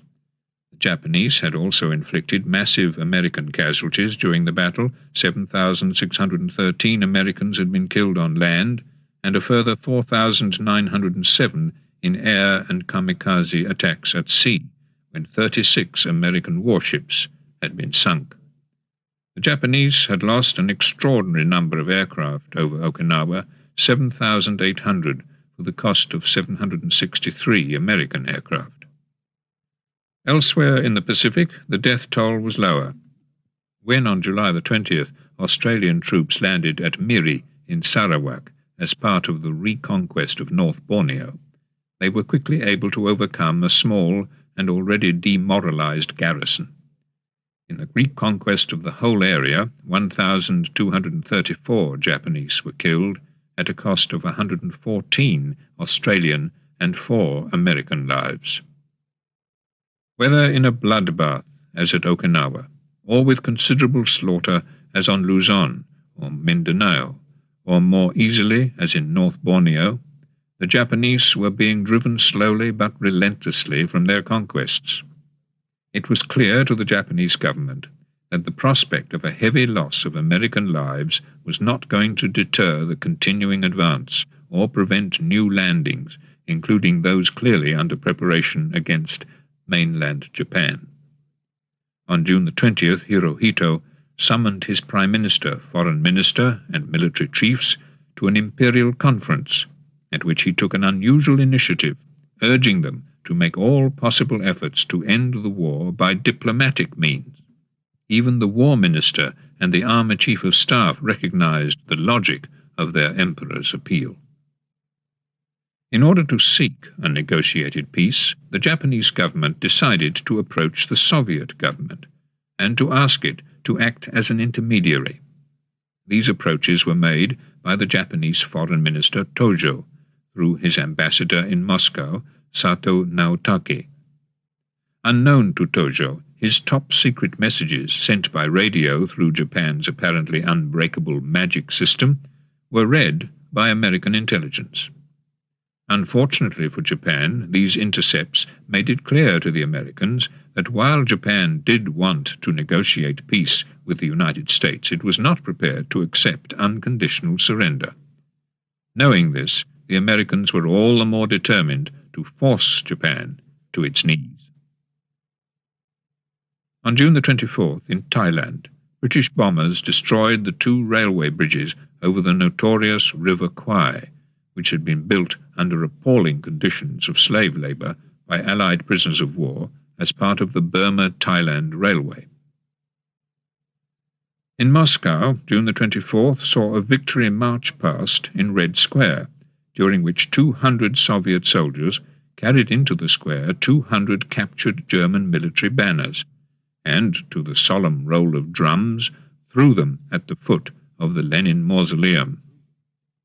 2 days later, in San Francisco, the United Nations Conference came to an end with the signature of the United Nations Charter. The maintenance of peace would be the responsibility of the Security Council, on which each of the 5 great powers, Britain, the Soviet Union, the United States, China, and France, would have an effective veto. In Prague, Emil Hácha, the president of Czechoslovakia in 1938, whom Hitler had made state president of Bohemia and Moravia, died in prison on June the 27th. 2 days later, the new Czechoslovak government signed a treaty with the Soviet Union, ceding its most easterly region, Ruthenia, to Russia. This was the first formal transfer of territory as a result of the Second World War. The Polish borders awaited the decision of Stalin, Truman, and Churchill, who were preparing for a Big Three conference at Potsdam. In the Far East, the Japanese continued to move Allied prisoners of war away from the areas on which they thought the Allies might land.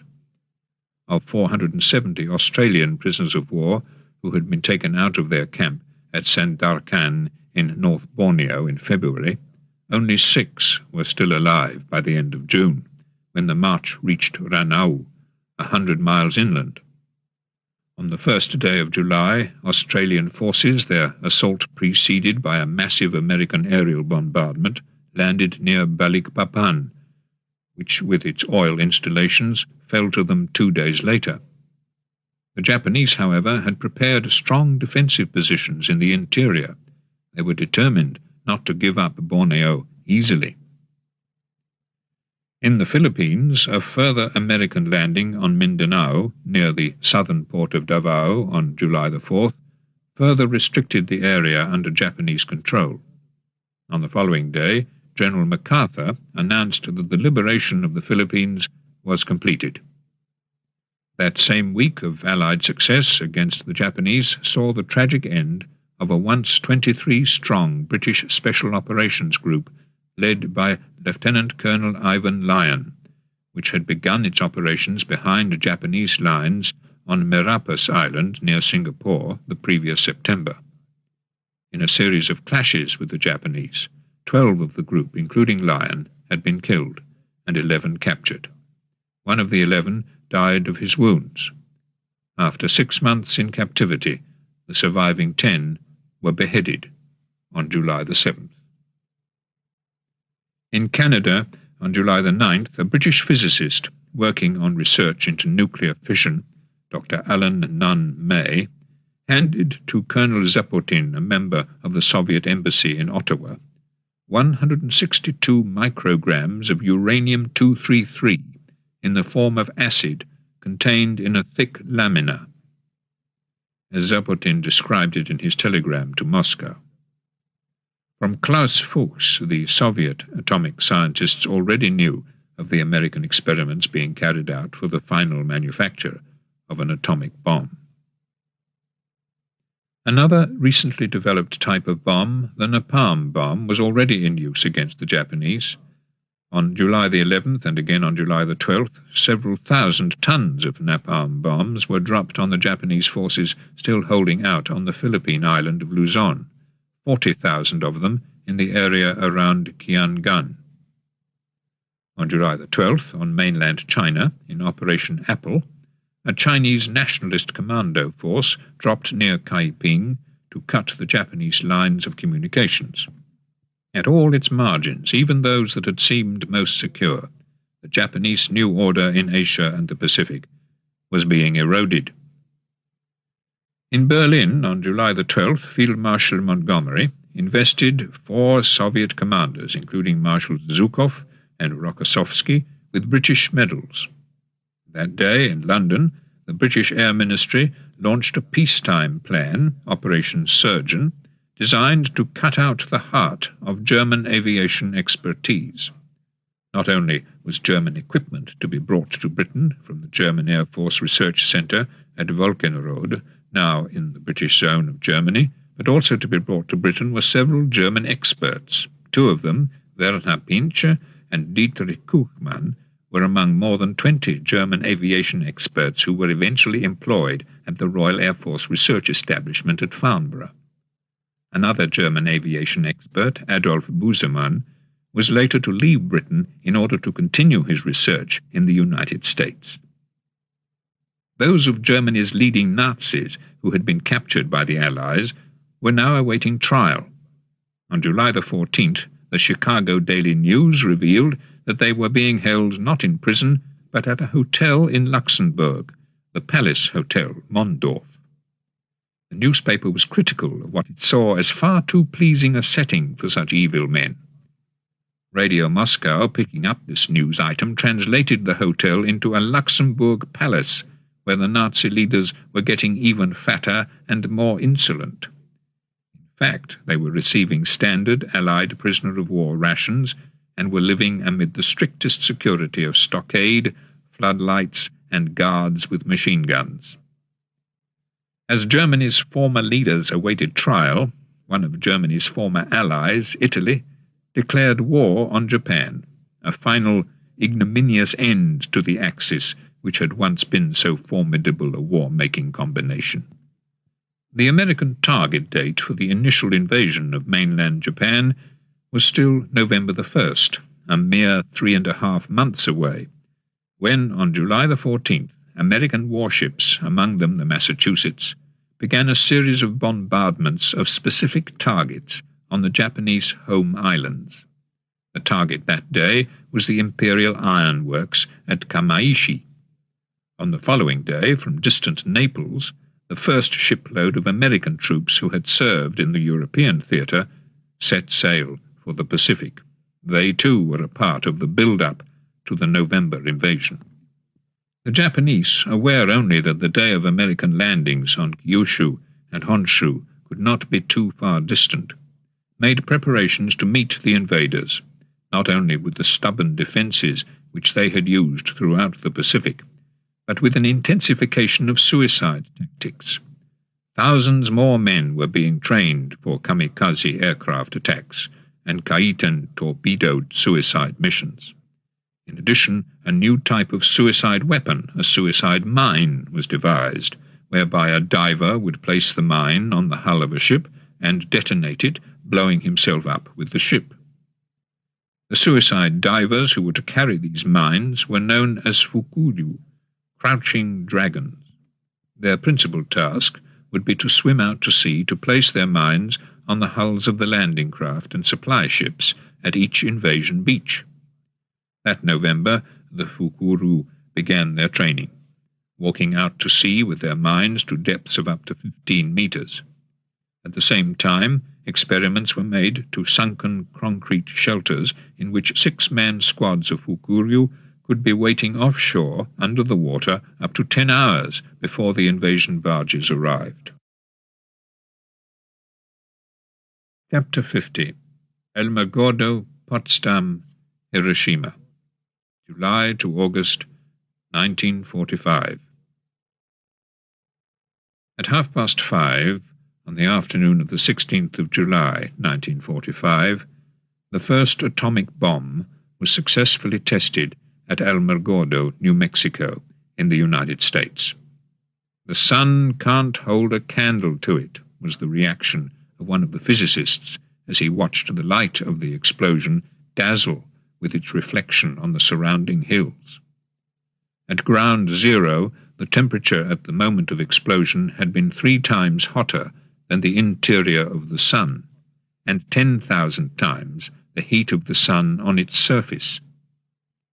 As had never happened before, the steel scaffold on which the experimental bomb had stood had been transformed into gas by the intense heat and had dispersed. Within a mile radius of the explosion, all plant and animal life had vanished. It was immediately clear that something quite extraordinary had happened. As far away as 200 miles, windows had been blown out. 150 miles away, bewildered citizens reported that the sun had come up and then gone down again. Many of the measuring devices and instruments set up in the desert had been swept away. Most of the film in the scientists' cameras had been completely fogged by radiation. That same day in Berlin, the Allied leaders were gathering for their final conference on the future of the defeated Germany. That day, Churchill was given a guided tour through the ruins of Hitler's chancellery. The Big Three conference opened at Potsdam on July the 17th to discuss the continuing war against Japan and the post-war settlement in Europe. As the conference began, Allied bombers taking off from American and British ships attacked military installations and airfields around Tokyo, while other American bombers hit at the industrial towns of Mito and Hitachi on Honshu Island. But it was the news of the successful testing of the atomic bomb which led to the most dramatic information sent to Potsdam that day. Operated on this morning, a top-secret telegram informed the American Secretary for War, Henry Stimson, and it continued, "Diagnosis not yet complete, but results seem satisfactory and already exceed expectations." It was also necessary, Stimson was told, for a local press release to be issued as interest extends great distance. The local press release stated that an ammunition dump had exploded, producing a brilliant flash and blast, which had been observed more than 200 miles away. At noon that day, Stimson, at lunch with Churchill, handed him a sheet of paper on which was written, "Babies satisfactorily born." Churchill had no idea what the message meant. "It means," Stimson explained, "that the experiment in the Mexican desert has come off. The atomic bomb is a reality." Later that day, Churchill and Stalin held a private conversation, during which Stalin told the British Prime Minister that when he was leaving Moscow for Berlin, a message had been delivered to him through the Japanese ambassador. It was from the Emperor of Japan, Stalin explained, who had stated that unconditional surrender could not be accepted by Japan, but that if it was not insisted upon, Japan might be prepared to compromise with regard to other terms. According to the message, Stalin added, the Emperor was making the suggestion in the interests of all people concerned. Churchill pointed out to Stalin that while Britain shared America's aim of achieving complete victory over Japan, at the same time people in America were beginning to doubt the need for unconditional surrender. They were saying, was it worthwhile having the pleasure of killing 10 million Japanese at the cost of 1 million Americans and British? The Japanese realized the Allied strength, Stalin commented, and as a result they were very frightened. They could see what unconditional surrender meant in practice here in Berlin and the rest of Germany. On the battlefront, the Japanese were now trying to limit their commitments. But on July the 20th, as Japanese troops tried to escape from Burma through Mulmine, British bombers flew 3,045 sorties against them in 9 days, when more than 10,000 Japanese were killed. Since the British had started on the reconquest of Burma a year earlier, more than 100,000 Japanese soldiers had lost their lives in action. Thousands more had died of disease and privation in the hostile jungle. In Berlin on July the 21st, during a short break in the Potsdam Conference, Churchill took the salute of the British forces in the city. That morning's parade, he told them, brings back to my mind a great many moving incidents in these last long, fierce years. Now, here in Berlin, I find you all established in this great centre, from which, as from a volcano, fire and smoke and poison fumes have erupted all over Europe twice in a generation. And in bygone times also, German fury has been let loose on her neighbours, and now it is we who have our place in the occupation of this country. At Potsdam, considerable areas of disagreement had opened up among the former Allies. During the discussions of the Big Three on the afternoon of July the 21st, Churchill told Stalin that the situation in Vienna and Austria was unsatisfactory. Britain had not been allowed even now to take up her zone in Vienna or in Austria, although 3 or 4 months had passed since discussions started. In reply, Stalin informed the conference that he had agreed the previous day to the recommendations of the European Advisory Commission, so that the way was now free to fix the date for the entry of the British and American troops into their zones. So far as he was concerned, this could start at once. The discussion then turned to Poland. In a memorandum submitted to the conference, the Soviet delegation had argued that Poland's western frontier should run to the west of Swinemünde as far as the river Oder, leaving the city of Stettin on the Polish side, then up the river Oder to the confluence with the western Neisse, and from there along its course to the northern border of Czechoslovakia. It was Truman who protested that this movement of the Polish frontier so far westward was the equivalent of giving Poland a zone of occupation of her own in Germany. But the agreement to divide Germany into 4 zones of occupation, British, American, French, and Soviet, was based upon the 1937 frontiers. The frontier now proposed for Poland was well inside this area. He wished it to be clearly understood, declared Truman, that Germany should be occupied in accordance with the zones stated at Yalta. But Stalin replied that the Germans had fled from the eastern regions which Poland now intended to occupy.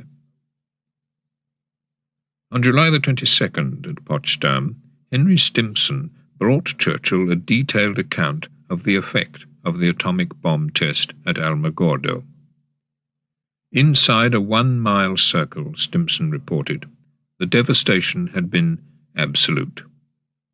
Churchill went at once to see Truman. Up to this moment, Churchill later recalled, we had shaped our ideas towards an assault upon the homeland of Japan by terrific air bombing and by the invasion of very large armies. Churchill added, we had contemplated the desperate resistance of the Japanese, fighting to the death with samurai devotion, not only in pitched battles, but in every cave and dugout. I had in my mind the spectacle of Okinawa Island, where many thousands of Japanese, rather than surrender, had drawn up in line and destroyed themselves by hand grenades after their leaders had solemnly performed the rite of harakiri. To quell the Japanese resistance man by man and conquer the country yard by yard might well require the loss of 1 million American lives and half that number of British, or more if we could get them there, for we were resolved to share the agony. Now, Churchill recalled, all this nightmare picture had vanished. In its place was the vision, fair and bright indeed it seemed, of the end of the whole war in 1 or 2 violent shocks. I thought immediately myself of how the Japanese people, whose courage I had always admired, might find in the apparition of this almost supernatural weapon an excuse which would save their honour and release them from their obligation of being killed to the last fighting man. On July the 24th, while still at Potsdam, Churchill, Truman, and the representatives of China agreed to send a message to Japan, offering her an opportunity to end the war. What had happened in Germany, the message read, stands forth in awful clarity as an example to the people of Japan. The full application of Allied military power, backed by our resolve, will mean the inevitable and complete destruction of the Japanese forces, and just as inevitably the utter devastation of the Japanese homeland. It was now for Japan to decide whether she will continue to be controlled by those who had brought her to the threshold of annihilation, or whether she would follow the path of reason. The Big Three then set out their terms, adding there were no alternatives, and that we shall brook no delay. The influence and authority of those who had deceived and misled the people of Japan would have to be eliminated for all time. The Japanese forces would have to be completely disarmed. Japanese sovereignty would be limited to the 4 main islands of Japan and such minor islands as we determine. Freedom of speech, of religion, and of thought, as well as respect for fundamental human rights, would be established. In return, Japan would be allowed to maintain such industries as will sustain her economy, and would be permitted eventual participation in world trade relations.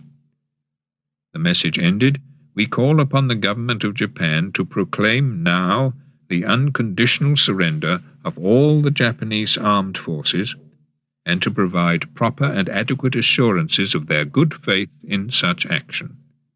The alternative for Japan is complete and utter destruction." The Japanese had failed to involve the Russians as peacemakers. They had also failed to undermine the Russian pledge made 5 months earlier at Yalta to enter the war against Japan within 2 to 3 months of the end of the war in Europe. Hardly had this call for unconditional surrender been agreed to between America, Britain, and China, then Truman approached Stalin to tell him privately that the United States had just tested a bomb of extraordinary power. During that same day, Truman also discussed with Stimson when this new bomb was to be dropped, and on what sort of target. "The weapon is to be used against Japan between now and August the 10th, Truman wrote in his diary on July the 24th, and he added that he had instructed Stimson to use it so that military objectives and soldiers and sailors are the target, and not women and children. Even if the Japs are savages, ruthless, merciless, and fanatic, we, as the leader of the world for the common welfare, cannot drop this terrible bomb on the old capital or the new." Truman went on to confide to his diary that he and Stimson were in accord about the use of the atomic bomb on a military target, and he explained that the target will be a purely military one, and we will issue a warning statement asking the Japs to surrender and save lives. "I'm sure they will not do that, but we will have given them the chance. It's certainly a good thing for the world that Hitler's crowd or Stalin's didn't discover this atomic bomb. It seems to be the most terrible thing ever discovered, but it can be made the most useful." On July the 24th, as these decisions were made at Potsdam, American carrier-based bombers attacked the Kure naval base on mainland Japan, as well as Japanese airfields at Nagoya, Osaka, and Mito. They repeated their attack on the following day when 22 British warships, including 2 carriers and their aircraft, launched Operation Cockpit against Japanese port and oil installations on Sabang Island off the northern tip of Sumatra. Considerable damage was caused. Also on July the 25th, the Americans announced that all organized Japanese resistance had ceased on the Philippine island of Mindanao. On July the 25th, a war crimes trial began at Darmstadt in the American zone of Germany. The 11 accused, 9 men and 2 women, were those who, in Rüsselsheim, in August 1944, were believed to have participated in the killing of 6 American airmen, who had earlier been shot down and were on their way to a prisoner of war camp. 7 of the accused were found guilty, including the 2 women. The 5 men were hanged, their sentences being carried out by the United States military executioner, Master Sergeant John C. Wood.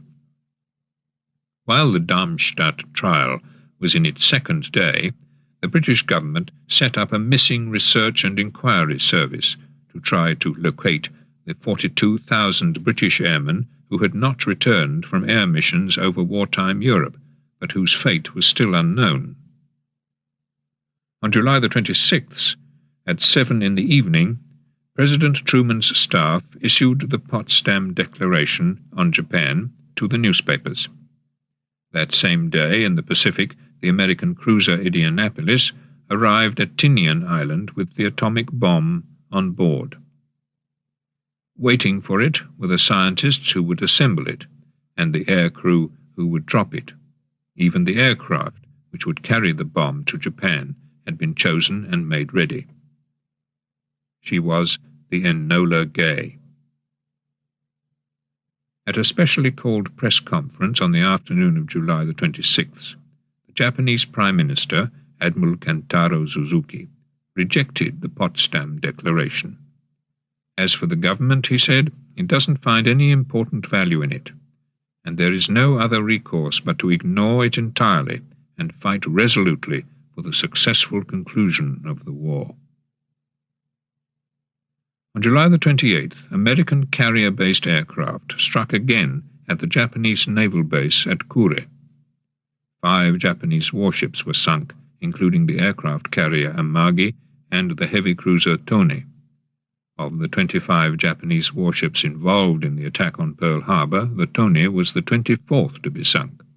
Only one, the destroyer Ushio, was to survive the war. Air and sea bombardment of the Japanese home islands was now an almost daily event. On July the 29th, an American naval squadron shelled an aircraft factory at Hamamatsu on Honshu Island. That same day, however, disaster struck for the American cruiser Indianapolis. Torpedoed just before midnight between Tinian and Guam, while she was on her way, unescorted, first to Guam and then to Okinawa, to train for the still projected invasion of Japan on November the 1st. Amid fire and darkness, more than 350 of her crew of 1,196 were killed in the explosion or went down with the ship. More than 800 were pitched or slid into the sea. 50 of them, mostly those who had been injured during the submarine attack, died during the night. On the following morning, sharks attacked the survivors. There were no ships near to rescue the desperate men, nor had there been time for any distress call. The sun blinded them. Sea water, which many drank in their desperation, drove them mad. Not until the morning of August the 2nd were those who still survived spotted from the air. Until then, the ship had not even been missed. Now, after the men had been 84 hours in the water, a rescue operation began. Only 318 sailors were still alive. 484 had died in the water, either eaten by sharks or drowning in the ocean. In all, 883 men had died in the Indianapolis disaster, the greatest loss at sea in the history of the United States Navy, and the last major warship to be lost at sea in the Second World War. For the Japanese, it was a welcome success in a losing struggle. The officer who had been in charge of the Japanese submarine, Lieutenant Commander Mochitsura Hashimoto, a veteran of the Japanese attack on Pearl Harbor, later recalled how, on the day after the sinking of the Indianapolis, we celebrated our haul of the previous day with our favorite rice with beans, boiled eels, and corned beef, all of it tinned. Commander Hashimoto also sent a radio message to Tokyo, stating that he had sunk a battleship of Idaho class and giving the exact latitude and longitude. Although no radio message reached the Americans from the stricken Indianapolis, Commander Hashimoto's victorious signal was intercepted as a matter of routine by American signals intelligence and decoded. By the morning of July the 30th, a copy of the decoded message had been sent to American naval headquarters on Guam.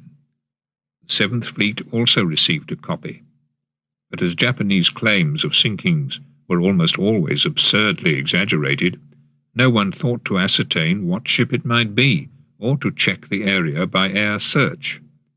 Had that been done, rescue efforts might have been started a full 3 days before they were in fact begun.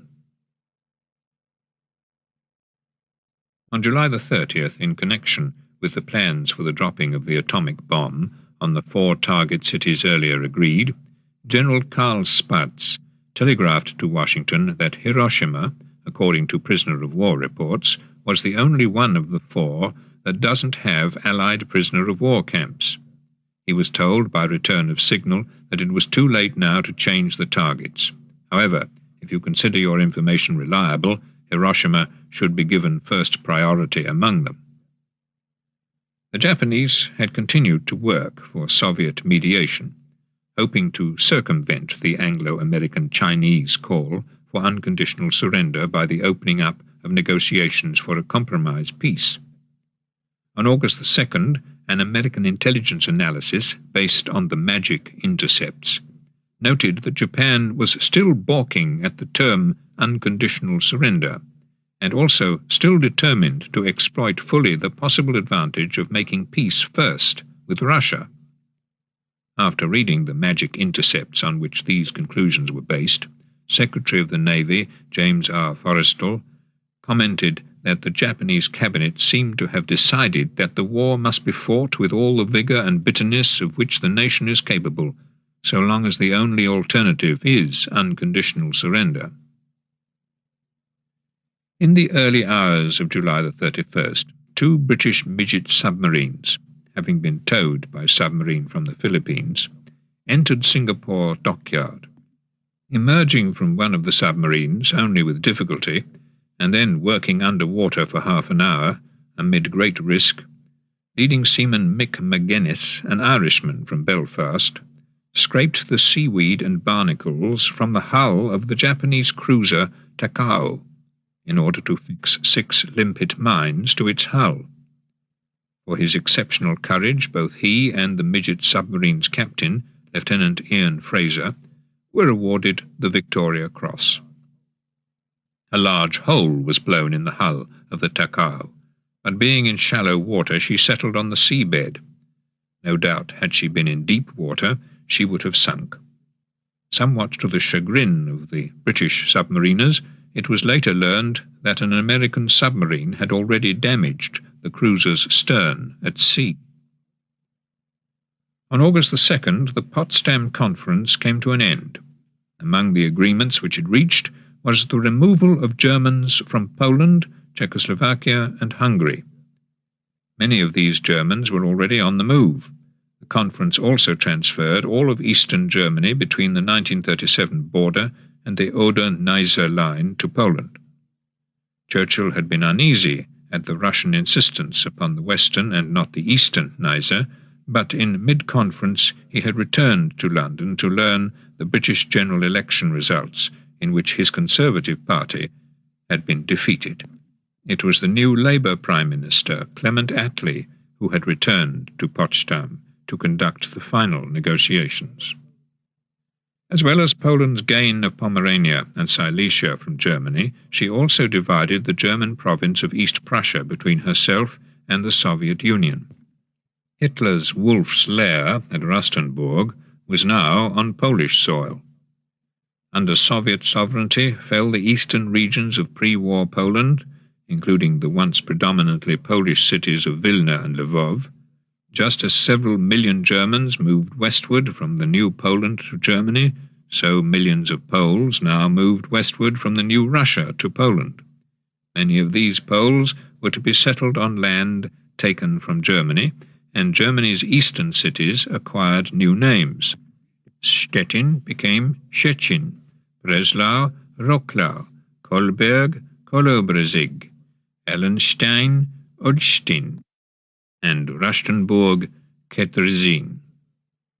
At the end of the First World War, when instead of unconditional surrender, the Germans and their allies had been allowed to accept an armistice, the terms of peace had been negotiated.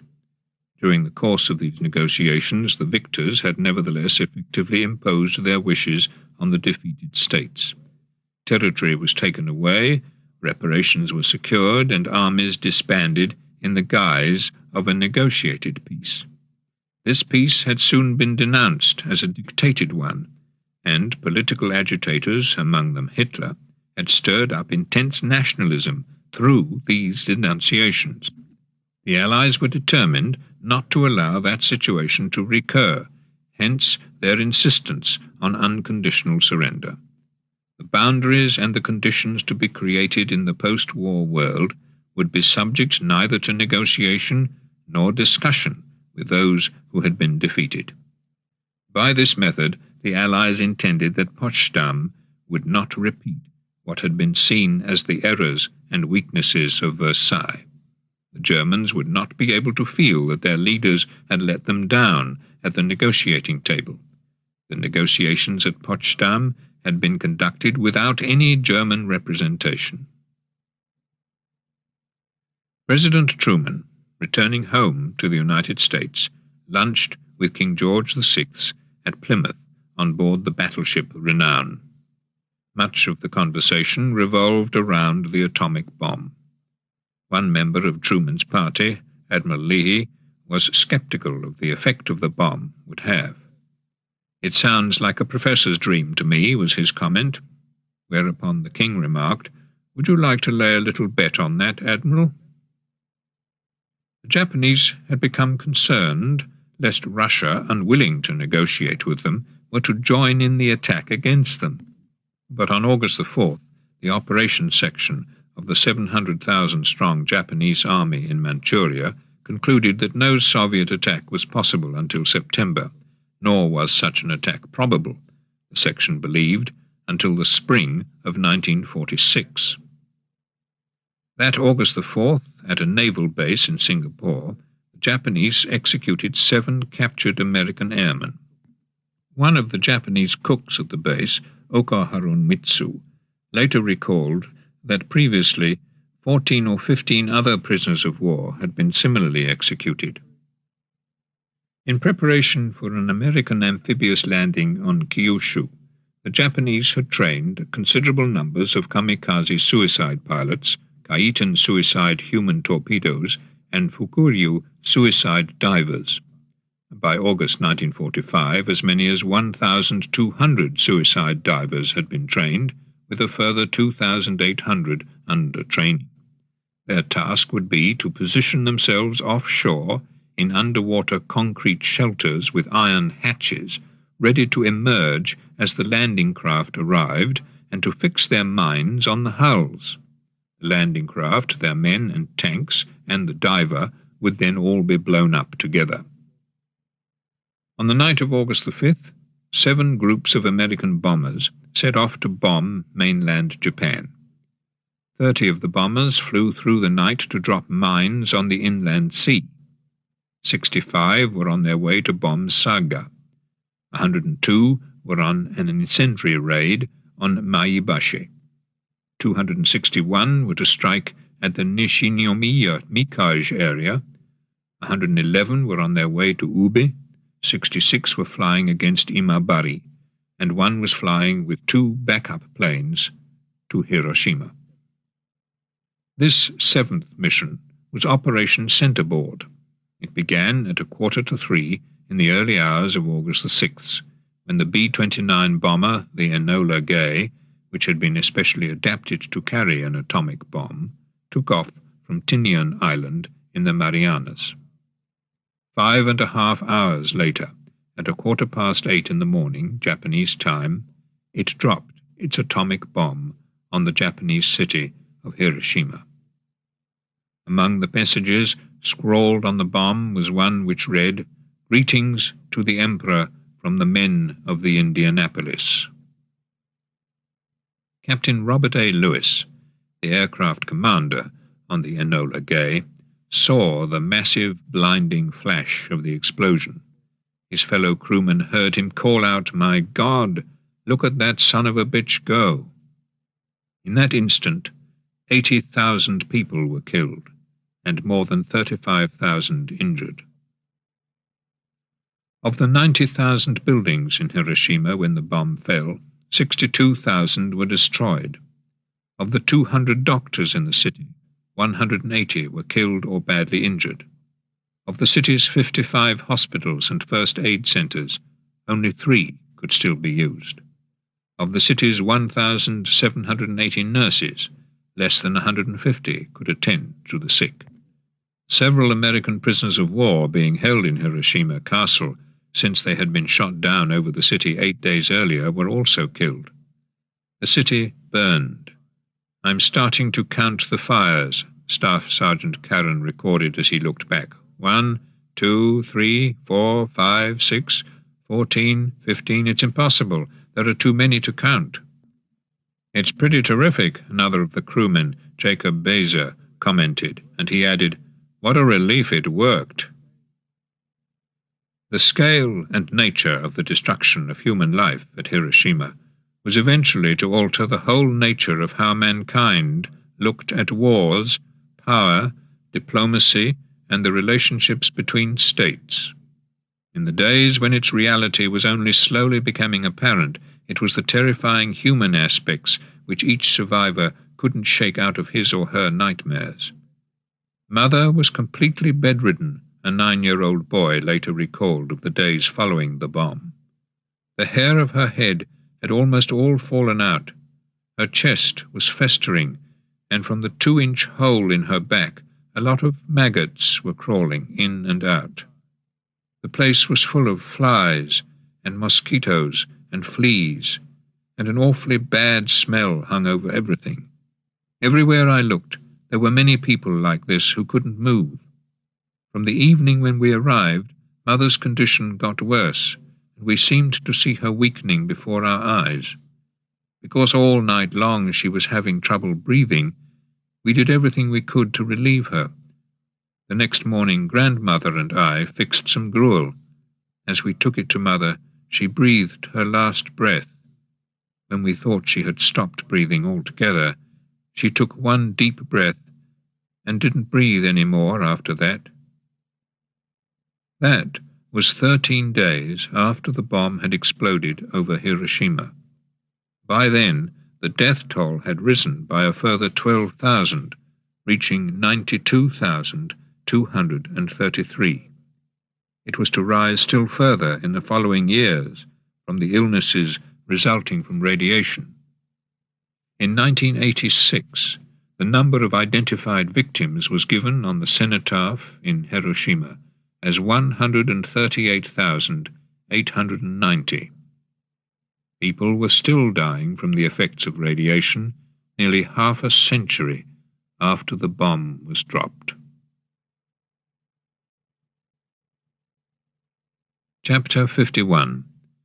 The Defeat of Japan, August 1945.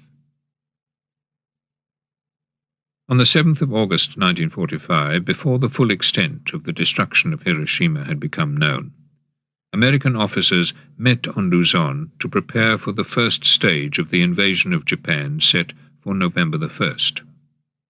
On the following day in London, agreement was signed between Britain, the United States, the Soviet Union, and France, establishing an international military tribunal for the trial and sentencing of those who had committed crimes against humanity. That same day, August the 8th, the Soviet Union declared war on Japan, hurling its armies into Japanese-occupied Manchuria, pitting more than 1 million Soviet soldiers against the 700,000 men of the Japanese Kwantung Army. The Americans had planned to drop a second atomic bomb on Japan on August the 11th, if, after the Hiroshima bomb, the Japanese did not surrender unconditionally. Because of predicted bad weather, however, that date was brought forward by 2 days. Thus it was that at 4 minutes before 2 o'clock on the morning of August the 9th, as several hundred American bombers set off on a massive air raid over military targets on Honshu Island, a second specially adapted B-29 bomber, Boxcar, took off from Tinian Island with a second atomic bomb. Bock was the name of the bomber's usual commander, Frederick Bock, but on this flight its pilot was Major Charles W. Sweeney. His target was to be the city of Kokura, but if Kokura was obscured by cloud, an alternative target, Nagasaki, had been set. Reaching Kokura, Bock's car found the city covered in industrial haze. As Sweeney's orders were that he could drop the bomb only on a visual target, he flew on to Nagasaki. At 2 minutes after 11 o'clock, 9 hours after the bomb had left Tinian, it was released, exploding 1,650 feet above the city. In a few moments, more than 40,000 people had been killed. 5,000 were to die before the end of the year. 30 years later, the full death toll at Nagasaki was calculated at 48,857. Among those who looked down on Nagasaki as the bomb exploded was the British pilot Leonard Cheshire, present as an observer. He was later to recall the writhing cloud, obscene in its greedy clawing at the earth, swelling as if with its regurgitation of all the life that it had consumed. At the very moment when the Nagasaki bomb exploded, the Japanese Supreme War Direction Council was meeting in Tokyo. News of the bomb led to a renewed discussion as to whether Japan should accept unconditional surrender. The council was evenly divided. 3 generals were for surrender, 3 for continuing the war. The foreign minister, Shigenori Togo, cast his vote for surrender, as did the Prime Minister, Admiral Suzuki. But the Minister of War, General Anami, was emphatic that there should be no surrender. It is far too early to say that the war is lost, he told his colleagues, and he added that we will inflict severe losses on the enemy when he invades Japan is certain, and it is by no means impossible that we may be able to reverse the situation in our favor, pulling victory out of defeat. Furthermore, our army will not submit to demobilization, and since they know they are not permitted to surrender, since they know that a fighting man who surrenders is liable to extremely heavy punishment, there is really no alternative for us but to continue the war. The impasse was complete, but Togo and Suzuki were determined to end the war at once, and in a secret meeting with Hirohito, prevailed upon him to summon a further meeting of the Supreme War Direction Council and to preside over it himself. The meeting took place shortly after midnight in the Emperor's underground bomb shelter. First, Suzuki read out the Potsdam Declaration. Then Togo urged its acceptance, provided that the position of the Emperor and the throne could be respected. Suzuki supported Togo. General Anami opposed him. For nearly 2 hours the discussion continued. Then Hirohito spoke. Continuing the war, he said, can only result in the annihilation of the Japanese people and a prolongation of the suffering of all humanity. It seems obvious that the nation is no longer able to wage war, and its ability to defend its own shores is doubtful. The time had come, Hirohito told the council, to bear the unbearable. He therefore gave his sanction to Togo's proposal that Japan should accept unconditional surrender. The message to that effect, a formal acceptance of the Potsdam Declaration, was sent out from Tokyo early on August the 10th to the Japanese ambassadors in Switzerland and Sweden for transmission to the Allies. The Japanese government, read the message, are ready to accept the terms enumerated in the joint declaration which was issued at Potsdam on the 26th of July 1945 by the heads of the government of the United States, Great Britain and China, and later subscribed by the Soviet government with the understanding that the said declaration does not comprise any demand which prejudices the prerogatives of His Majesty as a sovereign ruler. On the morning of August the 10th, President Truman and his advisers discussed whether the proviso about the Emperor negated the acceptance of unconditional surrender. a formula was devised, drafted by Secretary of State Burns, whereby Japan would have to agree that from the moment of surrender, the authority of the Emperor and the Japanese government to rule the state shall be subject to the supreme commander of the Allied powers. That morning, as the diplomatic exchanges began, Truman gave orders for the atomic bombing to stop. He said, noted Secretary of Commerce Henry Wallace in his diary, that the thought of wiping out another 100,000 people was too horrible. He didn't like the idea of killing, as he said, all those kids. In Manchuria, the Red Army continued its advance against the Japanese. In heavy fighting at Pingyanchen on August the 10th, of 850 Japanese engaged, 650 were killed or wounded. On August the 11th, Soviet naval forces began the bombardment of the southern part of Sakhalin Island. The diplomatic exchanges between Tokyo and Washington, still conducted through neutral powers, continued throughout August the 11th and August the 12th. On the evening of August the 12th, east of Okinawa, a Japanese submarine sank the American landing ship Oak Hill and the destroyer Thomas F. Nickel. That day in Manchuria, Soviet forces, after a fierce and prolonged struggle, overran the Japanese defenders of the fortress of Hutu in the final phase of the battle, pouring petrol into the exhaust vents of the fortress and setting the fuel alight, thereby asphyxiating all the fortress defenders who were sheltered underground. During August the 12th, the Japanese used kamikaze infantrymen to try to halt the Soviet tanks, but at Hualien on the following day the tanks were able to fire at the infantry reinforcements while they were still on their train, killing 900 as they tried to leave their carriages. During the morning of August the 14th, more than 800 American bombers struck at military installations throughout the island of Honshu. That afternoon, the official Japanese news agency sent out an overseas radio bulletin stating that an imperial proclamation was soon to be made, accepting the Potsdam Proclamation. Unknown to the radio listeners, the Emperor had already recorded the proclamation. That evening, more than 1,000 Japanese soldiers attacked the imperial palace, hoping to find the proclamation and to prevent it being transmitted.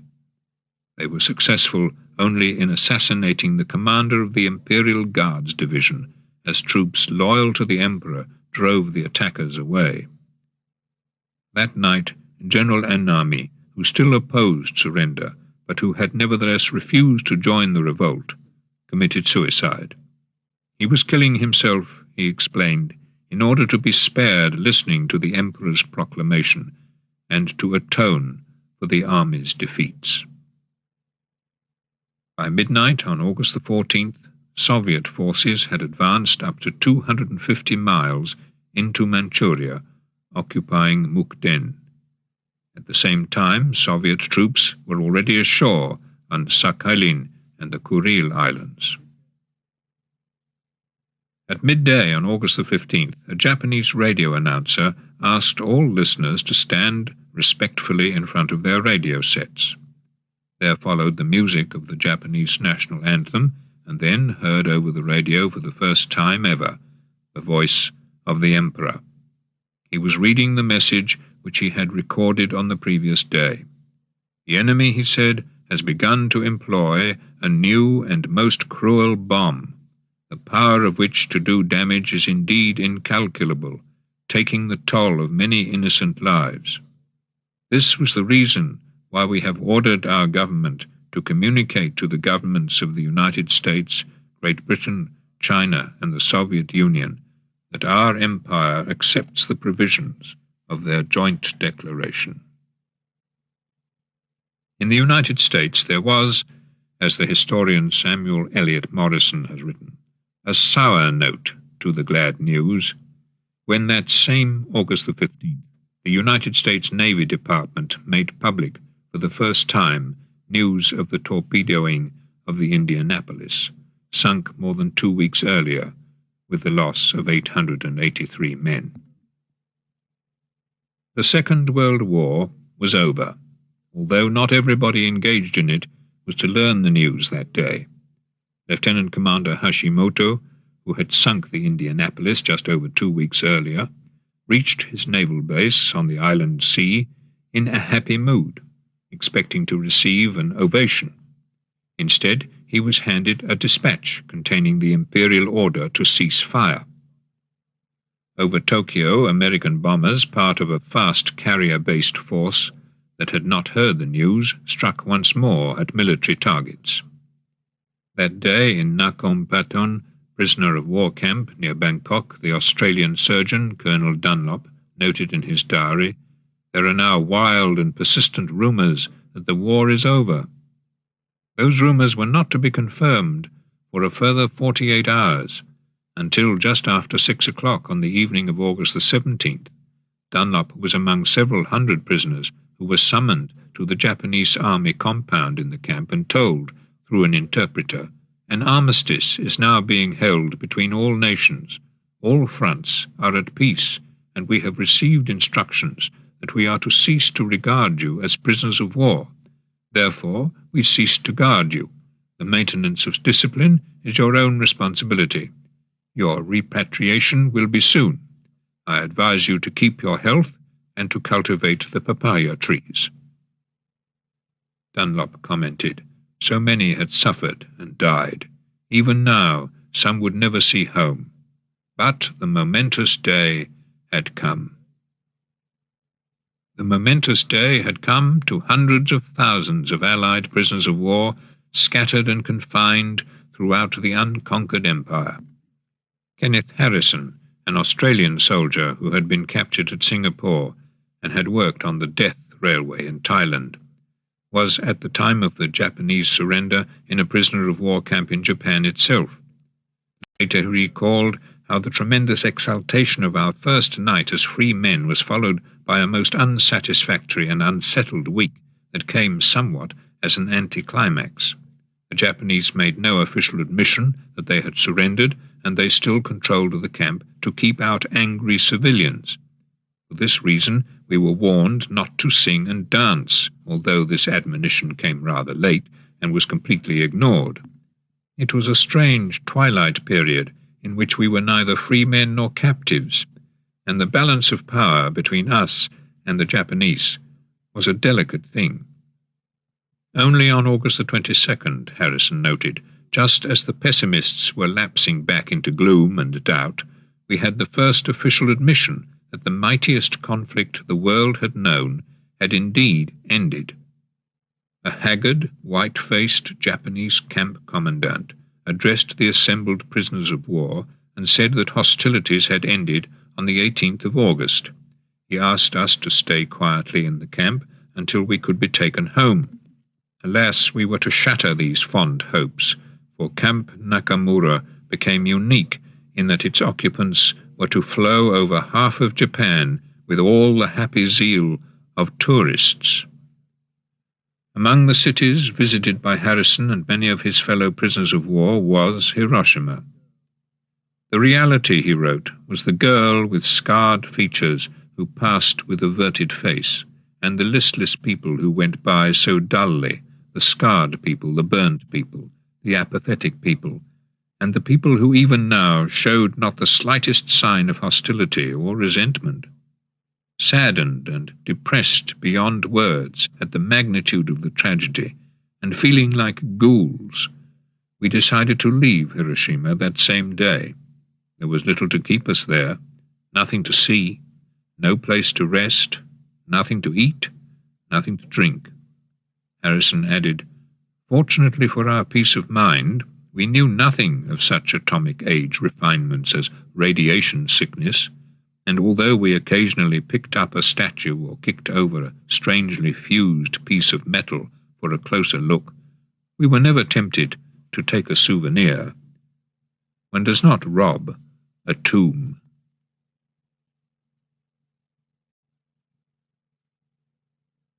Chapter 52. Retribution and Remembrance, 1945 to 1952. In the immediate aftermath of war, many efforts were made to cover up its traces. near Singapore, where 7 American prisoners of war had been executed 11 days before the surrender of Japan, Oka Harumitsu was told that as soon as one of the officers who had carried out those executions heard the news of the surrender on the 15th of August 1945, he and the other executioners went at once to Niyusun Airport, dug up the airmen's bodies, brought them back to camp, cremated them on a big fire on the barrack square, and threw the ashes into the sea.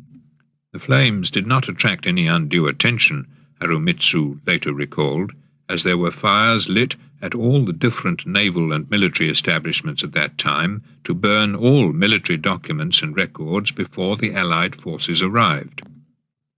In Manchuria, and in particular around Mutanxiang, Japanese forces continued the struggle from August the 16th until August the 19th against the Soviet advance. When the Manchurian battles were over, 8,219 Soviet troops were dead.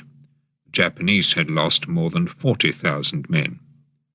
On the night of August the 19th, after further Soviet advances at Hutu, several hundred Japanese blew themselves up with grenades to avoid the disgrace of being captured. On August the 19th, 4 days after the surrender of Japan, the Vietnamese communist guerrilla leader, Ho Chi Minh, seized power in northern Indochina. 3 days later, British aircraft parachuted a Free French military team into southern Indochina. A new conflict had begun. On August the 23rd, the Russians occupied Port Arthur. Their defeat at the hands of the Japanese army 40 years earlier had been avenged. The Russian conquest of southern Sakhalin was completed 2 days later. Russia, like the United States, was now a victor in the Pacific. New conflicts were everywhere about to begin. On August the 25th, in China, a 4-man American Special Services team, headed by Captain John Birch, was ordered to halt by a patrol of Chinese communist troops. A tussle ensued, insults were exchanged, and Birch was shot. In the United States, there were those who called him, with pride, the first casualty in the Third World War between communists and the ever-shrinking free world. The right-wing society, founded in his name, was to become a leading opponent of communism in all its aspects, not only in Europe and Asia, but also in the United States. Over northern Malaya, Burma and Siam, under Operation Birdcage, 33 million leaflets were dropped on 90 prisoner-of-war camps and on 150 other localities to explain that the war was over and that help was on its way. There followed, in the last week of August, Operation Mastiff, the dropping by parachute of medicines, principally atabrine, the prophylactic against malaria, of which more than 1 million tablets were dropped in 1 week. Allied aircraft had also begun to bring back prisoners of war from the Far East. 4,000 were flown back in that last week of August alone. In Britain, 394,000 German prisoners remained in captivity. More than half of them were engaged in agricultural work. Churchill's farm in Kent was among those which were brought back into use with the help of German prisoners of war. On August the 25th, 10 days after the Japanese surrender, American troops entered a prisoner-of-war camp at Haichao on Hainan Island.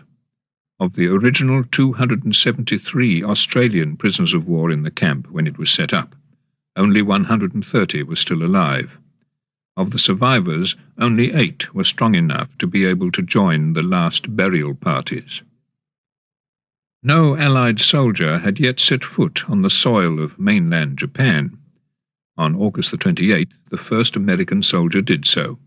He was Colonel Charles Tench, one of General MacArthur's staff. Landing with a small task force of 150 men at Atsugi Airfield near Yokohama, he telegraphed to MacArthur's headquarters in Manila, "No hostile action encountered." On the following day, an American airborne division landed at the Yokosuka naval base. The occupation of Japan had begun. In Tokyo Bay off Yokohama, Allied warships had begun to gather, among them on August the 29th, the American battleship Missouri and the British battleship Duke of York. On August the 30th, a British naval squadron reached Hong Kong.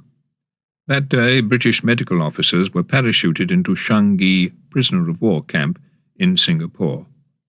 British troops were still on their way to Singapore by sea. As the doctors worked, the former Japanese guards remained on duty in the service of their recent captives. Also, on August the 30th, General MacArthur arrived in Japan. In an extraordinary scene which alarmed many of the Americans who were with him, as MacArthur drove the 15 miles from Atsugi Airport to Yokohama, more than 30,000 Japanese soldiers lined both sides of the road, with bayonets fixed. On MacArthur's second day in Yokohama, he was shocked by the sudden and emaciated appearance of Lieutenant General Jonathan M. Wainwright, the officer whom he had left in command of Bataan and Corregidor in 1942, when he, MacArthur, had been ordered by Roosevelt to move his headquarters to Australia. General Wainwright had been found by the Russians in a prisoner-of-war camp in Manchuria, had travelled by train to Mukden, then by bomber to Chongqing and on to Manila, then back by air across the Pacific to Yokohama. His 4 years in captivity had left him haggard and emaciated, with snow-white hair and parchment-like skin. Deeply shocked, MacArthur couldn't eat that night or sleep. On August the 31st, the remote Japanese garrison on Marcus Island surrendered to the Americans. On September the 1st, Soviet troops completed their occupation of the Kuril Islands, which stretched from the northernmost island of Japan to the tip of the Soviet far eastern peninsula of Kamchatka. On September the 2nd, the Japanese garrisons on Truk Island in the Carolines, on Pagan and Rota in the Marianas, and on the Palau Islands surrendered to the Americans. That same day in Tokyo Bay, on board the American battleship Missouri, the new Japanese Foreign Minister, Mamoru Shigemutsu, and the Chief of Staff of the Japanese Army, General Yoshihiro Umetsu, signed the instrument of surrender in the presence of General MacArthur, who then signed it in the name of the Allies. At MacArthur's wish, the signing was watched, both by General Wainwright and by General Percival, the British general who had been taken prisoner by the Japanese at Singapore. "We are gathered here," MacArthur began, "representatives of the major warring powers, to conclude a solemn agreement whereby peace may be restored. The issues involving divergent ideas and ideologies have been determined on the battlefields of the world, and hence are not for our discussion or debate." Among the 250 Allied warships in Tokyo Bay that September the 2nd was the British destroyer Whelp. Its first lieutenant, Prince Philip of Greece, was about to seek out British prisoners of war and take them back to Britain. 3 days later, Indian troops reached Changi prisoner-of-war camp in Singapore, taking the Japanese guards into custody. Another island surrender took place in the Pacific on September the 4th, when 2,200 Japanese soldiers on Wake Island laid down their arms. During the nearly 2 years during which the Japanese garrison on Wake had been left unchallenged, 1,300 soldiers had died from starvation, and a further 600 from occasional American air attacks. 3 days after the surrender of Wake Island, the Japanese forces on the Ryukyu Islands surrendered. The ceremony took place on Okinawa. The evacuation of prisoners of war was now in full swing. On September the 7th, Allied warships entered Port Kirun on Formosa to take off 1,200 prisoners. 89 of those liberated were survivors of the Bataan Death March of 1942. On the southern coast of Burma, near Mulimain, Japanese soldiers continued to fight against British Special Operation Forces, part of Operation Character, until September the 8th. Several hundred Japanese were killed in this conflict in the first month of peace. As Operation Character came to an end in Burma, Operation Mastodon began in Indochina, the attempt by the French with British and Indian troops starting on September the 8th to forestall the local communist guerrillas and to restore the French colonial administration. In this first direct anti-communist struggle of the post-war world, the French commander, Colonel Sedil, made use of 1,400 Japanese troops, former prisoners of war, who had just been released. The British commander, Major General D.D. Gracie, also enlisted large numbers of Japanese troops, who until 3 weeks earlier had been the occupying power. 2 weeks after Operation Mastodon had been launched, French troops overthrew the interim Vietnamese government in Saigon. Vietnamese retaliation was swift, with more than 100 Westerners, including the commander of the wartime clandestine American forces, being killed. By the time the British troops had left Indochina, in May 1946, a civil war was raging. On September the 12th, in Singapore, Lord Louis Mountbatten was the senior Allied officer present at the signing of the Japanese surrender document by the Japanese General Seishiro Itagaki. "I have come today," Mountbatten declared, "to receive the formal surrender of all Japanese forces within Southeast Asia Command. I wish to make this plain. The surrender today is no negotiated surrender. The Japanese are submitting to superior forces now massed here." As Mountbatten was speaking, General Slim, whose forces had carried out the long, arduous, costly reconquest of Burma, looked, as he later recalled, at the dull, impassive masks that were the faces of the Japanese generals and admirals seated opposite. Their plight moved me not at all. For them I had none of the sympathy of soldier for soldier that I had felt for Germans, Turks, Italians, or Frenchmen that by the fortune of war I had seen surrender. I knew too well what these men and those under their orders had done to their prisoners. They sat there apart from the rest of humanity. General Slim's account continued, "If I had no feeling for them, they, it seemed, had no feeling of any sort until Itagaki, who had replaced Field Marshal Terauchi, laid low by a stroke, leant forward to affix his seal to the surrender document. As he pressed heavily on the paper, a spasm of rage and despair twisted his face. Then it was gone, and his mask was as expressionless as the rest. Outside, the same Union Jack that had been hauled down in surrender in 1942 flew again at the masthead. The war was over. On September the 18th, General MacArthur moved his command headquarters to Tokyo, where in the former Japanese Army headquarters for the Tokyo region he established his Supreme Command Allied powers. 9 days later, he was visited there by the Emperor Hirohito. "You are very, very welcome, sir," was MacArthur's greeting. It was the first time I had ever heard him say sir to anyone, MacArthur's aide interpreter, Fabian Bowers, later recalled. Hirohito, no longer divine, was to remain Emperor of Japan. His country, guided towards democracy and modernity, gradually outstripped in productivity and wealth each of its wartime adversaries. In Western Germany, new leaders were chosen to restore democracy and the economic and international fortunes of the now divided state. Eastern Germany, like Poland, Czechoslovakia, Hungary, Romania, Bulgaria, and Albania, became an integral part of the Soviet bloc. Only Yugoslavia broke away in 1948 to pursue its own form of communism.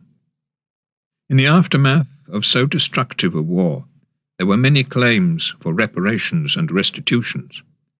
On September the 20th, the senior member of the Jewish Agency for Palestine, Dr. Chaim Weizmann, whose son had died on active service in 1943 fighting for Britain, sent a letter to the victorious powers asking for restitution, indemnification and compensation from Germany for the crimes committed against the Jews. 9 days after Dr. Weizmann's requests, the New York Times reported the disembarkation of 16 Reich technicians from a troop ship in Boston Harbor. One of the 16 was the German rocket expert, Dr. Werner von Braun. The British, as well as the Americans, had begun to examine and to build upon the German technical expertise of war. On October 2nd, in Operation Backfire, a German V-2 rocket was launched under British direction at Altenwalde, in the British zone of Germany. But it was the United States, not Britain, which continued to offer the rocket scientists the most interesting prospects of research and achievement. In all, 457 German scientists went to the United States in the 2.5 years following the end of the war in Europe. But it was punishment, not research, which dominated the autumn and winter months of 1945. On October 6th, at Pentonville Prison in London, 5 Germans found guilty of the murder of a fellow prisoner after an attempted prisoner of war breakout in 1944 were hanged. They had believed the man they killed to have been an informer. On October 6th, in a prison cell at Nuremberg, Dr. Leonardo Conti, one of the German doctors who had conducted medical experiments on concentration camp inmates, committed suicide. The former French Foreign Minister Pierre Laval, found guilty of treason by a court in Paris, also tried to commit suicide that October. He failed and was shot by a French firing squad on October 15th. 3 days after Laval's execution, the International Military Tribunal met in Berlin, where American, British, French and Russian representatives agreed to proceed with 4 indictments against the leading Nazis now in captivity. The 4 indictments were: 1. A common plan or conspiracy to seize power and establish a totalitarian regime to prepare and wage a war of aggression. 2. Waging a war of aggression. 3. Violation of the laws of war. 4. Crimes against humanity, persecution, and extermination. On October 20th, 22 Nazis were indicted on these charges. As there was no building in Berlin large enough and sufficiently undamaged to serve as a courthouse, it had been decided to hold the principal war crimes trials in Nuremberg and other trials at particular concentration camp sites. Meanwhile, national trials, like that of Laval in France, continued. On October 24th, Vidkun Quisling, found guilty of criminal collaboration with Germany, was shot by a Norwegian firing squad in Oslo. That same day, in his prison cell at Nuremberg, Robert Ley, one of Hitler's earliest supporters, committed suicide. In India, the British were determined to bring to trial the leading members of the Indian National Army. Subhas Chandra Bose couldn't be charged. He had been killed in an air crash over Formosa in the closing days of the war. For Indian nationalists, the imminent trial of these men, despite their having joined the Japanese war effort, created considerable unease. "India adores these men," wrote Gandhi, while Nehru, who in 1942 had strongly opposed the Indian National Army's alliance with Japan, now described what its followers had done as a brave adventure, sprung from a passionate desire to serve the cause of India's freedom. The first of the Indian National Army trials began on November 5th at the Red Fort in Delhi. 3 of those charged, Shah Nawaz Khan, Singara Singh, and Fateh Khan, were found guilty of waging war against the king, abetment to murder and acts of brutality, and were sentenced to death. Their death sentences were subsequently commuted to rigorous imprisonment. In protests against these sentences, there were several acts of violence in Calcutta, Bombay, and Delhi, when Hindus and Muslims joined forces to set lorries and tramcars on fire. In the riot in Calcutta, 45 Indians were killed and martial law imposed on the city. Within 3 months, 11,000 Indian National Army soldiers had been released from internment. They returned to their homes as heroes. "The hypnotism of the INA has cast its spell upon us," was Gandhi's comment. Throughout October 1945 and into November, Japanese commanders on isolated islands and in coastal enclaves had been surrendering. On October the 6th, the Japanese garrison at Jesselton in Borneo surrendered. On October the 9th, the garrison on the Andaman and Nicobar Islands. On October the 19th, the Japanese naval forces at Megui in Burma. On October the 21st, the forces at Padang on Sumatra. On October the 25th, the forces at Thaton in Burma. Some small forces remained in isolated parts of the jungles. It wasn't until February and March of 1946 that the last of these were able to find an Allied officer to whom they could offer their swords and their capitulation. On October the 30th, in an American shipyard at Portland, Maine, the Albert H. Bow was ready for sea. She was the last of 2,742 Liberty ships built on the production line system. More than 200 Liberty ships had been sunk by enemy action. Now they were among the ships that helped to bring home Allied prisoners of war from the Far East. Within 9 months, 96,575 military prisoners and civilian internees had been returned. November the 1st marked the day on which the Americans had intended to launch Operation Olympic against the Japanese home island of Kyushu. That day marked the 78th day since Japan's surrender. Japanese civilians were still dying every day in Japan as a result of the atomic bombs dropped on Hiroshima and Nagasaki. Former Allied prisoners of war were also dying, though far fewer, as a result of the treatment which they had received while in Japanese captivity, the victims of deliberate, prolonged, and sadistic cruelty. Details of such cruelty were beginning to be documented. On November the 5th, 16 Japanese officers and men, suspected of the execution of American prisoners of war on Wake Island, were taken to Kwajalein for trial. During the voyage, 2 of them committed suicide. The third, Lieutenant Commander Torashi Ito, wrote while in prison a statement describing the executions in full. He then also took his own life. Atrocities in Europe were also being documented in the course of the many war crimes trials.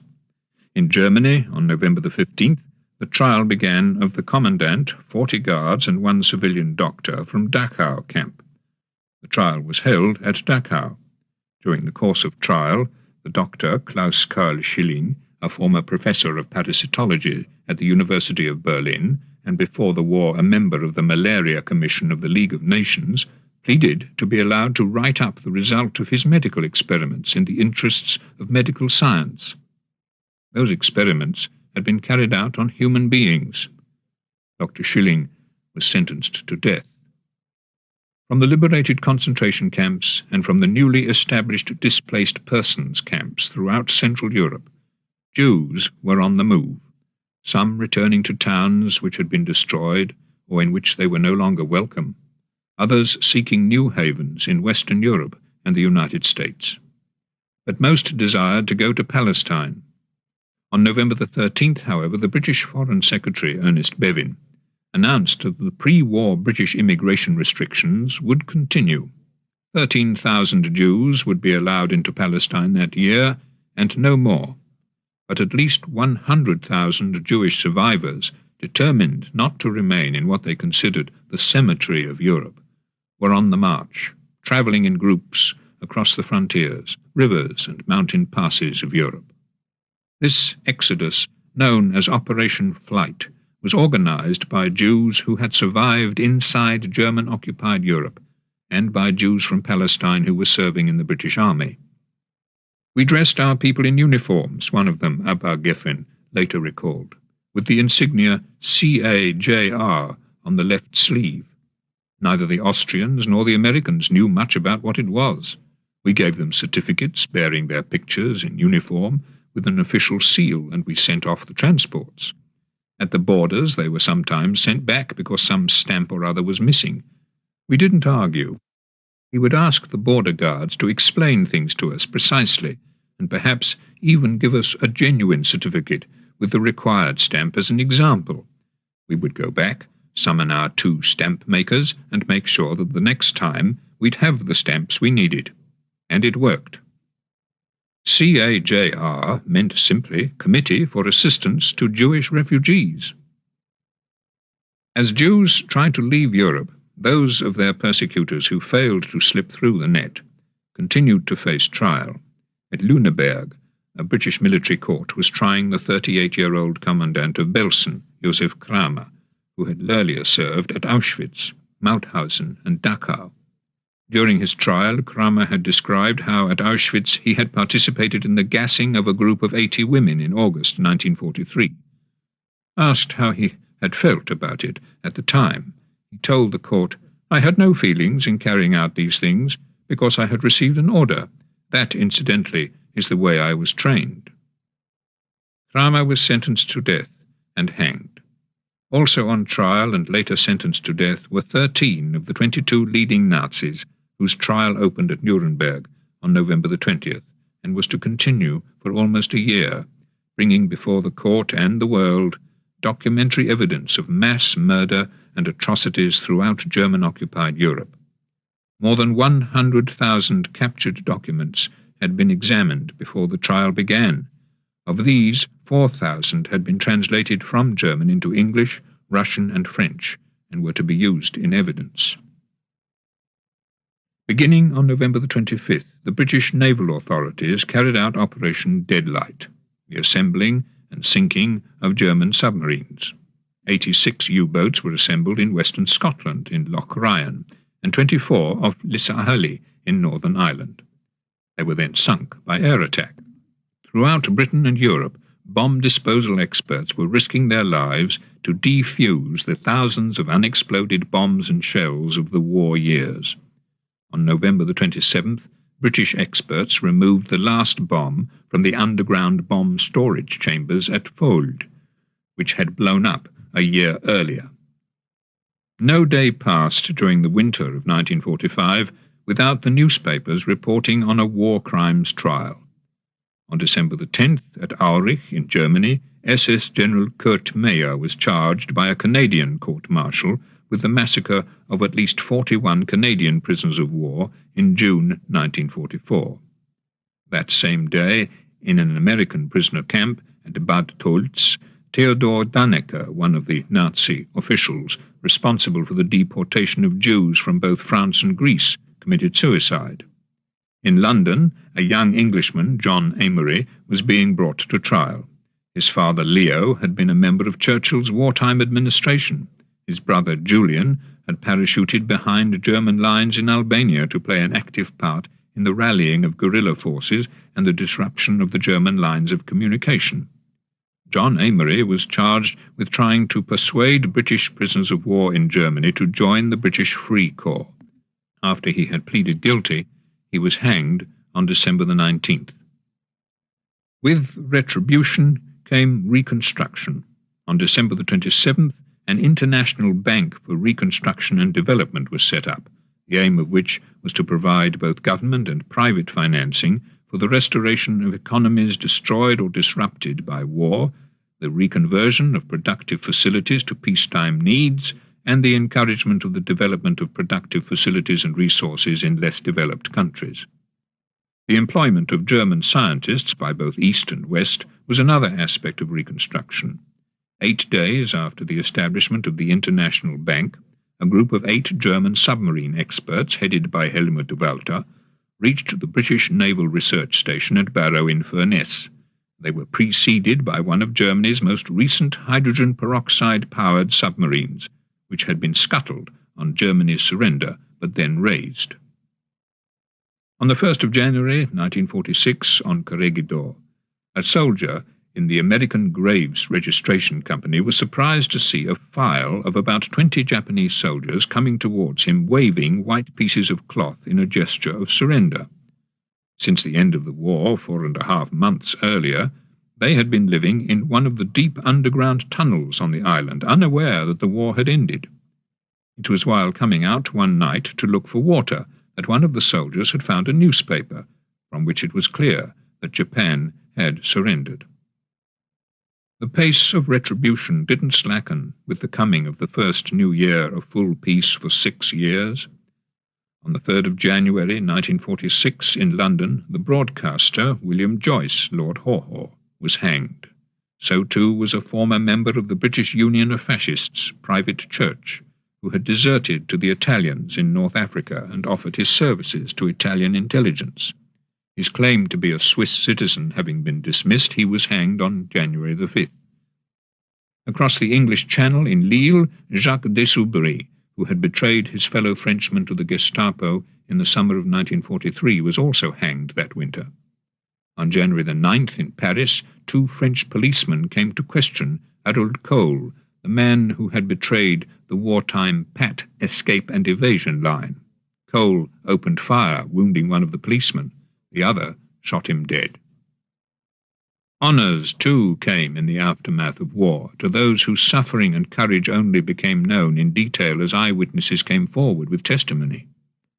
On the 16th of January 1946, the Croix de Guerre with Gold Star was awarded posthumously to the British agent Noor Inayat Khan, who, although betrayed to the Gestapo shortly after her arrival in France in 1943, had refused to cooperate with her captors in any way and had been shot a year later. 3 years after this French award, Britain awarded Noor the George Cross. In Tokyo, on January the 19th, General MacArthur established the International Military Tribunal for the Far East. 11 nations were to participate in its prosecutions. That day in Dachau, 500 American and Polish troops used tear gas to help them carry out Operation Keelhaul, the forcible repatriation of 339 Soviet citizens who, having served in the German forces during the war, were being held in Dachau as prisoners of war. The Russians fought against being sent back to the Soviet Union, but were overpowered. In the Philippines, in the town of Los Baños, General Tomoyuki Yamashita was hanged on February the 23rd, having been found guilty by an American Army tribunal of brutality against Americans and Filipinos. A week later, in the same courtyard, General Masaharu Homma was executed by firing squad. He had been found guilty of responsibility for the Bataan Death March.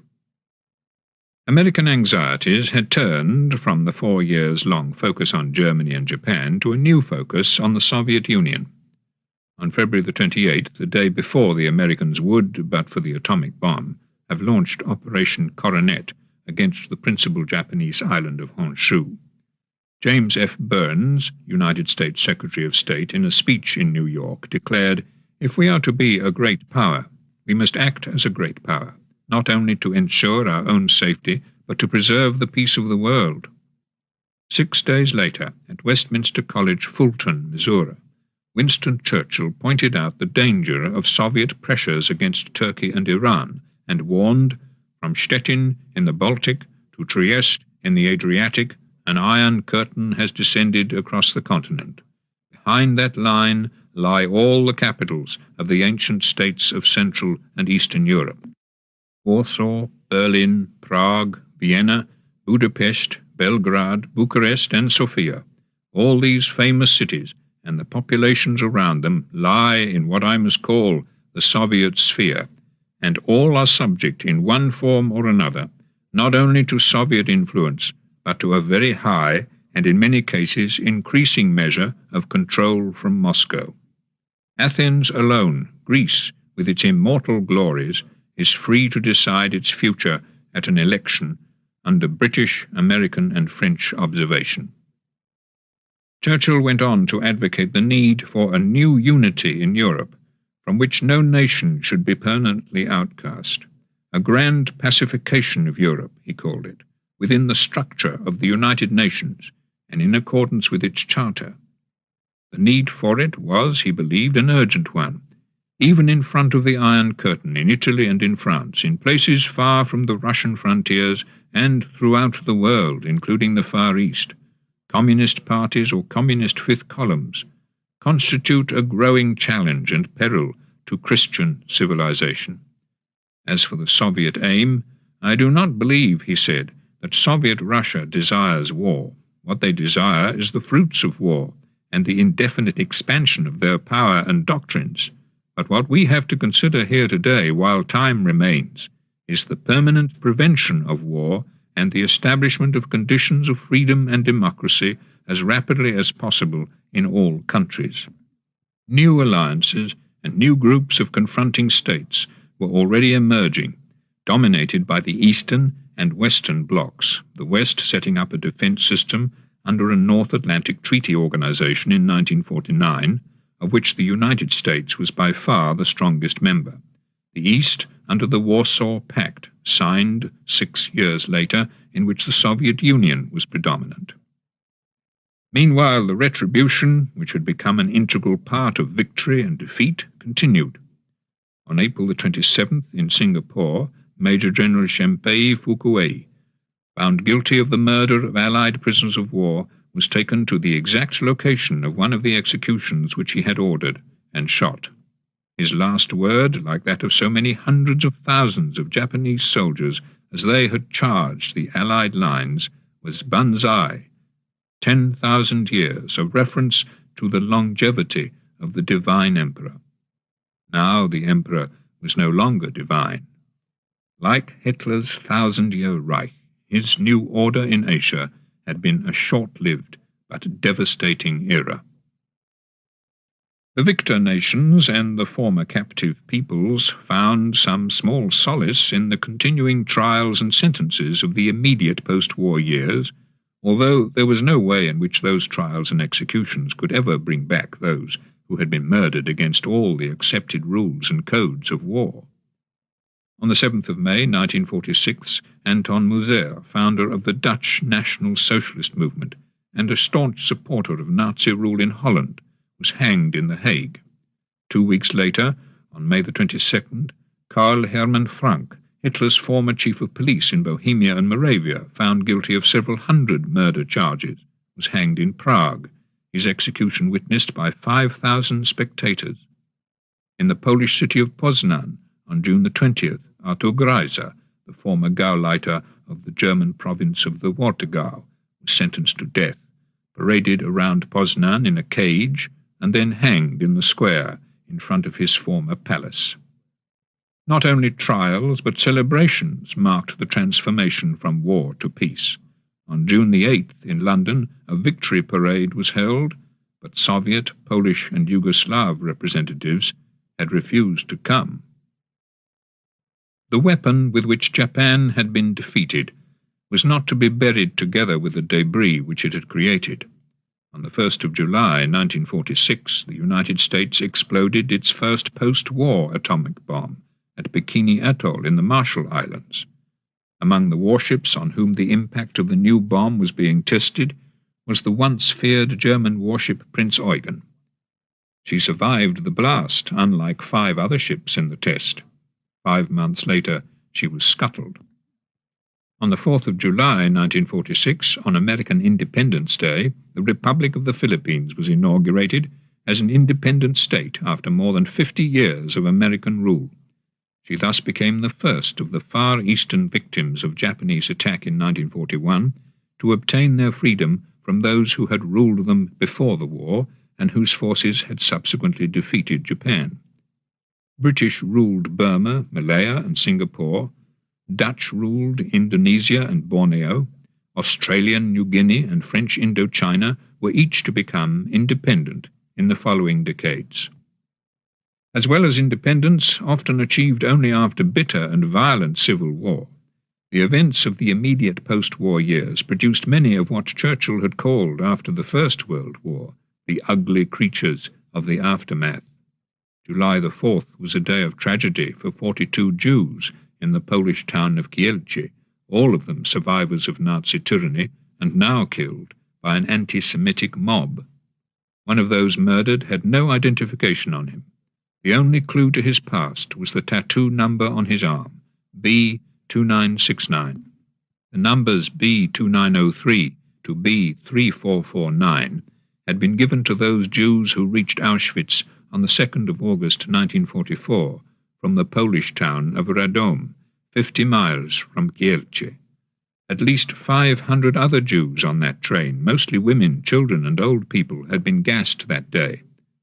Now the unknown survivor had himself become a victim. 14 months after the end of the war in Europe, and nearly 2 years since the Germans had been driven from Kielce.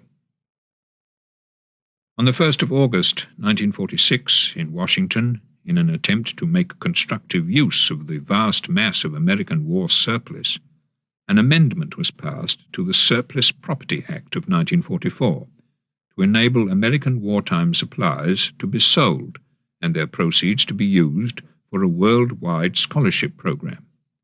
This diversion to educational purposes of resources, created for war purposes, was the brainchild of Senator J. William Fulbright, whose name the scholarships were to bear.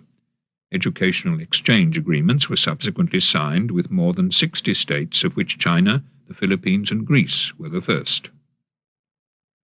Throughout 1946, the trial and execution of war criminals had continued throughout Germany's former conquered territories. On August the 14th, Robert Wagner, the wartime chief of the German civil administration in Alsace, who in 1940 had carried out the deportation of German Jews to camps in the Pyrenees, was sentenced to death by a French military court in Strasbourg and hanged.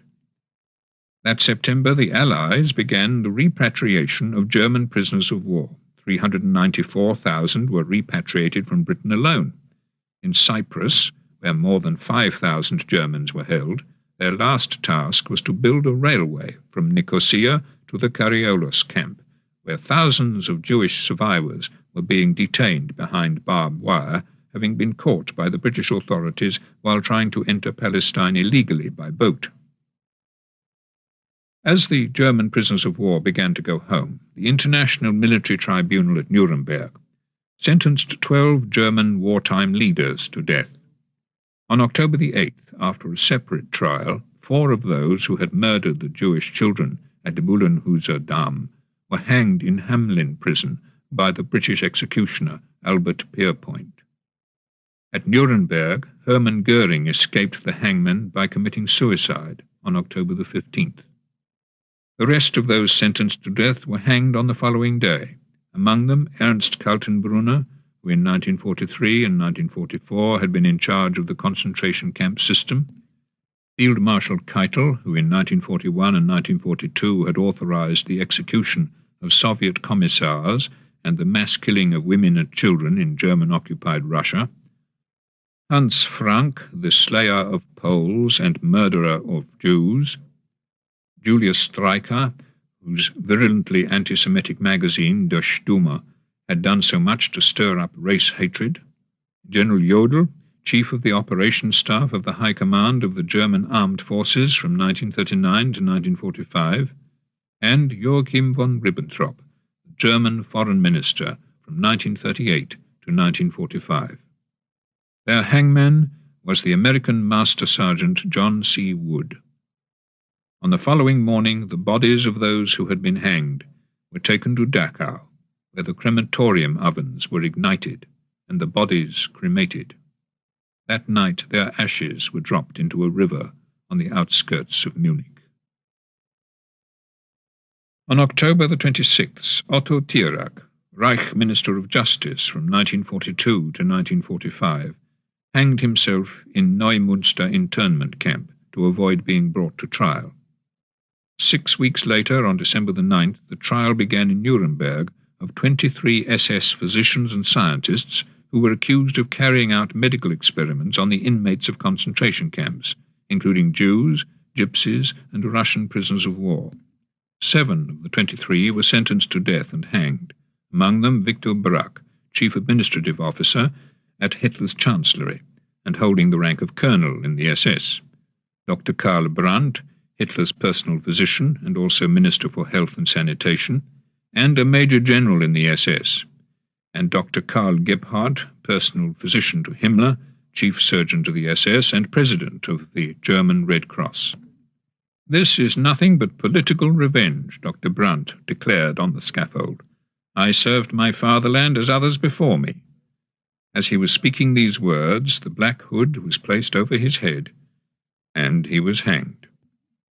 The Nuremberg trials were to become the object of much controversy. In particular, the charge of waging a war of aggression was to be criticized as one which could have been applied equally to the Soviet Union for its attack on Finland. There was anger, too, in some Western circles that the Katyn forest massacre of Polish prisoners of war was, at Soviet insistence, excluded from the investigations. There were also those who argued that Britain and France, by their acquiescence, albeit reluctant, in Hitler's annexations of Austria and the Sudetenland in 1938 and Bohemia and Moravia in 1939, had been parties to the initial phases of aggression. But despite these controversies, the evidence of specific and deliberate acts of war and terror was overwhelming. Men like Dr. Brandt, who had been involved at the highest level in Germany's euthanasia program, could speak of political revenge, but for the millions who had suffered and survived, and for the liberators who had been given a glimpse of the results of the Nazi racial policies, his protestations were hypocritical and absurd. On the 11th of December 1946, as a measure designed to try to heal the massive deprivations caused throughout the world between 1939 and 1945, the United Nations established a Children's Emergency Fund, UNICEF, to aid both mothers and children in need as a result of war. The trials and executions also continued. Among those executed in 1947 were Karel Čurda, the Czech whose treachery had led to the death of his fellow Czechs who had assassinated Heydrich in 1942, Max Knipping, head of the French milice in northern France, and the man responsible for the murder of the former French minister of the colonies, Georges Mandel, and General Helmut von Panwitz, hanged in Moscow on the 16th of January 1947 for his part in the mass murder of tens of thousands of Russian civilians behind the lines on the Eastern Front. On April the 7th, Rudolf Höss, the former commandant in Auschwitz, was hanged next to the house inside the camp where he had lived with his wife and 5 children. On April the 12th in Belgium, 16 Belgian citizens who had participated in sadistic tortures at Briendonk camp near Antwerp were executed. Because of the nature of their crimes, they were shot in the back. In Prague, on May the 4th, Paul Rafaelsen, a former labor camp prisoner and a Jew, was sentenced to death and hanged for cruelties perpetrated on his fellow prisoners.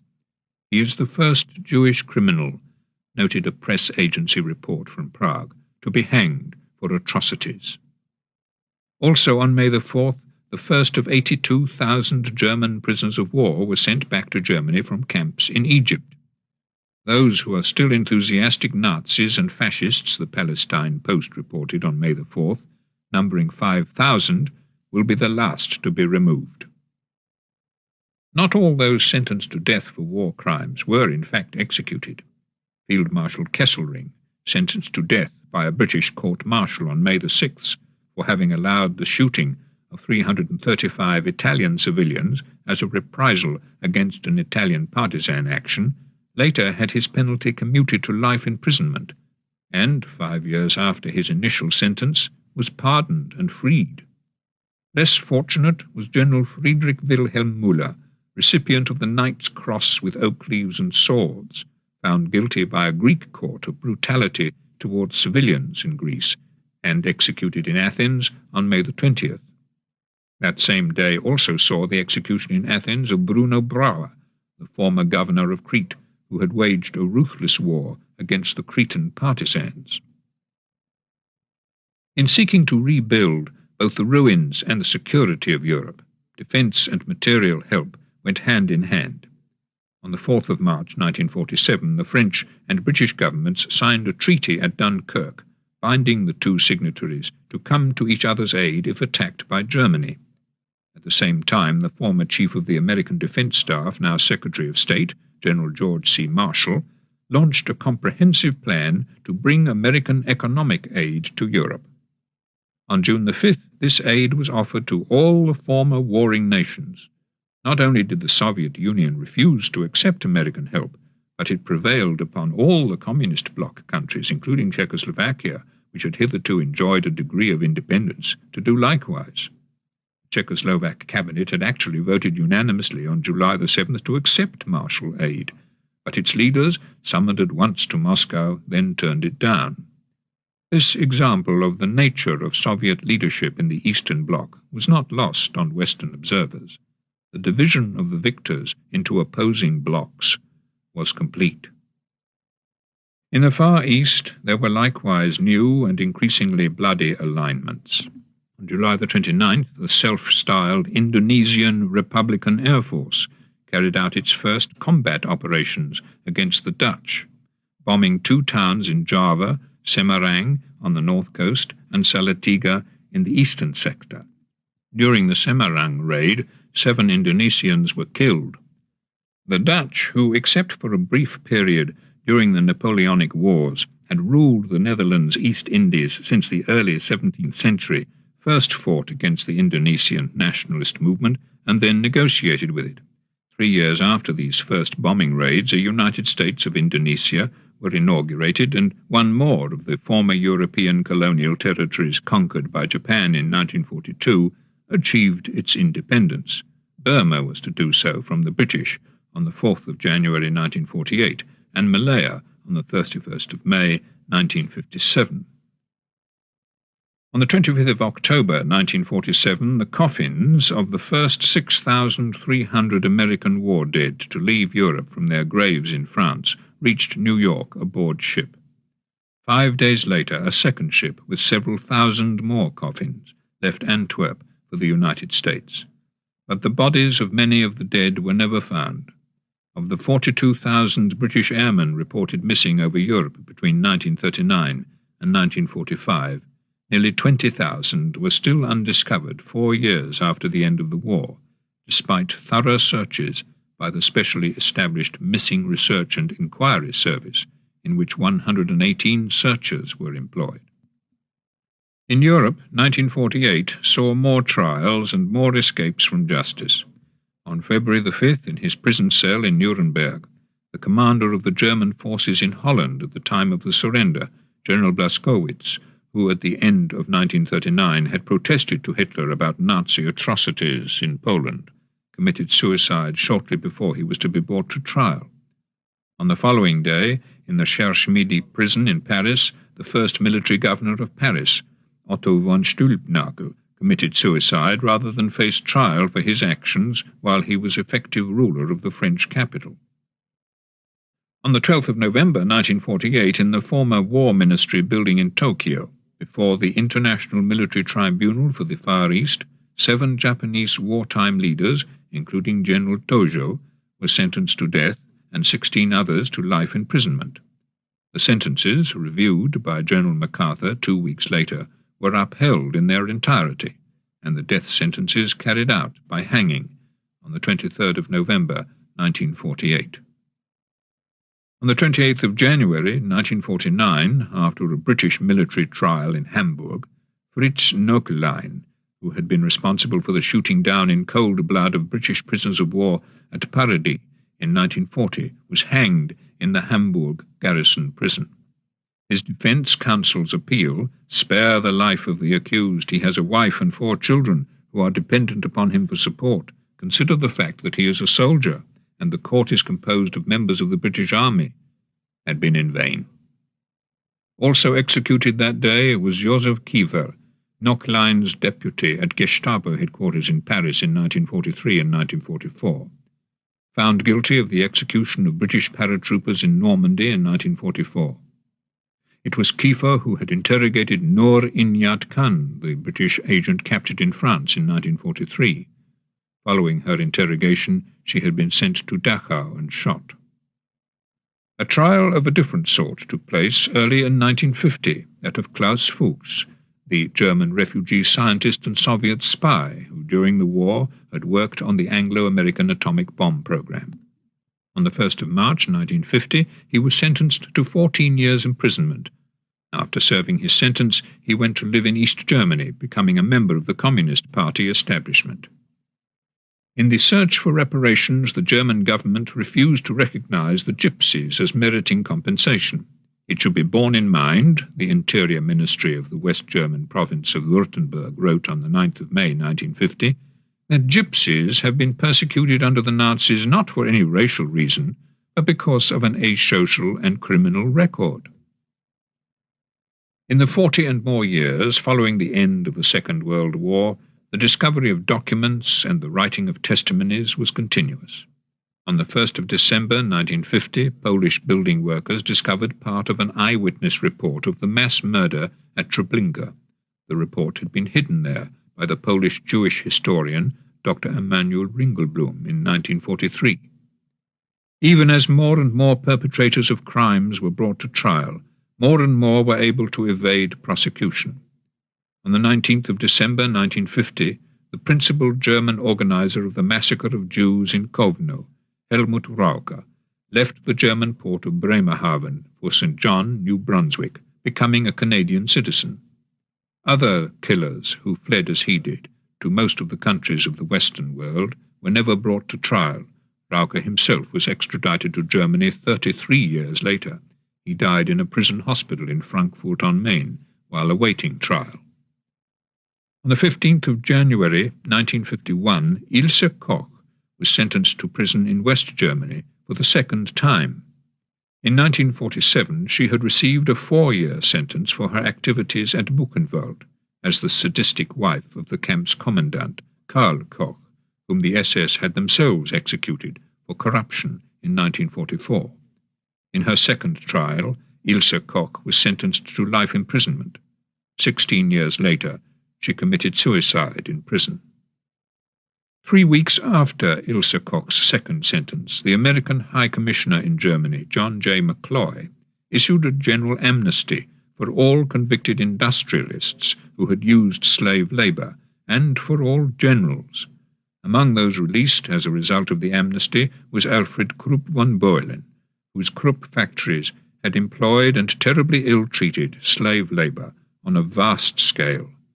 Originally sentenced at Nuremberg in July 1948 to 12 years imprisonment, he became a free man 2.5 years later.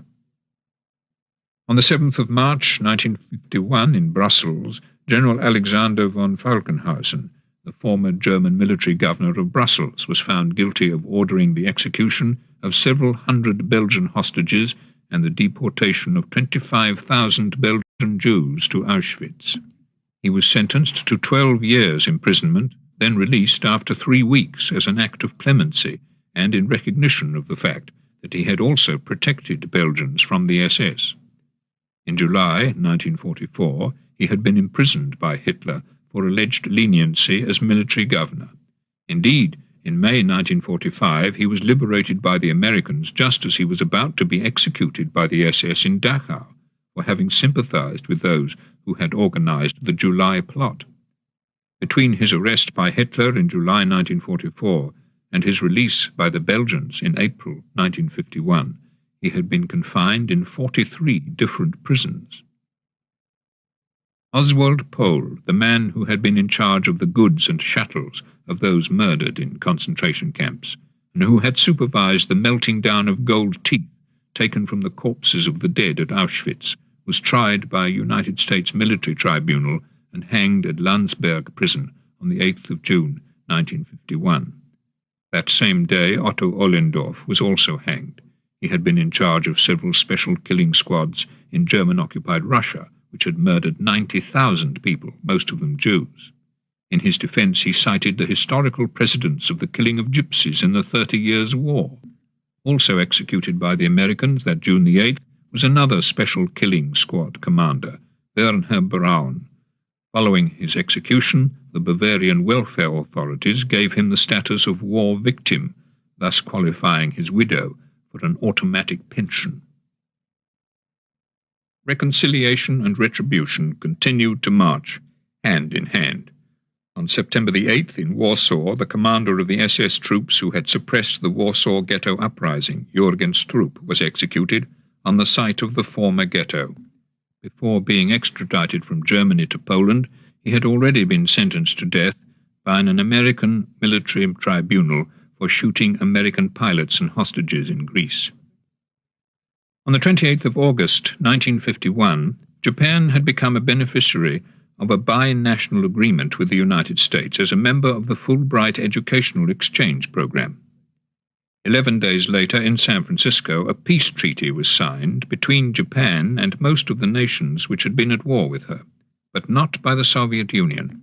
In the treaty, the Japanese government declared that the Japanese people forever renounce war as a sovereign right of the nation, and the threat and use of force as a means of settling international disputes.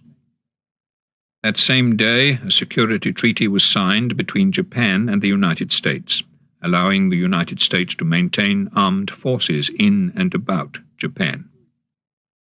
The Jewish search for reparation reached its fulfillment that same year, when after a secret meeting in a London hotel between the West German Chancellor, Dr. Konrad Adenauer, and the head of the World Jewish Congress, Dr. Nahum Goldmann, Dr. Adenauer agreed to the principle of a substantial payment by the West German government. The government of East Germany declined to make any similar commitment, then or later.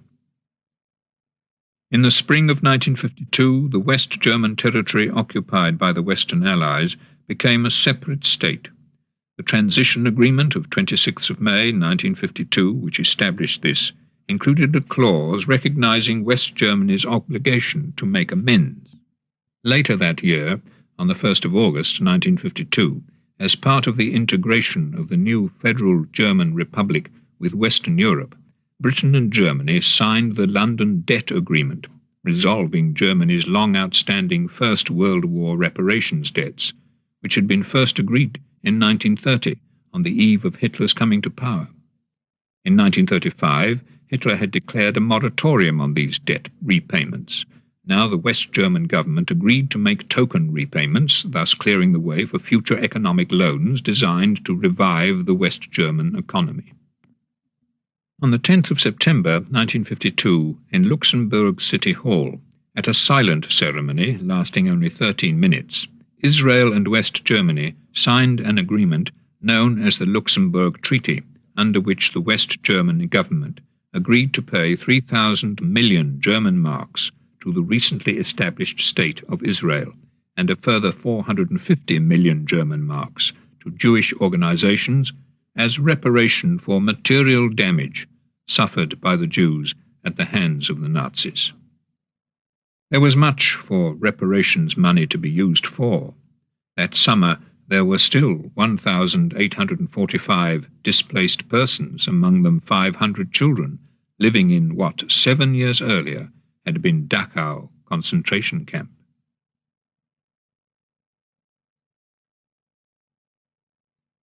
Chapter 53, the last chapter, Unfinished Business, 1953 and onwards. By 1953, more than 13 years had passed since the outbreak of the Second World War, and more than 7 since it had ended. But what one survivor of Auschwitz, Hugo Gryn, has called the unfinished business of the war remained.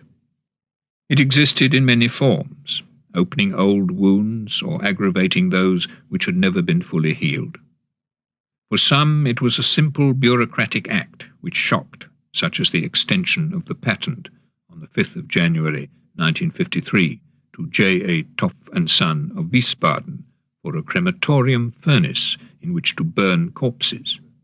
It was this same furnace which had burned so many bodies in Auschwitz.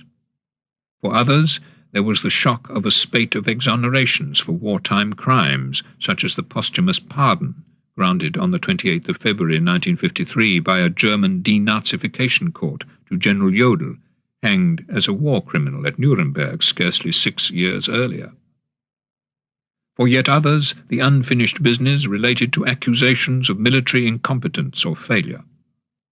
On the 20th of July 1953, Admiral Halsey, commander of an aircraft carrier group in 1941, wrote to Admiral Kimmel about the latter's failure to be ready for the Japanese surprise attack on Pearl Harbor when he was commander-in-chief of the Pacific Fleet. Certainly, we didn't discard the possibility of an attack on Pearl, but with the evidence we had, the most logical inference was that the attack would be against the Philippines and to the southward. Knowing what I did, I felt I was just as responsible as you or anyone else in the higher command position. Admiral Halsey continued in defense of his superior, Had we been in possession of the magic messages with clear implication from the Japs, by their anxiety to be constantly informed of ships berthing, that an attack on Pearl was intended, and the further pointed fact that the date was December the 7th, the Enterprise and Lexington would never have gone on their mission to Wake and Midway, and further, the fleet would not have been in Pearl Harbor on that date. Admiral Kimmel was to continue to feel aggrieved that his case, even as supported by Admiral Halsey, had not been heard, that he was considered primarily responsible for the disaster.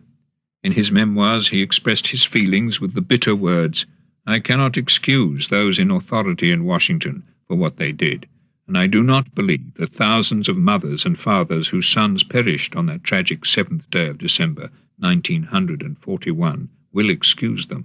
They will be judged at the bar of history. In my book, they must answer on the day of judgment like any other criminal." In Europe, those judged in the post-war trials to have been criminals were returning home. In the beginning of 1954, SS General Kurt Meyer had his life sentence reduced by the Canadian government to 14 years, with further time off for good behaviour. On September the 7th, he was back in his home village of Niederkruchten. A month later, on October the 9th, Helmut Nochen of the feared and hated Parish Gestapo was sentenced to death. 3.5 years later, his death sentence was reduced to forced labour for life. A year and a half after that, it was reduced again to 20 years penal servitude.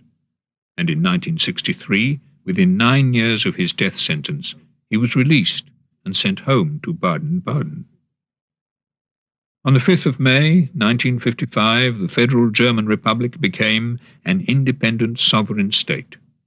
4 months later, on the 9th of September 1955, the Federal German Chancellor, Dr. Adenauer, was the guest of the Soviet government in Moscow. During a gala dinner on the evening of September the 12th, he and the Soviet leader, Marshal Bulganin, came to an agreement that all German prisoners of war still detained in the Soviet Union should be sent home. By the end of the month, the repatriation of 8,872 German soldiers had been decreed by the Supreme Soviet. They were released in October. Among them was General Friedrich Gollwitzer, who had headed the group of 19 German generals paraded through the streets of Moscow in July 1944. Indictments and trials continued, with the Federal German Republic initiating many of the prosecutions. On the 22nd of November 1955, the police in Kiel arrested Dr. Karl Klauberg, one of the doctors who had carried out the sterilization of Jewish and Gypsy women at Auschwitz. While a free citizen of West Germany, he had openly boasted of his wartime scientific achievements. 2 years later, on the eve of his trial, Klauberg died in a Kiel hospital. The 1950s were also a time of memorials. On the 11th of September 1956, religious delegates from 21 countries inaugurated a memorial at Dachau. On the 3rd of May 1958, at Arlington Cemetery, Virginia, a memorial was unveiled to America's unknown soldier of the Second World War. So long had it taken to prepare this memorial that a second coffin had to be buried at the same cemetery to represent the unknown soldier of the Korean War, which, beginning in the summer of 1950, pitted American against North Korean and Chinese communist soldiers and left 33,629 American dead. More than a decade had now passed since the end of the Second World War. Memories were merged into and overtaken by the claims of a new age. On the 1st of July 1957, a 100-mile section of the once notorious Burma Railway, built at such a high cost in the lives of Allied prisoners of war, was reopened to civilian traffic. It became a regular route of pilgrimage for the widows and children of prisoners of war visiting the Allied cemetery at Kanchanaburi. 30 years later, a special tourist train of the State Railway of Thailand left Bangkok every morning to make the 100-mile journey. The rest of the railway over the mountains into Burma had long since been swallowed up by the jungle. The relics and remains of war were found everywhere. There were unexploded bombs on all the battlefronts, and in the cities and towns which had been under repeated air attack. As I write these words, on the 4th of February 1989, the British newspapers report the discovery of yet another unexploded bomb at Whitechapel in the East End of London, and the evacuation of several thousand people as the bomb was made safe. The remains of human beings were also found, long after the war's end, in the fields that were once the front line, on beaches and landing grounds, in the mass murder sites of Eastern Europe, in jungles and in deserts. On the 9th of November 1958, a pilot flying across the Sahara Desert south of Tobruk saw a crashed aircraft lying in the sand. It was the American bomber Lady Be Good, which had disappeared in 1943 while on its return flight to its base in Libya from a bombing raid over southern Italy. Its radio, guns, and ammunition were found in working order. Later, the skeletons of 5 of its crew members were discovered in the desert sand, including that of Lieutenant Robert Toner. Also found was Lieutenant Toner's diary describing their final fateful days in the desert. It was in the 1960s that West Germany began to pay money to states which had suffered from German occupation during the Second World War, having signed what were called global accords on reparation payments with 11 European countries. On the 18th of March 1960, Greece was paid 150 million German marks under one such accord, and France 400 million that same July. Payments were also made to Poland, which received 100 million, and on a much smaller scale, 7.5 million to Russia and 8 million to Yugoslavia. For Western Germany, it was the existence of a divided Europe, with all its fears and uncertainties, that provided an opportunity to enter a new world of defence systems facing the East. On the 11th of September 1960, the officers, men and tanks of a West German Panzer battalion began a 3-week training program in Britain at Castle Martin in South Wales. 9 days later, journalists were invited to watch the German tanks in action, sending their shells into the battered hulks of 5 British wartime Churchill tanks. Not only retribution and reconciliation, but for the Soviet Union, rehabilitation of individual reputations was a feature of the post-war years. In 1962, 10 years after Stalin's death, the Leningrad Military District Court rehabilitated Captain Vyacheslav Kaliteyev, commander of the troop transport Kazakhstan, during the evacuation of Tallinn in August 1941. Following the decision of the court, Kaliteyev's widow, the actress Vera Tucheva, was informed that the charges against her husband of deserting his ship at its moment of need, charges for which he had been shot, were totally without foundation. On the 31st of May, 1962, Adolf Eichmann, the principal organizer of the deportation of Jews to the death camps, was hanged at the Ramleh prison in Israel. 2 years earlier, he had been tracked down to Buenos Aires, abducted to Israel, and brought to trial.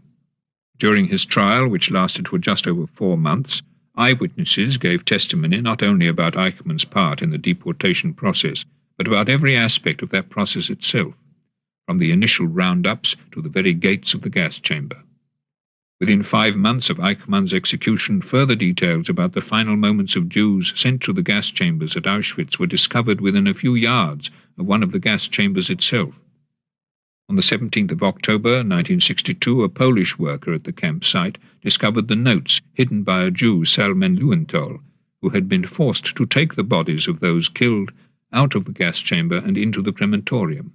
Luenthal's notes, which had been hidden in a jar, included an account of the last-minute remarks of several Jewish women as they were about to die, one of whom, in January 1942, had asked him, "I'm still so young. I have really not experienced anything in my life. Why should death of this kind fall to my lot? Why?" No one could answer that question in 1942. No one could answer it 20 years later. Yet the question continued to be asked at every war crimes trial. On the 30th of December 1963 in Frankfurt on Main, 22 former Auschwitz guards were put on trial. "I knew only one mode of conduct," Wilhelm Boger told the court, to carry out the orders of superiors without reservations. Found guilty of 144 murders and complicity in the deaths of 1,000 more, Boger was sentenced to life imprisonment. "I believed in the Führer," another of the guards, Hans Stark, explained, and he added, "I wanted to serve my people." Found guilty of 41 separate instances of joint murder, one involving 200 people, Stark was sentenced to 10 years in prison. On the 30th of September 1964, SS General Wolf, who in a letter on August 1941 had written that he was particularly gratified with the news that each day for the last fortnight a trainload of 5,000 members of the chosen people has been sent to Treblinka, was sentenced to 15 years penal servitude. In view of what the court called Wolf's otherwise blameless life, and of his part in the negotiations for the surrender of the German army in Italy, he was released 7 years after being sentenced.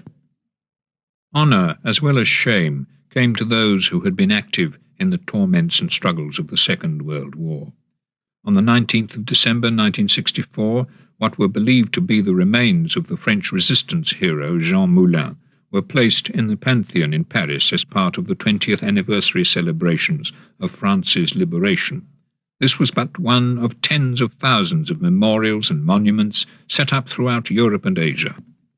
On the 26th of October 1968, in the British city of Leamington Spa, a monument was unveiled to all Czechs and Slovaks who had died during the war, and in particular to the 7 Czech patriots who had been killed after their successful attempt to assassinate the SS General Reinhard Heydrich, Hitler's deputy Reich protector for Bohemia and Moravia.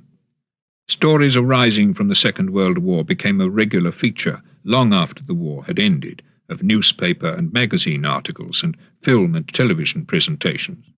Some of these stories were bizarre, as when on the 7th of February 1972, the American magazine Newsweek reported the discovery in the jungles of Guam of a Japanese army sergeant, Shoichi Yokoi, 28 years after he had fled into the forest to avoid the shame of surrender. With 2 other soldiers, Sergeant Yokoi had hidden in a cave by day, emerging at night to forage for mangoes, nuts, snails, pigeons, and rats. His 2 fellow fugitives had died of malnutrition in 1964, the year in which they had learned from an old leaflet that the war was over. Still, Yokoi was determined not to surrender, and had maintained his determination by thinking, "I am living for the Emperor and for the spirit of Japan." Not only monuments but relics became a part of the aftermath of war. In 1975, under Operation Harvest, British and Dutch researchers recovered the wrecks of 8 aircraft shot down over the Zuider Zee in Holland. Similar recoveries of aircraft, tanks, and even warships were made in every war zone, even in the remotest corners of Borneo and New Guinea. The advent of films, plays, even tournaments recalling the war years couldn't entirely eclipse the continuing war crimes trials, which after the rebuilding of the cities had become one of the most visible legacies of the war, despite a widespread public reluctance to pursue them. Such sentences as were imposed were often for only that fragment of a major crime that could be proved so long after the event. On the 26th of November 1975, the trial began in Dusseldorf of 14 SS men accused of mass murder at Majdanek concentration camp near Lublin in Poland. The trial was to last for more than 5 years. One of the accused, SS Lieutenant Arnold Strippel, found guilty of participation in the deaths of 41 Russian prisoners of war, was sentenced to 3.5 years in prison. Being over 70 years old, he didn't have to serve it. Earlier, Strippel had spent 6 years in prison for complicity in murders at Buchenwald and Neuengamme. For his time spent in prison, he was awarded compensation, a cash payment of 121,000 German marks, 7 times more than the amount his concentration camp prisoners would have received as reparations for the same period had they lived. But Strippel's trials were not over. On the 12th of December 1983, he was charged with the murder of 20 Jewish children at Bullenhuser Dam and 22 adults at Neuengamme concentration camp. In France, a law passed in 1964 enabling charges to be brought for crimes against humanity, was first used in March 1979, when Jean Luguet, who had been actively involved in the roundup and deportation of Jews from Paris to Auschwitz, was indicted. 7 months later, in October 1979, 3 Germans were put on trial in Cologne, charged with actually arranging those deportations. The sentences were of 12, 10, and 6 years in prison, respectively. But one observer at the trial, David Price-Jones, the historian of Paris in the war years, commented, "Public opinion was hardly touched." As the Second World War receded in time, there remained much unfinished business to fuel controversies. In 1971, the Emperor Hirohito visited Europe. He was 77 years old. His journey provoked considerable protest among those who had been prisoners of war in the notorious prison camps throughout Japanese-occupied Southeast Asia. On October the 5th, Hirohito was in London, where the Queen and the Duke of Edinburgh, who in 1945 had witnessed Japan's surrender in Tokyo Bay, met him at Victoria Station. During his visit, the Emperor was invested with the Order of the Garter. In outrage, a former prisoner of war on the Death Railway, John Marsh, then Director General of the British Institute of Management, returned his mentioned in dispatches certificate. "We cannot pretend," the Queen told her imperial guest at a banquet at Buckingham Palace, "that the relations between our two peoples have always been peaceful and friendly. However, it is precisely this experience which should make us all the more determined never to let it happen again." The unfinished business of the Second World War has continued even into the 1980s. On the 15th of June 1981, the survivors of what had become known as the Holocaust, the German murder of 6 million Jews, held their first international reunion on a hilltop on the outskirts of Jerusalem. Hundreds of people who had not seen each other since 1945 met again to share memories not only of torment but of loved ones and friends who had been killed. Other echoes of the war abounded from all aspects of the conflict. When, on the 2nd of May 1982, during the Falklands War, the Argentine light cruiser General Belgrano was sunk by a British submarine, there were not many who knew or could remember that she was in fact the American light cruiser Phoenix, which had survived the Japanese attack on Pearl Harbor with a single bullet hole in the shield of a rangefinder. A veteran of the Pacific War, she had met her watery grave, as did 368 of those on board, in a war in the Atlantic. 3 months after the sinking of the General Belgrano, another warship of the Second World War, the United States aircraft carrier Intrepid, came to a very different final berth when, having been moored at Pier 86 in New York City's Hudson River, she was opened to the public as an air, sea, and space museum. The mid-1980s saw other echoes of a war that had ended 4 decades earlier.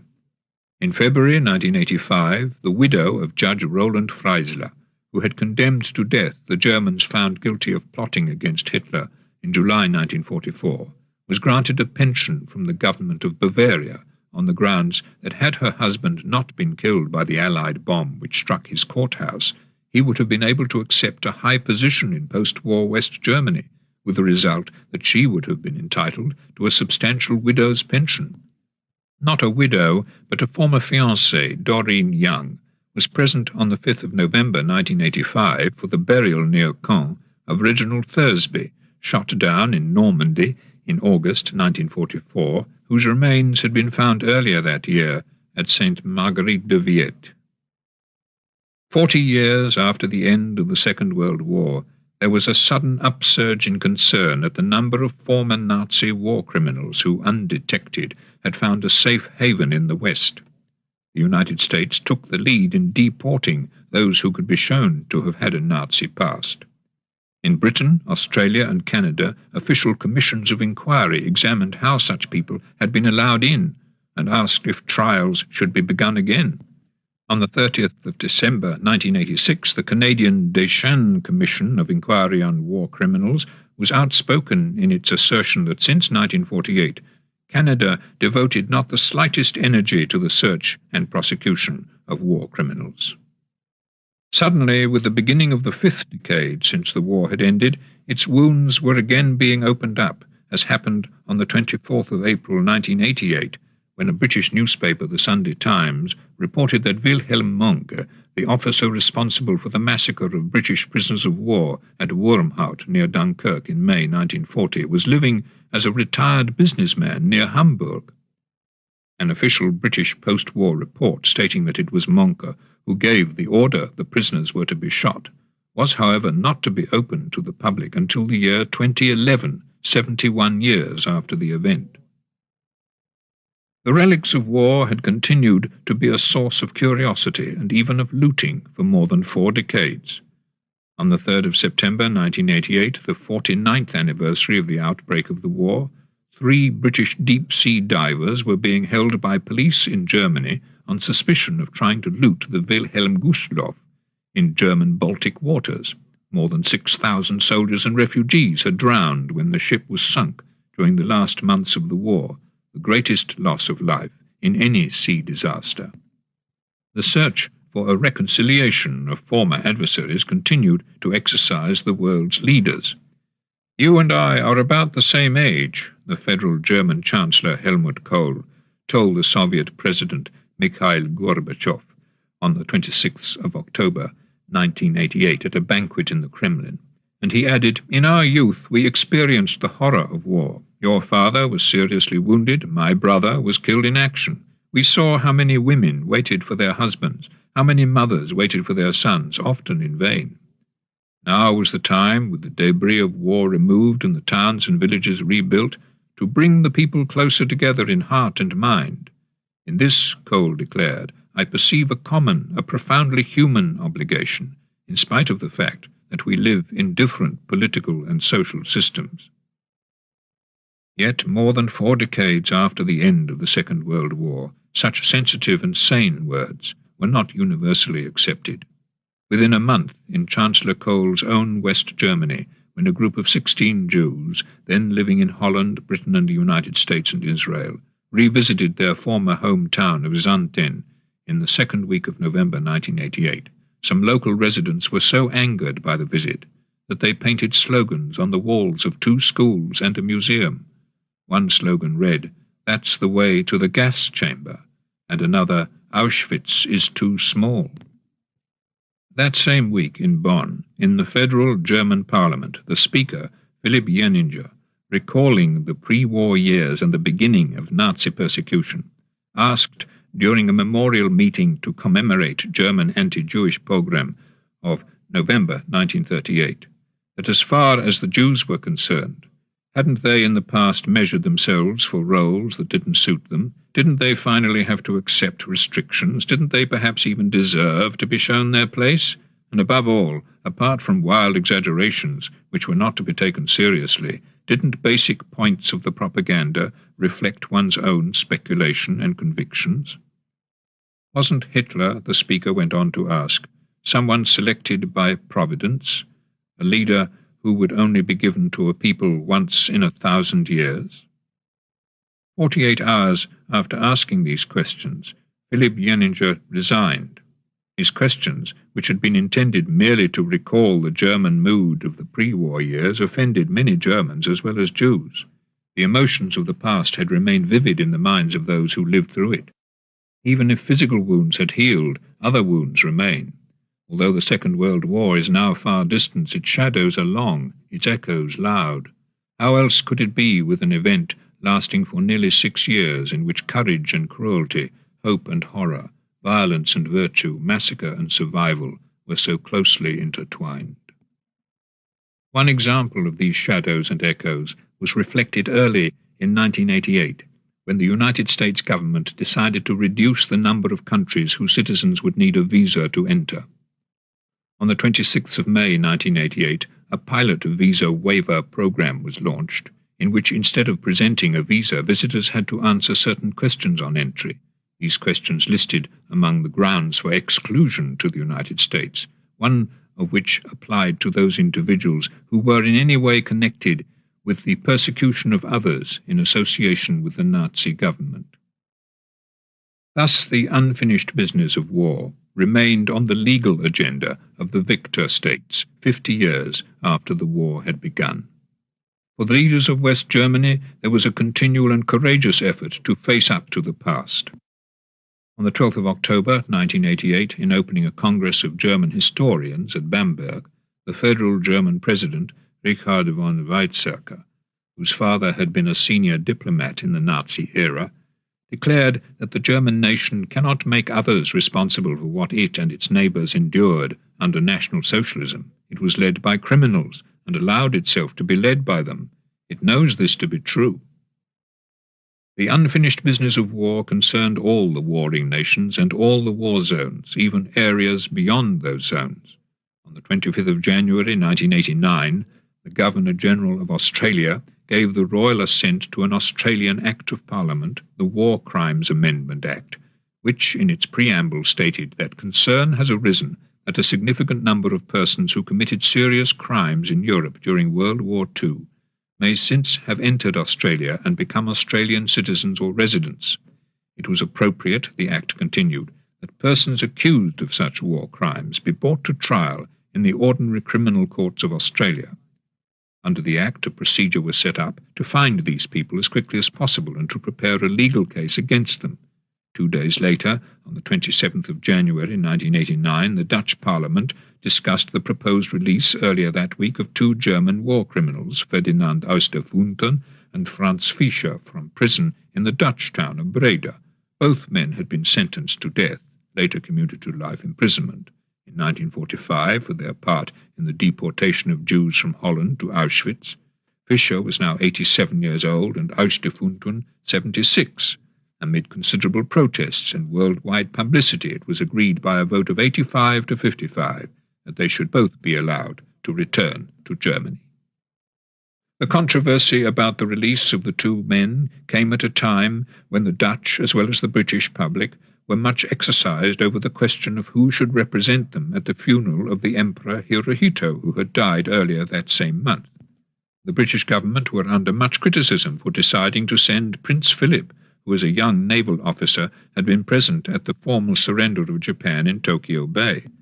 The Dutch government had as yet made no decision, but as it studied the question, and as survivors of the Japanese prisoner camps protested against any royal emissary, a Dutchman who had collaborated with the Japanese in the war, Jan Ullage, was in prison in Argentina, awaiting extradition to Holland. He was later released by the Argentine authorities.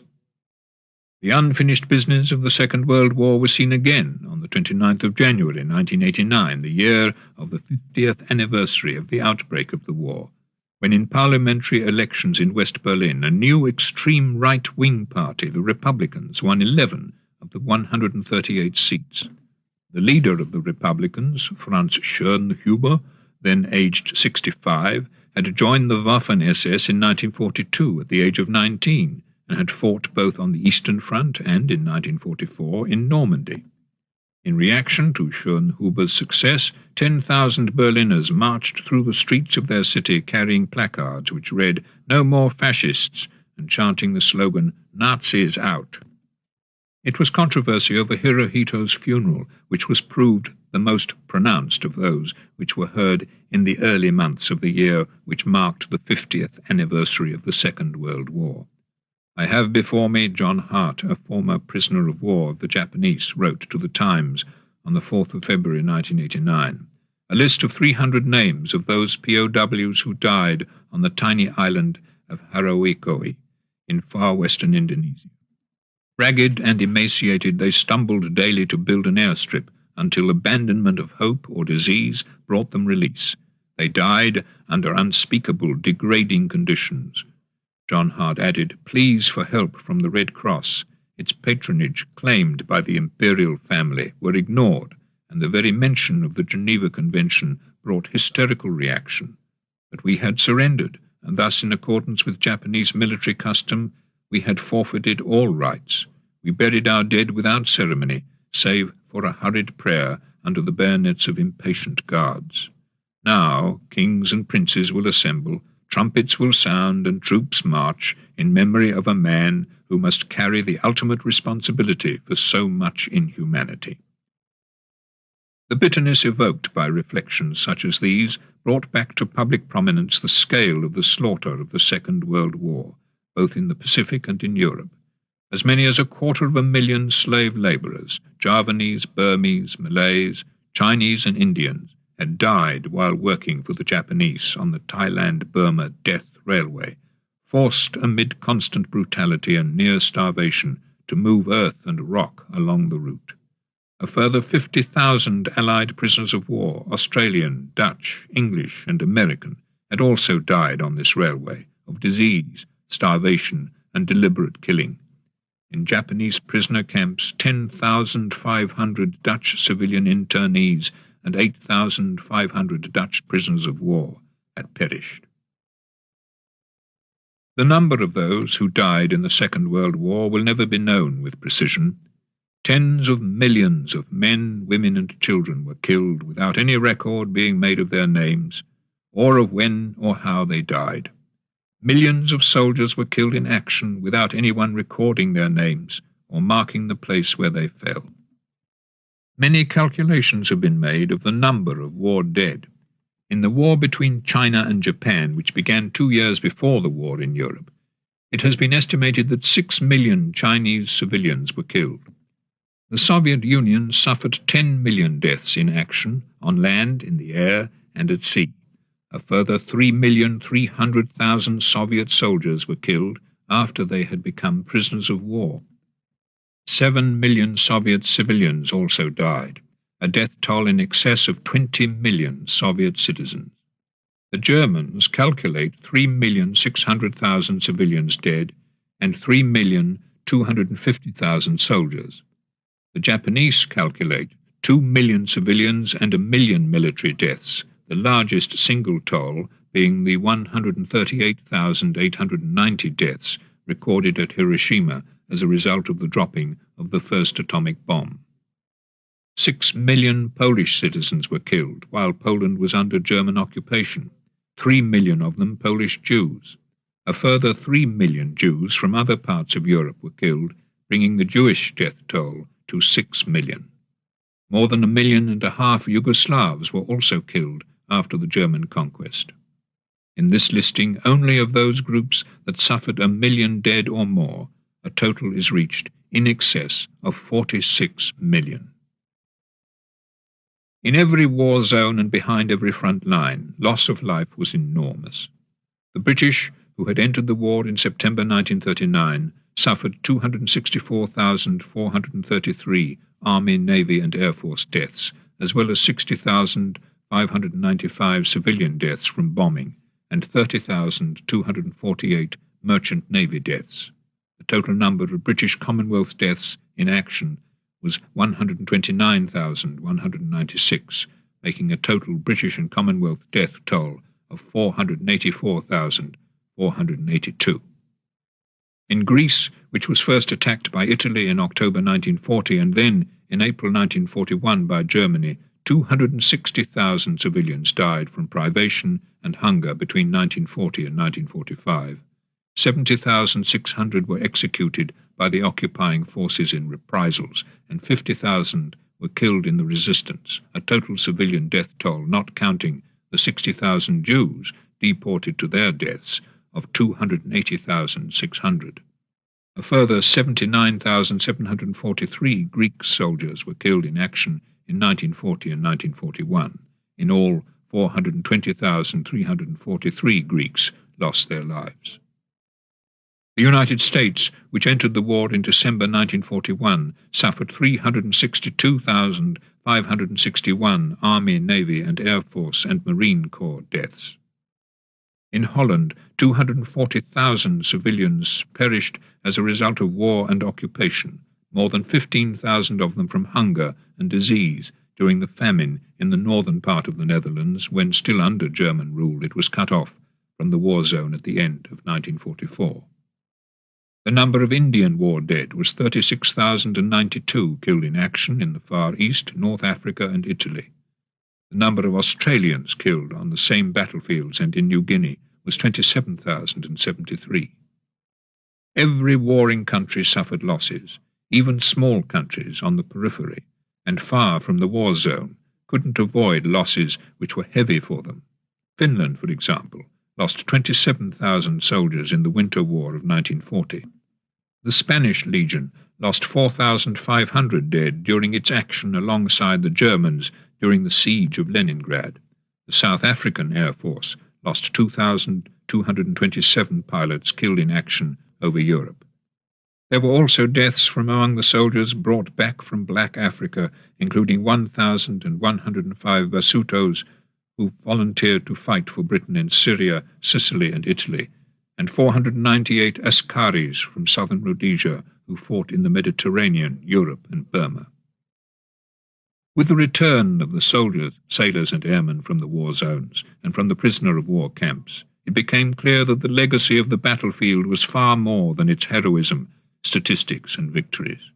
Of the Australian servicemen who returned to Australia in 1945, among them her own father, Germaine Greer, has written, "Thousands of them came home to live out their lives as walking wounded, carrying out their masculine duties in a sort of dream, trying not to hear the children who asked, 'Mummy, why does that man have to sleep in your bed?'"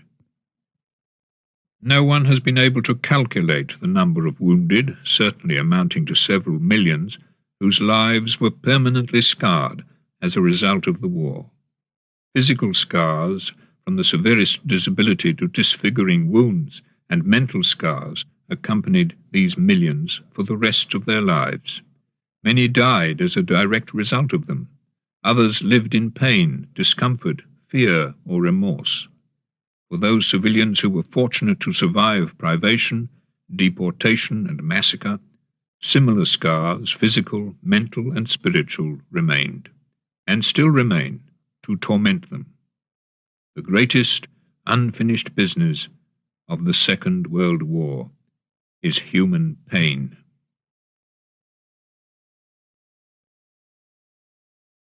This concludes the reading of The Second World War, A Complete History, by Martin Gilbert. Copyright 1989 by Martin Gilbert. This recording of the reading of The Second World War was published by arrangement with Henry Holt and Company, Incorporated, and was produced in 1989 by Classics on Tape, which holds the copyright thereto. Neither this recording nor any part thereof may be reproduced or used for any purpose without the prior written authority from Classics on Tape. This book was read by Bernard Mays. If you would like to receive information about Classics on Tape's growing library of recorded books, write us at Post Box 969, Ashland, Oregon, zip code 97520, or call us toll-free at 1-800-729-2665. Will you please wind or rewind the tape as appropriate, so as to present the book in order for the next person to enjoy? Thank you.